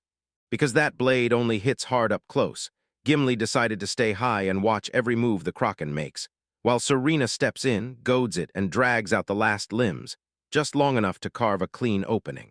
If she can stall the retaliatory strikes just long enough, Gale will slam the gap shut and go in for the attack. While all of this unfolded, Mora hurled support magic at Sharina and Gale, both at the exact same time. Mora sharpened her skills to razor perfection, mastering magic multitasking like an expert. She slapped her hands onto their foreheads and cranked up the enchantment, ready to snuff out the deck's wild wobble so they could move like lightning. And the moment she began the incantation, her face hardened with pure resolve, terraformer, multitasking at full power. That dual enhancement spell, advanced, rare, and deadly in its precision, clicked into place as their steps locked in perfect sync, bodies moving like one during the fight. With the plan finally running, Gale tipped his head and owned his part. If he could tear off the Kraken's last 9 limbs, its attacks would be shut down for good. Sharona stood right beside him, fired up by the plan and already salivating at the thought of an ocean-sized pile of squid meat. The kraken thrashed awake, snapping back to full awareness. Gimli snapped the warning, and in the blink of an eye its tentacles started whipping in perfect sync, snaring both fighters at once. Gale barely dodged the first hit, and Sharon clutched herself tight as another tentacle lunged at her. She snapped back with a perfectly timed kick, and showed off the exact technique she'd been honing for herself. Gimli froze for a split second, stunned that the kraken's whip attack got swallowed by pure footwork, like it never even landed. Meanwhile, Mora kept pushing through, heart hammering as she poured magic into two warriors at once, and every second stole strength from her body. Could they really take down the kraken before she totally ran dry? Sharon fought to stay focused, because with one of the kraken's limbs ripped off, its swing slowed to a crawl, so she launched into a sprint straight at it. On the far side of the deck, Gale flickered with doubt for a split second. While Gimli knew Mora and Sharon were counting on him, and Mora's support spell supercharged every single step he took. He acted on pure instinct to shield Mora, but when the monster finally faced him, he could feel its raw power, and even he stalled. This wasn't some sloppy undead fight anymore. It was way outside anything he'd ever dealt with. Normally, a guy like him would never get thrown onto the front line, so Gimli stepped in and made it happen. Those looming, grotesque eyes of the kraken sent a jolt through her, but she gritted her teeth, because they also meant easy targets, and she'd be ready to back him up in her own way. She snapped back her slingshot, then fired, not to hurt it, but to blast its sight clear out of the way. A smoke bomb went off with a brutal crack on impact, choking the monster's vision in thick, swirling darkness. Gale exploded forward, snatching the moment the second it opened. Gimli fired him up and pushed him forward. This moment was tailor-made for him, because once Gale jumped in, he proved he was both the party's weakest link and its most dangerous weapon at the same time. His strikes landed like a lock clicking shut, precise, unstoppable. Another limb erupted in a sizzling cut as it tore free from the kraken's body. The monster let out a weird, low groan, like its pain was audible for everyone to hear. Sharon cheered as the work finally paid off. Limb after limb dropped one by one, while Mora silently marveled at Gale's terrifying skill, since he handled a blade like it was nothing, even in everyday moments. Gimli caught it instantly. Half the sacrifice was already gone, and only 5 limbs were still left. But just when it seemed the kraken might be lost, it snapped back into itself and roared again, louder. The smoke began to thin out, and Gimli snapped that Gale needed to fall back. Because the danger was already right in range, Gale nodded and agreed. Then he snapped back, no hesitation, sprinted off like he was escaping certain death. Then the kraken shot out of the sea, roaring with pure fury, and Gale snapped his gaze back at it, right when its eyes locked onto him. Then he vomited a giant wave of ink, dark sludge screaming through the air, and Gale scrambled to block it with his weapon. But the pressure crashed down on him, and his blade ripped straight from his grasp. He slammed onto the deck, his body sprawled across the wooden planks like he'd been thrown there. Ink coated him. Mora snapped his name, worried in her voice. Sharona saw it and went pale, while Gale took the whole hit. When he finally tried to push up, he erupted into a violent cough. The ink sank into his eyes and stole his sight. He was totally blinded, stumbling through darkness with no sight at all. Gimli clocked it. The trap had snapped shut, and now they were staring down a giant squid that was ready to blast them with ink. And now rage had blinded Gale. Gimli snapped his eyes to her as she fought to keep her footing. Staring at that cursed knife like it was calling his name, the assistant stepped up and offered to swap places with Gale. He gripped the blade like it was fate, ready to charge that beast. Then he demanded the other man stay back, but the guy wouldn't listen. He even warned him about the weapon's sick, ominous aura because, yeah, it was cursed. Gimli swore it used to be a reaper's scythe before it got altered, and if anyone other than Gale swung it, the fallout would be downright catastrophic. The weapon didn't just hurt. It twisted the mind of whoever held it, turning them loose into blind rage, swinging at anything in sight, even friends, even themselves. You could practically see the man rattling with fear, because this blade carried insane power, the kind that changes everything. And pure gut-punching peril. Sharina snapped everyone's focus onto the kraken. Its whole body shook and visibly quivered like it was about to break, as they slowly backed away into the crashing sea. Yet somehow it had regrown that severed tentacle, and the arm that went with it. Sharina stared at the impossible, stunned to the bone. They were right back where they started. Only Gimli could see it clearly. Those huge limbs had regrown, but the creature looked totally drained. They kept grinding it down, still not stopping. Sharina dropped a grim truth. Gale was blinded, and nobody else could safely lift that blade. So Mora stared it down and realized there wasn't a single way left to hurt the Kraken.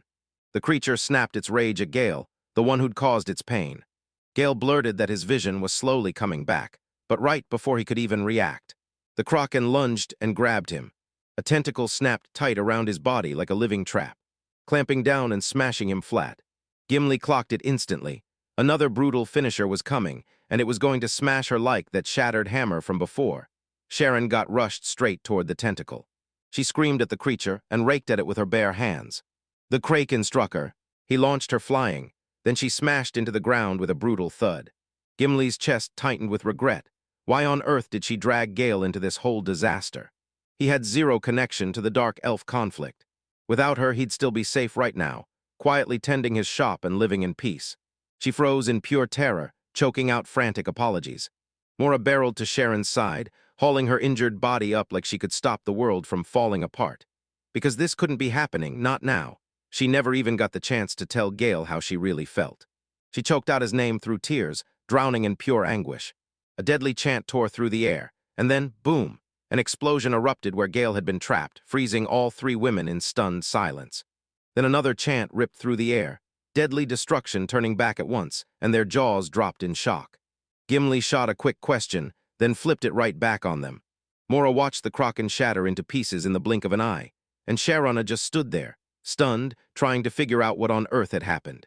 Gale touched down on the ship with a solid thud, then grinned at them like he'd just won the whole fight. He clawed at his neck, pointing to the one thing that had kept him alive, the choker he'd bragged about earlier. The one forged from a dead woman's hand. Then, as he spoke, the choker shattered into flying fragments.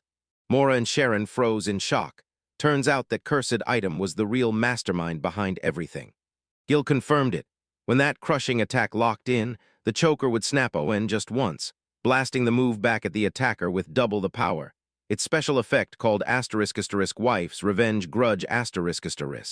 Sharona and Mora could practically see it in their heads, and Sharona let out a chuckle, like the name of that item was made for the moment.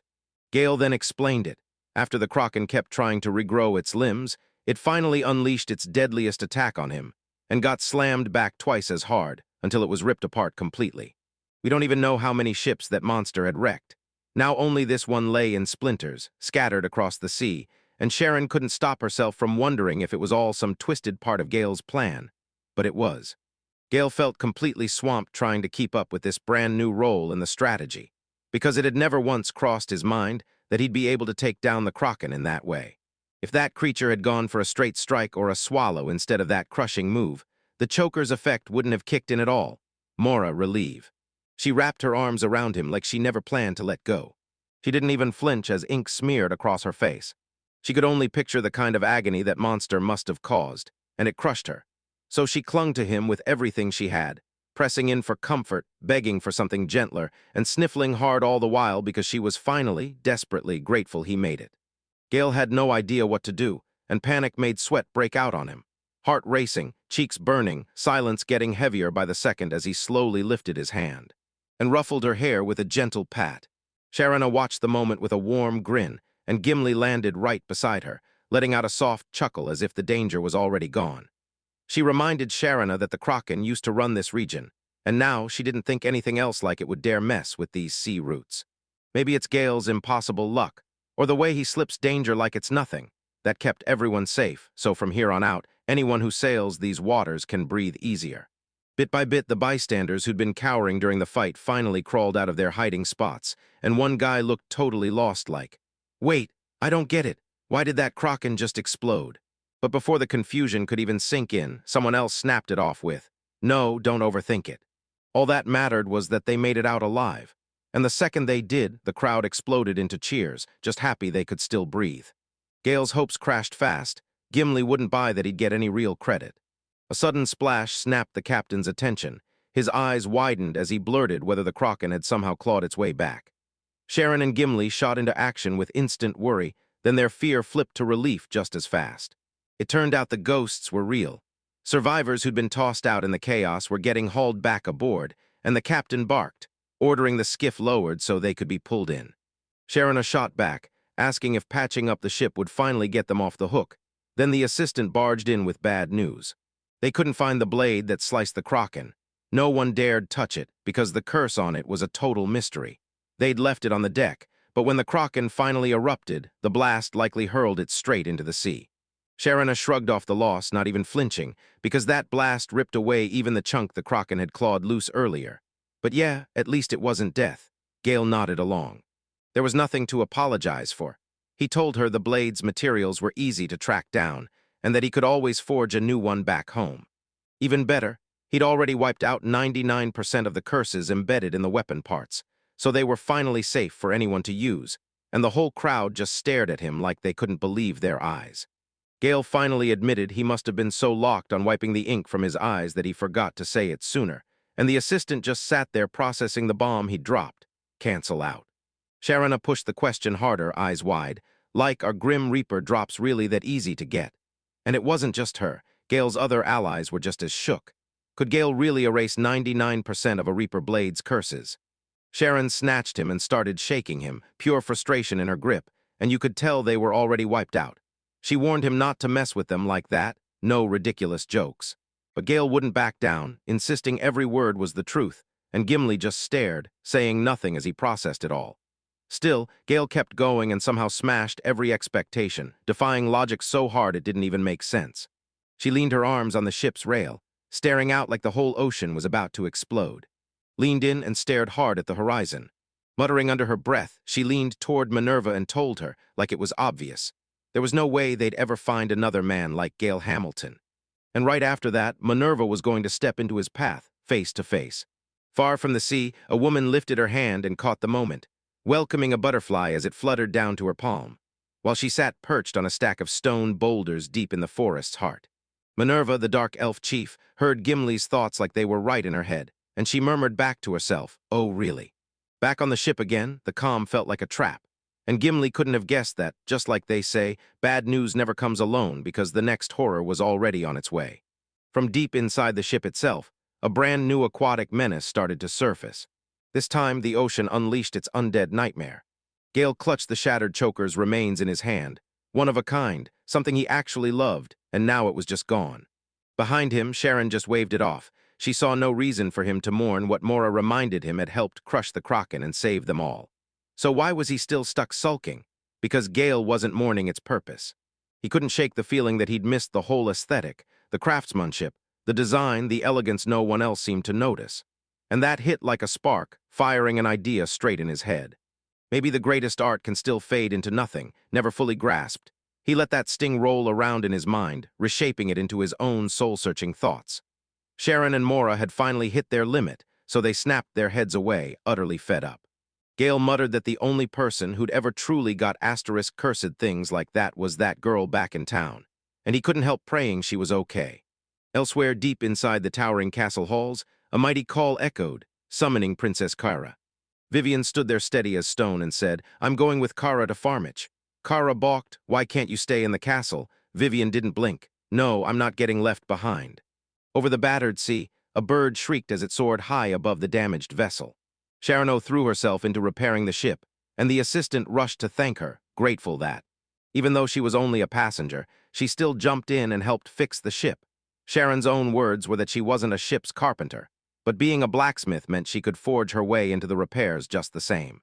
Her fixes wouldn't turn the vessel into something seaworthy, but they'd slam the leaks shut for now, at least. The assistant reminded her the Kraken had ripped the main mast clean off and smashed it into the ocean, and there was no patch job on Earth that could undo that. Gimli demanded to know if the ship was totally stuck and couldn't move at all now. The man finally admitted they were basically trapped with nowhere to go. Gale snorted that this vessel was more floating tub than real ship, and Mora had to admit it. After everything they survived, it felt like pure luck the whole thing didn't sink. Gimli went along with it for now, but they were stuck out on the open sea, sealed inside a cramped world with only meager supplies. Time would squeeze them tighter, and day after day, hunger would start to crush them all. As the resources dried up, the mines started to break down, tempers flared, and people even turned violent over scraps. Something had to change fast, or everything would spiral into chaos. Right then, the captain burst in with dramatic flair, shouting that the leaks were finally fixed. Then he called out that it was time for Captain Nick, the sea's beloved hero, to step onto the stage. Mora demanded to know if he could really control the ship. Then he shoved the answer into her hands and said, "Just watch." Later, the crew watched a bundle of leaves get tossed into a shallow pan and set ablaze with a candle, crackling fire roaring as thick smoke surged upward. And the captain revealed it was a smoke signal, a desperate SOS meant to call in rescue. Now they just waited, praying luck would finally swing the outcome, while Mora grumbled about why he had to make such a big dramatic show just to light a fire. And Charana kept pressing her doubts, asking what in the world were the odds a ship would actually sail through this endless ocean stretch.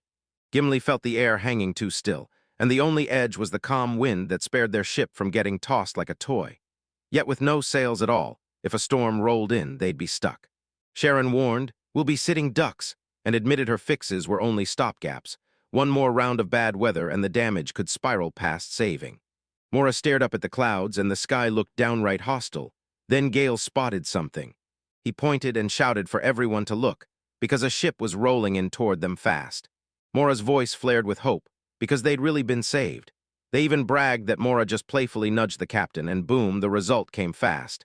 Maybe the sea asterisk did have a soft spot for him, and the captain just grinned, smug as ever. They all erupted into shouts and frantically waved toward the distant vessel. The roar of the waves sharpened in their ears, and the closer the ship crept, the louder the creaking of its wooden frame and the slap of torn, battered sails became. Moore's excitement crashed, because those weren't the calm, solid creaks of a ship that still had strength. Sharon nodded, and the wreck stared back at them like it had seen things, worse shaped than their own. Gimli leaned in and studied it hard. Then it hit them. That battered ship wasn't drifting at all. It was coming straight for them, slicing across the sea with freakishly perfect accuracy. A vessel like that shouldn't move with this kind of control, which meant something else was driving it. Or maybe, just maybe, it wasn't a ship at all. They're calling it a ghost ship. Multiple wrecks, abandoned ages ago, still drift through the stormy seas. Battered hulls scarred by time and war, but somehow still floating, while sailors shake and whisper that anyone who sails too close gets wrecked by fate. Out in the distance, that vessel shot toward them fast, and the assistant yanked the ship's bell like it couldn't wait. They spotted a ghost ship lurking off their starboard side, and after what they'd just survived with the Kraken, that nightmare sight ripped straight through everyone on board and filled them with fresh, shaking dread. Mora and Sharon are latched together, terrified out of their minds. Their battered ship hove into view, scratched hull, scars of violence etched into the metal, and then it hit them, the crest on the prow. Gimli clocked it in a heartbeat. That was the Imperial Navy's battle flag. She'd just heard about a Kraken strike that took down a warship. So this wrecked ship right in front of them has to be the ghost ship now. The one the sea dragged back from the Imperial Navy, twisted, corrupted, and walking again as the undead. The captain glared at the oncoming ship, clocking the sharp angle of its bow and the way it slid through the water way too smoothly, like it was lining up a ram attack, ready to smash with cold, deliberate intent. Mora pressed the question, and the assistant spilled the whole story. How the ship's razor bow was built to ram an enemy hull like a bull's horn, a brutal old-school naval trick, and how everything escalated from that first wrecking hit, whether it was ballista volleys, catapult fire, or storming aboard for brutal close-quarters combat. The captain's worst fears got confirmed. If that ghost ship slammed into them, their hull would split wide open and water would pour in before they could even blink. They stared as the ship crept closer, silent and deadly, and chills crawled up their spines. Then Gimli finally understood what was going on. This wasn't drifting anymore. This ghost ship had them locked in its sights. Their broken ship couldn't move an inch, no mast, no sail, and no way to escape. The Kraken had sucked the life and will right out of them, so all they could do was barely stand there, stunned. A fight felt impossible right now, so the only move left was straight-up negotiation, begging for diplomacy to somehow stop the dead from striking. Gimli tried to make sense of it. If those ghost sailors really were men the Kraken wiped out, wouldn't they realize this merchant ship was the one that killed their monster? Wouldn't they see the crew as the Avengers, not the enemy? The captain shut it down instantly. Talking to the dead was pure foolishness, because the dead never listen. He jabbed a finger at the ship sliding in through the ring, yelling at them to look closer and see who was actually riding on board. Rain hammered down in heavy drops as the captain spoke, because on that ghost ship, the souls on board weren't the same people anymore, stripped of their humanity by the disgraceful deaths that followed them. Now they weren't people at all, just grotesque ghouls, living for the living's pain, grinning at every failure, sorrow, and misery that hit. They were the drowned undead, still clawing their way out of the depths. The captain blurted out his disbelief. Who in their right mind expects to run into the undead out on the open sea? Then another crew member pointed out that, at least, heaven was giving them a tiny pause before the crash that was coming for sure. He slipped away in silence to write to his wife and daughter, tore through the note fast, shoved it into a bottle, and hurled it into the sea, begging it to somehow find them. His hands shook so hard as he scribbled the script that the words barely held together, Sharon and notice. She watched his barely legible scrawl and muttered to herself that it screamed how hopeless everyone was, then slid past him like a ghost, stopping for nothing, deciding the only move left was a drink, one last little sip before the end. Gimli shot a silent thought at Lady Minerva, and even she couldn't hide the despair. This was the end of her rope. Mora echoed the dread, saying those drowned undead weren't monsters with a motive. They were slaves to pure envy, lost souls with nothing but hatred and no bargaining. Then Mora stopped because she remembered. Someone on board kept talking to the dead like it was a normal thing. Regular updates, no fear. Gale answered like it was no big deal, totally unfazed by the meeting. Gimli clocked it. Everyone else on deck was brimming with fear, but Gale's calm felt almost lazy, and Charana pushed hard. Did he really think he could talk to them? The more Gale pressed the question, the more it haunted him. If the ghost ship's crew were all undead, could he finally break their curse just by listening to their stories again, like he'd done before? Gale agreed fast, like this was right up his alley, but Gimli snapped back with a warning. Back then it was a dungeon, now they were out at sea, and the numbers were way bigger. It wouldn't be the same, so did he really have a plan to take him down? Gale swore he did, and luckily he'd already spent the time prepping some cursed gear ahead of it all. While rain hammered the ground, Gale carefully lined up the cursed items he'd powered up. Then once he was done, he hurried straight to the captain. He said that in a classic ramming strike, it's not just the enemy ship that takes the hit. The attacker's own vessel often gets wrecked too, with brutal damage to its structure. If it all goes horribly wrong, both ships could end up going down. That's why these tactics went out of style long ago. Ships were way too expensive to just toss aside. But a ghost ship, manned by the dead themselves, would have zero reason to dodge a stunt like that. Gale said it didn't matter if that ghost ship meant to ram them. Since it was coming straight for them, it was a win, as long as he could get his hands on it. Mora knew it. Once he popped the cursed items into action, he'd unleash their full power, just like when he used to wipe out the undead by touch. But this time it wasn't one target, it was an entire ship. Gil confirmed it. He wasn't just going after the undead, he was set to wipe the ghost ship off the map too. Gimli stared and asked if something like that was even real. Gil shrugged and said, sure, at least in theory, but they'd just have to wait and find out. Gimli said it with a heavy heart. If this went wrong, the sea would swallow them all and erase their names forever. Either Gale pulls it off, or we're all dead. The captain gave in, either them or the ghost ship. Sharon snapped that it all hinged on the curse crafter now, and she didn't waste a second. One step up, then she unleashed Terraformer on Gale. A spell to nail his feet to the ship's deck as the storm surged, so when that ghost ship closed in, wind and waves couldn't fling him overboard. Gale thanked her. Mora snapped that if it came down to their lives or the ghost ship's destruction, she'd haul her bed onto the ladder. Right then. And Gale froze for a beat before grinning and nodding, accepting her vow like it was fate before turning away. Mora just stared after him, heart thumping, because she refused to believe this was the end for Gale yet. Gale scrambled aboard the ghost ship. His way got swallowed by his crew, faceless, grim, and closing in fast on him. The tower of a vessel dwarfed their battered merchant ship. An old military warship, huge, merciless, and ready to crush them. If it rammed down, they'd be erased for good. And Gimli couldn't shake the thought that trying to talk sense to the ghost ship's crew felt just as hopeless as talking the Kraken out of attacking. Sharon agreed. Then the enemy slipped past saving. Too far gone, the captain screamed. We're about to smash into them. Everyone tensed as they braced for impact, but right then Gale threw both hands up, standing rock steady on the ghost ship's deck as rain hammered down around him. His eyes snapped onto the oncoming horde, and he unleashed a spell so powerful it outclassed every other spell, each word blasting through the storm like a bell of doom. Gale planted his feet and tore the battlefield apart with the full, savage power of his curse-forged magic. On the merchant ship, Mora sat beside him in fierce silence, cheering with every breath, throwing her whole heart into hope, urging him to save everyone, the living, the cursed, and even the undead. Gale locked eyes with the undead captain of the ghost ship, and the air turned cold. The ghastly figure locked eyes with him and nodded like it already knew his fate. As he cracked a small, hesitant smile, the whole ship flashed with this eerie, otherworldly gleam, like it was silently celebrating what just happened. Two ships sat side by side at last. Gimli couldn't take his eyes off it, and his mind screamed, What on earth is happening? The ghost ship crept in so close it felt like impact was seconds away. Then it abruptly stopped dead, trapped like time itself had frozen it in place. She snapped to it, contact had been made, and instead of charging them, the ghost ship just froze. The captain frowned at the eerie calm like the thing was gliding in only to greet them politely. Everyone stared around, trying to wrap their heads around what they'd just witnessed, because now there was no doubt this was real.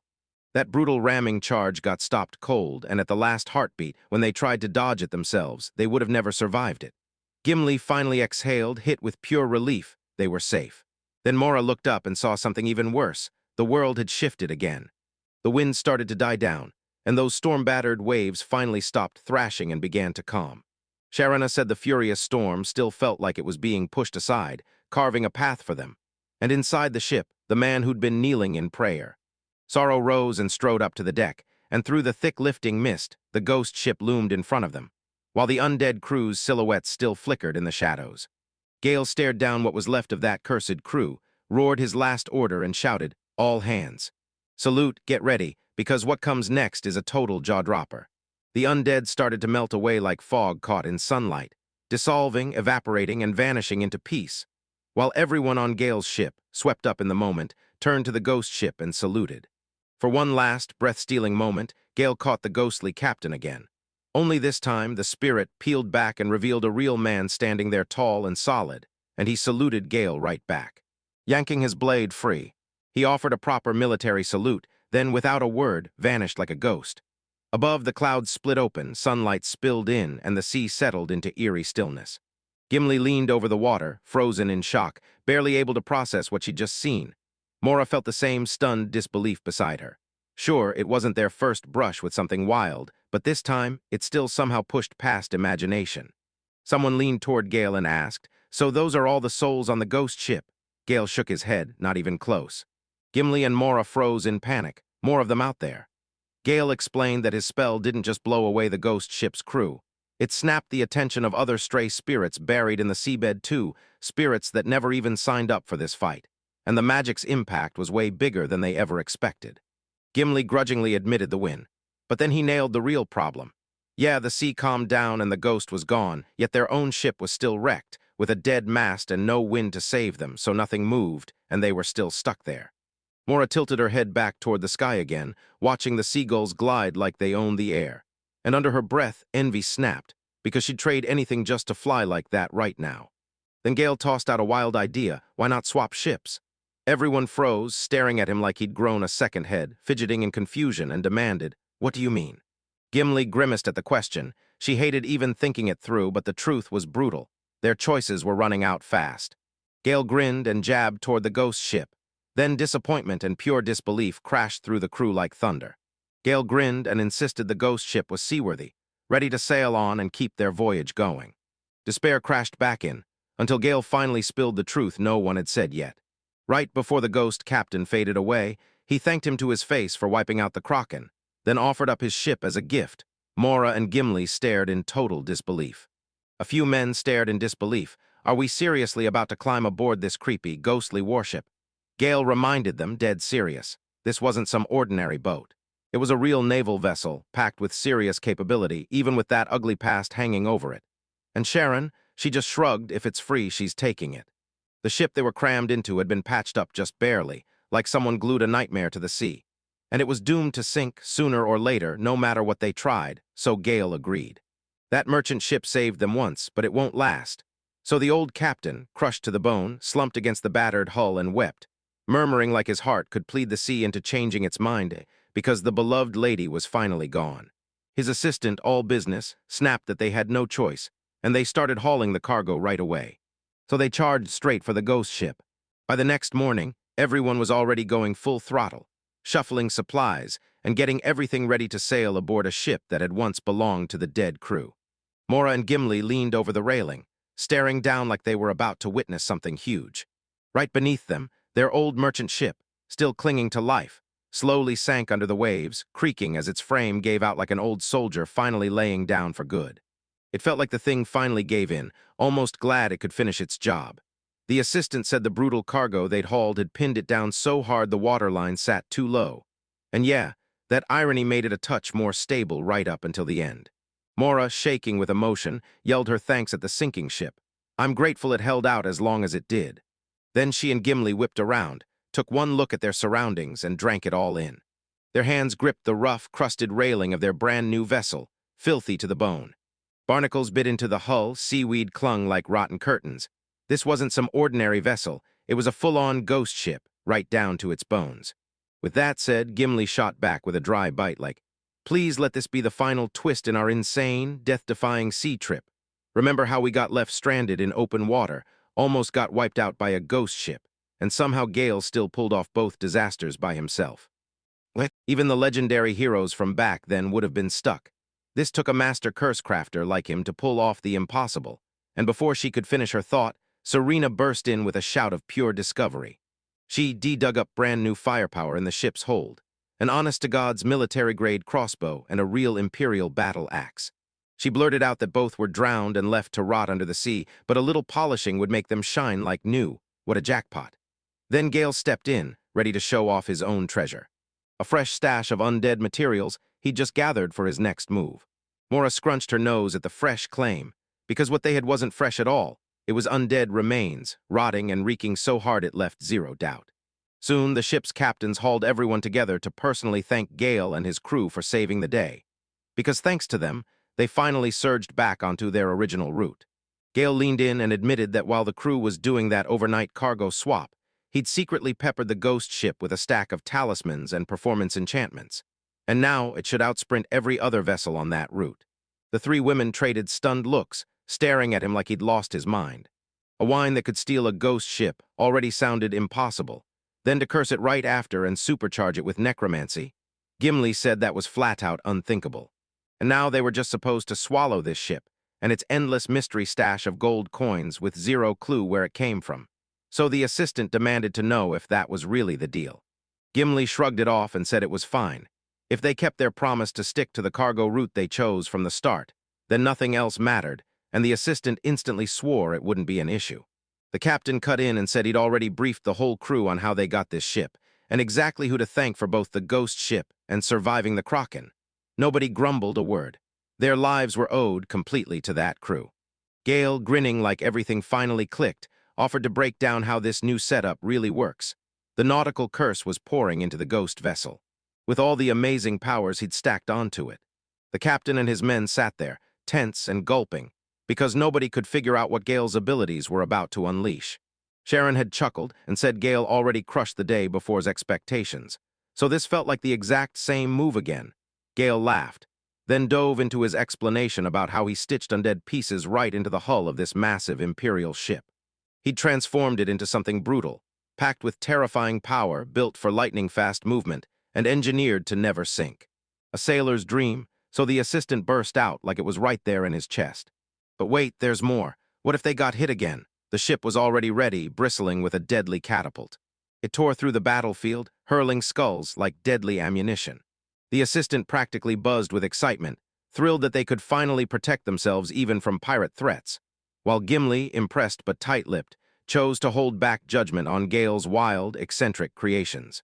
Gale, buzzing off all the hype, declared he'd saved the wildest thing for last, the ghost ship's navigation system, the most unbelievable feature of the whole wreck.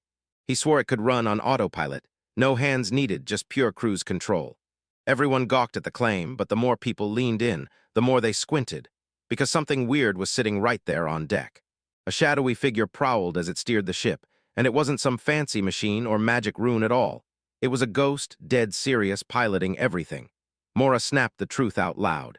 This wasn't an autopilot, it was a real ghost pilot, and Gil grinned like he'd won. Just point the way, say the destination's name, and the ship will take it from there. The captain looked half amused, half totally blown away, and called it a brilliant trick. Then he pointed them forward and told them to announce their destination. Gimli stepped forward, spoke it with steel in his voice, then declared they'd be sailing nor-northeast. The whole group locked eyes, and then, like a secret signal, a small, silent smile rippled through them. They locked their course on the dark forest, like they were daring the night to stop them. The ship groaned as ancient timbers creaked under a ghostly weight, inching forward with slow, unstoppable purpose, while the forest ahead loomed like a dark shadow swallowing the sea. The captain stared, stunned by how real the movement felt, and then Gale, like he wasn't finished, said he had one more thing to share, while Mora, Gimli, and Sharona fidgeted uncomfortably behind him. Their faces hardened as they felt it closing in. Then the captain and his assistant braced, waiting on the edge of what came next. Then Gale finally spilled the last piece of the truth, revealing the ship's curse in its full, brutal scope. The women groaned, right on cue, like they'd already seen this coming. The captain and his assistant snapped into panic, then demanded to know what he was even talking about. Gale said it straight as soon as they stepped onto the ghost ship. No one gets off, not ever. It's a curse, and you're stuck aboard. The captain couldn't even process what he'd just heard. Gimli snapped that there was no point sailing to the forest of darkness if they couldn't even land once they got there. Then Gale grinned and swore he could lift the curse, but only if he dispelled it by hand. Mora stared him down and called it out. Only Gale could do it, and without him they were trapped. Surprise hit them hard when Gale shoved a set of dispel talismans into the captain's and assistant's hands, claiming they'd let them break the curse exactly when the time came. And Mora, fed up, snapped that he was acting like some stuck-up noble who spots starving peasants and thinks, "Here, have cake." Then demanded out loud just how much arrogance one guy could possibly cram into a single person.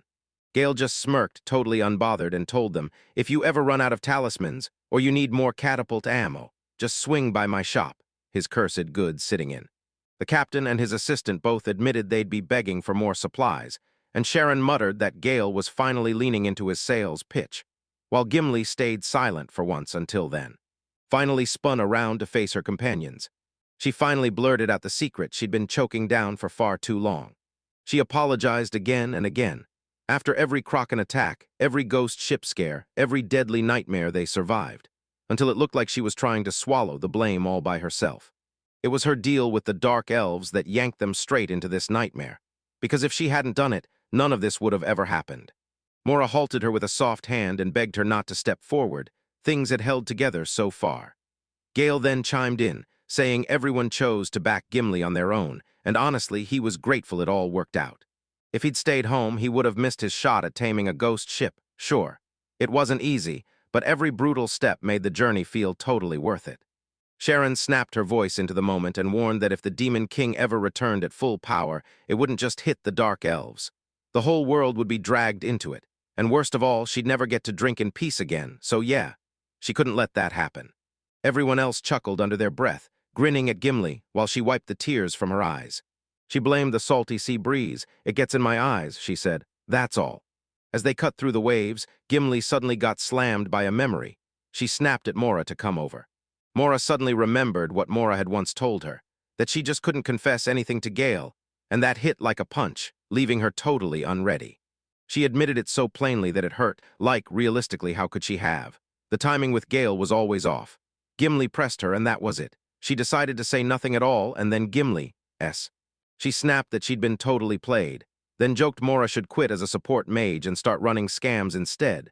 She laughed, Mora fired back, and she even told Gimli to stop messing with her. She told me Gimli had spotted Gale, buried in undead clues night after night, hands stuck on cursed gear like it was calling him. Love and hate don't even fit in his world. Everything's curses, brutal possession, and twisted arcane tricks, like he's built from spite. Gimli tried his luck with another joke, claiming real skill and love were just things to dodge. Mora snapped back, repeating her request for Gimli not to make fun. She fought the urge to dodge it, but she finally owned it, and told herself she wouldn't make excuses. She finally came clean. She was terrified Gale would shut her down and reject her for good. Even now, standing near him still gives her this soft, quiet joy.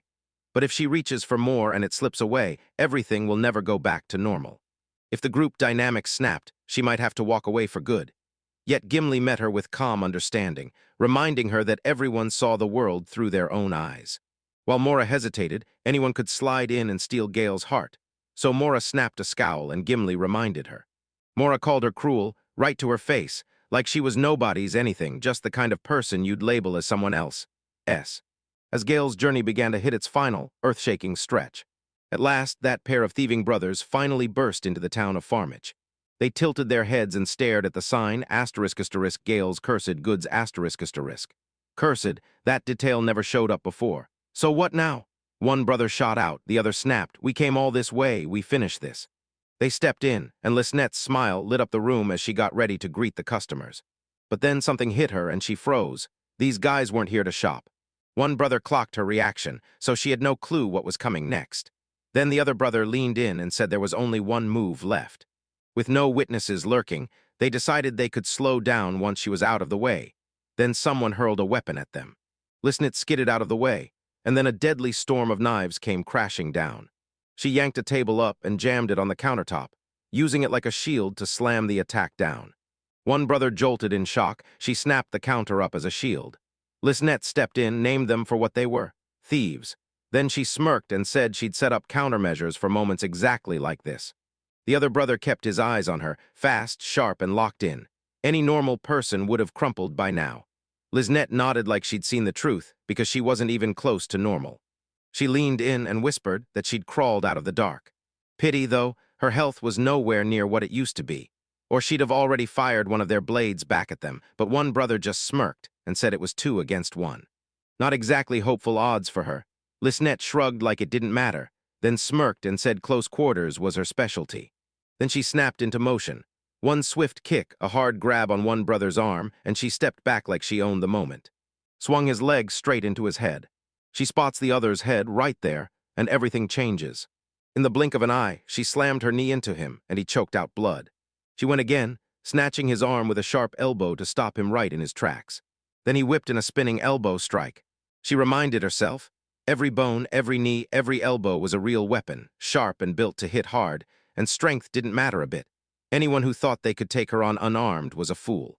She shot a cold glance at their broken bodies, then hit the ground like she meant it. Are you out of weapons? She demanded. If all they had were those knives, easily spotted and easily dodged, then they were doomed before they even started. One brother jerked his eyes over. There it was, the swords hanging on the wall. He snatched one and yelled that this was finally his real weapon. Then his brother shoved him forward, screaming for him to go for it, but something felt terribly wrong. He stared again, then he spotted the sword. Was it cursed? Too late to wonder now. The armed brother whipped around and carved into his own sibling. Blood blasted across the scene. The injured man screamed, and the question hit like a punch. What was he doing? He wasn't the enemy. The attacker snapped back, calm and certain, he knew. But his body refused, rage and pain driving his hands forward. The wounded one screamed at him to drop the sword, yet he snapped back that he couldn't, because his grip simply wouldn't let go. Lisnet watched the chaos break out, wearing a grim smile like a warning.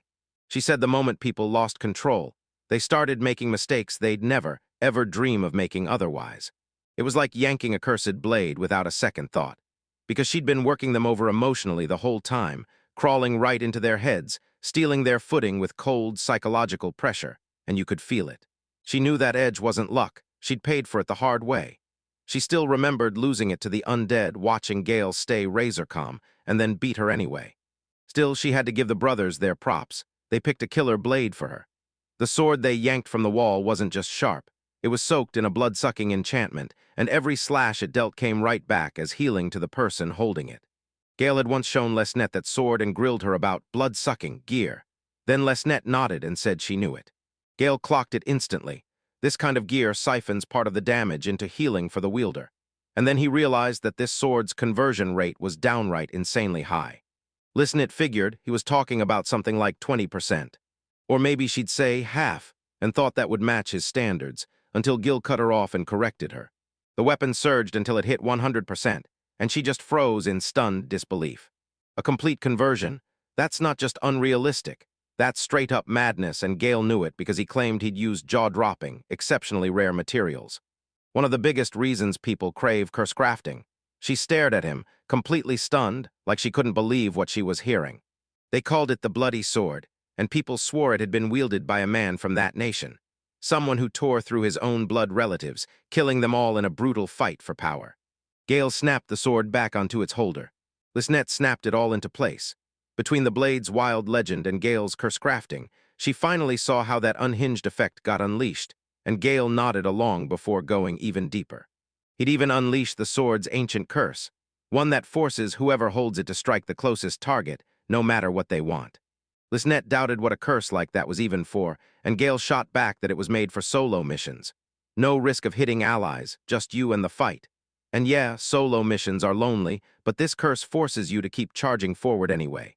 Gale pictured wild rebellions and brutal life-or-death scraps, where 1 second of doubt could wipe him out. So he grabbed the sword to make sure hesitation never had a chance.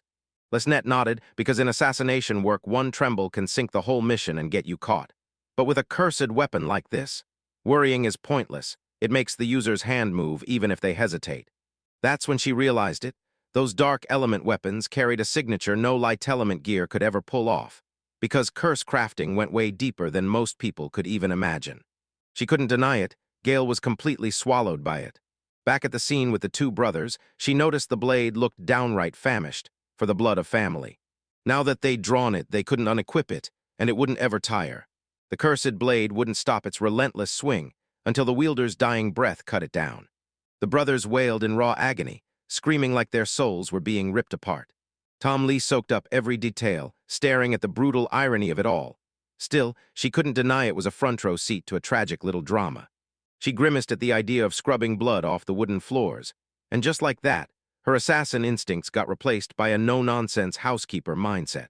She flicked a dispel card at them like, "Yeah, this is your first time here," right after their first visit to the shop. If their wounds got treated fast, they might still make it. She demanded it all over again, crystal clear. They had to leave right now. The brothers crumbled under the pressure, begged for forgiveness, and bolted. Left alone, Lesnet muttered under her breath, and those two amateur thieves didn't even shake her. She'd seen things in her old life that would have hardened anyone into stone. Now her heart churned into darkness, and even the Demon King's own element clung to it like a curse. She stared at the sword, because Gale had already wiped out the intruders without even showing up, and that kind of talent was unreal. She couldn't help but say it out loud. Maybe he'd guarded her even from a distance, and that thought hit like a spark. She swore she'd guard the shop until he came back. No need for him to worry, not for a second. While she made that promise, Lesnet was out there, making it real. Gale and his crew climbed out of their vessel and dropped onto a skiff hitched to the ghost ship, because the finish line was finally close, and now it was time to break off from Captain Neck. The skiff surged ahead, and its oars drove through the water with eerie, spectral shadow power. Mora pointed out how creepy that autopilot felt. Sharon said it was useful but still made her stomach drop, and Gimli nodded along. Yeah, it was downright unsettling. She stared at the looming terrain up ahead and realized they were almost there. Gale snapped the order to stop rowing, and the three women winced like, really? Was he giving commands to that ghostly rower? The skiff finally gave in, obeying without a fight. Gimli shot down first, claiming the lead like it was her birthright. They finally reached the edge of the Black Forest, and the trees beyond looked like they belonged to a whole other world. Sharon snapped that Gimli wasn't exaggerating. It was dead-out creepy. They pushed into the forest, and the darkness closed in from every side. Thick underbrush sprawled forever, choking the path, and the wild, untamed ground fought back at every step. Mora felt her strength slip fast on these untouched trails. Charana snapped into action with the battle axe she'd snagged on the ghost ship, hacked away through the dense growth, and then shoved Gimli forward to lead, telling the rest to stay right on their heels. As they pushed forward, the whole crew went on edge. Something was out there, rustling through the brush, moving just out of view. Charana snapped that the monsters were closing in around them, and Mora shot back that there was no way they could drop their guard. Even with the unease gnawing at her, Charana felt steadied by the weapon clutched in her hand. Then her thoughts got cut off when she snapped her gaze upward. And then there it was, a winged wyvern slicing through the air right in his view. Her jaw dropped in shock. Then a thunderous footstep ripped through the air, yanking their eyes to something even bigger. A troll's enormous bulk loomed right in front of them, swallowing the road in shadow. Gimli didn't hesitate. He shoved every one of them down and snapped them into silence. The troll swept its gaze across the area, but it missed them completely. Gimli hissed a warning. No sudden moves, no loud sound. If they stayed unseen, that troll wouldn't dare strike. It stalled for a split second, then bolted back into motion. Once the danger finally backed off, Mora had to admit it. Compared to this, the sea felt like the safer place to vanish. Gimli snapped that they weren't out of the woods yet and to stay razor alert. Wading through the wilderness, or those deep mountain trails, can wreck your sense of direction way more than you'd ever expect. People instinctively drifted toward the easiest route, quietly picking the paths that fought back the least, always favoring. Legs crossed, one knee hooked over the other. They de-shift their weight without meaning to, getting dragged into twists and turns even while trying to walk straight. And soon they'd realize they were stuck tracing endless loops, orbiting the same little patch of forest without a clue. People called it the tracing of the Wanderer's Ring, and Mora. Humboldt instantly regretted ever underestimating that forest, and Gimli shot back that it was a totally normal mistake. Then she spread out her map and, in a low voice, finally confessed the truth. She fell right into the same trap, and just like that, she was stranded and helpless, while Mora and Sharon stared in total shock. Gimli snapped his hand over their mouths and shut them down fast. Sharon got protested. Wait, wasn't this Gimli's turf? Mora blurted out the worry, and Gimli finally admitted it had been ages since she'd been here last. Sharon's anxiety kept climbing as she blurted, "So what do we do now?" Night was swallowing the sky fast, dust wouldn't last long. Before they knew it, darkness would be total. Gimli snapped to the urgency, because that forest of darkness could swallow them into total black in the blink of an eye, and she said they had to bivouac right there. Right there, he pitched their camp. Mora's stomach dropped at the thought of sleeping in a place that felt this ominous. Sharon grabbed Gimli by the shoulders, shaking him for reassurance, while Gimli, a little on the defensive, snapped back, asking if they were already starting to doubt her. Gale, who'd barely said a word until now, stepped in, pointing out that bickering wouldn't fix anything and that they had to hunt for the right camping spot. Sharon snapped back with clear frustration, but even she couldn't deny he was right. Gale stepped up and said, "I'll take the lead, everyone follow me." Sharon grilled him about whether he even knew where he was going, and Gale admitted, "I don't have a real plan. I'm just used to finding my way through dim light." Gimli watched as Gale barreled through the tangled underbrush and rocky ground without even breaking stride, and Sharon couldn't help but marvel at his hiking skills. Said she'd never seen anyone match that pace so easily. Mora said he'd basically grown up roaming graveyards and ruins overrun by undead, and this forest felt just as grim and dangerous as the rest. Gimli nodded along, saying those dark, damp spots packed with bones were basically Gale's natural habitat. For him, even a gloomy forest didn't stand a chance. Gale, a little ahead of them, shouted back. He'd spotted something and was sure water was close by. Sharon snapped her gaze to Gimli, demanding if Gale really had it right, and Gimli had to admit she knew nothing about this part of the forest at all. Sharon snapped with frustration, firing off a sarcastic jab at how reliable their so-called guide was, and Mora jumped in to defend Gimli, saying even someone like Sharon couldn't possibly memorize every inch of the darkness forest. So Gimli bowed with a sincere apology. Explaining that she'd find her way again the moment she spotted something familiar, she swept her eyes around the area, but nothing screamed, "Home." Sharina snapped that this whole lost mess was exactly because they couldn't tell anything for sure. Gimli grimaced, admitted she was right, and apologized again. While everything spun out of control, Gale locked in on what was around them, and he snapped at the others to stop guessing and start listening. Hard. Most of the plants around there were heavy with fruit, and that screamed one thing: water was nearby. Then, right on cue, those chilling little splashes started, water dripping like a warning from somewhere close. Moore's face burst into a grin the moment she confirmed she could hear the water, and even Sharon had to admit it, grudgingly, because Gale had somehow nailed it, even though it started out as nothing more than a wild guess. Gimli leaned forward, and out past everything ahead of them, spotted a shallow valley. It looked like the water vanished into the ground, then burst back up from hidden underground channels. Gale shoved past the wild leaves and guided them straight to the source. Then he smiled wide as they burst through the brush and saw it. A rushing freshwater spring, where the three girls stared in stunned wonder, right there at the spring. Gale praised the spot's quality, and Gimli crouched in the sandy dirt, nodding like it was fate. This was the perfect campground. Mora jumped in fast, and Shirna fired off the same approval.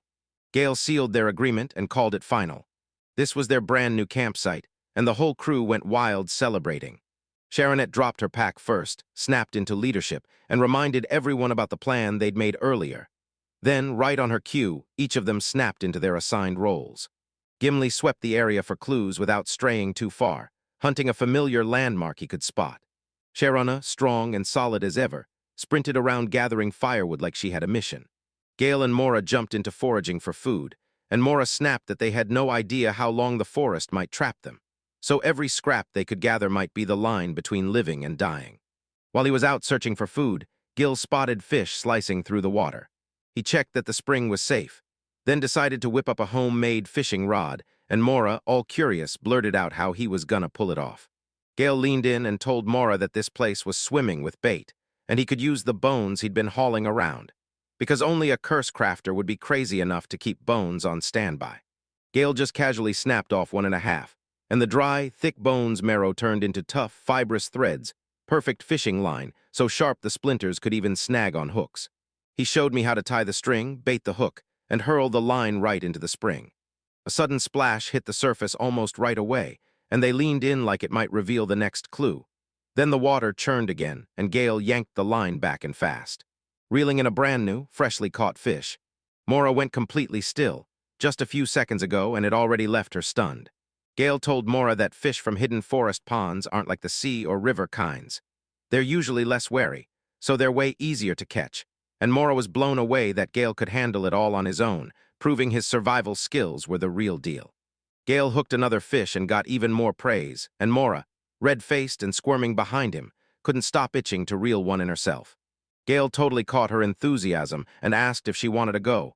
Then she practically exploded with excitement and said yes immediately. And he asked how she did it, so Gale laid it out. Bait the hook, toss it in, then sit tight. Once she felt the tug, wait a beat because that hook wasn't built to hold, and she had to let the fish swallow it all before she yanked. Mora grabbed the janky fishing rod, wound up, and flicked the line into the water. She yanked the tug fast, felt the shock hit, and blurts it out, while Gale tells her, hold up, wait a little longer before you react. Right after that, he snapped the signal. Mora yanked the line hard, but it came up empty, the bait and hook completely vanished, and she fumed under her breath, furious. Gale leaned in, told her that messing up on the first try was completely normal, and slapped another bait into her hand. Then her eyes sharpened, and she cast the line again. This time, the moment she sensed movement beneath the water's surface, she slowed down and treaded with way more caution. She yanked the line tight, and then boom, a massive fish exploded out of the water. Her eyes flare open with pure shock, and then spill into thrilled delight. Gale couldn't stop staring at that insane catch, but right as he tried to say more, everything got cut off. Mora yanked him into a fierce, joyful embrace, practically bursting with happiness over her win. At that exact moment, Sharon stomped back in from gathering firewood. Then the shouting hit her, and she stopped cold, eyes locked in. He'd braced for the worst, sure something had gone horribly wrong.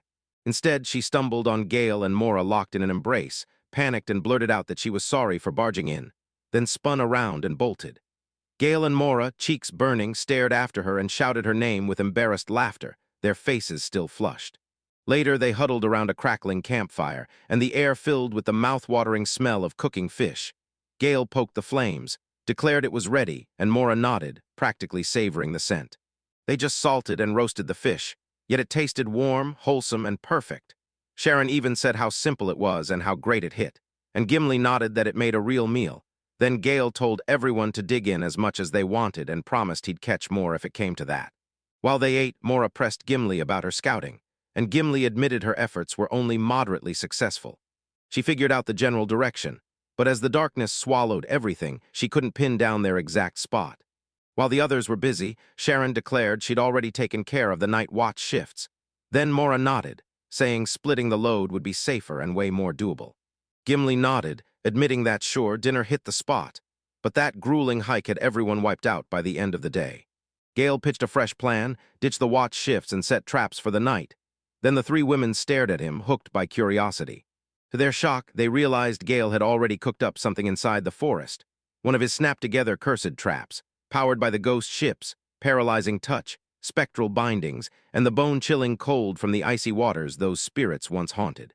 The women were blown away, and they couldn't stop themselves from asking, "So, what kind of camp is this now?" Gale, practically glowing with pride, said the curse was built to snap on the second a hostile creature stepped into its range. Then it would instantly trap the intruder in place, frozen solid. Even though it was whipped together in a hurry, Gale's trap still packed real power, holding off the monsters for a whole night. Thanks to his work, the three women finally slept through it, waking up to silence instead of claws. And whether the enchanted safety net lulled them into comfort, or those bony scarecrows circling the perimeter crawled into their dreams, none of them could say for sure. Later that night, the whole crew finally crashed into sleep, and as they sank into rest, Mora suddenly slipped into a dream. In the dream, she and the others stood face to face with a breathtaking woman, royal, calm, and dark-skinned, like the world itself had paused for her. The woman met them with deadly elegance, like she was inviting them in, but no words ever left her lips. Mora could feel the truth in her bones. After all this distance, they'd finally reached the very edge of the Dark Elves' homeland, where one last step would change everything. And in her dreams, that figure was calm and regal, with a chilling resemblance to Gimli. Not only in her skin and hair, but in the shape of her eyes and even the gentle curve of her ears. Right as Mora opened her mouth, the dream vanished into thin air. Morning slid closer, but at dawn Mora ripped open what she'd seen, this noble woman waiting to greet them, and yeah, the way she looked was just like Gimli. Gale snapped that he'd witnessed her too. Sharna swore the same thing, like the dream had hunted all of them. Gimli leaned in and said the woman they'd spotted was Lady Minerva, the Dark Elves' leader, and Mora couldn't stop talking about how her elegance left her jaw on the floor. And yeah, the dream landed them at Promise Hill, and once they slipped into the forest of darkness, she figured those visions were Minerva's way of spotting them and rolling out the welcome mat. Sharana said, eyes shining with admiration, that Gimli's leader. She really did have a gift if she could reach people inside their dreams. Gimli cut in, grinning, because they were practically breathing down Minerva's territory now. Sharana praised Minerva's kind understanding, and then out loud she couldn't help wondering if they hit this Promise Hill, they could finally see her face to face. No more dream visitations needed. Gimli nodded and said, yeah, it's totally possible. Later on, the crew snapped back to action and hit the road again. Mora stared inward, feeling their supplies shrinking and their strength draining hour by hour. Sure, that quiet night felt good, but now it was time to move. They were still totally lost on where to go, but standing still wasn't an option anymore. After breakfast, frustration snapped to the surface in a heartbeat. Sharon snapped that after 3 days of nothing but salty grilled fish, she was sick of it, but Gimli just drawled that she'd basically eaten everyone, no hesitation at all. Sharana shot back, yeah, the fish are a problem, but my real anger isn't even that, it's her biggest grievance was. Had run out of alcohol. Mora tried to rein her in, telling her to stop yelling just because nerves were running wild, and Gale slammed the talk back into real stuff, pushing for a quick rundown of where they stood right now. After they set up camp, they charged forward again and again, only to find every trail looped them right back into the same dead spot, and Gimli finally admitted she didn't recognize a single inch of this land. Mora snapped that their camp was keeping them safe, sure, but they weren't moving an inch forward, and Sharana called it a full-on crisis. Gimli realized they never should have left the original path. Going for a shortcut to save time only shoved them deeper into trouble. Gale steadied her, saying she'd only tried to keep them safe and nobody was pointing fingers, but Sharon still couldn't shake it. How did they get lost in a place Gimli thought was her asterisk territory? And Gimli finally admitted the brutal truth. She'd completely forgotten just how gigantic the Forest of Darkness really was. Gale listed the few bright spots, at least they had water, and for the moment some food to hunt, but those fish sure wouldn't stick around. He agreed it was time to move on, and Sharon shut down the idea that they could treat all this like some endless wilderness getaway. Gale backed her up, firing off the fact that she still had a blacksmith's guild to keep running, and he wouldn't hear of leaving Liz to hold down the shop all by herself. Just imagining Liznette dozing off from pure boredom, with no customers in sight, was enough to make his decision solid. Gale's resolve hardened, and with their goals reignited he pushed them forward, tired or not. Gimli murmured that it'd be a blessing if they could grab a real guide, someone who actually knew these wild roads, when Gale jerked to a hard stop because he'd just spotted something. A cloak's flicker just like that. He snapped his focus, sure someone had slipped through the shadows right there. Even with the forest's dim gloom hanging on like a curse, his sharp eyes caught details the others never would. Mora nodded at Gale's sharp instincts, and the three women exploded into motion. No hesitation, they sprinted straight for the path Gale pointed out, their urgency driving every reckless stride, while Gale snapped a warning that this kind of rush would burn them out fast, draining vital energy with every single hasty step. Once they finally hit the spot, they screeched to a stop, because in the distance, a whole crowd of cloaked figures towered over the dark, and some drifted out of the trees like ghosts, weightless and wrong. Gimli inched toward one of them, eyes narrowed. They tried to talk it out and make sense of it, only to realize they were completely lost. Mora leaned in, staring at the figure's bottom half, only to realize there weren't any feet at all. Then the thing spun in place, tore off its disguise with a ghostly whirl, and exposed the bony skeleton underneath. A skeleton snapped to life with weapons in hand.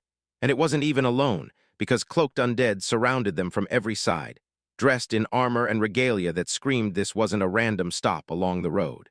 Mora finally clocked it. These weren't random corpses. They were the wreckage of a Royal Army division everyone swore was wiped out long ago. Now they moved like puppets under some curse's will. Serena jolted so hard she nearly stumbled, because this was the exact opposite of what she expected. She tried to back out, to bolt and end the encounter before it got worse. Then another skeleton surfaced, cutting off her escape and trapping her in place. She recoiled, staring in stunned disbelief at the hollow-eyed nightmare she dubbed all bones. Before anyone could blink, the group got surrounded, and Gimli, Mora, and Sharon had no choice but to fight their way out. They yanked their weapons up and slammed into the undead, and the dead ones answered back with silent, unshaking fury. In the middle of the chaos, a hand suddenly ripped Gimli back by the wrist. Gale showed up out of nowhere, and right on cue, he slammed a dispelling incantation straight at the attacking skeletons. The creature got shoved back hard, collapsing under the purification light, and Gimli's legs threatened to give out from the strain. Yet she still shot Gale a quick look and swore she was unhurt. When she locked eyes with him, everything inside her hit like a wave. His timing, his presence, that overwhelming force, and the moment burned itself into her memory. She finally understood she was falling for him for real, while Gale stayed locked on the fight, calling out that these skeletons weren't like the rest. They were cursed, but the good news was breaking them down wasn't just possible. It worked insanely well. More of them lurched forward, magnetized by the chaos, and Gale snapped into place, ready to unleash yet another technique. From her kneeling spot, Gimli stared up as Gale's magic kicked in. Every fallen skeleton's soul snapped awake and lifted from the ground, sucked into a towering beam of blazing light that shot straight into the sky, sealing their evil forever in a sight so pure it left them stunned. Mora had seen Gale crush with that power time and time again, yet she still couldn't stop staring. She muttered that his skill never failed to blow her mind, while Sharana marveled at how unreal his fighting style looked. Dancing a waltz through the undead, graceful as a whisper, and just as deadly. Then Gale broke it down. Why the undead were crawling out in broad daylight, even though they should have stayed dormant like they always did. In a forest so thick with corrupted miasma that the ground itself hissed, and an unnatural dark swallowed every breath, it all finally made sense, because they'd been roused. Sharon noticed Gale wearing an unusual grin, and he didn't even try to deny it. In his hand, he clutched something that shimmered faintly in the dim light. Mora demanded to know what it was. He told her the truth. Those were undead cores, dropped by cursed skeletons, and each tiny sphere was basically the curse condensed into solid form. They were crazy rare, and only monsters above a specific class could produce them when they got destroyed. Sharana whipped around to Gimli and asked if she'd ever heard of anything like that, only for Gimli to admit it was brand new to her too, because nobody really wants to mess with undead materials. Her guild did snag undead parts, and yeah, turns out they sold for way less than you'd get from normal monster drops. The way she broke it down, the value ladder ran from undead. Stuck down at the bottom, monsters ruled. Then the metals piled up, and at the very top sat the rarest loot. As for those cores, she didn't recognize them at all. Maybe she'd heard the name once, but she'd never actually come face to face with one. Gale kept talking, explaining how these cursed cores let him slap curses onto basically anything. Tools, armor, weapons, scrolls, and more. That app didn't change a thing about how it looked or how it felt. It was just a tool at first, but the power in it was huge. If he nailed the technique, he swore he could level up all their gear like crazy in the future. Yet Mora snapped that the moment those undead cores got into the upgrades, the gear would curse them for sure. Gale admitted it. Yes, they'd be carrying curses, but promised he could dial the damage down, and the three women stared at him like he'd lost his mind, grilling him with doubt. Was he really that confident he could control it? Gale snapped that he could siphon the cursed part of those upgrades right into himself, as long as the items stayed close. But if they drifted too far, the curse would slam back on them, the thing everyone calls a curse rebound. Sharon shuddered at the idea. How terrifying it was that he could forge gear so grotesquely powerful, and how that had to be exactly how he'd supercharged Kush's party. No wonder they were still completely clueless, because every piece of gear they used was cursed. Gimli cut in, saying, "That's just how item drops work," and sure, in Gale's eyes they might be rare and worth something, but to Gale and her guild they weren't that impressive at all. Then Gale pushed the point further. These undead didn't just cough up rare loot, they dropped way more. Even though their existence was twisted, it was fueled by the feelings they couldn't let go of from life. The cursed skeletons they'd fought weren't monsters from nowhere. They were royal soldiers from a division that tried to break free of the dark forest, only to get wiped out, and now their souls are trapped here forever, screaming without a way out. For centuries, the leftover echo of that emotion haunted the forest, and that hit Gale like a spark, so he demanded to see Gimli's map. After he studied it, a breakthrough hit him. Those cursed soldiers had one last drop, something unlike the rest, and it actually looked useful. The pendulum of sadness, hammered out of the royal division's endless grief, wore a curse that forced it to roam the forest, and it drank up every pulse of emotion it could find. Gale snapped it to obey, barking one command: "Lead us straight to the Dark Elves' homeland." The pendulum started to swing, and as it moved, it whispered that it was crying, quietly, softly. Its swings turned sharper and steadier, and Gale realized. No, it wasn't random, it was steering them. That pendulum had picked a path, and they were finally about to punch their way out of the forest. Everyone stared like, how could something like this even exist? It felt like a miracle, but the surprises didn't stop. Those undead soldiers even handed them their old war horses, ready to help them race through. The whole group froze in shock. Then suddenly they could ride out of the forest without a fight. Gimli felt it hit her like a wave, every nerve finally unclenching, relief so real it nearly knocked the breath out of her, because this time, they might actually reach her homeland. Mora and Shirna didn't buy it for a second. Undead horses? Really? She'd heard all the talk about beating a dead horse. But this was on a whole different level. Those creatures, eerie presence crawled under her skin and made her shiver. She latched onto Gale for comfort, and he let her cling tight. Then once she was up, they both realized the ride was anything but smooth. The horses bucked like they were possessed, whipping them around and flinging them in every direction. Stacks of grain, or so it seemed. Then the ground jolted like an earthquake, and Gimli's brain went totally blank for a second. Mora felt the chaos start to calm, then she snapped. Wait, what is a royal division doing this deep in an isolated forest? Gimli replied. After the Demon King got sealed, the kingdom marched troops into the Forest of Darkness, trying to seize it and cleanse it. But instead of winning, the soldiers got hunted, devoured by the elder dragon right in front of them. And yeah, she'd warned Sharon back in the wagon. It just didn't click until this exact moment. Wait a second. If they're back in that division's territory, then they're standing in the elder dragon's domain, and Gimli can't wait. Gale stiffened, no, not another tremor. Something far worse was rolling in, and a thunderous roar tore through the air, warping everything in its path. Gimli cursed the moment she'd gotten comfortable because her guard was down. And right then, they realized with a jolt that they'd stumbled straight into the dragon's lair. Then boom, Elder Dragon finally tracked them down. A sickly blue glow started churning inside the dragon's throat, flames spiraling and swelling like they were about to explode. Sharon hesitated for half a breath, then understood. This dragon wasn't bluffing, it was about to unleash true dragon fire, and they were seconds from getting caught in it. Panic hit hard as Gimli roared, "Run!" And the dragon threw open its jaws. The breath attack roared like a furnace, scorching the earth to cinders. Sharon's breath caught in her throat, because it was scorching, no mercy in the heat, and Gale didn't even hesitate to confirm it. That fire had burned their undead mounts to ash in an instant. Gimli let out a breath of relief. At least they weren't the real target, just unlucky enough to get caught in the dragon's sweeping reach. And Mora made it crystal clear that the attack's huge range made them just as deadly. Another explosion detonated, shaking everything again. Flames licked all around them, and there wasn't a single clear way out. Sharana spat a curse and refused to let it end like this. Mora agreed, too. They weren't dying here. She shouted for everyone to grab their weapons, and Gimli took one hard look at the scene, because even the dragon's breath alone could turn huge stretches of land to ash. But the thing that made the Elder Dragon the unstoppable ruler of this forest was, it wasn't just the flame, this beast wore fire and armor at once. Its whole body was wrapped in brutal scale plates, so tough they might as well have been forged from steel. Mora readied to strike. She poured out every last ounce of strength, every shred of energy and effort, into that one deadly strike. Sharana blasted forward, aiming straight for the dragon's head, plotting to smash its skull wide open. She slammed a bamboo brain buster hard, yet the dragon barely even twitched. When its eyes locked onto hers, ancient rage burned through her. It roared, and the shockwave slammed her straight into the dirt. Sharon snarled in fury, then thought better of it.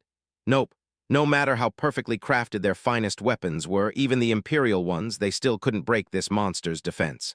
It was finally time to dig out her last resort, a forbidden dark weapon that could swing everything, or even that cursed Calcum dagger.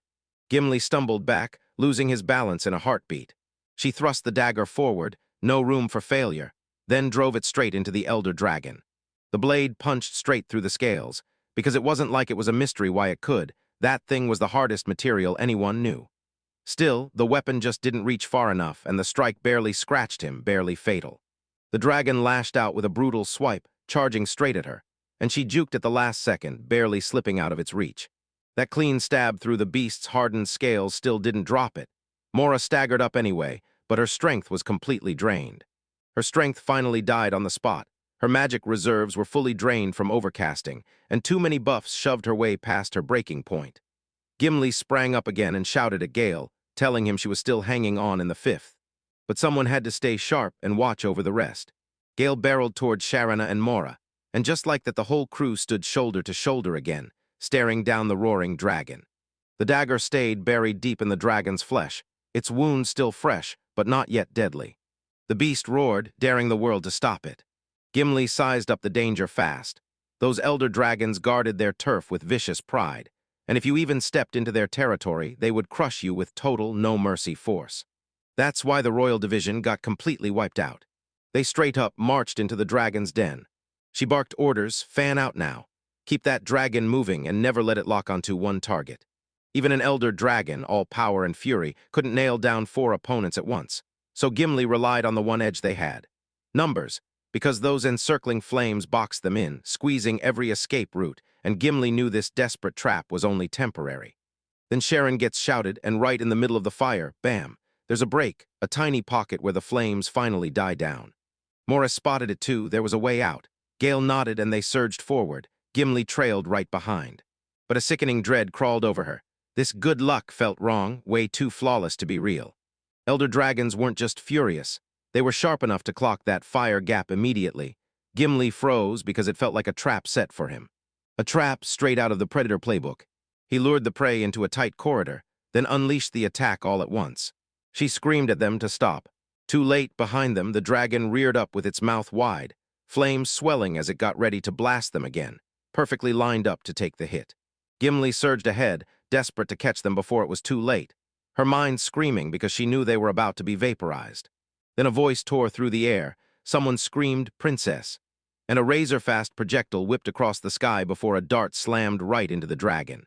The creature faltered in its tracks, the flames died out mid-roar, its breath attack choked to silence, and the dragon froze, completely stunned. Everyone snapped their heads around. What on earth just happened? Gale clocked it the moment it hit. An explosion slammed the dragon, and Mora's mouth fell open as smoke tore apart to reveal a crew of cloaked figures rushing in fast. They closed ranks hard, forming a tight defensive wall around the group. One of the rookies snapped back that their crossbow bolt couldn't land real damage on an elder dragon. But the blast charge would jolt it, slam it off balance, and rip the breath from its mouth, and then, boom, another explosion followed. The dragon snapped its gaze to the newcomers, like it had been waiting for them. A commanding voice screamed, "Fire at will," and arrows and bolts tore through the air from every direction. A dragon got battered again and again, stumbling under the relentless assault, while Gale couldn't quite place who they were. Yet it was clear they were fighting to help, and everyone's guess was the same. They had to be allies. Sharana pointed out that their cloaks and armor looked eerily like Gimli's assassin getup, and then Gimli snapped his gaze to one of the hooded warriors, only to realize who it was. One of the figures yanked back her hood and spoke straight to Gimli. "Princess, you're safe." Gale clocked it in an instant, their sharp ears, those strange eyes, and that deep, shadowy skin tone. Dark elves. The speaker dropped into a deep bow to Gimli, rushing out an apology for being late, and Gimli just nodded, calm as ever, saying she was fine and calling the warrior by name. Then she asked, "So, how did you find me?" After that, 8 promised there'd be time to explain everything later. For now, it was all about surviving. She spun around, lined up her shot, and smashed the attack straight into the dragon's head. The instant that punch connected, she barked the retreat order, and smoke bombs detonated. Thick clouds crashed in and disoriented everyone. The dragon roared one last time as thick, impenetrable haze swallowed it whole. Gale took it in. Somehow, they'd made it out alive, while Gimli let out a shaky breath and pure relief hit her like a wave.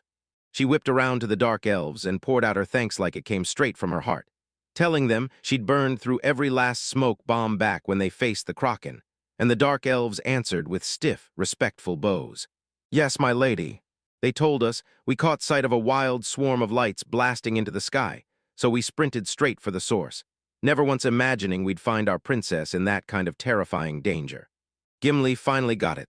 The lights were sparked by Gale when she wiped out the whole undead division, and somehow that brutal act turned into a burning beacon that guided her people straight to her. She snapped her gaze to Gale. Once again, he'd yanked them out of danger, again and again, always showing up right when everything was about to go wrong. Asgate tilted his head and shot a curious glance at Gale. Sharon leaned in toward Gimli and demanded, "So, are all these people your friends?" Mora blinked in total confusion, then Gale jumped in too, because when they kept calling Gimli princess, it didn't sound like a joke, so was he really the princess of the Dark Elves? Gimli flashed a hesitant, almost embarrassed little smile. Gale hit the question again. Was it real? Mora finally confessed she had no clue, so she fired back. What kind of crazy princess would act like Gimli? Gimli went betrayed and couldn't get a word out. Elsewhere, Princess was getting called out. Right there, the same title on everyone's tongues. A carriage rattled down a quiet rural road, and inside, Carlene leaned out the open window, soaking up every gust of wind like it was pure freedom. Vivian bolted to the curtains and slammed them shut. Then Kara demanded why. Vivian shot back that if anyone caught a glimpse, they'd instantly clock Kara as the face behind the royal guard. Danger was everywhere. Just recently, someone tried to take her life. Kara shrugged it off, saying a little sunlight couldn't hurt, but Vivian shut that down fast, insisting Kara had to be far more careful. This whole trip was cobbled together in a rush, dressed up with tradition but stitched with chaos. Tracking down the security details turned into a logistical nightmare, and the lodging plans still weren't fully locked in. Kara dodged the whole plan and rerouted them to a farming city instead, making the chaos even worse. Vivian immediately snapped, asking how anyone could underestimate the time, labor, and money this inspection would swallow. And Kara shot back that nobody ever asked Vivian to tag along in the first place, so Vivian countered that skipping it would be pure dereliction of duty. Meanwhile, some guys in the nearby town of Farmage spotted that caravan coming. They stared at the gold-stitched curtains. That scream of royalty couldn't be missed, and that flag. The royal standard, no doubt about it. They barely dared to whisper, could a royal really be out here? In this backwater, Farmage was the next town over, and that alone screamed, this isn't normal. The guards' glares cut through the crowd, and everyone snapped their eyes down and bowed fast. Staring a royal in the face was a big no, because that kind of move only dragged trouble straight to your doorstep. They muttered suspicions under their breath.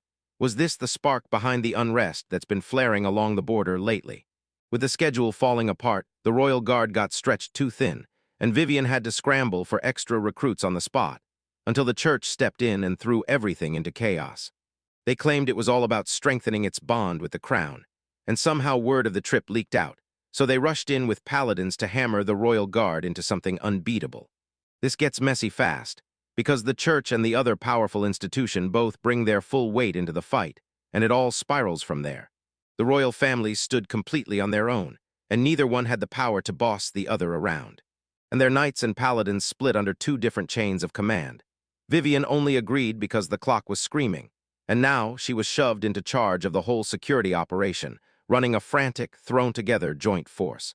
She feared a brutal clash between the two groups, and she knew the church's warriors wouldn't bend, proud, rigid, and ready to explode. Then the carriage suddenly jerked and slammed to a violent stop.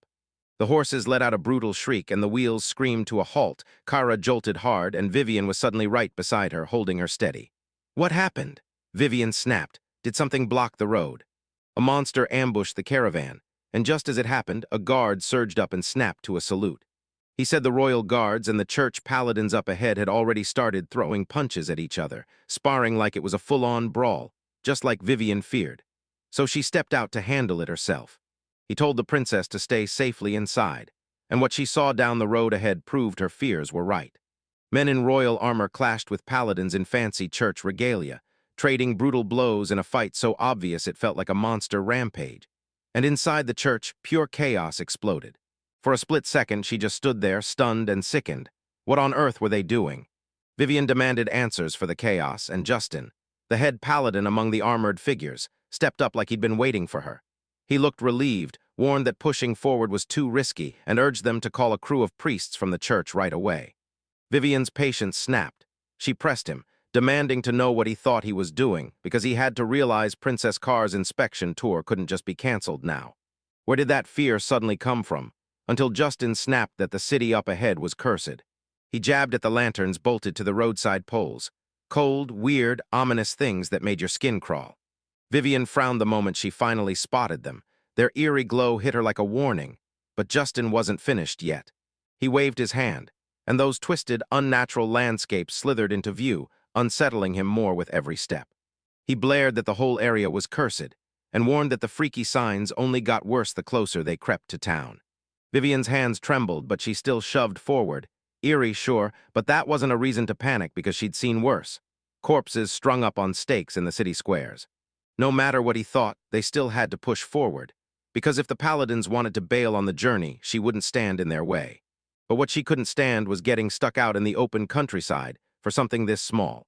Vivian snapped her head toward the troops and fired off a no-nonsense order. Every unit was to get moving again and march straight for farmage. The soldiers went along without a fight, and Justin, rattled, blurts out, "Did you lose your mind?" He calls after her again, "Lady Vivian," but her icy, unshakable stare shuts him up cold. Realizing there was no way out, Justin spat out his frustration. Vivian fired off a reluctant order to the paladins, then watched them fall in line and march on, too, before rushing back to the royal carriage to apologize to the princess for the delay. Kara stared out the window while Vivian leaned in, trying hard to get through to her. But the princess stayed completely quiet, eyes blazing wide, staring at whatever waited outside, frozen in shock as Vivian's breath caught in her throat. Along the road into town, skull-shaped lanterns marched in perfect rows, an invention whipped up by the Gales themselves. Those creepy abominations threw Justin and his holy warriors into full-blown panic, while the royal guards just shrugged them off and didn't give them a second glance. But then, bam, something else flipped everything on its head. Vivian told Kara they'd be there any minute. Then the princess shot up, stepped out of the carriage, and vanished into silence. Vivian saw it coming, muttering that she'd known this was headed their way all along, while Kara stood in the middle of the road, spun in a full circle like she couldn't get enough. Her voice brimming with pure wonder, her face blazing with unfiltered joy as she exclaimed, "It's all beautiful, unbelievably beautiful." Vivian gaped, stunned out of her mind because she could barely believe her eyes. Right now, the royal inspection was being guided by this strange princess, completely captivated, grinning with delighted awe at the eerie, cursed town in front of her. Sharana's jaw dropped when she uncovered a hidden royal identity, stunned that something this massive had stayed unspoken for so long, while Gimli just smirked, saying the secret was finally out. Sharana snapped with frustration. This wasn't some tiny secret, and it should have been said from the start, not hidden, while Gimli didn't fight back at all, just nodded and confirmed what everyone already knew. After smashing through every obstacle, they finally made it back to her homeland, battered but triumphant. The land of the Dark Elves. After their grueling journey, it finally crushed into its final, breath-stopping ending. The whole crew froze in pure, jaw-dropping awe. Mora finally recognized that their brutal, never-ending quest was done. As Gale scanned the area, the whole scene hit him all at once. A dead world stretched out, strangled by rot, withered trees, charred plants, and a choking miasma that swallowed everything in haze, while under that toxic veil lay the bare, skeletal remains of colossal beasts and giant monsters, all long since gone. Broken stones of an ancient city stretched out ahead of them, soaked in ruin and raw grief, and this level of corruption was worse than anything they'd ever faced. Mora finally understood why the old demon king picked this cursed land to raise his fortress. Gale nodded and said, "If this place is home to one of those strongholds," it meant they were right, where a member of the demon king's bloodline had once lived. Sharon barely noticed the object in Gale's hand start pulsing out of nowhere, and Gale swore it was resonating with something nearby. Mora instantly knew what she was looking at, the heart of the devil. She'd been wondering where Gale stashed it, stunned he actually brought it with him. Gale bragged it was exactly that, and Gimli even added that Mora herself had ordered him to carry it. Asgate snapped to motion and spun toward Gale. Seizing him by the arm, he snapped, demanding to know where Gale had found it. Then Gimli stepped in fast, pushing for calm, and Asgate, realizing he'd lost control, hurriedly apologized, admitting that the artifact had totally taken him over. What they were staring at right now was the biggest relic of their age, the real, beating heart of the devil. The whole group went silent, staring in stunned awe. Gimli snapped the truth into place. They weren't holding the whole thing, just a tiny fragment, and that little size was a deadly lie. Everyone froze, one piece. Then where were the rest, who shattered it in the first place? Ask-8 shot the question out loud, and Gimli answered on the spot, no hesitation. The Empire already grabbed the heart and shattered it into scattered pieces. Now the Dark Elves were hit hard by the revelation. If the Empire had the other fragments in its grip, the danger wouldn't vanish. Asgade, choking on fury and disbelief, spit a curse at the Empire's desecration, and then confusion slammed into him. So why was this scrap here now, after every single attempt to snatch even a piece of the Empire's heart had failed time and time again? Gimli said it plainly. It was in their hands because Gale had smashed the curse off it, and that's how it ended up here, as if it were. Gale cracked a small, calm smile, while everyone else just froze, staring in pure disbelief. Ask couldn't wrap his head around it. How on earth could a human undo the Demon King's magic? Was this fragment even real? Gale whipped around to Gimli, her twitch and sharp reaction screaming pure offense. She challenged Asgate to his face. So what, did he really think she wouldn't spot that forgery?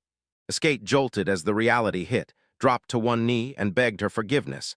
Then he opened his mouth to explain, but a brand new voice cut him off mid-sentence.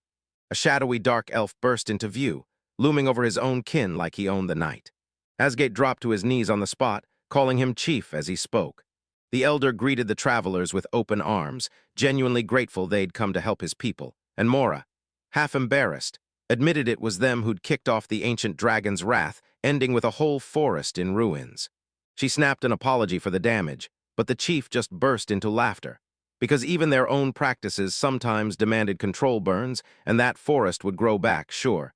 It just took a few decades, which barely mattered to their kind at all. For an ancient dark elf elder, a few decades were basically nothing. Then the chief snapped to attention and called out, "Gale Hamilton," and Gale quickly confirmed who he was.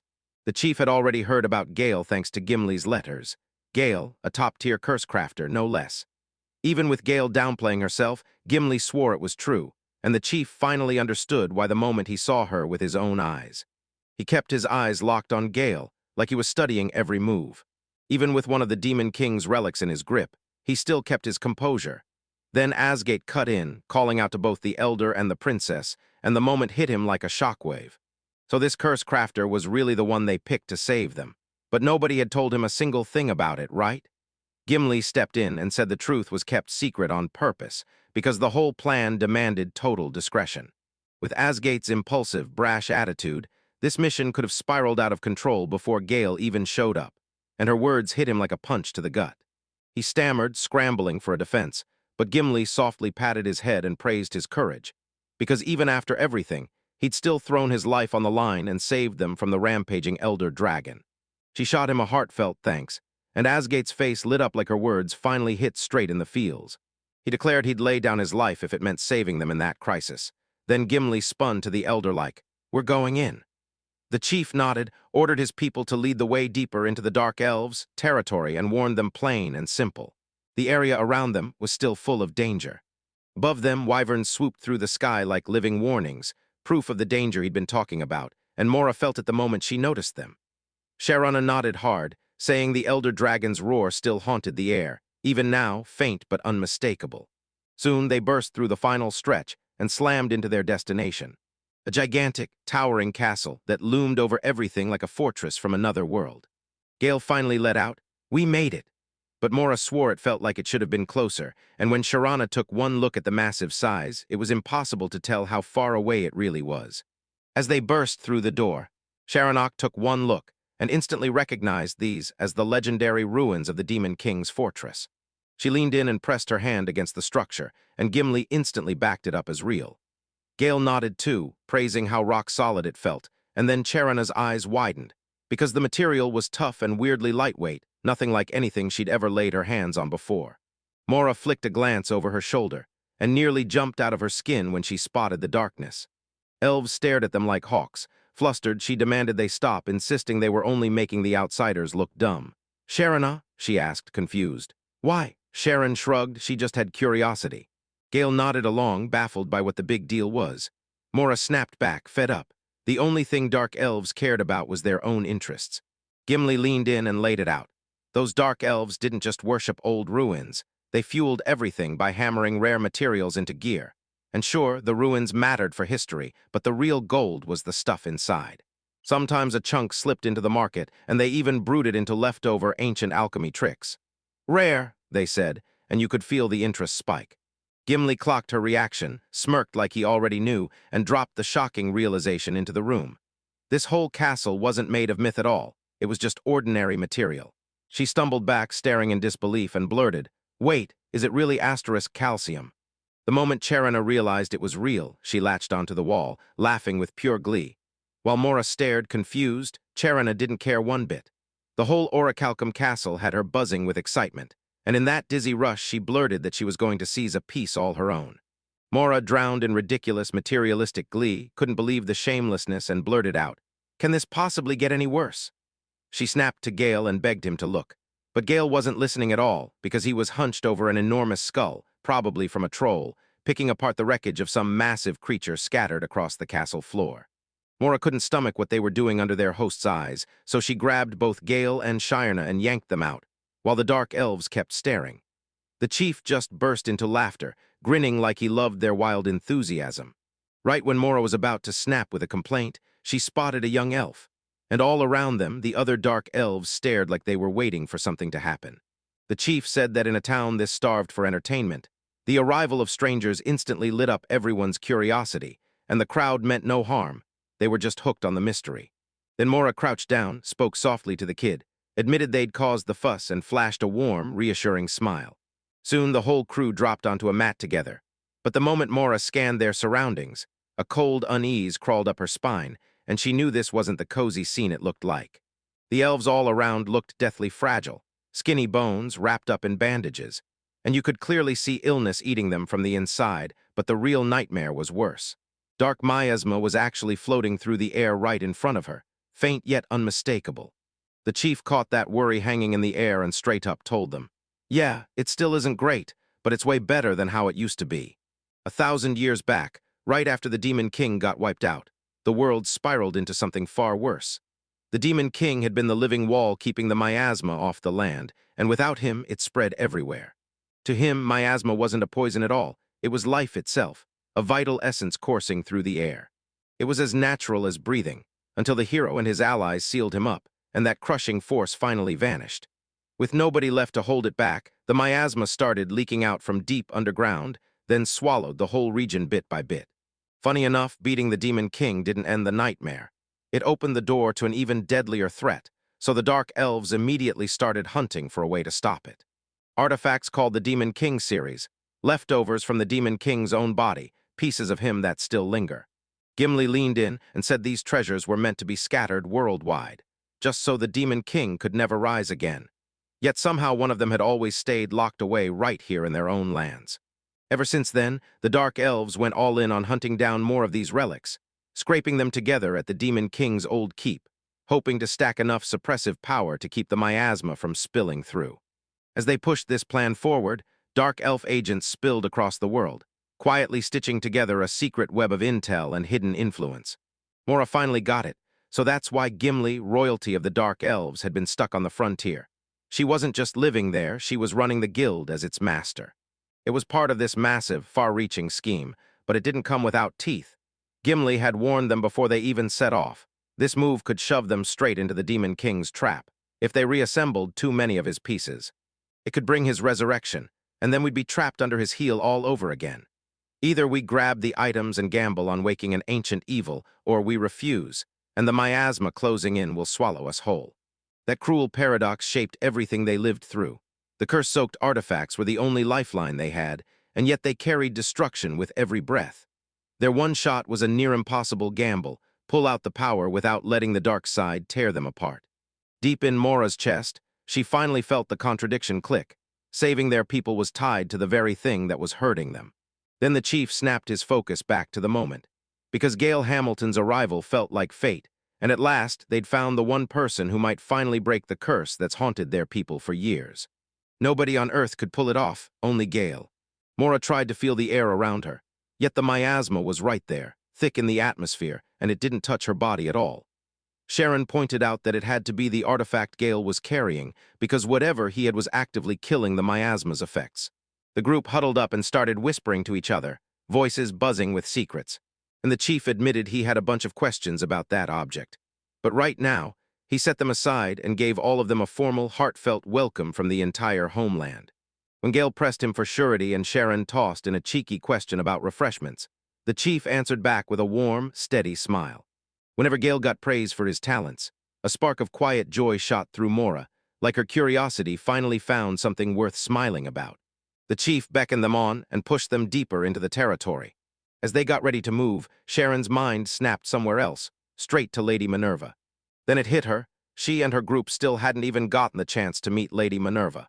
The moment the door swung open, all three froze, because right in front of them sat a jaw-dropping feast, packed with dish after dish, all laid out in pure extravagance. All around, the Dark Elves were chattering up a storm, and every last one of them snapped their eyes toward the newcomers. The chief waved them in and told them to take a seat anywhere they wanted. Marking the start of the night with drinks, Sharona couldn't stop vibrating with anticipation. Couldn't wait, she was itching for her first drink in ages. That drink slid right down, smooth as silk, and you could tell it was top tier the second it hit your tongue. Sharon relished it with zero restraint, and when the chief saw her go at it like that, he burst out laughing at how much she could actually drink. That elven drink, straight from its storied origin, tasted so refined it practically begged you to savor every sip. Seeing how thrilled she was, the chief basked in it, and then he stepped forward, handled the formalities, launched into introductions, and motioned straight toward Gimli. Gimli kicked things off by calling out the fact that the crew had already run into one of their own.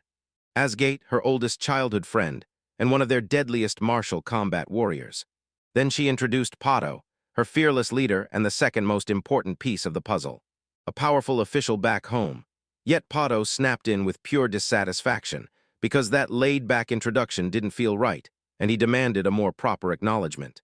Mora clocked the wobble in Gimli's voice, and Sharon snapped that she was a princess, so why was she acting so casual? Gimli just chuckled it away, saying this was her first real return in ages. Pato took it with a grin and full-on good vibes. He decided to keep his congratulations rolling for her safe return, and Gimli shot back with heartfelt gratitude. With the formalities finally out of the way, it was their turn to step up and introduce themselves. Mora slid into the scene like she was Gimli's best friend, then Sharon stepped right after her. Pato tipped his hat to Sharon, gushing about her deep connection with Gimli, and thanking her for hauling herself all the way through that brutal long journey. Finally, Gale shot to his feet, and you could feel his reputation hit the room. But he still played it proper, introducing himself straight as Gale, a curse crafter by trade. He broke down his life in detail, cursing up deadly items, running a shop and a farm where Gimli served as the guild master, fixing enchanted gear, upgrading it beyond reason, and forging talismans from pure craft and dark know-how. His blades had dragged his name into the local smith's guild, all thanks to the guild master's notice. But Sharon couldn't stay quiet, and once chewed him out for his terrible fashion sense. Then it got quietly observed, and right after that she threw out one sharp question. If Pato truly was the second most powerful force in this land, wouldn't the top spot belong to Lady Minerva, the very woman whose face had been haunting their dreams? The air instantly shifted, and a heavy silence slammed down over everyone. Then Gimli confirmed it. Yep, the Minerva from their dreams was real Lady Minerva. Mora, still haunted by the mystery of Minerva's absence, pressed for where she'd gone, and Gale asked the big question, would they get to meet her? Gimli shot back, and then he pointed out that Lady Minerva was tucked away in the palace's very depths. Deep in the dungeon, buried at the very bottom. She'd been locked in that place for centuries, trapped while time kept screaming on without her. She was the one stuck carrying the curses. Everything nasty and dangerous from the Demon King's items hit her, side effects and all. By staying alone, she kept the curses from spreading to everyone else, and her sacrifice is exactly what held their homeland together and kept it standing. Lady Minerva, the most gifted of their kind, was the only one who could pull off that task, and Sharina instantly understood. This dream wasn't some happy coincidence, it was the only way Minerva could reach them. That promised hill from their dreams wasn't real at all. It was a trap made of her own mind. A private sanctuary Minerva built to keep herself sane, while the Demon King's dark pull tried to swallow her whole. Sharona snapped with frustration, thinking they should have been warned way earlier, while Pato, staring at the ground, looked dead sorry. But Sharon snapped her frustration back in and saw the weight Gimli had been hauling, then quickly apologized for speaking out of turn. Gale knew right away this was bad, real bad. But he kept pushing, demanding answers over and over again. Still, that dream wouldn't let go. He desperately wanted to meet Minerva, and he prayed they'd lead them straight to her.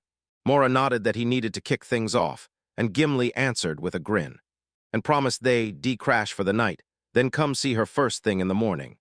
Later, the soft splashes of water echoed through the air like a quiet warning. The whole crew kicked back in a steamy bath, soaking up a rare pocket of peace before the chaos could catch up. She caught herself grinning because she hadn't felt this relaxed since their last in-stay, where the hot springs, the mouth-watering food, and those perfect drinks all melted her stress like a slice of heaven. Gimli grinned and promised them comfy, soft beds were waiting, too. Then Mora and Sharon erupted in joy at the exact same time. They were stunned by the sheer luxury. After grueling days of brutal travel and ugly, rough camps, this felt like paradise. But they couldn't forget the Demon King's curse because the battle was coming fast, so they grabbed the chance to rest, soak it in, and stay razor alert. Water exploded in his face again with a fierce splash. They seized a brief, stolen breath of peace, just for a heartbeat. Charana stared at the Demon King items and felt the danger sink in. This was a tangled mess, sharp as thorns. Still, there was one clear idea. Scatter them as far and wide as she could, because that would at least delay or outright block the Demon King's revival. Mora admitted that the plan made sense, but she couldn't ignore its fatal flaw. It treated the relics like they weren't a massive threat. If the wrong people got their hands on them, these artifacts wouldn't just be tools. They'd turn into strategic class weapons, fuel for tyranny, conquest, and absolute control. Gimli agreed straight up. Back in the day, the Empire treated the Devil's Heart like priceless gold, snatching it away and hiding it deep inside its national vaults. Sharina figured that maybe the Dark Elves' early drive to grab those items wasn't just greed. It was a desperate plan to keep them out of the wrong hands, stop nations from getting toppled, and shut down the chaos before it could spread. Gimli nodded hard. Yeah, that was definitely part of it. And the Dark Elves, they even had a safe stash ready to lock everything away. But her mood soured fast. Now she was terrified that the chaos they tried to stop was about to strike after all, and the others immediately looked at her with worry. Gimli rose to his feet and cut off their bath time talk with one clear signal. Yeah, they'd lingered way too long. Time to get back. Fresh out of the bath, they bolted back to their quarters and yelled for Gale, hurrying out a sincere apology for making him wait. Then they told him the bath was finally open and ready for him. But Gale was totally absorbed, digging through the stuff he'd unearthed around them, and he even pointed out one exact item he couldn't wait to craft. He'd never seen phantom trees like that before, ever. Gimli just grinned, impressed by how sharp Gale's eye was. Those phantom trees were so rare they even fooled a wyvern, one they'd already run into, out in that forest, and Sharon couldn't stop watching. Sure, the group was getting treated like royalty here, but Gale had his eyes locked on every rare, priceless thing he dug up, and while the rest got cleaned up, he picked his work over his bath and pushed it off. Once everyone was back together, Gimli snapped the talk right back to the real problem. As the guild master, she warned that the Demon King's loot is a worldwide nightmare, and even the legendary hero with his crew couldn't wipe the danger out for good. For 1,000 years, that quest refused to be crushed, an unstoppable danger with no easy way out. Mora shot the big question. Could they really rip the Demon King curses off the items Lady Minerva was guarding? Charana cut in, reminding everyone they weren't dealing with ordinary bad luck, but ancient millennial curses. And then she made it clear, even with Gale's skills, if he couldn't pull it off, she wouldn't blame him. Gimli brought up a huge truth. Gale had already lifted the curse and safely rewired a fragment of the Devil's Heart, no small feat. But that fragment was just a piece of the bigger picture, a single Demon King item, while Lady Minerva held far more than that in her hands. She clutched 4 massive pieces of the Demon King, his left arm, his torso, his wings, and his head. Mora demanded a straight answer. Was it really 4 items? Gimli said it was true, yet even those 4, plus the heart of the devil, still couldn't finish the Demon King's body. Sharon then pointed out that the right arm had to be out there somewhere too. Gimli nodded, but she warned that every single piece, even by itself, was a monstrous threat, and together they didn't just stack danger, they detonated it. Each part fed the next, swelling the peril fast enough to feel exponential, and she made it clear that combining 4 of them forged a danger dozens of times worse than any one alone. That whole scene was so volatile that Gimli couldn't even tell if it was safe to get anywhere near Lady Minerva, because the Demon King's cursed components were overwhelming her control. Those devil wings are built for long-range slaughter, blasting deadly blows from way out of reach. Then the left arm steps in like a wrecking ball, smashing you before you can even get close. And if you somehow survive both hits, the devil's head is waiting right there, a deadly close-quarters trap you can't dodge once you're caught. The threat map is finished. Close, mid, and far are all covered, so there's 0 weak spot to strike, and that devil's torso seals it like an unbreakable wall, shrugging off both blades and spells until it becomes a fortress you can't budge. The second they heard it, Mora and Sharana snapped tense, like the idea of going up against that tangled, layered power hit their nerves. Gimli admitted that a lot of this was still second-hand info, but the danger behind it hit just as hard. Sharon tried to yank Gale's focus onto the threat, yet he was totally locked in, hammering together a brand-new item with supplies he'd snagged earlier. He wasn't listening at all. Mora leaned in and told him the truth. Lady Minerva had 4 of the Demon King's relics right now. Gale snapped into visible shock, reeling when he realized just how high that number really was. Why was he so fired up about something this deadly? Gimli could read the gears turning in his head. because those dangerous relics didn't mean the same thing to Gale as they did to everyone else. While the others felt pure dread, Gale saw a challenge and maybe even a door to opportunity. Deep down, Gimli had to admit it. This strange man might be the final. I hope her people had already fled. Deep in the castle, the crew slipped into a brand new level, and the moment they started down those stairs, the air turned ice cold, dark halls pressing in like something was hunting them. Pato poured out deep gratitude for every ounce of stubborn resolve, because now they were finally closing in on a place everyone had long abandoned and fled. The Demon King's castle, down in the underground basement where the real nightmares breathe. That door to the basement creaked open all on its own, blasting a long, chilling groan into the hallway, and the sound surged upward from deep underground like a buried nightmare waking up. Countless years of rot, pain, and suffering twisting in every echo. It felt like a wild, ecstatic hunger, like the surface air, fresh and brand new, rushed into the darkness below and greeted it as the unleashing a fresh feast for the hunt, after an eternity of starving without a bite. Gale and his crew charged straight into the abyss, guided only by the weak flicker of a single lantern.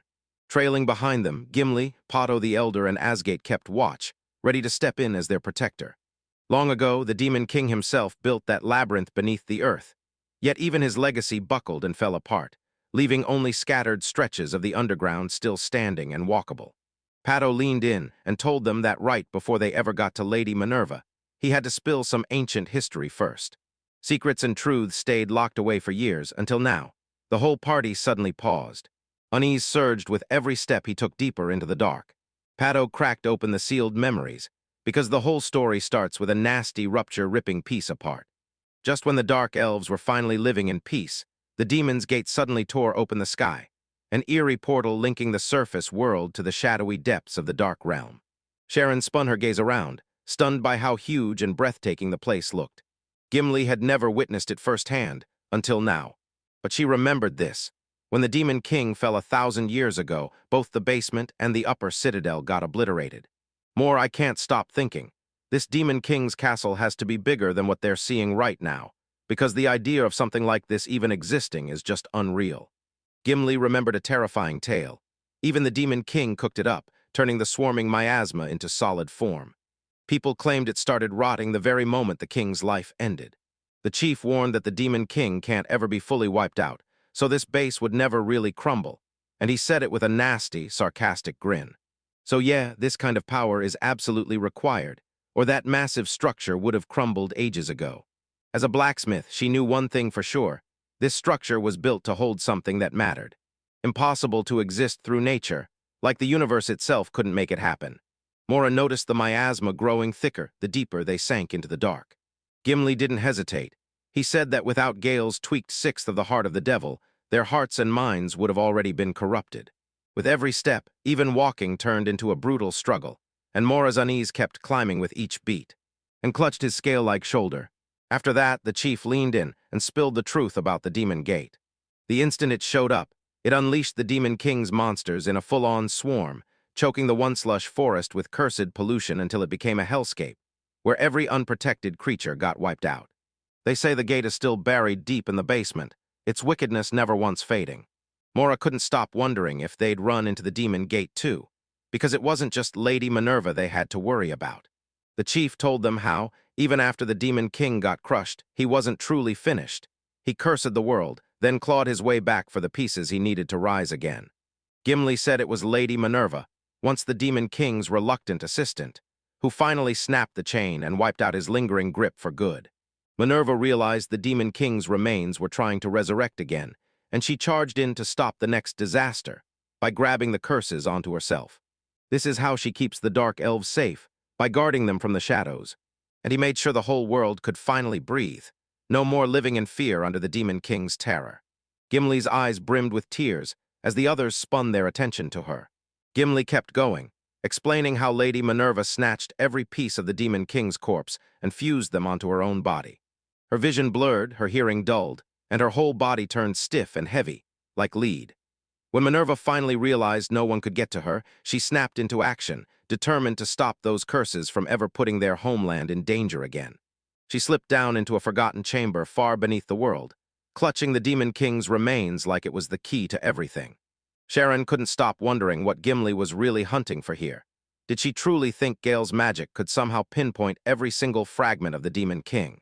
Gimli hesitated, her mind stalling mid-thought as the chief fixed his gaze on her. Then she shut her eyes while Sharona, Gale, and Mora stood in silent, breath-held anticipation for her reply. The whole group froze in that suffocating, oppressive air. Uncertainty hit Gimli hard, and her words spilled out like she was gambling on luck. Sharon clocked the change in her tone the instant it happened, while Mora stared on, wondering if Gimli was secretly trying to tilt the whole outcome. Gale heard every worry they had, then shot back that he'd come this far with his eyes wide open about exactly what they were dealing with. No matter how impossible it looked, he dug in his heels and refused to back down from the task ahead. Mora had to face the truth. Worrying wouldn't change a thing, not when they might not be able to help at all. Even though Sharon, like most dwarves, was meant to be used to mines, caverns, and tight quarters, this place clawed at her nerves so hard that a wave of pessimism still slipped through. Still, she clenched her nerves and stayed locked on steady. Mora couldn't shake her anxiety for a second. Those 4 pieces of the Demon King sat like a curse in her chest, because one single mistake could trigger catastrophe. In most cases, a botched dispel didn't just fail. It unleashed the curse's full backlash, and anyone who tried got hit with every ounce of the malice trapped inside. Mora's feet faltered mid-step as the reality of it crashed in. To her, it felt like the final hit. Everything those relics had dragged onto the Dark Elves over the years, all building up to this moment. Now it was about to snap back on Gale all by herself. Fear carved across her face as she begged him, "Don't push yourself too far." Distracted, she blurted words straight at the statue beside her, until Gale's voice snapped from somewhere else, and she whipped around, hissed in frustration, then went ice, still as a shiver ripped through her. And the moment her eyes snapped onto a shape in front of her, she let out a blood-curdling shriek, because the stone she thought she saw was actually a living gargoyle, towering and real. Gale clocked them as demon statues, and Shirna noticed they were scattered all through the chamber. She clocked their truly grotesque faces in an instant.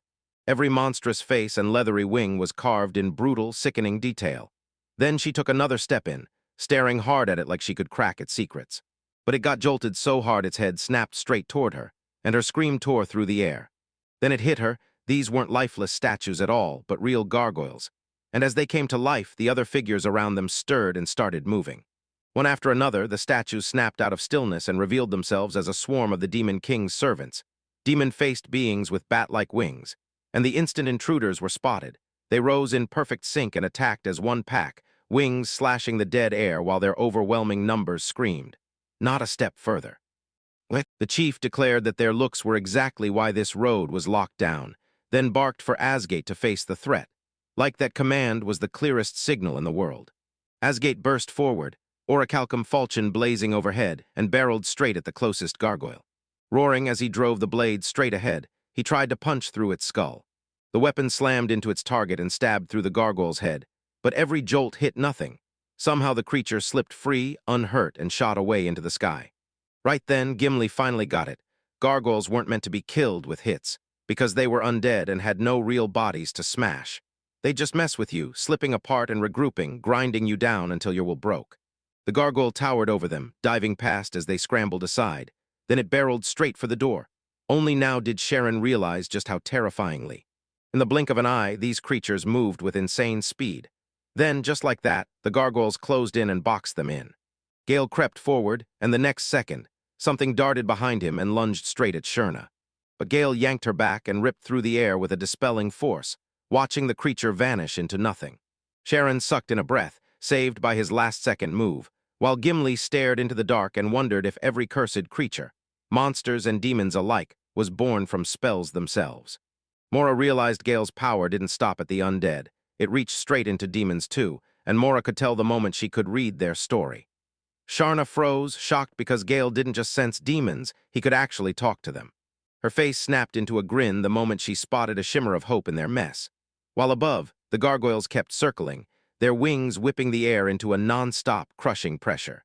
Sharna shoved Mora forward, begging her to power up fast, because she swore she'd make the gargoyle fix its sights on them. Gale stepped in, and as the others fell back, he started tearing into each one. Gale swallowed the fear and agreed to the plan. Gimli even volunteered to be the bait, and Mora pushed them to show the enemy how deadly their teamwork could be. So the second she finished talking, Gimli started chanting multitask spells while Sharon unleashed sylphide force, blasting forward in a surge of raw speed. She shot forward like a blur, her eyes nailed to the demonic figures. Her dash hit like a blur, and the chief couldn't believe his eyes. Her speed left even the gargoyles scrambling. Sharon flashes Gale the signal, his turn now. Gale slams his magic circle to life and shouts the words of switch. And with a crack of magic, the gargoyles shattered to dust. Sharon and Gale snapped into a sharp high five, then split up like a storm to hit the rest of the enemies. Gale swatted away another attacker as Sharon barreled toward a new target, their motions sinking like they'd done it 100 times. Nearby, the chief and Asgate watched in silence. Asgate muttered that he couldn't do a thing against beasts like these, but the chief snapped that he'd better study how Gale, Sharina, Gimli, and Mora tore their enemies apart with terrifying precision. One after another, the gargoyles crumpled to the ground, until the last one was gone and the whole crew stood there, triumphant. They broke into a shared awe, jaw dropped at how far they'd come. Because not long ago, they were nothing but a reckless, stumbling bunch, and more people chimed in, realizing their teamwork had evolved into something way stronger than before. Once they got back home, Sharon burst into laughter about picking the perfect party name. Gimli snapped a reminder. It all came down to Gale's power to wipe out the gargoyles. She had no idea Asgate already caught every word. His gaze darkened with blazing jealousy because he could feel their princess's focus slipping to Gale, not him. The chief stepped up and announced that the horde of gargoyles were the final guardians left standing, slicing straight past the middle bosses and straight into the showdown with the last enemy. Then the chief snapped, telling everyone they'd finally made it at last. A massive towering door loomed right in front of them, swallowing the light. He dubbed it one of the most taboo spots in the Demon King's cursed, forbidden basement, the place that once sat at the Demon King's throne, and the sacred resting place of their mother, their founder, the revered leader they worship. That massive door groaned as it swung open, answering the dark elves' summons, and thick dust burst into the air while the hinges screamed. A wave of black mist erupted out of nowhere, and the air instantly reeked of corruption. Sharon and Mora snapped their hands over their noses, while Gale's eyes narrowed hard at what he saw. The darkness hit like a punch, blacker than any shadow Mora had ever dared to witness. A foul miasma poured out like a supercharged curse, and her lungs seized up as if she were drowning in it. She could hardly believe a person could even breathe in this crushing darkness, and Gimli warned them straight up that this miasma wouldn't let them last. Even now, if it didn't stay buried deep inside that castle, every single one of their people would have been swallowed up already. The chief nodded grimly and said that even with their natural toughness, they'd still get wiped out if they stayed exposed for too long. Mora shuddered right in front of the door, her thoughts spinning straight to Lady Minerva. She could just picture Minerva choosing to step into that abyss all by herself. Let the curse slash through her, soaking into every inch of her. Even if it was for her people, or just a matter of tone. The idea of being stuck alone in that endless, crushing dark was absolutely unbearable. Enduring it while even the Demon King's body was ripped into pieces. That thought felt impossible, so cruel it made her mumble to herself that no one deserved a fate like that. Sharon snapped that if this place wasn't hell itself, then nothing ever was. Gimli snapped in and confirmed it was true, then demanded they keep insisting. Without Minerva's sacrifice, the Demon King would have clawed his way back, risen to conquer the world, right as they crossed the threshold. Their gaze snapped to a far-off throne, and there, sitting high above everything, was a lone figure staring down at them. Gale's eyes shot wide as the question hit him. Was the figure standing there really Lady Minerva? The moment they crossed into the chamber, every torch along the walls snapped to life, its flames twisted and flickering into eerie black wisps, like something dark had just awakened. Gale spotted the black flames right away, while Gimli realized they were chunks of emotion, supercharged by a pile of curses, and they looked exactly like the skull lights Gale once made. Each time the party took another step, the runes ignited out of nowhere, blasting the chamber with a cold, bluish-black glow, until the light carved a throne-bound silhouette from the haze, a demon-like shape looming there like it was waiting. Beneath the throne, shadow roots burst out in twisted, gnarly ropes, slithering over the floor like corruption's veins, and in the cursed blaze, Minerva's figure flickered into view, faint but unmistakable.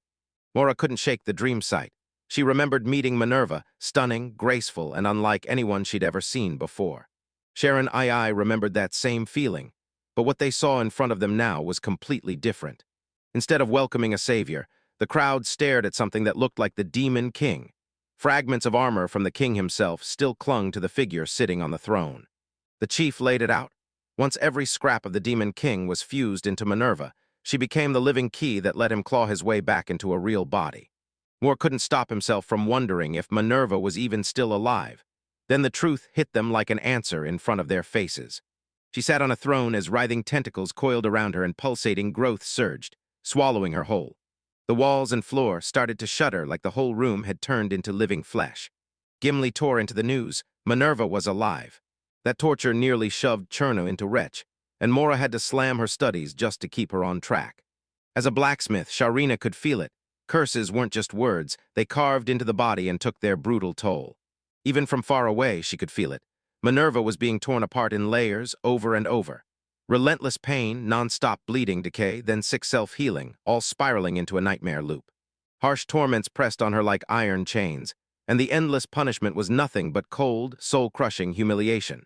Sharon could see every last one of them, but she swallowed her words, afraid to speak what she knew. It was more than any human could ever survive. The black elves snapped their eyes to her, and as Sharon pushed on, her voice shook with pure rage. What she revealed was straight-up madness, and Minerva was alive, only to be dragged through agony, her suffering fueling something that never, ever got full. Instead of a crown of gear or metal, something far worse sat on her head, clumps of congealed evil, stuck together like pure malevolence.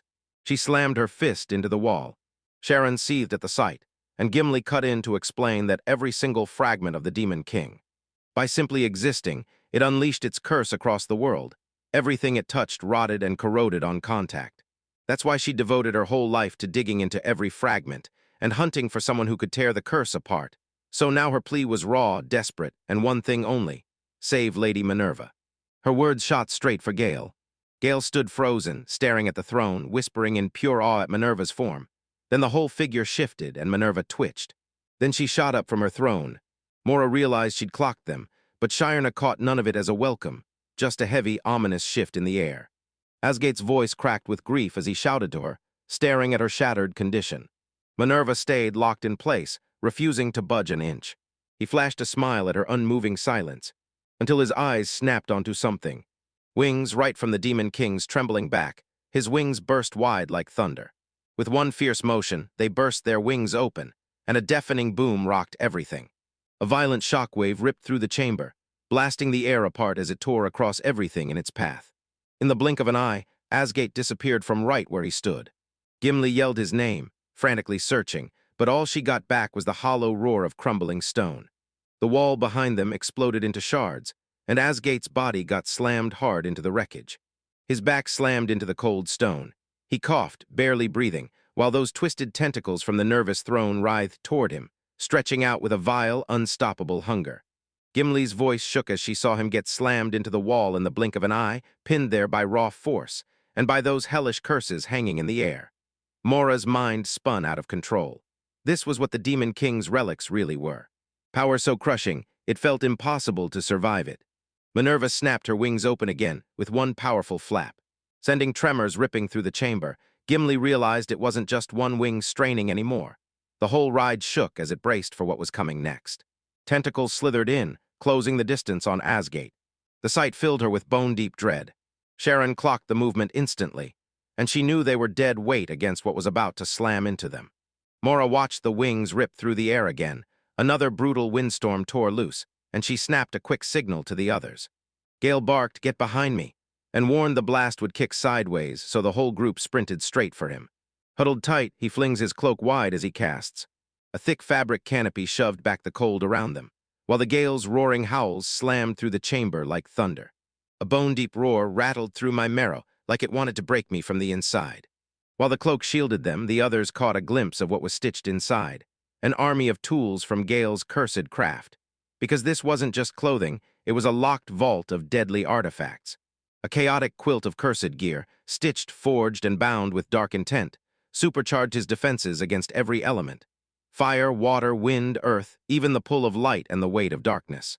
And he stayed locked down against every nightmare: poison, exhaustion, terror, hallucinations, pain, and even instant death. Sharona clocked just how deep Gale's prep ran, asking if he'd put it all together the night before, but Mora shut that down. This wasn't some last-minute scramble. Gale practically lived in creations like that, wrapped up in them day after day. And as Gimli watched, unease crawled in fast. What if Gale's collection was even more dangerous than the Demon King's own parts? With the winds knocked back, Gale tore forward and barreled straight at Minerva. Then she snapped her hand up, and it twisted into a nightmarish monstrous claw, the Demon King's left arm. Then the strike whipped forward like a deadly lash. But Gale swatted it away, like it never stood a chance. Cherna shouted encouragement, and Mora's eyes went wide in shock, as sharp thorns burst and spread across the arm.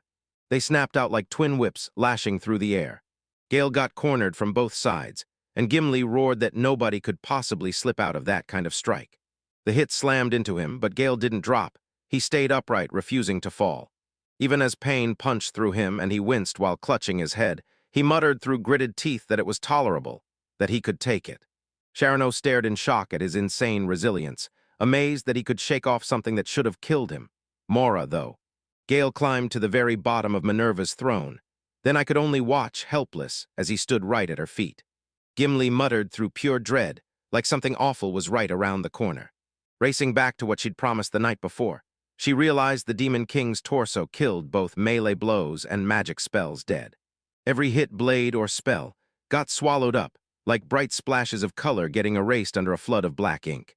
Yet Moore met it head-on with quiet, unshakable certainty. So what exactly was Gale trying to pull off? Wasn't a punch, and it wasn't a spell either. It wasn't even an attack at all.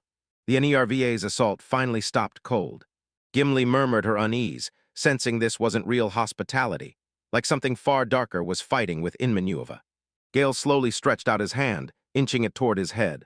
Somewhere deep in Minerva's mind, a brutal tug-of-war rages, Demon King control clashing with her stubborn will, and that thin, desperate hope that salvation might still be real. No matter if it was naive hope or cold truth, none of them could honestly say it. Gale gently pressed his hand onto her head. He blurted the command for release, and the moment he cast Dispel, a blazing burst of light tore through the air, pure power built to shatter the spell. For one bright second, hope blazed. Then the dark tentacles shot up and choked it out, gobbling it whole. Gale's eyes flew wide as his attempt got erased, and Gimli's heart dropped the moment she watched that darkness devour the spell. Her legs buckled under her, and she dropped to her knees, whispering like she'd seen it coming all along. Sharon had screamed in panic, begging to know if there was really no way to save Minerva. Moore's face snapped into pure horror as he realized the dispel had failed. So the curse's backlash would slam right back into Gale, and a dark shadow bloomed overhead. Ready to come crashing down? Gale muttered. He couldn't shake the feeling it was pure chance, like fate was throwing dice at him. Then black mist crawled over his hand. He leaned in and whispered that he never saw this outcome coming. Right before anyone could even blink, the darkness above him crashed down like an avalanche, drowning his body in shadow and pinning him hard to the ground. Mora, Gimli, and Sharon stand frozen in pure terror, staring at the nightmare right in front of them. Gale stood right in the heart of a storm of miasma, so thick and pitch black, it felt like the air itself had drowned in pure despair. Oppressive darkness surged up around him, twisting like living shadows that hissed with pure malice. Yet Gale stands motionless, calm as a blade at rest, completely unshaken by the chaos roaring around him. While the battlefield erupts all around, he doesn't even blink. Then, out of nowhere, the miasma started to break apart, thinning into ghostly wisps until it vanished for good. Gale just stood there looking more stunned than believing his luck, because the curse that should have snapped back at him did nothing at all. Sharon and Gimli stared at each other, completely shook, while Gimli's voice cracked as she reached the horrifying conclusion. The Demon King's curses simply wouldn't touch Gale. Still, Gimli didn't stop, grimly insisting that Gale hadn't broken it, he'd only neutralized it. So yeah, the clash finally ended with a draw. And yeah, getting a draw here was basically the same as losing. Their forces had been wiped out, and Gimli dropped to her knees, fist clamped so hard her knuckles went white. Gale clenched his hands, tingling, barely holding sensation, so a normal dispel wouldn't touch this. He muttered under his breath like he was bracing for a hit. It ran like a charm when he had only a sliver of the demon's heart, but now he was facing the real monster, the whole thing. An evil force and the source behind it got ripped apart, spinning away. His low muttering snapped the others' attention instantly. Mora, Sharon, and Gimli whipped around at once, stunned. Gimli snapped if there was anything stronger than a normal dispel. Gale just nodded like, "Yeah, I've got it." Back on the ship, he unleashed a brutal superior dispel, wide-range magic that wiped out multiple targets in one sweep. But that was only step one, because another spell was waiting. One built to crush the toughest, deepest curses that refused to die. They called it Ultra Dispel ***, the kind of name that sounds like it can erase anything. It was a spell that chewed him up way harder than any normal one, body screaming, mind fried to the edge, and he'd really prayed he'd never have to cast it. But the last shred of choice was gone. He shot both hands up into the air. His eyes locked onto Minerva's cursed body in front of him. Her armor, twisted black by the Demon King's corruption, almost seemed to throb with pure malice, so Gale drew in a hard breath and shut his eyes. He slid his hands onto her helmet and murmured in a voice that barely rose above a whisper. He slammed out the words, "Ultra Dispel," and the air rippled while the ground beneath him started to hum. It was a spell reserved for the top-tier curse crafters, the ones who could craft the highest-level magic. A purification so relentless, it even clawed its way into the darkest corners of despair. Gale poured every ounce of his will into the head armor in front of him, blasting his power straight into the curse coils, strangling that nervous soul, while Sharana, Mora, the village chief, Gimli, and Asgate stared in dead silence. Then the armor slowly split and cracked open. Demonic darkness peeled back like rotten paint, and a thin beam of light fought its way through underneath. Then, with one last burst of power, the helmet finally shattered to pieces. Lady Minerva's calm, pale face came into view, and her eyelids fluttered as her eyes snapped open. Gale locked up in total, spellbound awe. Mora gasped like a bomb had gone off, shouting that he'd really done it. Gale had actually smashed the demon's headpiece away. Gimli shook with pure relief, then noticed Minerva was barely conscious but still breathing. Sharana's voice turned soft with wonder as she said Minerva might make it after all, before she shot Gale a sideways look and added, deadpan, that he probably still wouldn't believe he pulled it off. Gale blinked, stunned for a second, then snapped, "No, that's not what I'm thinking." He wasn't wrong, though. He just couldn't stop staring at how breathtaking Lady Minerva was. He'd seen her once in a dream, but the woman in front of him now blew that memory out of the water. His heart even skipped a beat like it couldn't help itself. Sharon shot her eyes away, totally unimpressed. And yep, that's exactly what he's stuck on right now. Mora frowned. Ultra Dispel drained energy like a black hole. There was no way he could fire that spell 3 more times and still be standing, and Gimli nodded along. They could maybe save Minerva, sure, but not if it costs them Gale's life. The 3 women stared at him, same blend of worry and eye-rolling irritation, and Sharon finally snapped, "So what are you gonna do next?" Gale just cracked a tired smile. "What do you think? If there are curses to break, I'll be right there, breaking them." Because he was a curse crafter, and this was exactly how he worked. Gale gripped Lady Minerva's armor, eyes locked in, and as he whispered the words to Ultra Dispel, a faint surge of magic flared from his fingertips. The air shivered with a deadly enchantment's hum as cracks spiderwebbed across the cursed armor. Then, with a brutal metallic clang, the corrupted piece dropped hard to the ground, its dark energy breaking apart into harmless mist, and Gale didn't even stop to breathe as he surged to the next target. He ran his hand over her back armor, then the breastplate, chanting the exact same incantation again and again, piece by piece.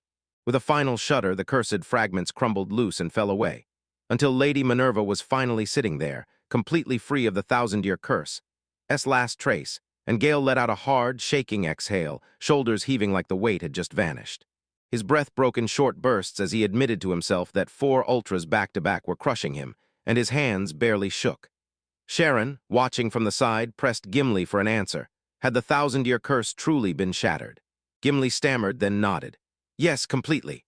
Over. Done." Mora stared, eyes wide, whispering how something that old and terrifying could vanish in a blink by one man alone. Then Gale's attention snapped to Lady Minerva, sitting right in front of him, as her eyelids fluttered open slow and heavy. Like she'd finally snapped out of a centuries-long dream, her lips trembled and her voice came out thin and soft. She whispered her gratitude. "Gale." Still gasping for breath, he managed a small, shaky smile and answered her anyway. Minerva let out a soft, gentle laugh. The sound hit her softly, so strange it felt almost unreal in her own ears. And she blurted that she hadn't talked to anyone in forever, her words shaking with relief and disbelief as her eyes snapped over and landed on Gimli. Gimli's whole body tensed in an instant, tears spilling out before she could even blink, and Minerva's face softened as she smiled, coaxing her with a gentle call. Hearing her name spill from that voice after so long shattered the last bit of composure Gimli had left, she lurched forward, tears pouring without mercy. Right when she thrust her hand forward, their fingertips collided in the blink of an eye. And for a breath, the whole world froze in place. Minerva whispered that at Promise Hill, she could only steal the briefest moments with Gimli through dreams, her strength fading, barely enough to reach him across the veil.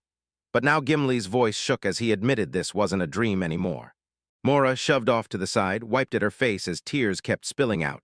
Minerva's lips tugged into a small, gentle smile, then her whole body finally slumped. Exhaustion slammed into her and she sank to the ground, insisting, week after week, that it was nothing but the cleanse's aftershock from the curses, just tiredness. Her cheeks turned a gentle rosy pink as her eyes fluttered shut, and the last thing anyone saw was a calm, peaceful face. Gimli scooped her into his arms and clung on tight, whispering words of relief through shattered, sobbing breaths.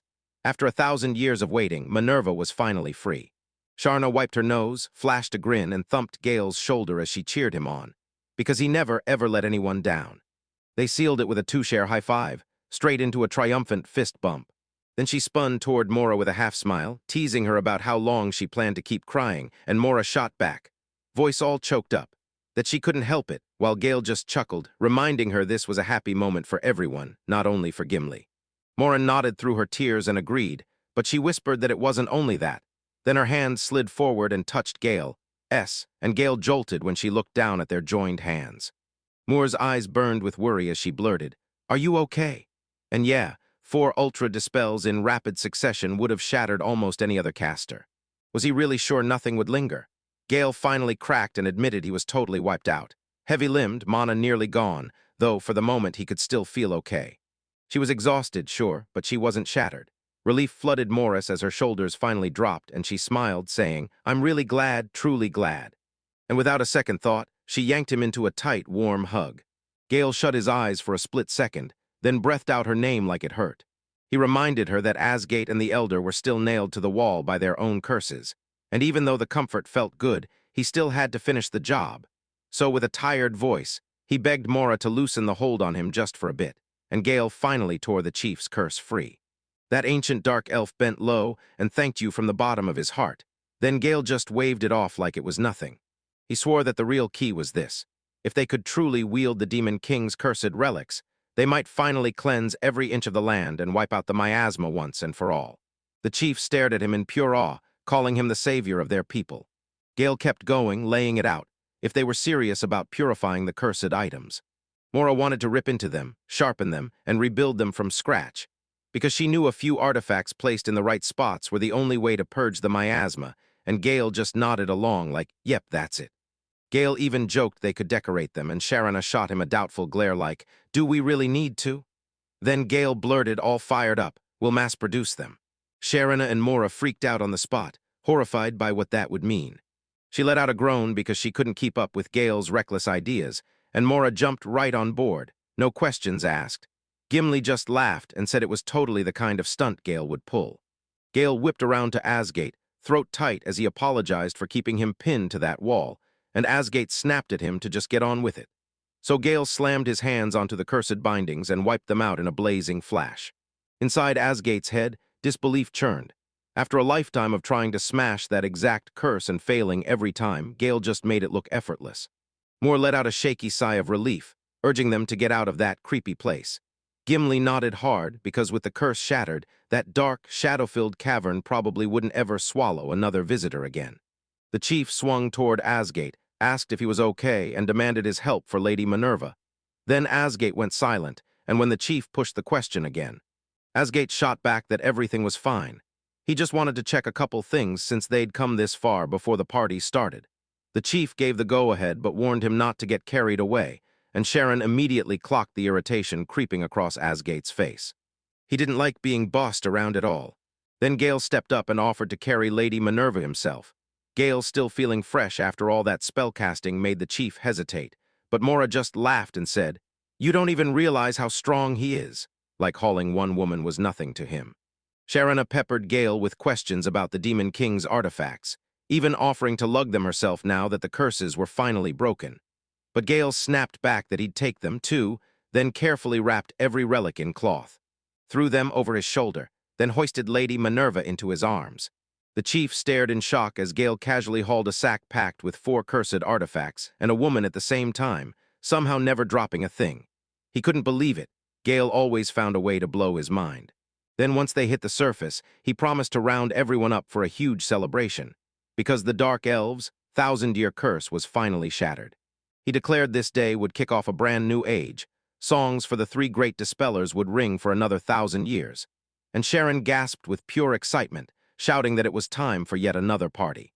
She was so desperate for a drink that she could practically taste elven ale in her head, and after all that tension, she half-joked to Gale, asking if he had anything that could yank them straight up to the surface.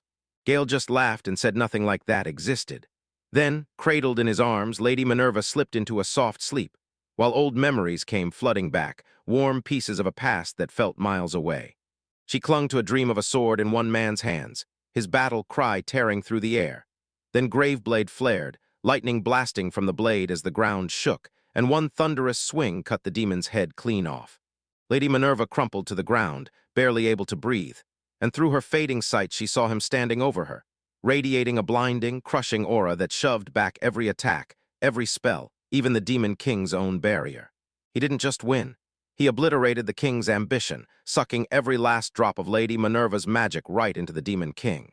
She couldn't lift a finger anymore. She stared up at him and begged him to end her, because in that moment all she could see was the hero, radiant, untouchable, and destined to stand above it all.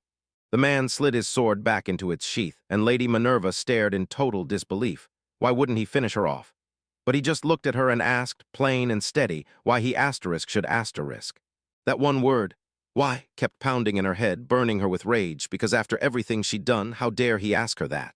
Rage and confusion churned in her chest as the dream crumbled into darkness, and the man standing in front of Minerva stayed calm, completely unshaken. Minerva shot back with pure defiance, insisting they were demons, and that the fallen king at her side was her kind's ruler. She even figured the moment it came time for him to display her corpse to the public as a warning, he'd gladly do it, and she wouldn't complain about that fate at all. Instead, the man crept toward her, silent as a shadow. To her utter shock, he didn't even reach for his sword. He dropped to one knee and carefully scooped her into his arms. The man grinned at her while he carried her forward, and his companions trailed behind him, smiling warmly like they approved of everything. Minerva's mind spun with pure confusion. What on earth was he up to? Then a chill idea crawled in. Was he planning to violate her before he killed her? She let out a bitter laugh at the thought. But the moment he spoke, his voice stayed calm as he swore he'd do her no harm and never touch her. Then he revealed the truth. Before reaching this place, he'd traveled to the Dark Elves' homeland and talked with her people about all kinds of things. Minerva couldn't believe it. A human hero actually listened to Dark Elves. He kept going, saying you can't become a top-tier adventurer by just hunting monsters and swinging your blade. He said a real hero doesn't just fight. He talks with every town and village he steps into. Because knowledge is a shield no armor can beat, and understanding lights the road no sword ever could. That's why he was sure Minerva was dragged into helping the Demon King, not out of loyalty, but to keep her own kind alive. Now the king was gone, and there was no reason left to serve him, and with that, he flashed a final smile, and told her they were going to head back to the Dark Elves' homeland. Minerva would later realize that conversation was the only one she'd ever get with that hero, because not long after, she'd learn he died young. Even if Gale wasn't a hero, the look on his face while he worked hit her hard, like she could see the same quiet conviction under his strength, the way that one man always did. Mora stared at Lady Minerva's sleeping face and wondered, am I imagining things, or did Minerva just smile a little? Gimli leaned in and said softly, she must have been dreaming something sweet. Minerva's lips curled into a faint little smile as she slept. Far behind him, Escate stayed in that battle-scarred cavern, staring as the crew vanished into the distance, grinding out a promise that he'd rather get swallowed by miasma than share a breath with Gale ever again. Then his eyes slid to the throne. Memories slammed back as he saw Gimli hugging Minerva, while Gale stood right there, and rage surged through him like wildfire. He clenched his jaw, booted the stone floor, and spat out a curse. Because every last thing he was owed had been stolen by that monster, Gale, and the rage in him turned black, thick, and poisonous. He snarled Gale's name like it was poison, unable to stand the thought of seeing his face again. If breaking the curse meant betting everything on Gale, then maybe it had been smarter never to shatter it in the first place. Because the words jammed in his throat, and Escate froze the instant he realized what he'd just said. He sucked in a sharp breath, stunned by how bitter it sounded, and that's when he spotted something that didn't add up. A tiny hole sat in the wall behind the throne, and curiosity yanked him in the moment he saw it. He yanked the massive throne aside with all his strength, and the hole opened up like a trap. Then he leaned over and stared into the black beyond, and a chill hit him like a punch. Cold, rotten air crawled in, and his heart hammered like a war drum. So this whole time was the demon's gate hidden right here. The story claimed it was somewhere inside the Demon King's castle, and now it finally clicked why. Lady Minerva didn't just endure those curses. She stayed there like a living lock, guarding the gate with one mission: make sure nobody ever got close. A jolt of motion snapped his attention. Something lurked in the dark, staring straight back at him. And it stared at him, huge, unblinking, and still alive. The skate lurched backward in pure terror, and the moment that eye blinked, bam, it locked onto him. The air turned thick, and then, boom, a voice ripped through his mind like it wasn't coming from a mouth at all. The voice praised Asgate for cracking open the demon's gate and yanking him out of that endless sleep. It introduced itself as the demon's third eye, and Asgade's expression snapped into pure disbelief. I told him, that whole time, one of the Demon King's remnants has been trapped inside the gate. Then when the hero killed the Demon King, the body got ripped apart, but I still slipped into the Demon King's gate right before it slammed shut. It just stayed there, lurking and waiting for its moment. While the hero got locked into a chat with Minerva, that eye slipped away unnoticed. Now it stared at Asgate with a smug, knowing sneer, sensing every last spark of burning resentment, envy, and hatred bubbling up inside him. When I said that this kind of raging hatred made Asgate the perfect vessel, Asgate snapped and demanded to know what I meant. The third eye's voice deepened into a hypnotic echo, thumping in Asgate's skull and daring him to take the demon's third eye into his own body. The eye swore it, and now Asgate was about to get a measurable hit of demonic power, something that crushed anything human.